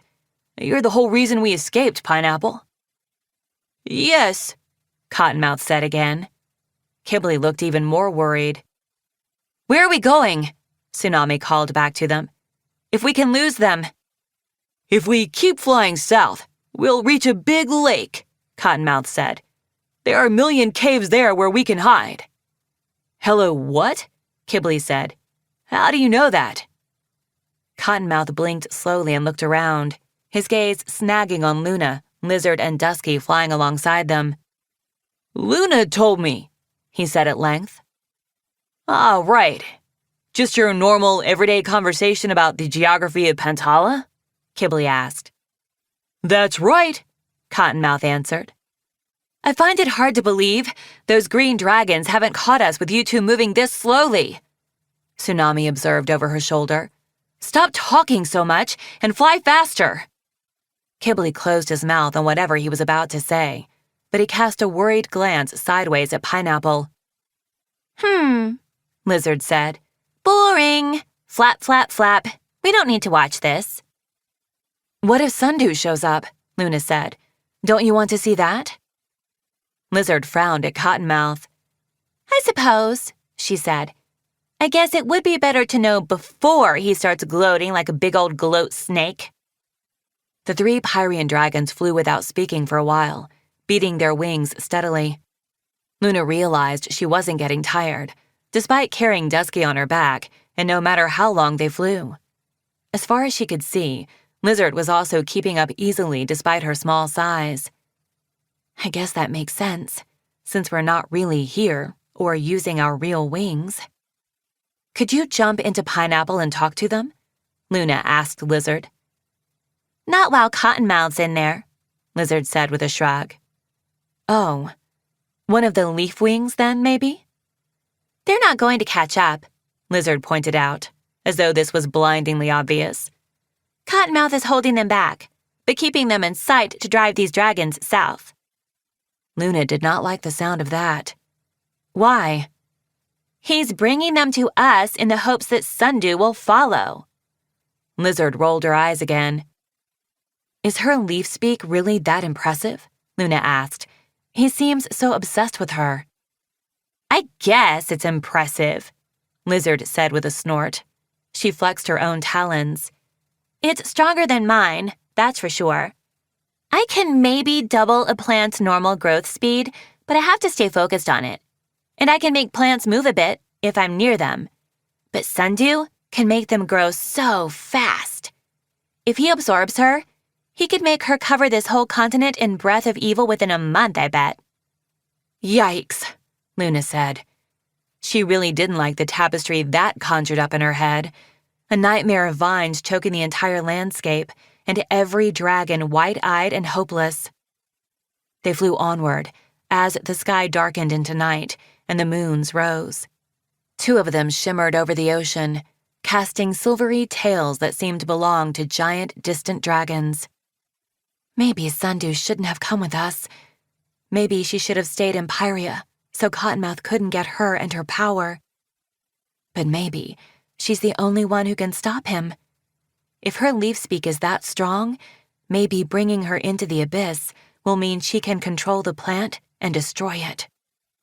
It was interesting that Lizard had leaf speak too. Maybe leaf wings were descended from Lizard's mother, way, way back.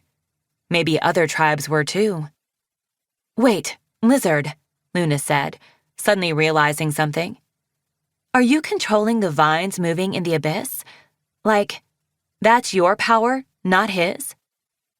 All me, Lizard said, fanning out her wings and soaring to a higher current. Otherwise, the plant can only move as much as a normal plant. Ha-ha! That's right, you old man, she shouted at Cottonmouth suddenly. I am important and useful. He didn't even turn to look at her, and the wind whipped her words away. But that means you're the one who blocked the doorway, Luna said. And you're the one who's got the vines wrapped around me and Dusky in the real world. You trapped us. That's right, Lizard said smugly. He couldn't have done that without me. But do I get a thank you? Does he spend 1 minute thinking about how great I am? No, and that's fine. I don't think about you either. Lizard, Luna said, trying to keep the little dragon focused on her. That means you could let us go. Lizard looked at her as though Luna were insane. Why would I do that? I went to a lot of trouble to get Dusky. But you have him now, Luna argued. He's in your mind space forever, right? So you could let his body go free. And mine. I like him better right here with me, Lizard said sulkily. If I can't go anywhere, why should he? But won't he die if you leave him like this? Luna asked. And then he'll be gone really soon, just like that. Whereas if you let him go, he could live so long and be in your mind space giving you memories his whole life. You are such a pain, Lizard shouted. Stop messing with my head. She stuck out her tongue at Luna and whisked away to fly next to Tsunami instead. There's something here, Luna thought. A way to change things. A way to change how Lizard sees the world, maybe. Something about her reaction to our memories. She had the first glimmer of an idea. She turned it over carefully in her head as they flew, thinking about Lizard's short, awful life and very long, lonely existence. Tsunami, look! Kibble called. The sea wing swooped around, and Kibble pointed down at a speck of light on a beach up ahead of them. What are you thinking? Tsunami asked. I think that looks like fire, Kibble said. And there aren't any free dragons on this continent who can make fire. Except Moon, Luna, or Bullfrog, right? If one of them has made a fire so that every dragon in Pantala can find them, I'm going to shove them into the ocean and cover their eyeballs with starfish, Tsunami growled. But it could be a signal for us, Kibble said. If I were them, I'd make a fire, then turn invisible and hide nearby to see who shows up. It's not that stupid. Tsunami sighed heavily. All right, fine. We can check. Maybe the dragons chasing us will fly right over us in the dark. It would be nice if you were a Nightwing right now. Wow, there's a sentence I never thought I'd say. Pineapple, camouflage, she called. Cottonmouth tilted his head, then squinted as though something very strange was coming out of his ears. Hee, Lizard chortled. He doesn't know how to do that. He's turning all sorts of silly colors. Pineapple? Kibble said. I don't feel well, Cottonmouth said hurriedly. He veered suddenly down toward the beach, and the others swung around to follow him. It was a fire. A small one, just a few branches, crackling quietly on an empty stretch of sand. Nearby, moon-speckled waves crept ashore and rippled out again. There were boulders scattered everywhere, 3 times as tall as a dragon, and notches in the cliff face behind them signaled caves where dragons could hide. Hello? Tsunami called. Moon? Sundew, it's us. But we are being chased, so... Kibble started. But before he could finish, something invisible tackled him to the ground. Eep! He yelled. Ah! Is this an attack or a hug? 3 dragons appeared out of thin air. Sundew was sitting up next to the fire, pressing the ice-wing wristbands together, with Lynx standing nearby, smiling. Moon had her arms and wings wrapped around Kibble and her face buried in his neck. And she was radiating happiness so bright, the fire and the moonlight seemed unnecessary. Luna had to close her eyes for a moment. Swordtail, I miss you so much. Aww, Kibble said, hugging Moon close. Best invisible attack ever. You got away, Sundew cried. Are you all right? Are you... yourselves? Absolutely, Tsunami said. And... Yes, said Cottonmouth, a little too fast, but no one else seemed to notice. We wanted to rescue you too, Sundew went on, but we'd left Cricket and Luna and Ren alone for so long. We were worried about them, Lynx finished. We were hoping if we got to the Abyss, we could defeat Queen Wasp that way and then come back for you.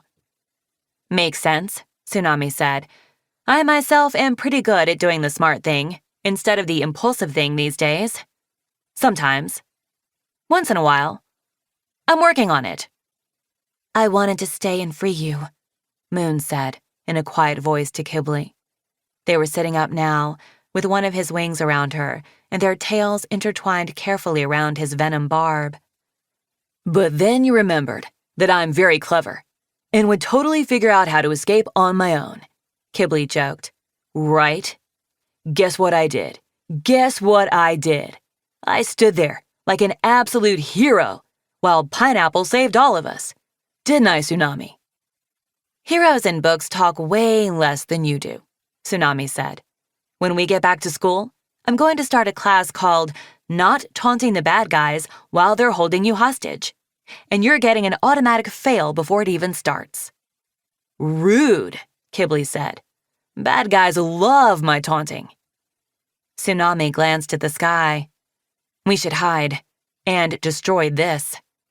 She stepped over and swept sand into the fire with her tail and talons until the flames were out and the embers were covered.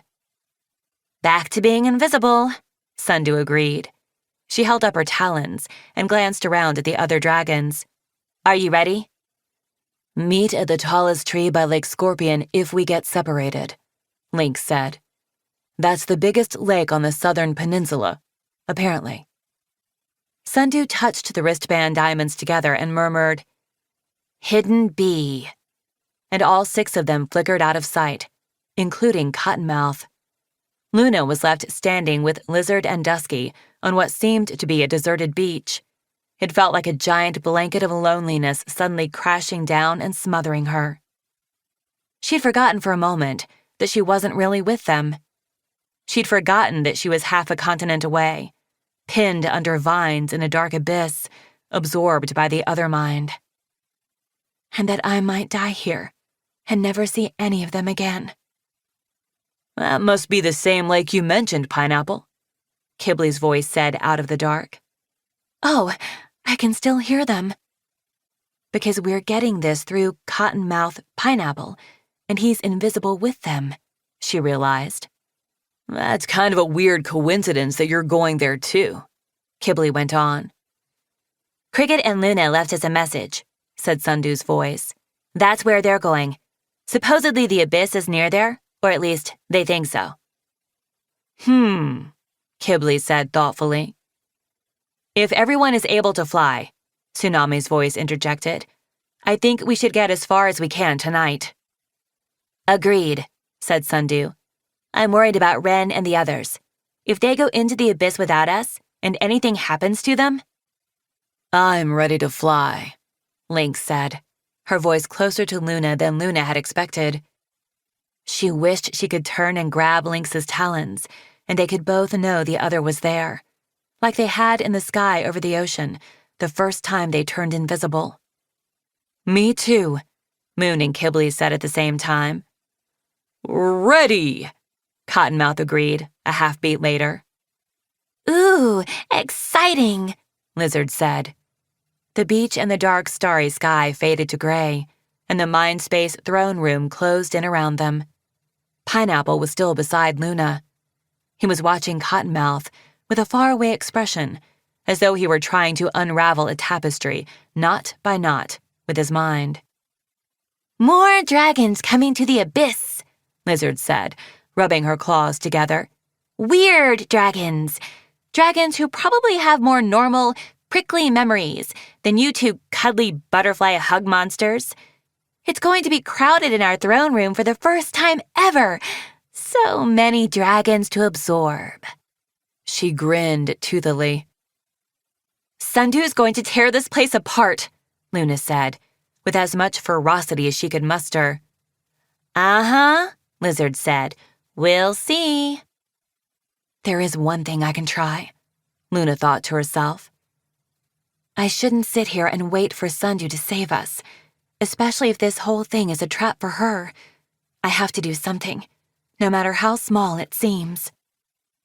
Lizard, I have a new proposal, Luna said. Lizard quirked an eyebrow at her, and Luna pointed to Pineapple. If I can convince him to give you his memories too, I want you to set me and Dusky free. Chapter 21. No, Lizard said. She added a yawn for good measure. Obviously not. Hear me out, Luna said. She sat down and spread her wings. You think silkwings must be different from other dragons, right? That all other dragons will be tougher and meaner and stronger than us? Or something like that? Yeah, Lizard said. I'm sure of it. Other dragons don't do hugging and saving each other and sappy nonsense. I've seen the ones in Cottonmouth's memories. They're terrifying. Big and scary, toothy and hungry. I want to feel what it's like to be the dragon eating the human. I want some memories that match the enormous monster I could have been. That's why I'm offering you pineapples, Luna said. Pineapple said beside her, and she trod on his foot to shut him up. That's not enough, Lizard said. For me to let you fly out of here? One dragon's memories? Pfft, never going to happen. But you could always bring us back, couldn't you? Luna said desperately. You would only be letting our bodies out into the world, knowing you could still control them and bring us here whenever you wanted. She waved her talons at the mind space. I feel like we're the ones who aren't getting enough out of this deal. The small dragon lashed her tail and narrowed her eyes at Pineapple. I can't unblock the door, she said at last. That's part of his whole elaborate sundew trap. He'll never let you wander off, even for a minute, because you're the bait, remember? Luna's wings drooped. She had been hoping that wasn't quite all she was. But I can let you out of the vines, Lizard said reluctantly. She tossed her head. It's a little tiring keeping them wrapped around you anyway. Luna felt a tightness in her chest start to ease. She hadn't even realized how hard it had been to breathe. She closed her eyes and tried to focus on feeling her body, her real body. She didn't think either Lizard or Cottonmouth were inside it right then. It wasn't like they could use her for anything, as long as she was still trapped in the throne room. So much for my great superpower, Luna thought. The wondrous and rare flame silk, chosen by destiny to have fire under her scales, ends up in the one situation where she can't use it. She remembered what she'd done with Cricket when they were invisible, grounding herself in her senses other than sight. She breathed into her scales, sensing the places where they touched the damp, slippery vines, until she could feel her real talons stretch and flex. Finally, her wings fluttered loose, and she stretched them as wide as she could. With her eyes closed, she felt her way along the vines until she reached Dusky's cold scales, and then she carefully untangled him too, and hugged him close to her chest. All right, Lizard said impatiently, bringing Luna's attention back to the mind space. Luna opened her eyes, disconcerted by the feeling of Dusky in her arms, while her eyes told her he was standing a few steps away, beside Lizard. Big, fierce memories now, Lizard demanded. Ooh, you're the one with the death spit. She eyed Pineapple and rubbed her talons together with glee. Show me all the times you've melted dragons' faces with your death spit. Pineapple gave Luna an, "Are you sure about this?" look. "Trust me," Luna said. "Tell her yes. She can see your memories." All right, Pineapple said, shrugging agreeably. Lizard grabbed his talons, and a heartbeat later, they were all standing on a platform in the greenest, leafiest place Luna had ever seen. Luna gasped with awe. It was beautiful.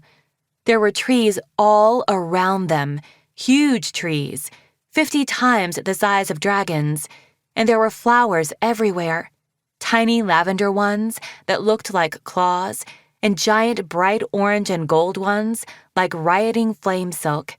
And there were birds, hundreds of birds in every color, some of them in 8 different colors at once. And there were glass-winged butterflies as big as Luna's talons. And everything around them smelled like green and mangoes and bananas and mammals and birds. Mammals? Oh, yes. Now she could see furry little silver-gray creatures snoozing on the nearest branches, and the air was warm and buzzing, and sunlight through leaves was somehow so much gentler and more peaceful than the same sun beating down on the hives and— "Luna," Dusky breathed. "I love this place." Where are we?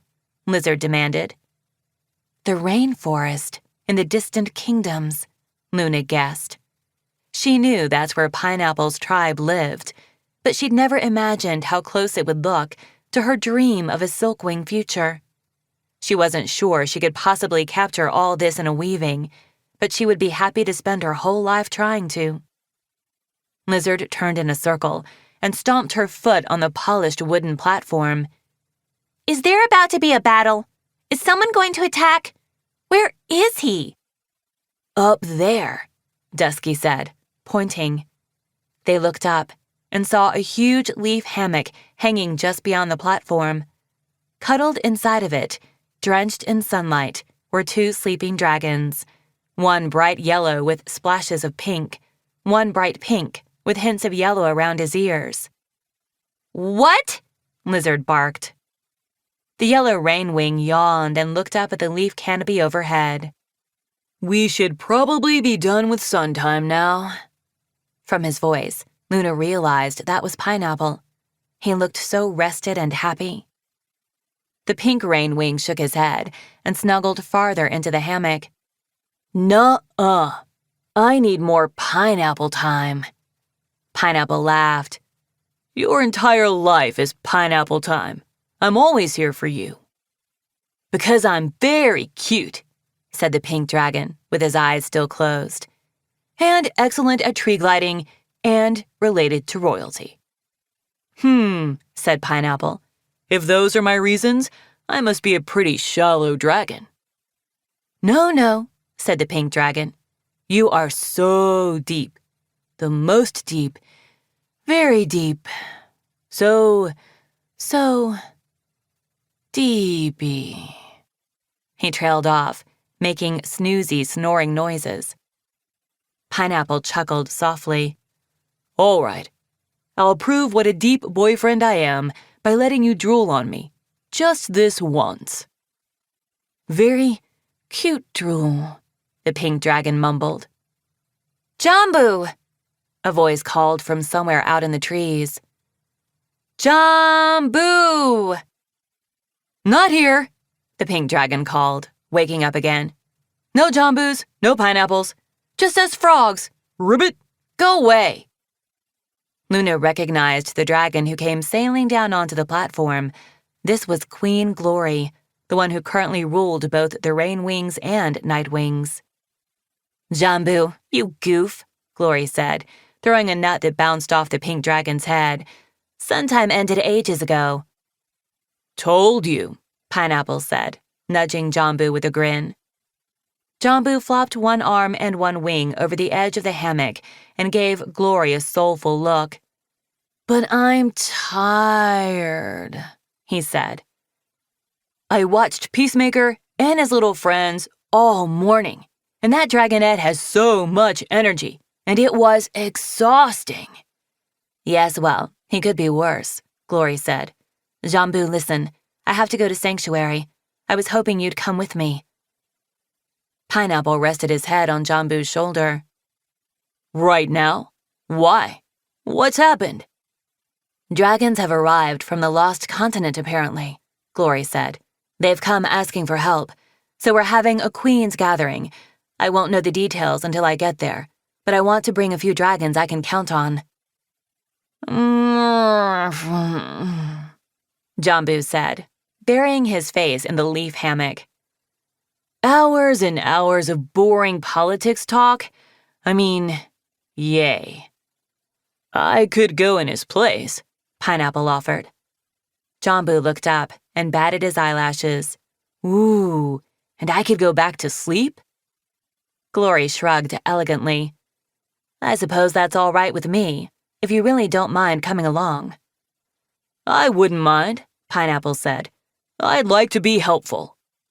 While I, Jambu said, would like to be sleeping instead of helpful.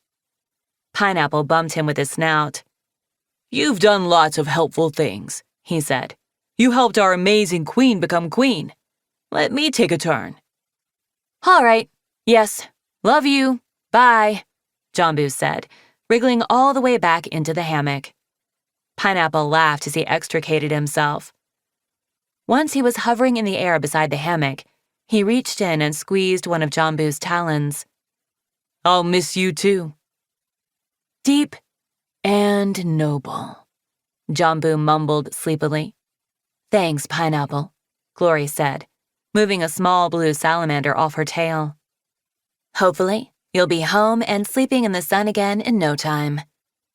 The memory drifted away like morning mist, slower than the others, leaving the ghost of the scent of jasmine in the mind space. "Talons and tentacles!" Lizard yelled, making them all jump. "That was even worse than yours!" She clamped her talons to her temples and scrunched her eyes shut. Luna glanced over at Pineapple, but he'd gone back to his faraway, undoing knots in his brain expression. They'd flown together for 3 days, and he hadn't let on that he was missing someone back at home. He'd always acted so cheerful and even-keeled. He might have been really sad all that time, and I had no idea. I wish he'd told me. We could have talked about Jambu and Swordtail. At the very least, I could have given him a hug, or told him I understood. Or said thank you for coming all this way and risking so much to help save someone I love the way he loves Jambu. "We're going to get you home, Pineapple," she said. "I don't know how, but I promise you'll see him again." He blinked, as if he were coming out of a fog, and then he looked down at her and smiled. Little rays of yellow bloomed all around his scales. "I know," he said. "I will." "None!" Lizard exploded. She stormed over to Pineapple and deliberately stomped on one of his feet. He took a polite step back as she kept shouting, "Not one single face melting! What is wrong with you?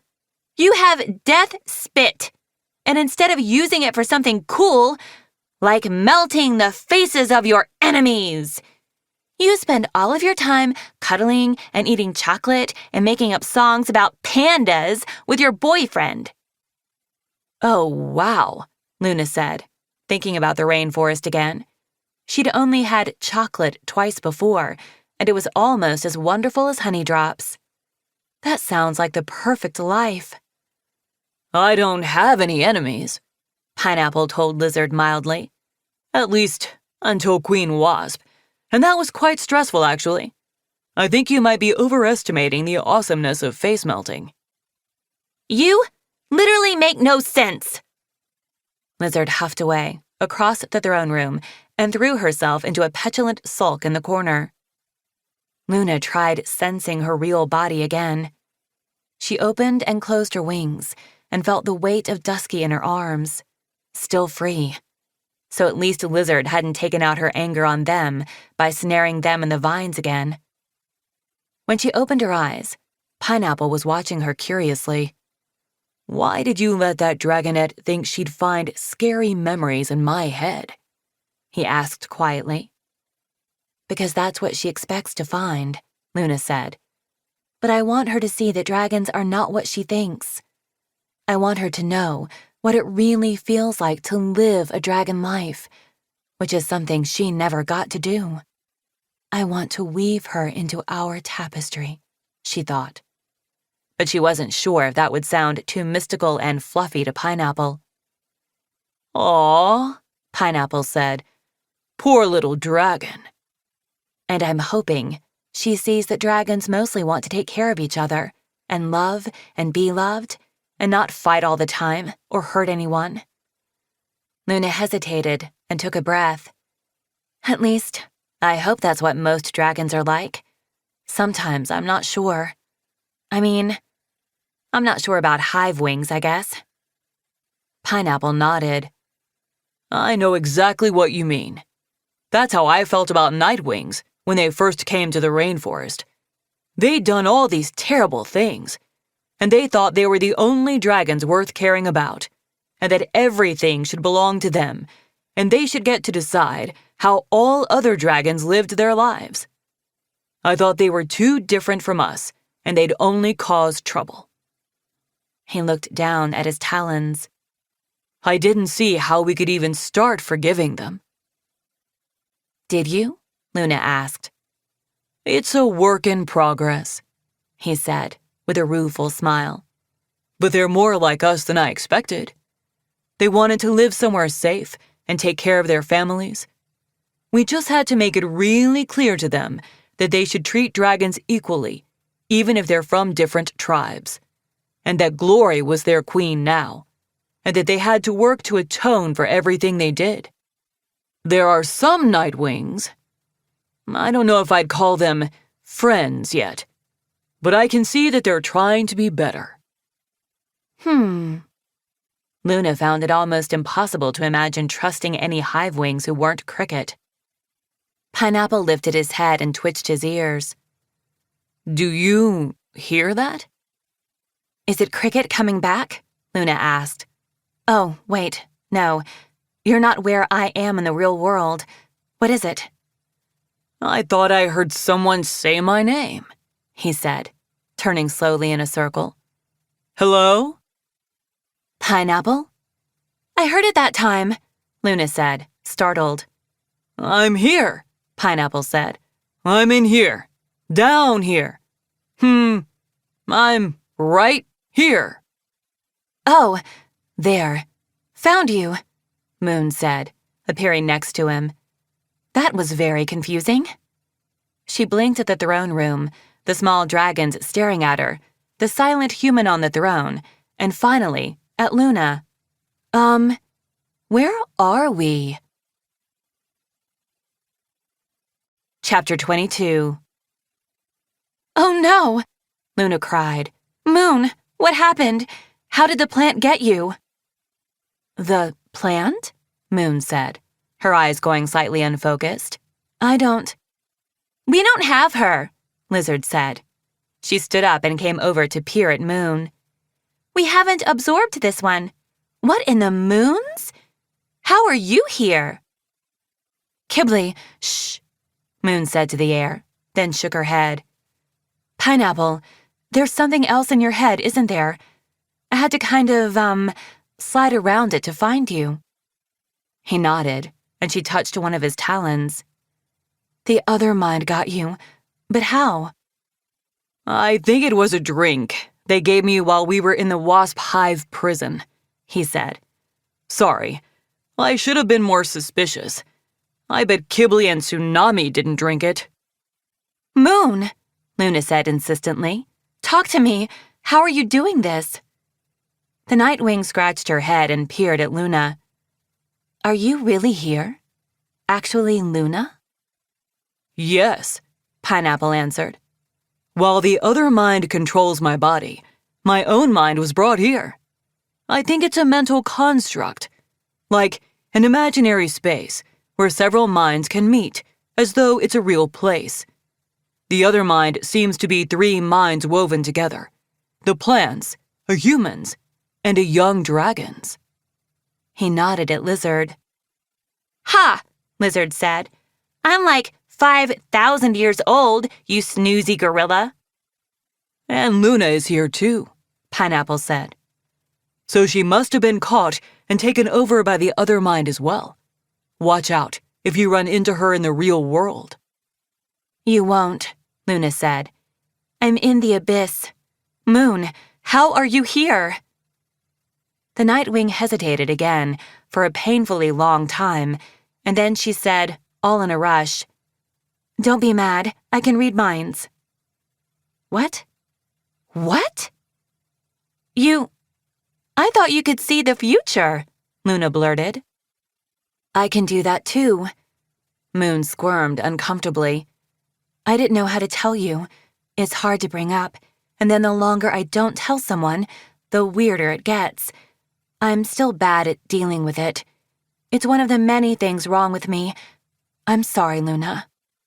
If it makes you feel any better, Pineapple offered. I just found out too. Bullfrog and Sky and Lynx don't know either, Moon said with a wince. Queen Glory thinks we should keep it pretty quiet, as long as we can. The whole time? On the beach, and in Sanctuary, and when we were flying back here? You could hear all my thoughts? Everything I was thinking? Luna's head was spinning. I try not to, Moon said. I've gotten better at filtering out most dragons. I mean, it feels like 100 conversations going on all around me at once, so I've had to learn how to make it quieter. Unless you're directly thinking at me, I usually can avoid hearing it. 3 moons. Luna had thought all kinds of things at Moon. She didn't know whether she felt more angry at Moon for keeping this secret or guilty about all the mean things she'd ever thought around her. While she was struggling to figure out what to say, Pineapple brushed Moon's wing with his. "So right now you're—" he prompted. "We stopped to get some sleep," she said. "And Kibbly asked me to check your mind because he said you've been acting weird. Oh, Pineapple, what do we do now?" "Tie me up and leave me behind," Pineapple said. "I'm dangerous, as long as he's—" A strangled roar of fury came from the throne. Cottonmouth's consciousness was back, and he'd finally spotted Moon. He shot to his feet and pointed at her. "How?" he bellowed. "What sorcery is this?" "Uh-oh," Moon said, and vanished. Cottonmouth roared again and slammed one of his fists into the stone behind him. Cracks like lightning zigzagged out from the impact. "Not real," Lizard whispered to Dusky. "So melodramatic." "What is he doing?" Luna asked anxiously, as Cottonmouth's eyes closed. "Lizard, is he hurting Pineapple or Moon in the real world? Can we see what's happening?" Lizard shrugged and flung their minds down on a dark beach. Rain was pouring from the sky, and thunder seemed to be coming from everywhere at once. Wet talon prints were scuffling outside a nearby cave, and Luna remembered that all these dragons were currently invisible. She ran toward the sound of shouting. "Everyone wake up!" Kibbly was yelling. "Pineapple has the other mind in his head." "That's not true," Cottonmouth shouted back. "Moon does. She's the one who's been infected. She's lying to you." There was a sound of claws connecting with scales and a gasp of pain. "Moon?" Kibbly cried frantically. "Where is he?" Tsunami roared. "Kibbly, where's Pineapple?" "I think he's—" Kibbly's voice cut out with a yelp. "Sundew, we need to see him," Lynx's voice said urgently. "Use the bracelets, and then make everyone but Pineapple invisible again." A flash of lightning illuminated the beach as 6 dragons appeared. Sundew in the opening of the cave, pressing the wristbands together. Lynx right behind her, wings touching. Kibbly on the sand outside, a long bloody slash along his neck. Tsunami, a few steps away, crouched and ready to pounce. Moon in motion, darting away from the cave into the boulders, and Cottonmouth inside Pineapple reared up tall and hissing, slashing the air in front of him. "Don't attack him!" Kibbly yelled to Tsunami. "He'll use his venom!" "Sundew, quick, now!" Lynx shrieked. Cottonmouth whipped around, fast as a cobra, and launched himself at Sundew.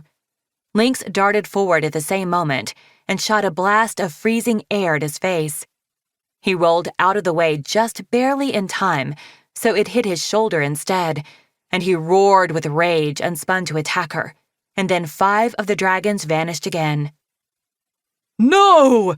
Cottonmouth howled. He leaped for the spot where Sundew had been, and his talons closed on empty air. "You need me!" He whirled and put his back against the rock wall, seething. "I have your flame silk. I'll kill her right now if you fly away."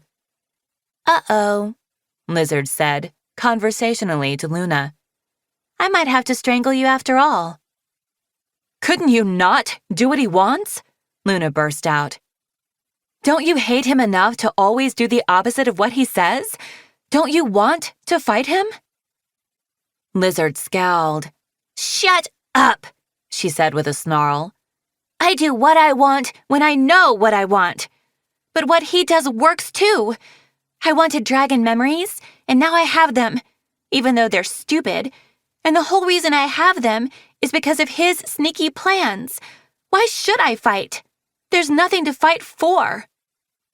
Luna's friends reappeared on the beach, in a semicircle around Pineapple, but several paces away. Kibbley was the closest. In his talons, he held a sharp wooden stick, which he lit on fire and pointed at Pineapple. Opposite him in the half-circle, Lynx had her jaws hinged open, ready to shoot ice again. But Cottonmouth's gaze went straight to Sundew, standing directly across from him. Are you lying? Sundew asked. No, I have Luna, he said. Ask your devil creature. He nodded at Moon. It's true, Moon said. Luna was there, in the mind space, with real Pineapple.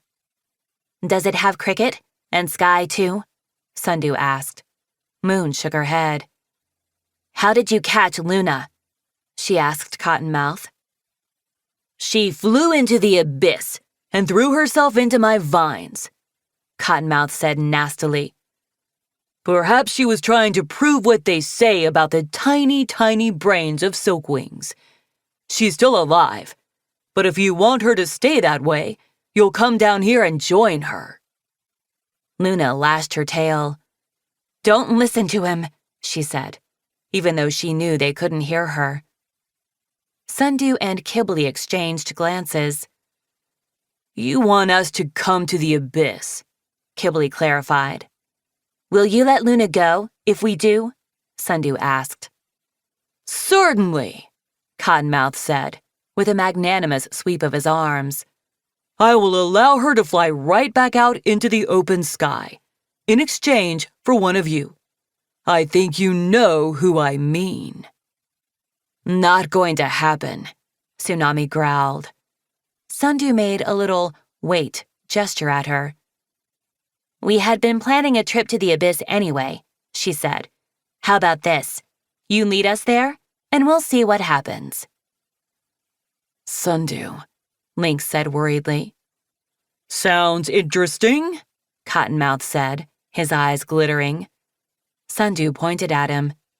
You fly ahead of us. The rest of us will be invisible, so none of your zombies can show up and grab us.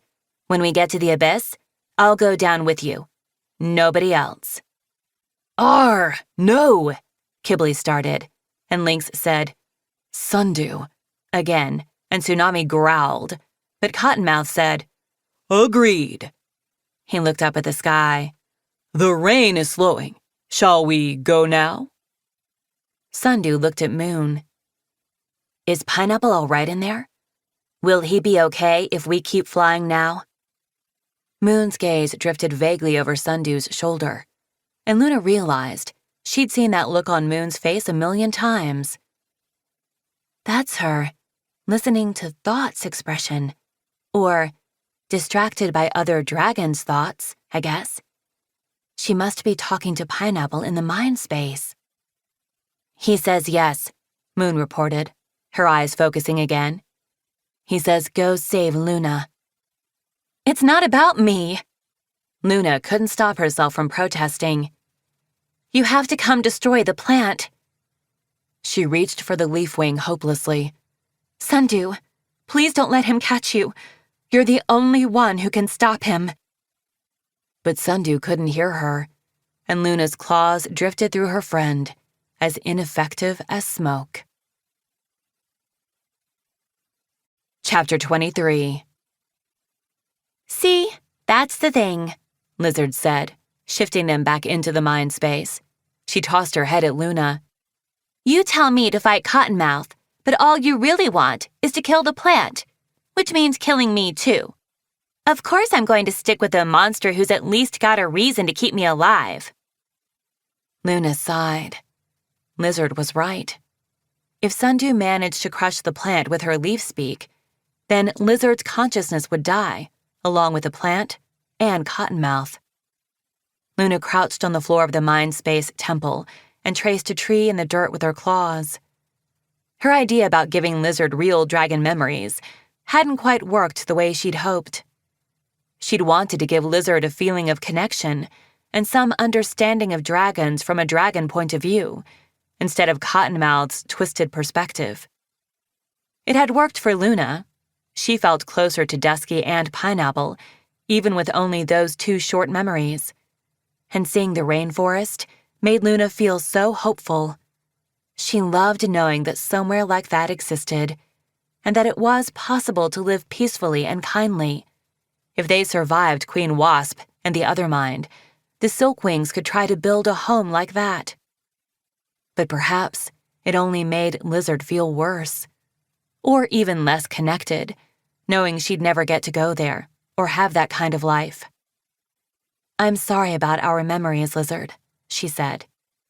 "You should be," Lizard said, dragging Dusky over and plunking them both down beside Luna.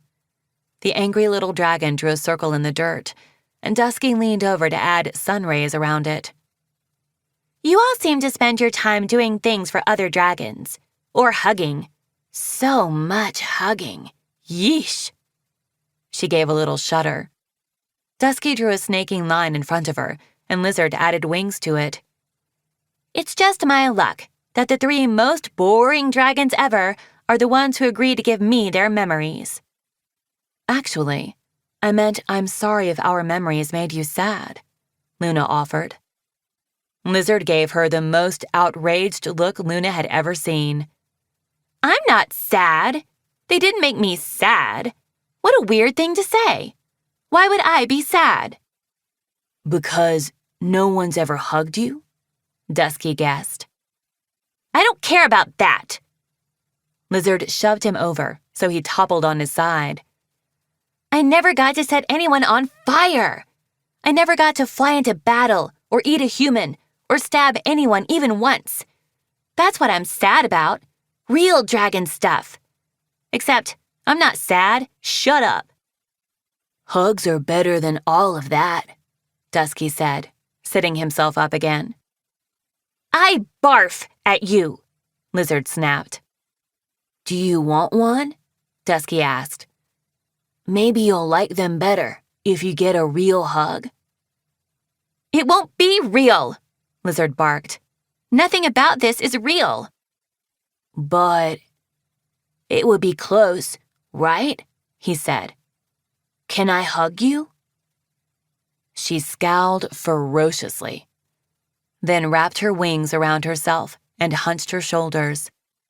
"Fine, but only if you promise to shut up about hugs and sad feelings from now on." Dusky didn't have wings to hug with yet, but even as tiny as he was still bigger than Lizard.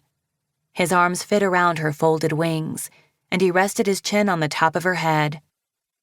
"Humph," Lizard muttered after a moment. "Stupid." But she didn't push him away. Luna watched them for a moment, wondering how it felt to be hugged for the first time in a 5,000-year half-life, and whether Lizard saw the world any differently with all of Pineapple's and Dusky's and Luna's memories in her head. Luna crossed the room and crouched beside Pineapple. "I think we need more memories," she said to him in a low voice. He blinked at her sleepily. "For Lizard? Didn't we give her all of ours?" "Yes, but I think it wasn't enough. She can convince herself that we're different from other dragons because of our tribes, but that most dragons are the way she thinks they are. We need to show her memories from more different tribes." Luna dug her talons into the dirt. "I don't know how to get them, though. I mean, I'm not volunteering anyone to get absorbed by the plant." "They already have lots of hive wings, don't they?" he asked. "Maybe one of them would let her have his memories." "But what if their memories are as bad as she expects the dragons to be?" Luna worried. "That would reverse everything I'm trying to do." She thought for a moment, then said slowly, "What if... Could Moon help? I don't know how mind reading works, but maybe?" "She's been checking in with me," he said. "I'll ask when she comes back." "Thanks, Pineapple." He smiled and brushed one of her wings with his. Luna closed her eyes, reached through her scales until she sensed her real body and hugged Dusky closer, hoping he could feel it somehow. In her real body, she felt the slippery twists and tangles of vines underneath her. What else can I do? Her wrists felt warm, and she was sure they were glowing brightly in the dim gray-green tomb. Why would the prophecy send me down here? Why would the universe give me flame silk and put me in front of a monster if I'm not supposed to use it? Maybe because I'm not the one who's supposed to change the world after all. Maybe I'm supposed to sit here and wait to be rescued again. She sank her real claws into the vines and felt sap ooze around the holes she left. If I set these vines on fire, would the smoke really rise all the way to Bryony's group of dragons? Would everyone in the caves be infected and absorbed? But if the fire destroyed all of the plant down here, there'd be nothing left to control anyone, would there? She wasn't sure it was safe to take that chance. What if the other mind could live on and use its power as long as any plant roots survived anywhere? Lizard, Pineapple said. We can get you more memories if you want them. Luna opened her eyes and saw him crouch beside Lizard, who had wiggled out of Dusky's hug but was still sitting near him, tails lightly touching. Moon was there too, hovering at Pineapple's side with her gaze fixed nervously on Cottonmouth. You can? Lizard sat up. How? Did you infect the others? No, Pineapple said, giving her a serious look. That's not going to happen. But we think Moon can be a conduit. It wouldn't give you all of someone's memories, but she can connect to the others flying with her, and they could each choose a memory to share with you. He glanced at the silent human on the throne. Just you, possibly. Not totally sure how this will work. Yes, Lizard said immediately, holding out her talons. Give. Wait. She pulled back and eyed him with suspicion. What do you want for them? I can't let Luna go. He shrugged. No trade. We're flying right now, so it should be easy to do. And Luna said they might make you happy, so why not? That sentence seemed to puzzle Lizard into silence. She looked down at the dirt, where she had drawn an awkward-looking butterfly. Beside it, Dusky had drawn another, with their wings touching. Fine, Lizard said. Whatever, sure, I'll take it. She held out her talons. Pineapple took one, and Dusky took the other. Moon slid Pineapple's other talon between hers, and Luna took Dusky's free talon, forming a chain. Wait, Lizard said, as Moon closed her eyes. I only want something fierce. No hugging. Suddenly they were back in the rainforest, but now it was nighttime, with the 3 moons spread out across the sky. This was blurrier than the other memories, like paint on glass, or like a sketch left out in the rain. The frogs and insects and trees all seemed to be holding competing orchestras, filling the forest with noise. A tiny black dragon, no bigger than Lizard, was sitting in a pool of moonlight, gazing up at the stars. Imperial, she whispered, pointing to the biggest moon. Her claw traced across the sky to the next one. Oracle and Perception. She brought her talons down and wrapped her wings around herself. I remembered. She looked up at Oracle and whispered, Mother will be here soon. A moment passed, and then she looked away from the moon. Well, she said she'd try. The small black wings fluttered. If she doesn't come tonight, she'll come tomorrow. Or the next day. Another pause. She'll always come back. Luna didn't know if she was somehow feeling Moon's emotions too, but the loneliness was almost overwhelming. This dragon was so small to be alone in this wild, noisy place. Another moment, And then Little Moon said, even more quietly, "I'll be all right." A cold wind whisked around Luna's talons, and the warm rainforest folded aside, replaced by rolling hills of endless snow. Someone had built a small snow fort, probably one of the 5 white and blue dragonettes running around it, and fortified it with frost breath to make it shine in the winter sunlight. "This is our fort," shouted one of the dragonettes, scaling the wall and sitting on top of it, glaring down. She wore a lopsided tiara talon-made out of icicles. "Go make your own." "No, I think we'll take this one," said the biggest dragonette. He nudged the dragon next to him, and she pounced on the smallest dragonette. "Ha ha, and now we have a hostage." The captured dragonette squeaked and wriggled. Luna recognized the pattern of blue scales freckled across her snout. This one was Lynx. "Surrender the fort, Snowfall, or we'll toss her in the ocean." "And maybe the walruses will eat her," cackled the one who had Lynx pinned down. "Do your worst," Snowfall shouted. "You took the wrong hostage. Lynx can swim better than either of you, and she's not afraid of walruses, right, Lynx?" Lynx managed to wrest her snout free long enough to yell, "Walruses are adorable, boss," before her captors stuffed her head back into the snow.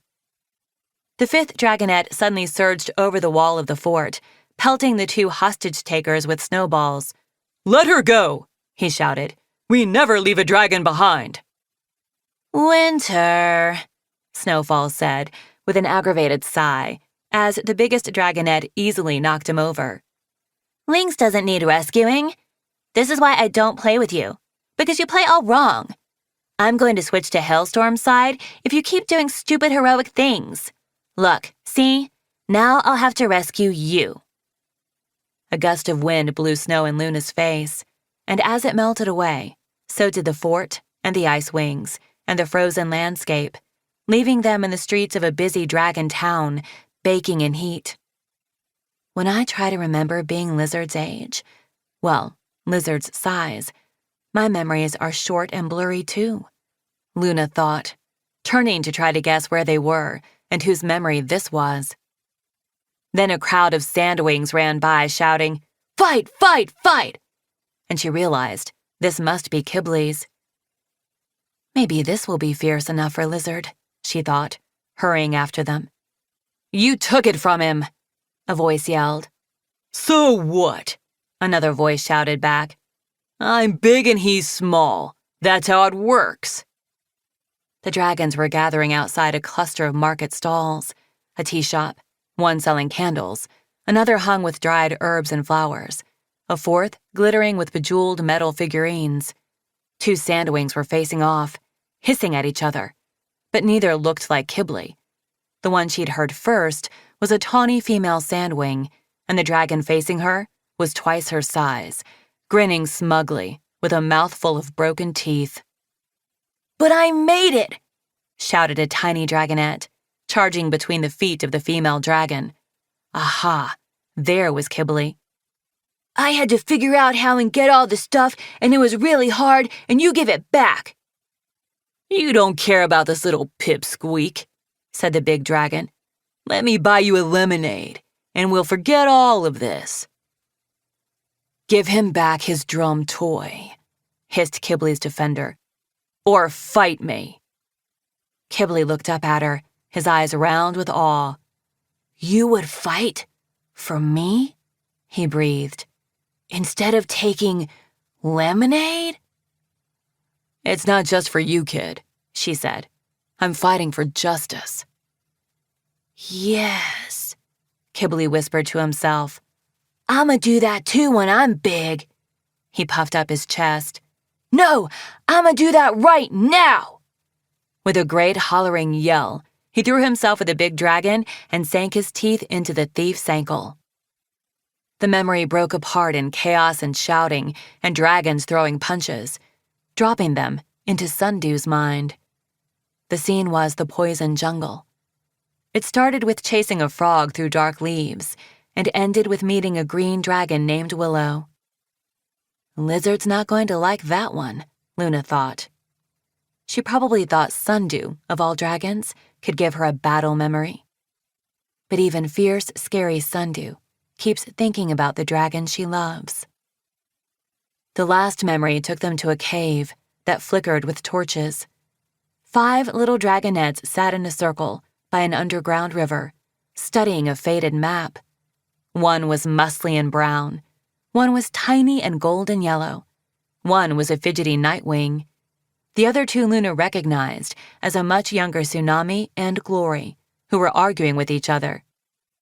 Look, the Kingdom of Sand is clearly biggest, Tsunami shouted, stabbing one claw at the map.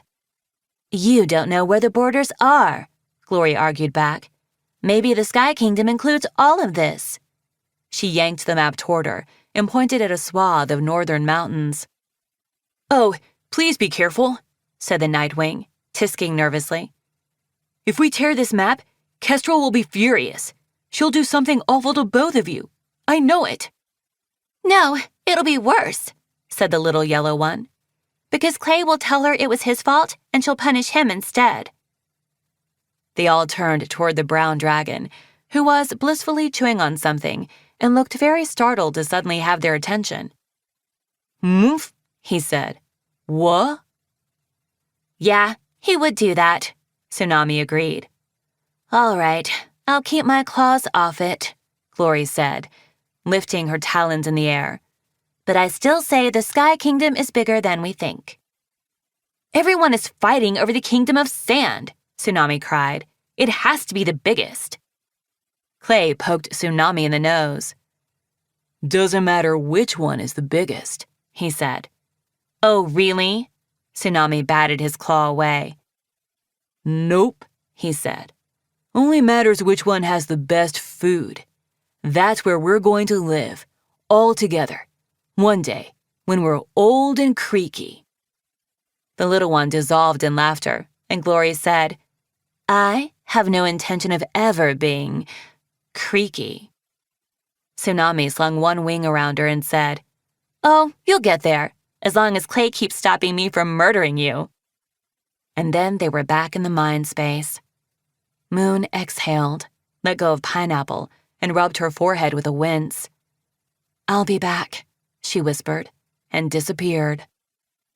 Luna looked from Dusky to Pineapple to Lizard.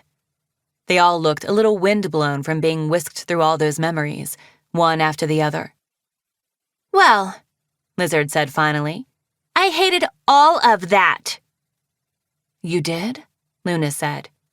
But that was so many different dragons, all those different kinds of lives. Isn't that what you wanted to see?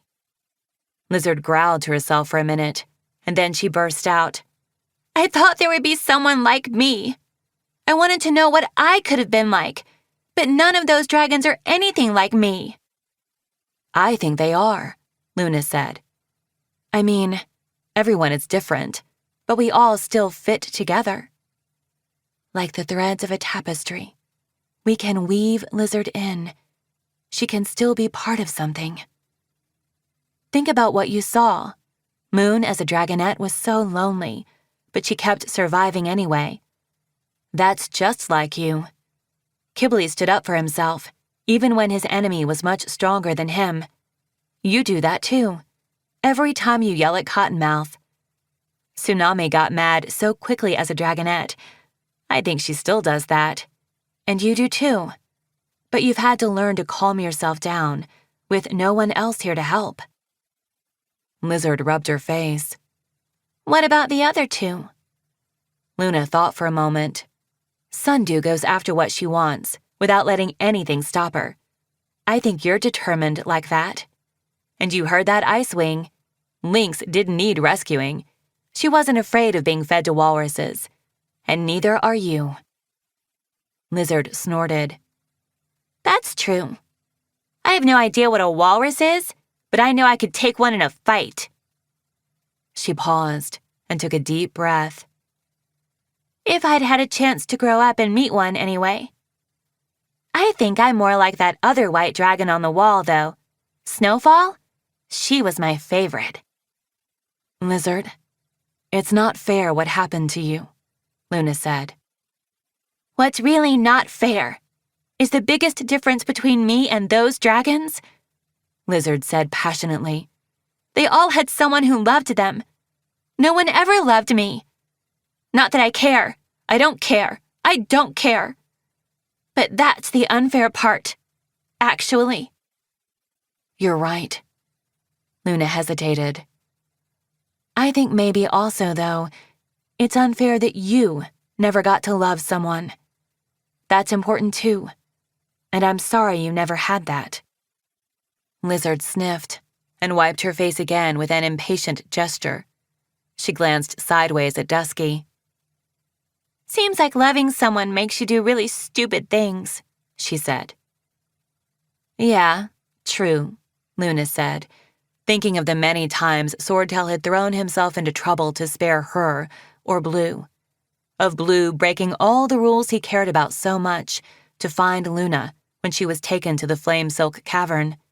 And Cricket, leaving behind her entire tribe and risking her biggest secret to help a silkwing she barely knew. Lizard looked at the throne, at the tortured grimace on Cottonmouth's face as he puppeteered hundreds of dragons at once, somewhere far away. She looked back at Luna, and the flame silk on Luna's horns reflected in the fathomless pools of Lizard's eyes. All right, Lizard said. Listen, because I'm only going to say this once. She took a deep breath. If you cut the vine that's growing through our heads, she said, her voice low and shaking, the plant will be a normal plant again, and we'll be gone. Chapter 24. Luna stopped breathing. What? She finally whispered. You heard me, Lizard said. Don't make me say it again. Don't make me think about it.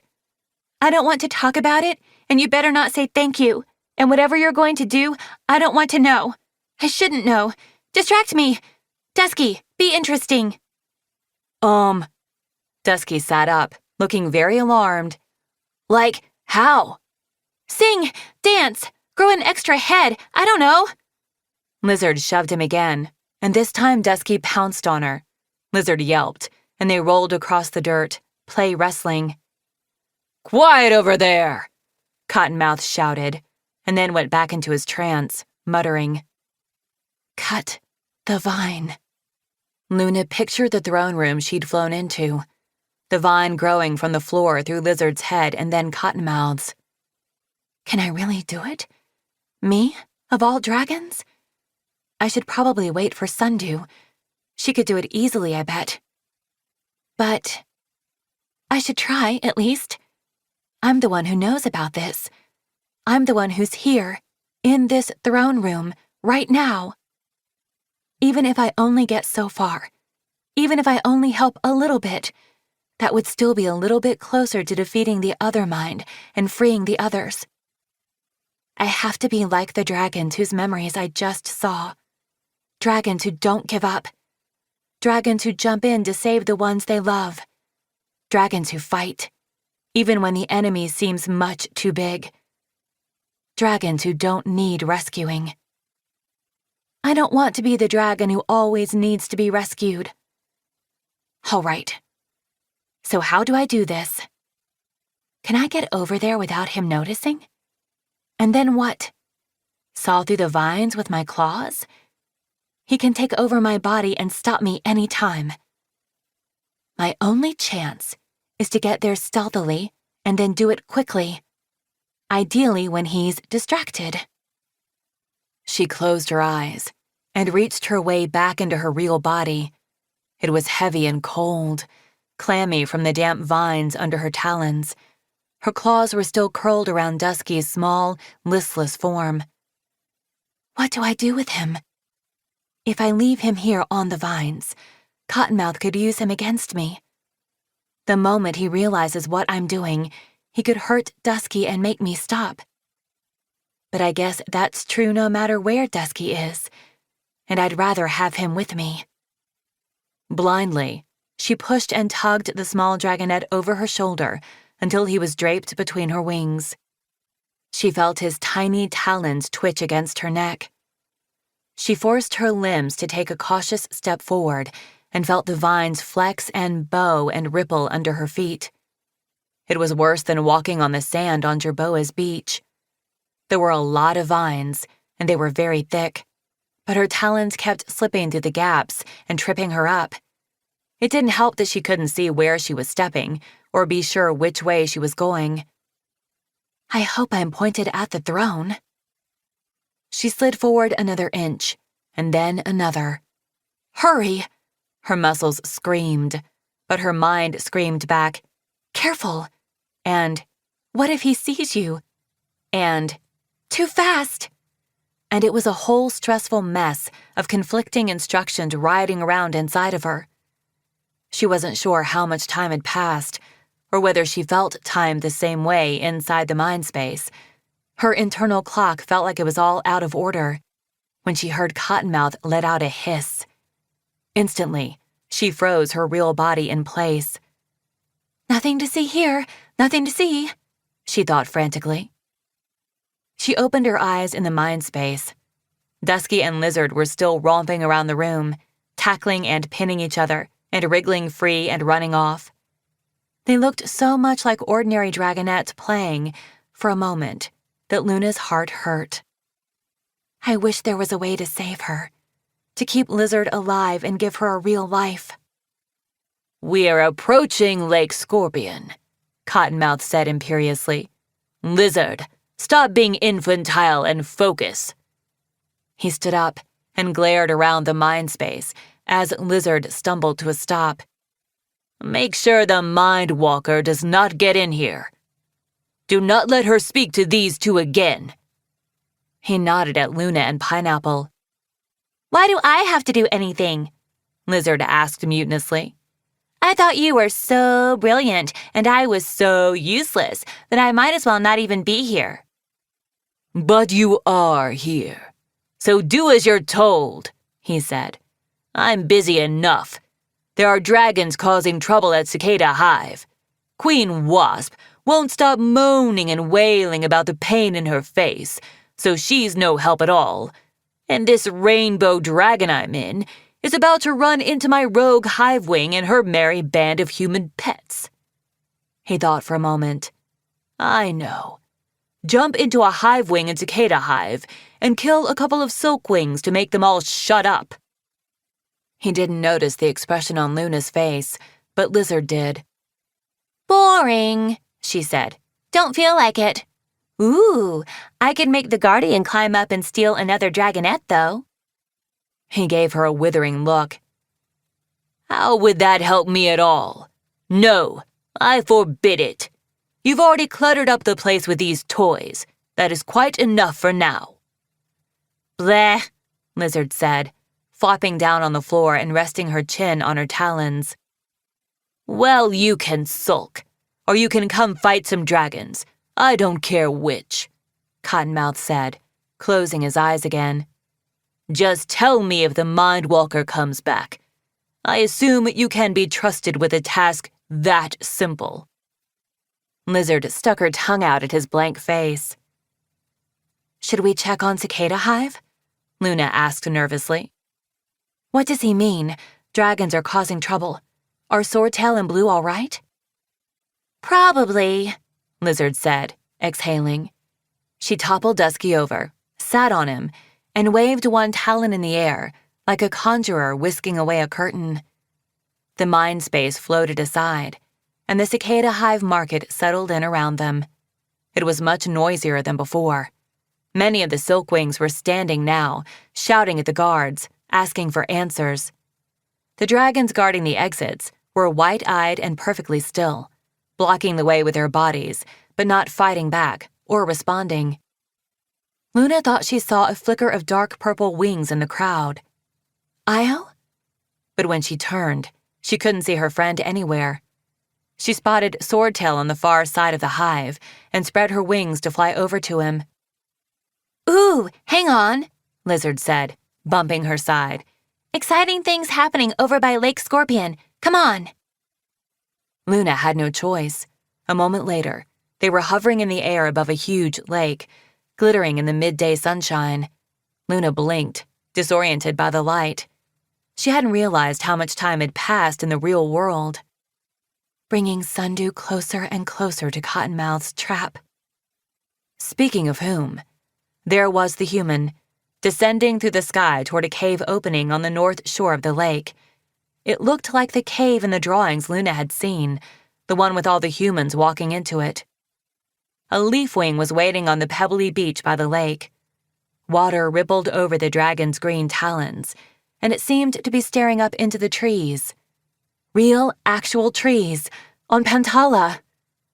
Luna had never been to this peninsula, and she didn't know anyone else who had either.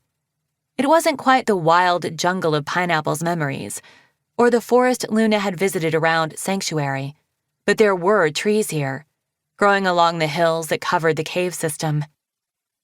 I bet that leafwing is as amazed as I am, Luna thought. I wonder if they're thinking the leafwings should have hidden here instead of the poison jungle. But then again, it would have been much easier for Wasp to find and attack them here. Wait, who is that? Bryony, Hemlock, or Pokeweed? Who else could it be? Cottonmouth in Pineapple landed and approached the leafwing. Luna nearly called out to warn the green dragon, not that it would have helped. But then the dragon turned, and she saw his boiled egg white eyes. Oh no, one of Cottonmouth's creatures. They didn't speak, but the other dragon turned toward the copse of trees behind him, and 6 other white-eyed dragons came forward. 3 hive wings, 3 leaf wings, dragging Cricket and Bullfrog between them. Cricket! Luna yelped. The bespectacled hive wing had 2 leaf wings flanking her, brandishing spears at her side. She blinked in confusion at Cottonmouth. Pineapple? She said. What are you doing here? Pineapple is out to lunch, I'm afraid, Cottonmouth said, smirking cruelly. Cricket's face crumpled. Oh no, Pineapple. I'm so sorry. There was a kind of crackling in the air, and suddenly, the rest of Luna's friends were standing behind Pineapple. Sundew's scowl was so fierce, Luna was surprised Cottonmouth didn't go up in flames. Cricket burst into tears. All of you? No, Kibley said quickly. Cricket, we're all right. It only got Pineapple. And Luna. Bullfrog looked startled. Cricket glanced toward the cave opening and pressed her talons together. But she's in the abyss. She said if I brought you, Sundew, that she'd be okay. She will be, Sundew snarled, her eyes locked on Cottonmouth. Tangles and threads, Luna suddenly realized. I should be trying to cut the vine. I got distracted by watching, but this is my best and last chance. Quick, before anything else terrible happens here. She closed her eyes and reached for her real body. It was harder from here, where she could sense the warmth of the sun on her scales and hear the trees rustling in the wind. This felt so much more real than the cold, damp, uneven, green rot-smelling place where she really was. Breathe, like Cricket said. Finally, her real claws began to tingle, and when she ordered her muscles to move forward, it was her real body that moved, not the one in the mind space. The weight of Dusky still rested between her shoulder blades, breathing deeply. Let Cricket and Bullfrog go, she heard Sundew say, with menace in her voice. One step, another step. Slippery vines around my ankle. Carefully disentangle them. Another step. Why in the world would I do that? Cottonmouth answered. It would be much more fair if I absorbed one of them, or both of them. Then you'd have 4 of your dragons, and I'd have 4 of your dragons, and you'd be much less tempted to try any clever tricks. Luna's real nose bumped into something solid. A wall? A column? She felt it with her talons, flat, straight, a few vines zigzagging up it. The wall, then. Pick a direction. Keep going. She turned right and kept one left wing touching the wall as she felt her way forward again. The clever tricks are non-negotiable, Kibley said. Sundew is not going to deliver herself into your, petals? Sundew, what do you call the part of plants that eats dragons? Jaws, Sundew said grimly. Yeep, Kibley said. I think I'll stick with petals. Luna's wing on her right side brushed cold stone. She reached out and felt it, smooth and curved, one of the columns. Hope I'm going the right way. She took another step, vines squishing and flexing under her talons. You don't exactly have a choice, Cottonmouth said. I have infinitely more dragons than you do, and— Hang on, Kibley interrupted. Not literally infinitely. That's mathematically impossible. Another column on Luna's right. That seemed promising. She'd been close to the door, hadn't she?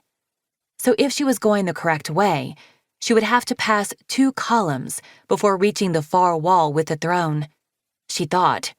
She hoped. It was hard to focus while listening to her friends in danger.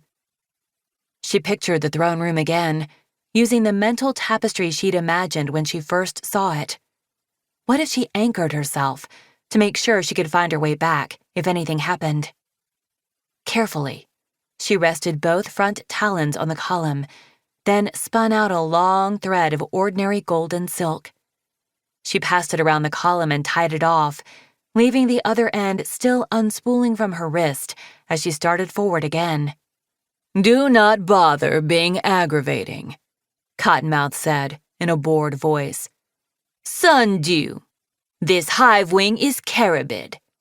I chose him specially to be the one to inject you. He has marvelous stingers in his claws and tail, and the ability to inject much more toxin than boring wasp. He's been consuming all the breath of evil I could get him from the moment I met you. I think we might be able to absorb you on the first stab. Although, if we need to do more stabbing, there's time for that too. Back up, Tsunami yelled, making Luna stumble. Don't you get any closer. If you turn invisible again, or shoot any more unpleasant ice at me, I will have Caribid stab Cricket first, Cottonmouth hissed. Luna walked straight into a wall. She was shaking a particularly clingy vine off one of her back feet and forgot to reach forward for a moment. Her head thudded painfully against stone, and she let out a gasp of pain. Luna? She heard Lizard say. Nothing, she whispered, dizzy. She took a deep breath, waiting for the shock of the pain to subside. Ignore me. She'd reached the corner. With luck, if she turned right here, she'd find the throne. Or, if she'd come the wrong way, she'd be back at the blocked entrance to the room. She turned, kept one wing on the wall, and felt her way forward. Suddenly, chaos erupted in the mind space. Dragon screams filled Luna's ears, and she instinctively froze, paralyzed with terror. What's happening? She cried. Should I open my eyes? But I can't help them in the outside world. I can only help them if I stay focused and keep going in here. A whole bunch of leaf wings just attacked, Lizard yelped, including Sundew's mother. This is so exciting. Didn't you know they were coming? Luna cried. Couldn't you have warned us? How and why exactly? Lizard asked. You can't expect me to do everything around here.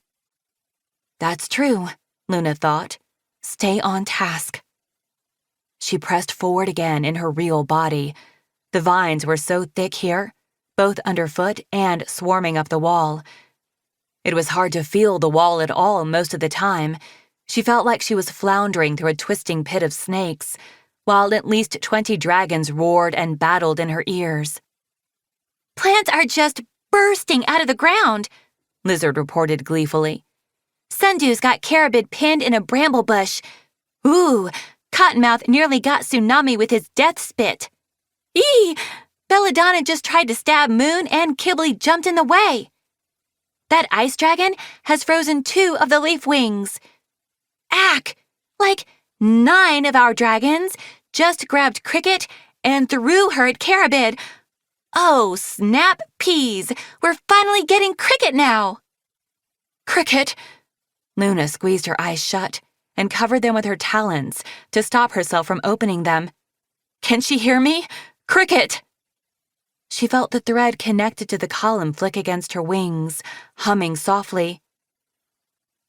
I'll take care of her, said Pineapple's voice, distant and drifting. You keep going. Forward. Another step. Fight the vines. Another step.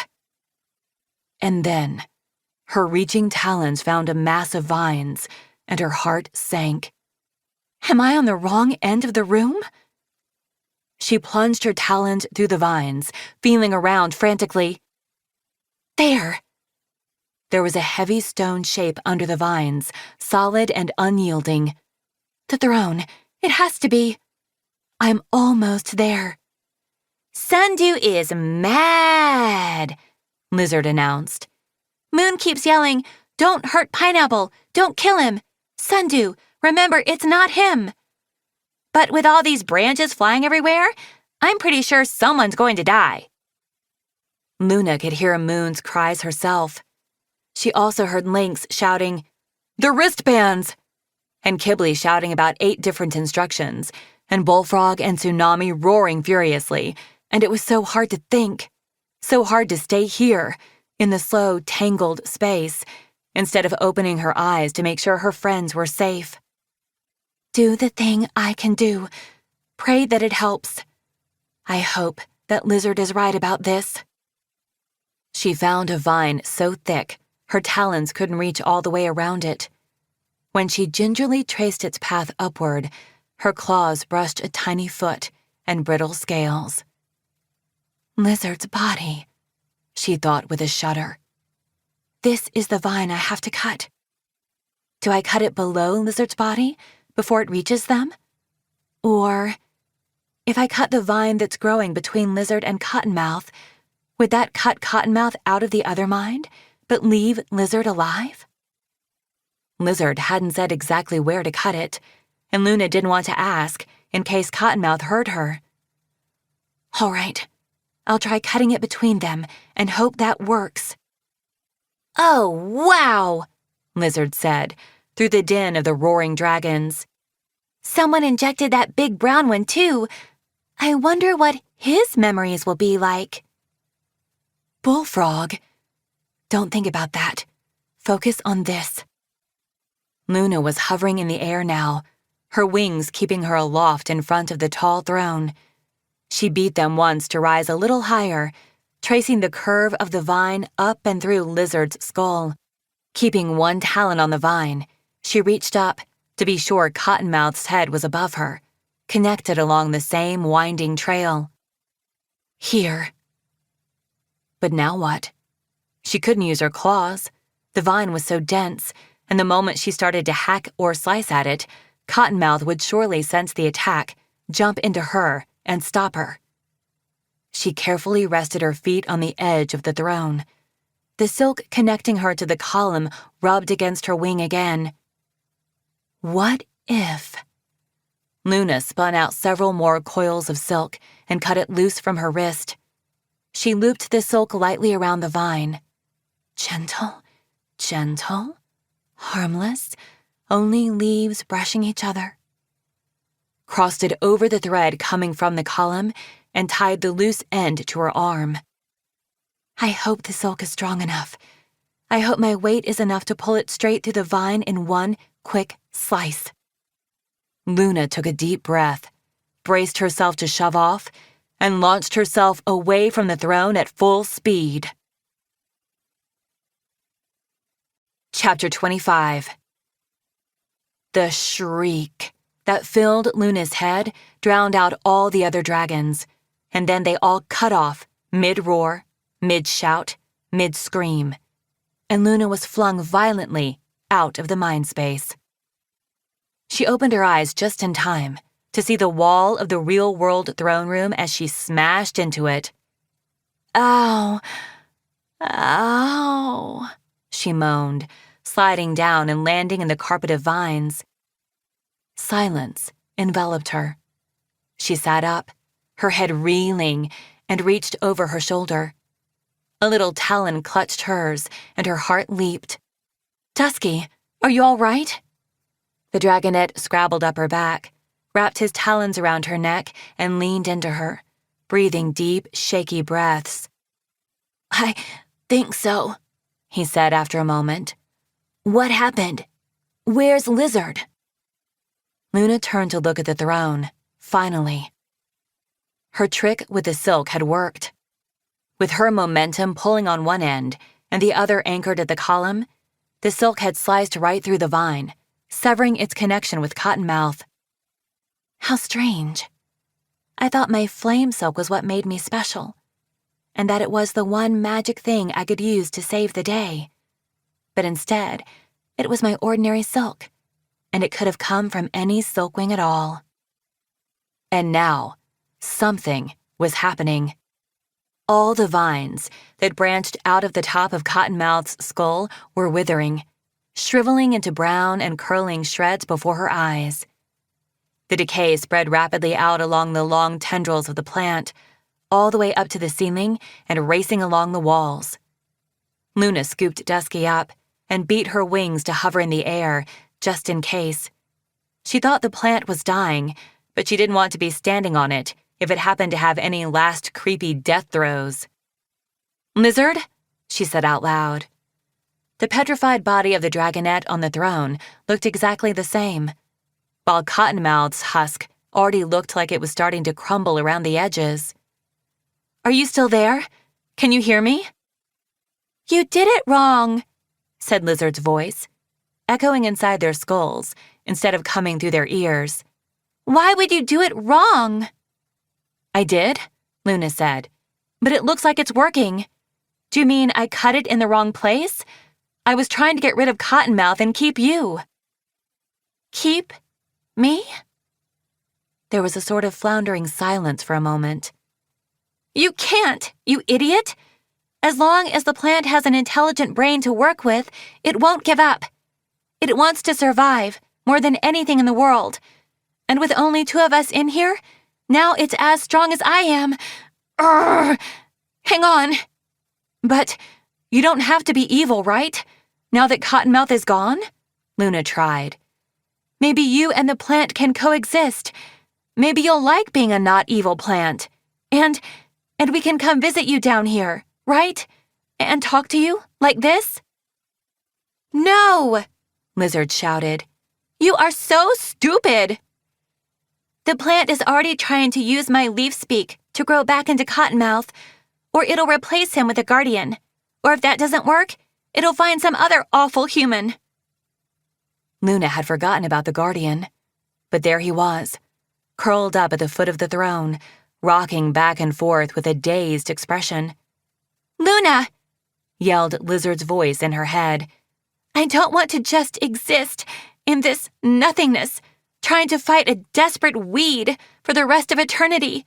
I hate that plan." "I'm sorry, Lizard." Luna was crying now, and so was Dusky. "I'm so sorry. I didn't want to lose you. You saved us, and it's not fair." "And you're funny," Dusky chimed in. "And fun to play with, and very loud and scary sometimes, and bossy all the time, and brave and really interesting, and I don't want you to go away either." Lizard didn't reply for a moment, and when she did, her voice was muffled. "Well, I have to," she said. "So you should say goodbye, and then you should get over here and cut the vine below my head, so the plant will stop using my brain to connive and flail around. Do it quick, before it gets to Cottonmouth again." Luna realized with alarm that Lizard was right.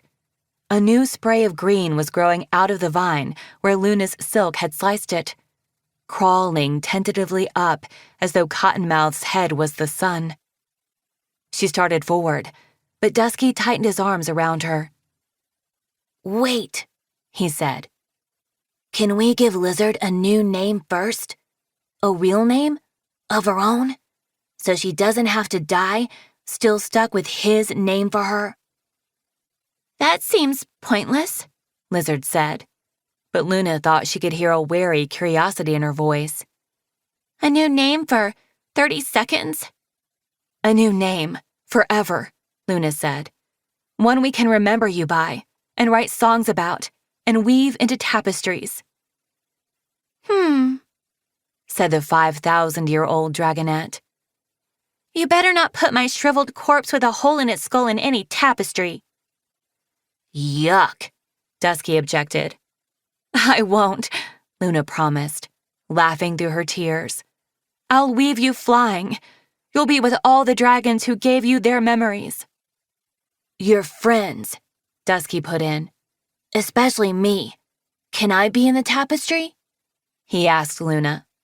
"Of course," Luna said. "You'll be together, and you'll be free." The tiny dragons sighed inside their heads, long and wistful. "What do you want to be called?" Dusky asked. "I don't know what tribe I was," she answered. "I don't know what kinds of names we had, or what my mother might have called me."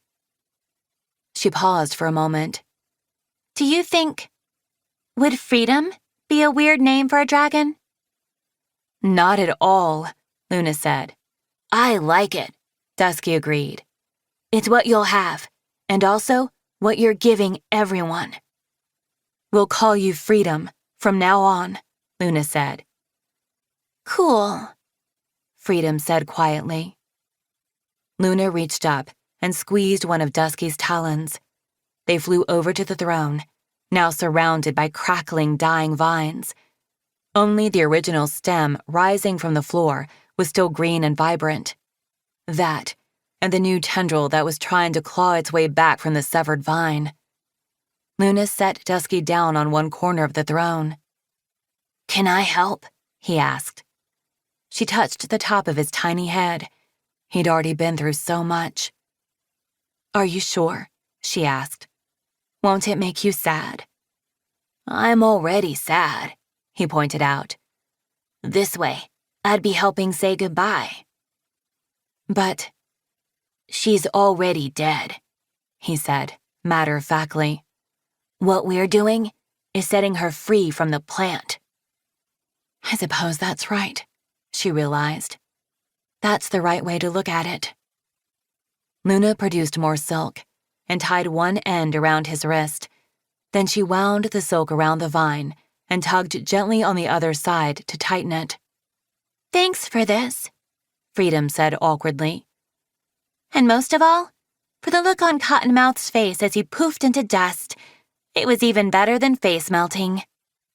"You're welcome," Luna said with a smile. "And thank you for all your squishy, ridiculous, cuddle monster memories," Freedom said in a rush. "I guess maybe they weren't so bad. If I'd had a real life, it would be maybe okay if you two were in it." "Hey, we were in it," Dusky said. "In your life, I mean." "Huh," Freedom said. "All right, fine. You can be right. Just this once." "Are you ready?" Luna asked. "I am," Dusky said, nodding. "Me too," said Freedom. "Goodbye." "Thank you, Freedom," Luna said. And then she and Dusky pulled on the silk and severed the breath of evil from the dragonette who'd saved them. Chapter 26. Soon after they cut the vine, both of the husks on the throne crumbled into dust. Luna dug down into the dirt around the last, original piece of the vine that Cottonmouth had planted so many centuries ago. She used her flame silk to burn all the roots, which stretched far into the ground like burrowing eels. The smoke was green and a little dizzying, but it dissipated quickly, and there was nothing left to reach into their brains or take them over. All the rest of the vines in the room had shriveled up, including the ones blocking the door. Flying up out of the abyss was much harder and more tiring than flying down into it, especially with Dusky on her back and the disoriented guardian cradled in her talons. But Luna was so happy to be flying, so happy to be out of that throne room, that her wings felt like they could keep beating forever. At the top of the chasm, she found Ren, Axolotl, and Sky, with the humans who had kidnapped Dusky. "Luna!" Sky cried as she rose over the edge. "Yes!" Ren said triumphantly. "I told you she'd survive." "You owe me a turtle. Hang on, why did I agree to bet in turtles?" "Are you all right?" Sky asked. "What happened down there?" "It's a long, long story," Luna said. She landed and gently deposited the guardian in front of the other humans. He pushed himself to his feet, wobbling. The one named Raven gasped and grabbed her friend's arm, and then they both ran forward and caught the gaunt, bedraggled human before he could topple over. "Is he back to normal?" Luna asked Ren. Ren said something to Raven in human, and then all the humans had a chatter fest for a minute. Finally, Ren looked up at Luna, grinning. "They think so," she said. "That is, he remembers that his name is Vol, and he remembers the guardian ceremony, but not much after that, except being hungry all the time. They hope he'll be all right after a lot of rest." "And a bath," Sky suggested. "Also, a haircut. Maybe several more baths." "Let's go find Cricket and the others," Luna said. "I think the other mind is gone, but I want to make sure they're safe." "Cricket," Axolotl said, in a near-perfect dragon accent. They patted one of the pouches around Sky's neck, which Luna recognized as the one with the dragon book in it. "Book friend," Axolotl added with a smile. "Wow," Luna said to them, impressed. "Very good." They pointed to her. "Luna, fire friend." "We've been practicing," Ren said proudly. "You were down there for days, you know." "I am very, very hungry," Luna realized. "Me too," Dusky chirped from her back. "We can eat after we find the others. Do you know how to get to Lake Scorpion from here?" she asked Ren. Ren spoke to the Abyss humans again, then said, "Raven says she'll take us there, while Mole gets his brother back to the village." It was strange for Luna to walk through the tunnels with the sharp-faced feathered human, listening to her murmuring voice and conversation with Ren and Axolotl. This human kidnapping Dusky was the whole reason Luna had wound up in the Abyss. But Luna couldn't bring herself to be angry at Raven. On the scale of all the things that humans and dragons had done to one another over the centuries, it was only one small, desperate act. And continuing the cycle of fury and revenge and punishment, that was for other dragons perhaps, but not for Luna. At least, that's how she felt when it came to present-day humans. "I'm still angry at Cottonmouth and Queen Wasp. They were trying to make the world a worse place for their own selfish reasons, and they hurt a lot of dragons." And she didn't know what to think yet about the Hive wings. She had a feeling that would depend on what they did next, without malevolent voices in their heads. The sunlight up ahead was so dazzling that Luna was blinking, her eyes watering, long before they reached the cave entrance and stepped outside. How many days had they been underground? How long had she been trapped in the abyss? She had no idea, but it felt as though years had passed since the real sun had warmed her scales. In the mind-space vision, the whisper of the trees and the leafy scent of the air had seemed real enough, but now that she could truly breathe them in, it was overwhelming. She stood in the sunlight with her eyes closed for a moment, letting her senses and her internal clock realign, feeling her real body really here and nowhere else. She felt Sky gallop past her yelling, "Pineapple! Kibbley!" and a hubbub of voices came toward them through the trees. When she opened her eyes, Cricket was standing right in front of her, eyes shining. The other mind is gone, isn't it? Cricket asked. You did something amazing, didn't you? Not just me, Luna said. Everyone helped. Cricket impulsively threw her wings around Luna, and Luna hugged her back, smiling. For the first time, this didn't feel like a hive wing hugging her. This was Cricket, who was more than her scales and her tribe, just like every dragon. Ahem, Sundew interrupted, coming up to join them. Before we get to the hug fest, can someone tell me what exactly happened? 1 minute, I was locked in a ferocious battle, turning every plant I could reach into a fearsome weapon, ready to fight to the death. And the next minute, all my foes suddenly fell over, as though their bones had turned into ferns. I felt that, Pineapple said. It was like that feeling when you're holding up a huge bunch of bananas while someone saws them free, and then suddenly, the last fiber is cut, but you weren't paying attention. So the whole thing plummets out of your talons, and it's like, ack, oops.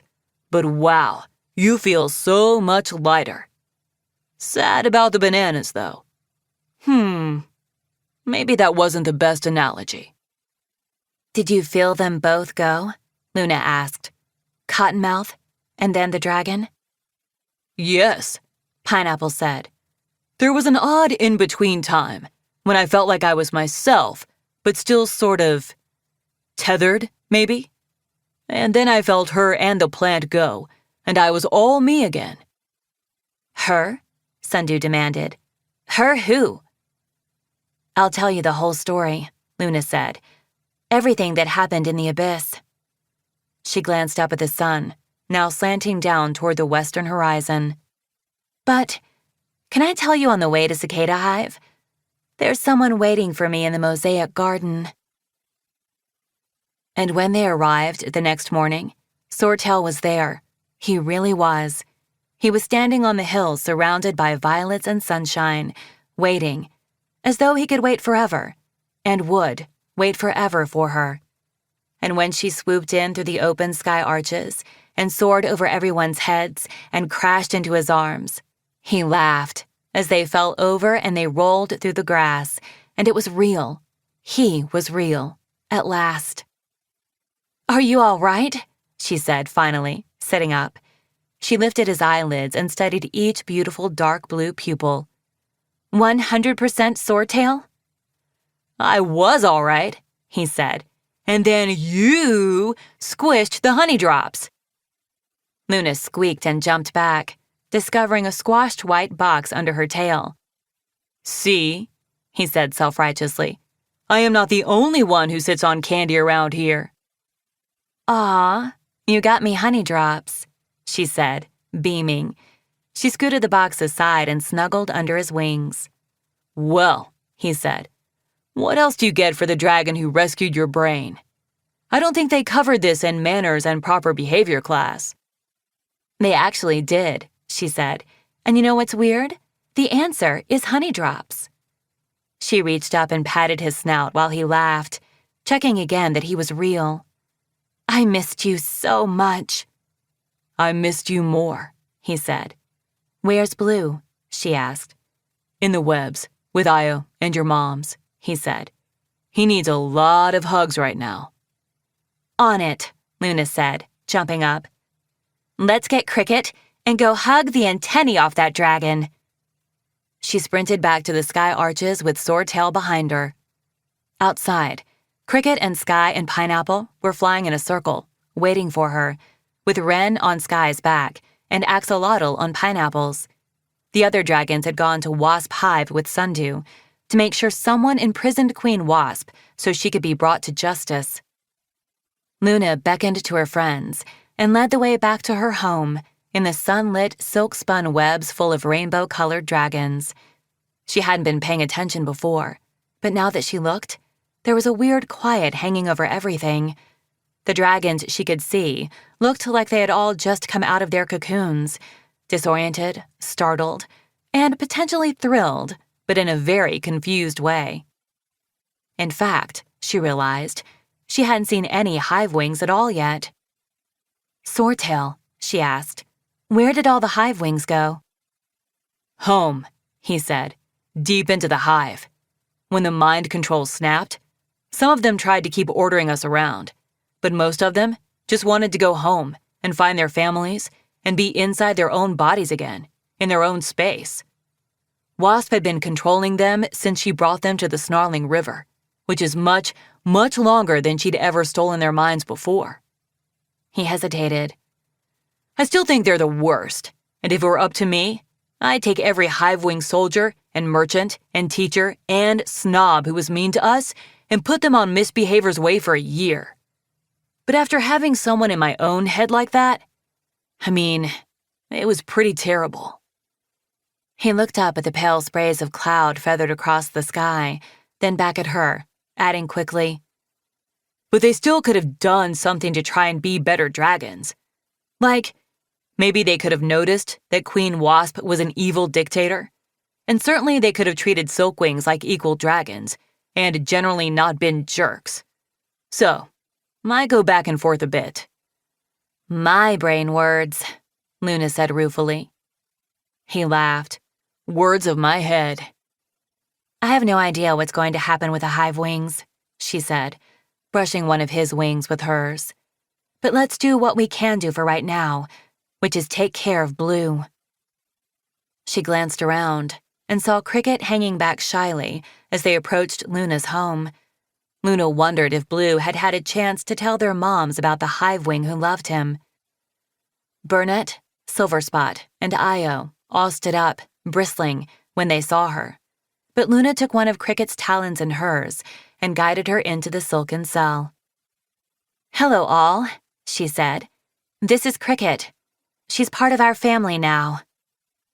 And then her moms saw the look on Blue's face as he saw Cricket, and Luna knew it was going to be all right.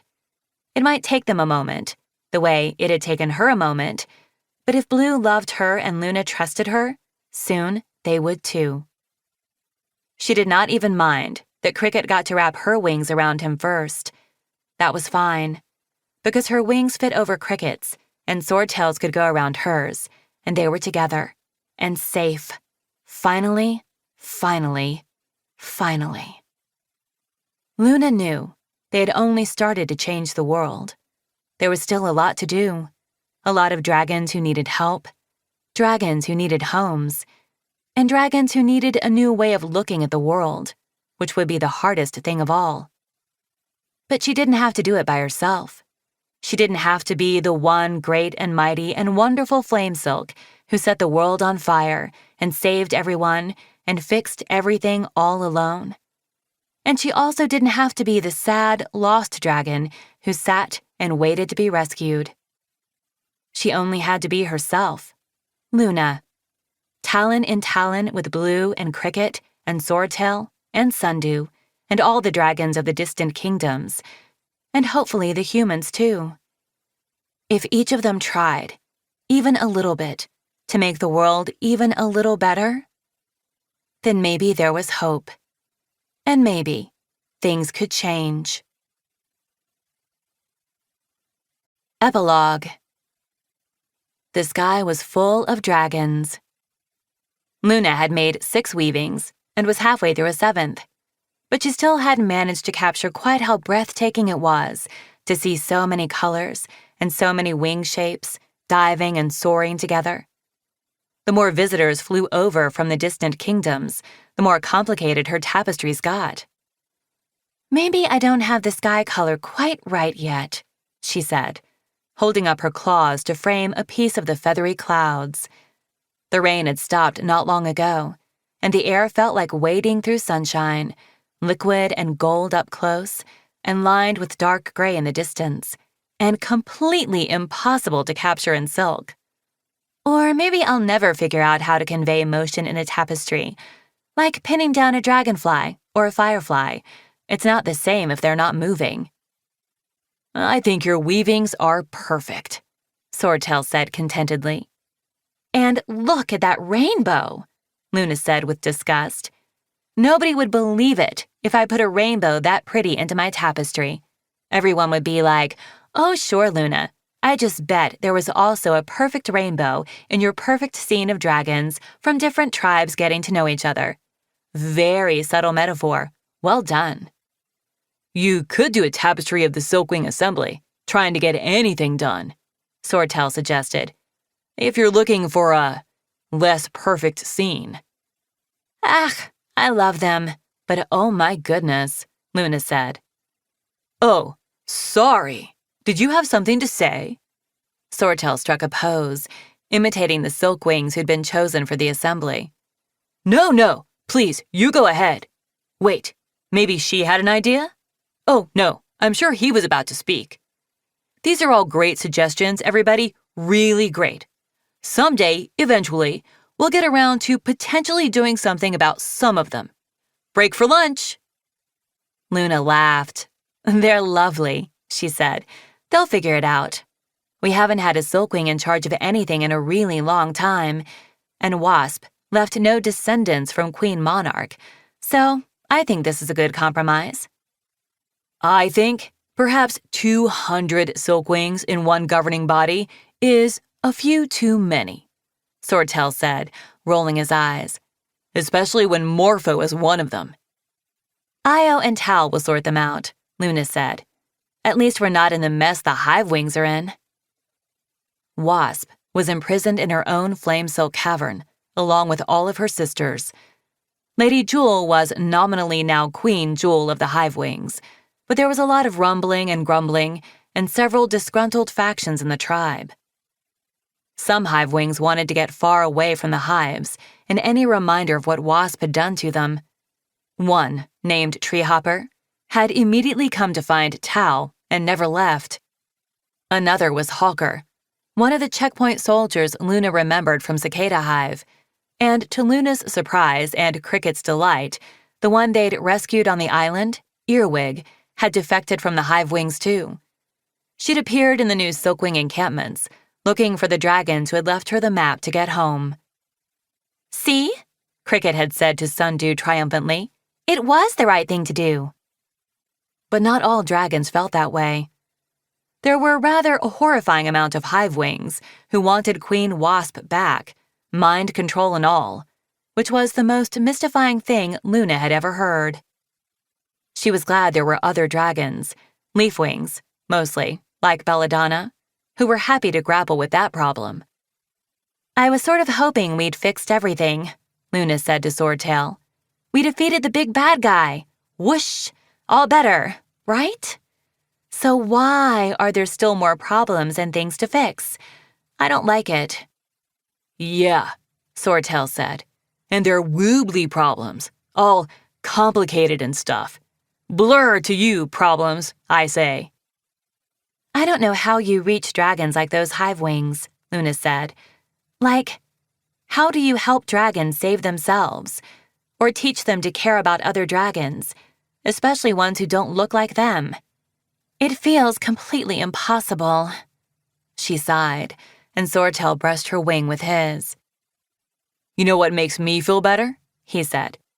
Thinking about the good dragons instead of the bad ones. I focus on how many dragons are out there trying to make the world better instead of worse. It's not only us. Lots of other dragons are trying to fix things too, right? We all keep going and keep trying and keep fixing what we can. And if you're tired or sad or need a break, that's okay. Because it's not all on you. There's lots of us doing this together. Luna rubbed her eyes and looked up at him. I get sad sometimes, she admitted quietly. I know, he said, putting his wing around her. And when you do, you can tell me. She nodded and took a deep breath. Most of the time, she was all right. Most of the time, she could think about her art and the dragons she loved, and the sadness would lift. But sometimes it still found her. Sometimes, especially when she thought about the Hive wings and how there were still so many dragons who didn't care about hurting others. I kind of wish we could do the same thing for them that we did for freedom, she said. I wish we could link them to our memories and let them feel what it's like to be someone else for a little while, or show them that what we're trying to build is a better world for everyone, not just us. Swordtail bumped her side. That's what your weavings are for, he said. And those stories Cricket and Blue have talked about writing? He reached into the bag around his neck and pulled out the rolled-up weaving she'd brought for Sundew. It was one of Luna's visions for the Leaf Silk Kingdom, a vast forest of trees covering the southern half of the continent, with webs of silk and hammocks and tree houses all connected together. It looked a little bit like the Rainwing home, but here, half the dragons were green with leaf-shaped wings, and there were gardens in the clearings, and galleries full of silk tapestries, and a library full of books that told the truth. Swordtail unrolled it and spread it on the grass, smiling. You looked at it 5 minutes ago, Luna said with a laugh. I know, he said. Looking at it makes me happy. I mean, who doesn't want to live in this world?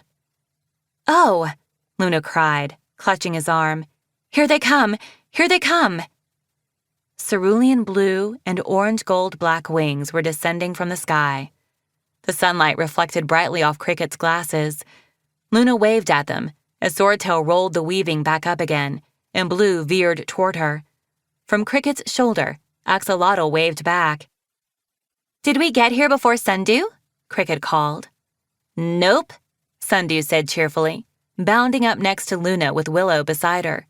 She grinned at Blue and Cricket as they landed.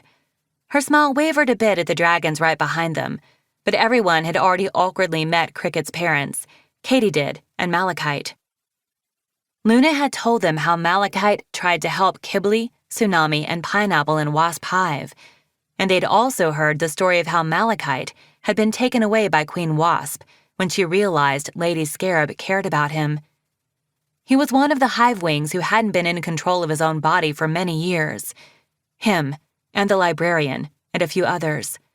Most of them were among those who'd come to seek refuge in the Leaf Silk Kingdom. It's so beautiful from up there, Blue said to Sundew, his eyes shining. It's like a huge dragon spread green wings all across the Dragontail Peninsula. I can't believe how many more trees there are already. We were only gone a few days. She might tell you that's the magic of leaf speak, Willow said. But the true magician will be whoever can get her to stop and actually eat something once in a while. She twined her tail around Sundew's and released Bumblebee into the grass. The little Hive Wing bounded over to hug Cricket's leg, her wings vibrating happily. Axolotl slid down beside her, patted Bumblebee's head, and gave her a carrot to gnaw on. The human was staying with Cricket for a while to keep studying dragon, and they had found the way straight to Bumblebee's heart very quickly. I eat all the time, Sundew protested. I ate something this morning while we were sorting Pyrean tree seedlings, didn't I? I think I did. The seedlings were very noisy, full of questions. It must be weird to fly across an ocean when you're a tree. Not a common tree experience, I suspect. If you're talking about that talonful of cashews, that does not count, Willow said. Those my cashews, Bumblebee announced grumpily. Snoodoo in big trouble. Well, we're having a big feast after this, right? Swordtail interjected. I was promised a tree planting party. Yeah, Willow said. Sundew's idea of a tree planting party is one where we plant trees all day and then look at them and go, well done us, good night trees, and that's it. That's the whole party. Swordtail looked outraged, and so did Bumblebee, although that was Bumblebee's normal face much of the time, so it was hard to tell how much this concept of a party was specifically offending her. No, Swordtail said. A tree planting party is, we plant one tree, and then we eat and dance and flop around and eat some more, and ideally play charades. Turns out Swordtail is weirdly great at charades, Luna said. This is a new discovery. Kibbley's fault. It may not surprise you to hear. Charades are my secret superpower, Swordtail said, fluffing out his wings. Just wait until it's my turn to save the world. If anyone can save the world with charades, it's you, Blue said loyally. Yes, Luna said. When the bad guys get so frustrated because you refuse to tell him what you're acting out, and the charades never end, so he can never enact his evil plan. I think this party can find some happy medium between planting trees all day and infinite charades, Willow said with a laugh. Did you bring it? Can I meet it? Sundew asked Cricket. Cricket's wings shimmered as she reached into the large basket her parents had been carrying between them. She gently lifted out a ball of roots and dirt, out of which grew a tiny, perfect tree. Tree, Axolotl said with delight. Book friend, tree friend. They pointed to Cricket and then Sundew. Bumblebee bonked their hand with her snout, and Axolotl laughed. Loud friend. I can't believe my tree survived while I was away, Cricket said. I wonder if someone at school was secretly watering my terrarium for me. Wouldn't that be kind? I was so happy to see it again. I hope it's all right. Can you tell if it's all right? I tried to explain to it that it was going to a place where it could grow big and strong and free in the sunshine. I'll let it know, Sundew said, taking the ball of dirt into her talons. She touched her snout to the top of the miniature leaves and closed her eyes. It's a ficus, she whispered. It says hello, more or less, in like a tree way, you know. It also says, thank you, Cricket, for keeping it alive. I mean, I'm translating, but that's essentially what it's saying. Would you like to grow bigger, little tree? She listened for a moment, then nodded. All right, let's see. Sundew carried the tree over to the hole Luna and Swordtail had helped to dig earlier. She tucked the ball of roots in, like it was a baby dragonette. Well, an agreeable baby dragonette, like Dusky, not the shrieking hurricane of fury that Bumblebee turned into most bedtimes. She's better when they have sleepovers, Luna reminded herself, glancing at the little hive wing, who was watching Sundew with awe. And Dusky loves her fierceness. They had found Dusky's mother, the sweetest dark blue dragon, who had cried and cried when she finally got to hug her dragonette for the first time. Luna wasn't worried about him anymore. He'd have all the hugs he could possibly want, and Luna was close by if he needed more. Sundew covered the roots and buried her claws in the dirt. A few moments later, the tree's leaves quivered, then started to stretch, reaching for the sun. The branches spread, and the trunk widened as it grew. Cricket's parents and Axolotl let out matching gasps, and Cricket clapped her talons together with delight. Soon the tree towered overhead, looking enormously proud of itself. I love it, Cricket breathed. Me too, Bumblebee declared. Let's call it Bumblebee Jr. You should make a tapestry of this tree, Sundew said to Luna. The most beautiful bumblebee in the world. What? Bumblebee shrieked. Sundew and Willow both cracked up, and Bumblebee shook her little fist at them. Wait until you see her newest weaving, Swordtail said happily, pulling out Luna's tapestry again. I think this is my favorite. You say that about every single one, Blue pointed out. And it's always true. Swordtail beamed. He unfurled the weaving, and they all gathered around it. Oh, wow, Cricket said. All right, this one is my favorite, too. You also say that about every single one, Blue observed, and they gave each other little starry-eyed nudges. Cricket, Luna said slowly. I've been wondering if I should make some tapestries about the scorching and Freedom's story. The real story of all the terrible things that happened. I don't really want to. I feel like they would be awful weavings, and they'd make everyone sad, which is not what I want my silk to do. But I have to, don't I? Because they'd be true, and everyone should know the truth, shouldn't they? Yes, they should, Cricket said. But that's what I'm here for. I'll do that for you, Luna. I feel like that's my responsibility and something I can do. I'll make sure dragons know the truth and that we record history in our books the way it really was, about Cottonmouth and the scorching, about the real Book of Clearsight, and about what humans are like now. We'll help, said her dad. He adjusted his spectacles in exactly the way Cricket always did. Writing was something I loved to do when I was myself. When I was little, I had this plan that I would write about something that happened every day and give the story to all my neighbors. I did too, Cricket said, wide-eyed. I had that exact same plan. Malachite patted her head tentatively, like he was still trying out the gestures that went with the idea of Dad. My parents shut that down pretty quick, I'm afraid. Mine too, Cricket said glumly. I mean, my grandparents did. You wrote the stories for me for a while, though, Katydid reminded her. I loved those. The one about the peacock that got loose in your school and ran around screaming for a day. That was amazing. Cricket lit up, as though her veins were full of flame silk.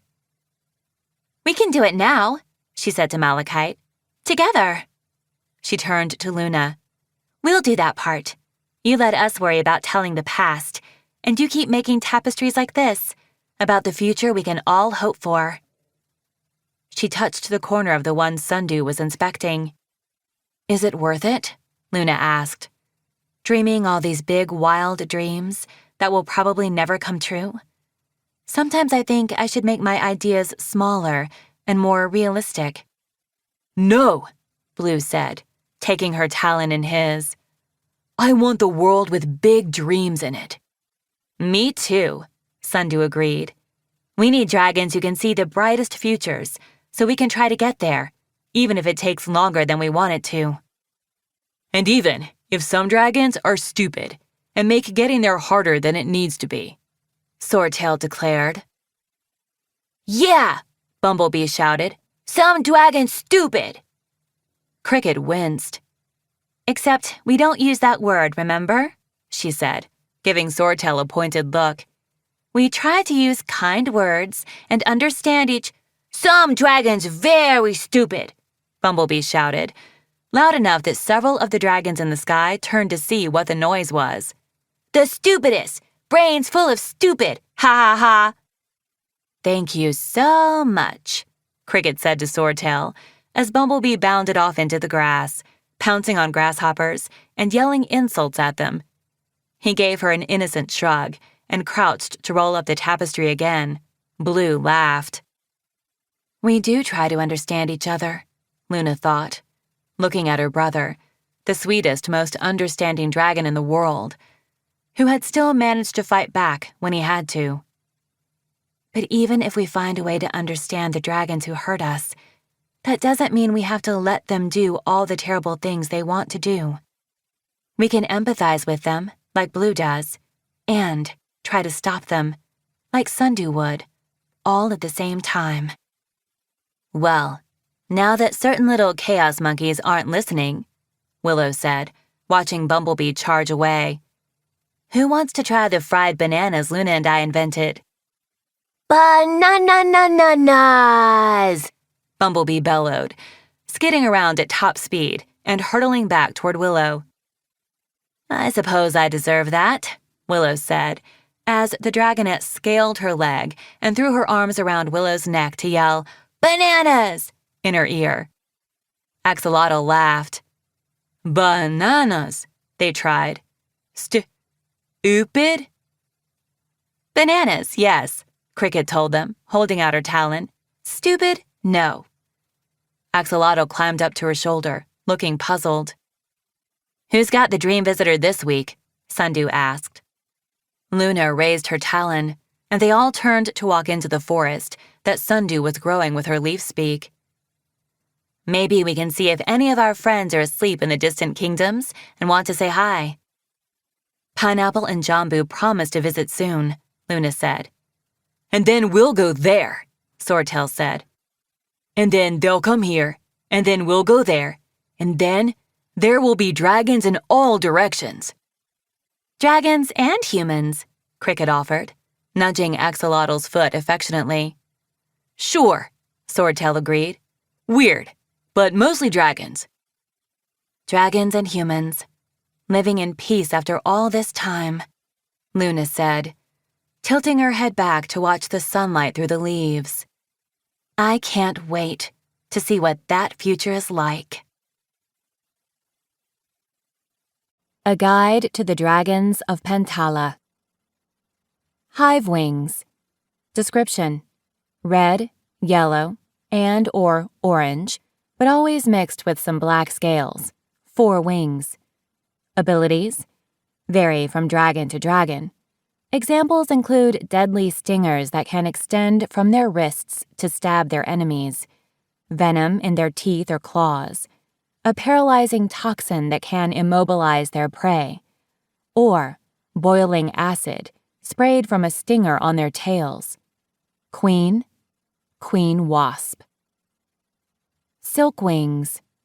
Description: silkwing dragonettes are born wingless, but go through a metamorphosis at age 6, when they develop 4 huge wings and silk-spinning abilities, as beautiful and gentle as butterflies, with scales in any color under the sun, except black. Abilities: can spin silk from glands on their wrists to create webs or other woven articles, can detect vibrations with their antennae to assess threats. Queen wasp. The last silkwing queen, before the tree wars, was queen monarch. Leaf wings.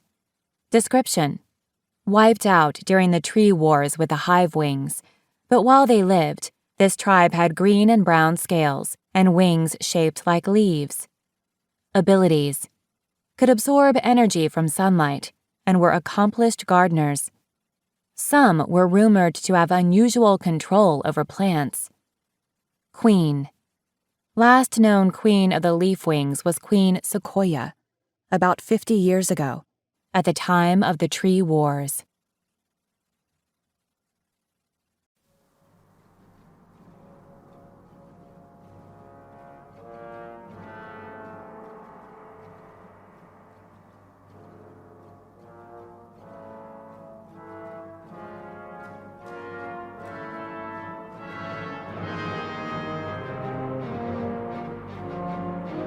This is Shannon Mc Manus.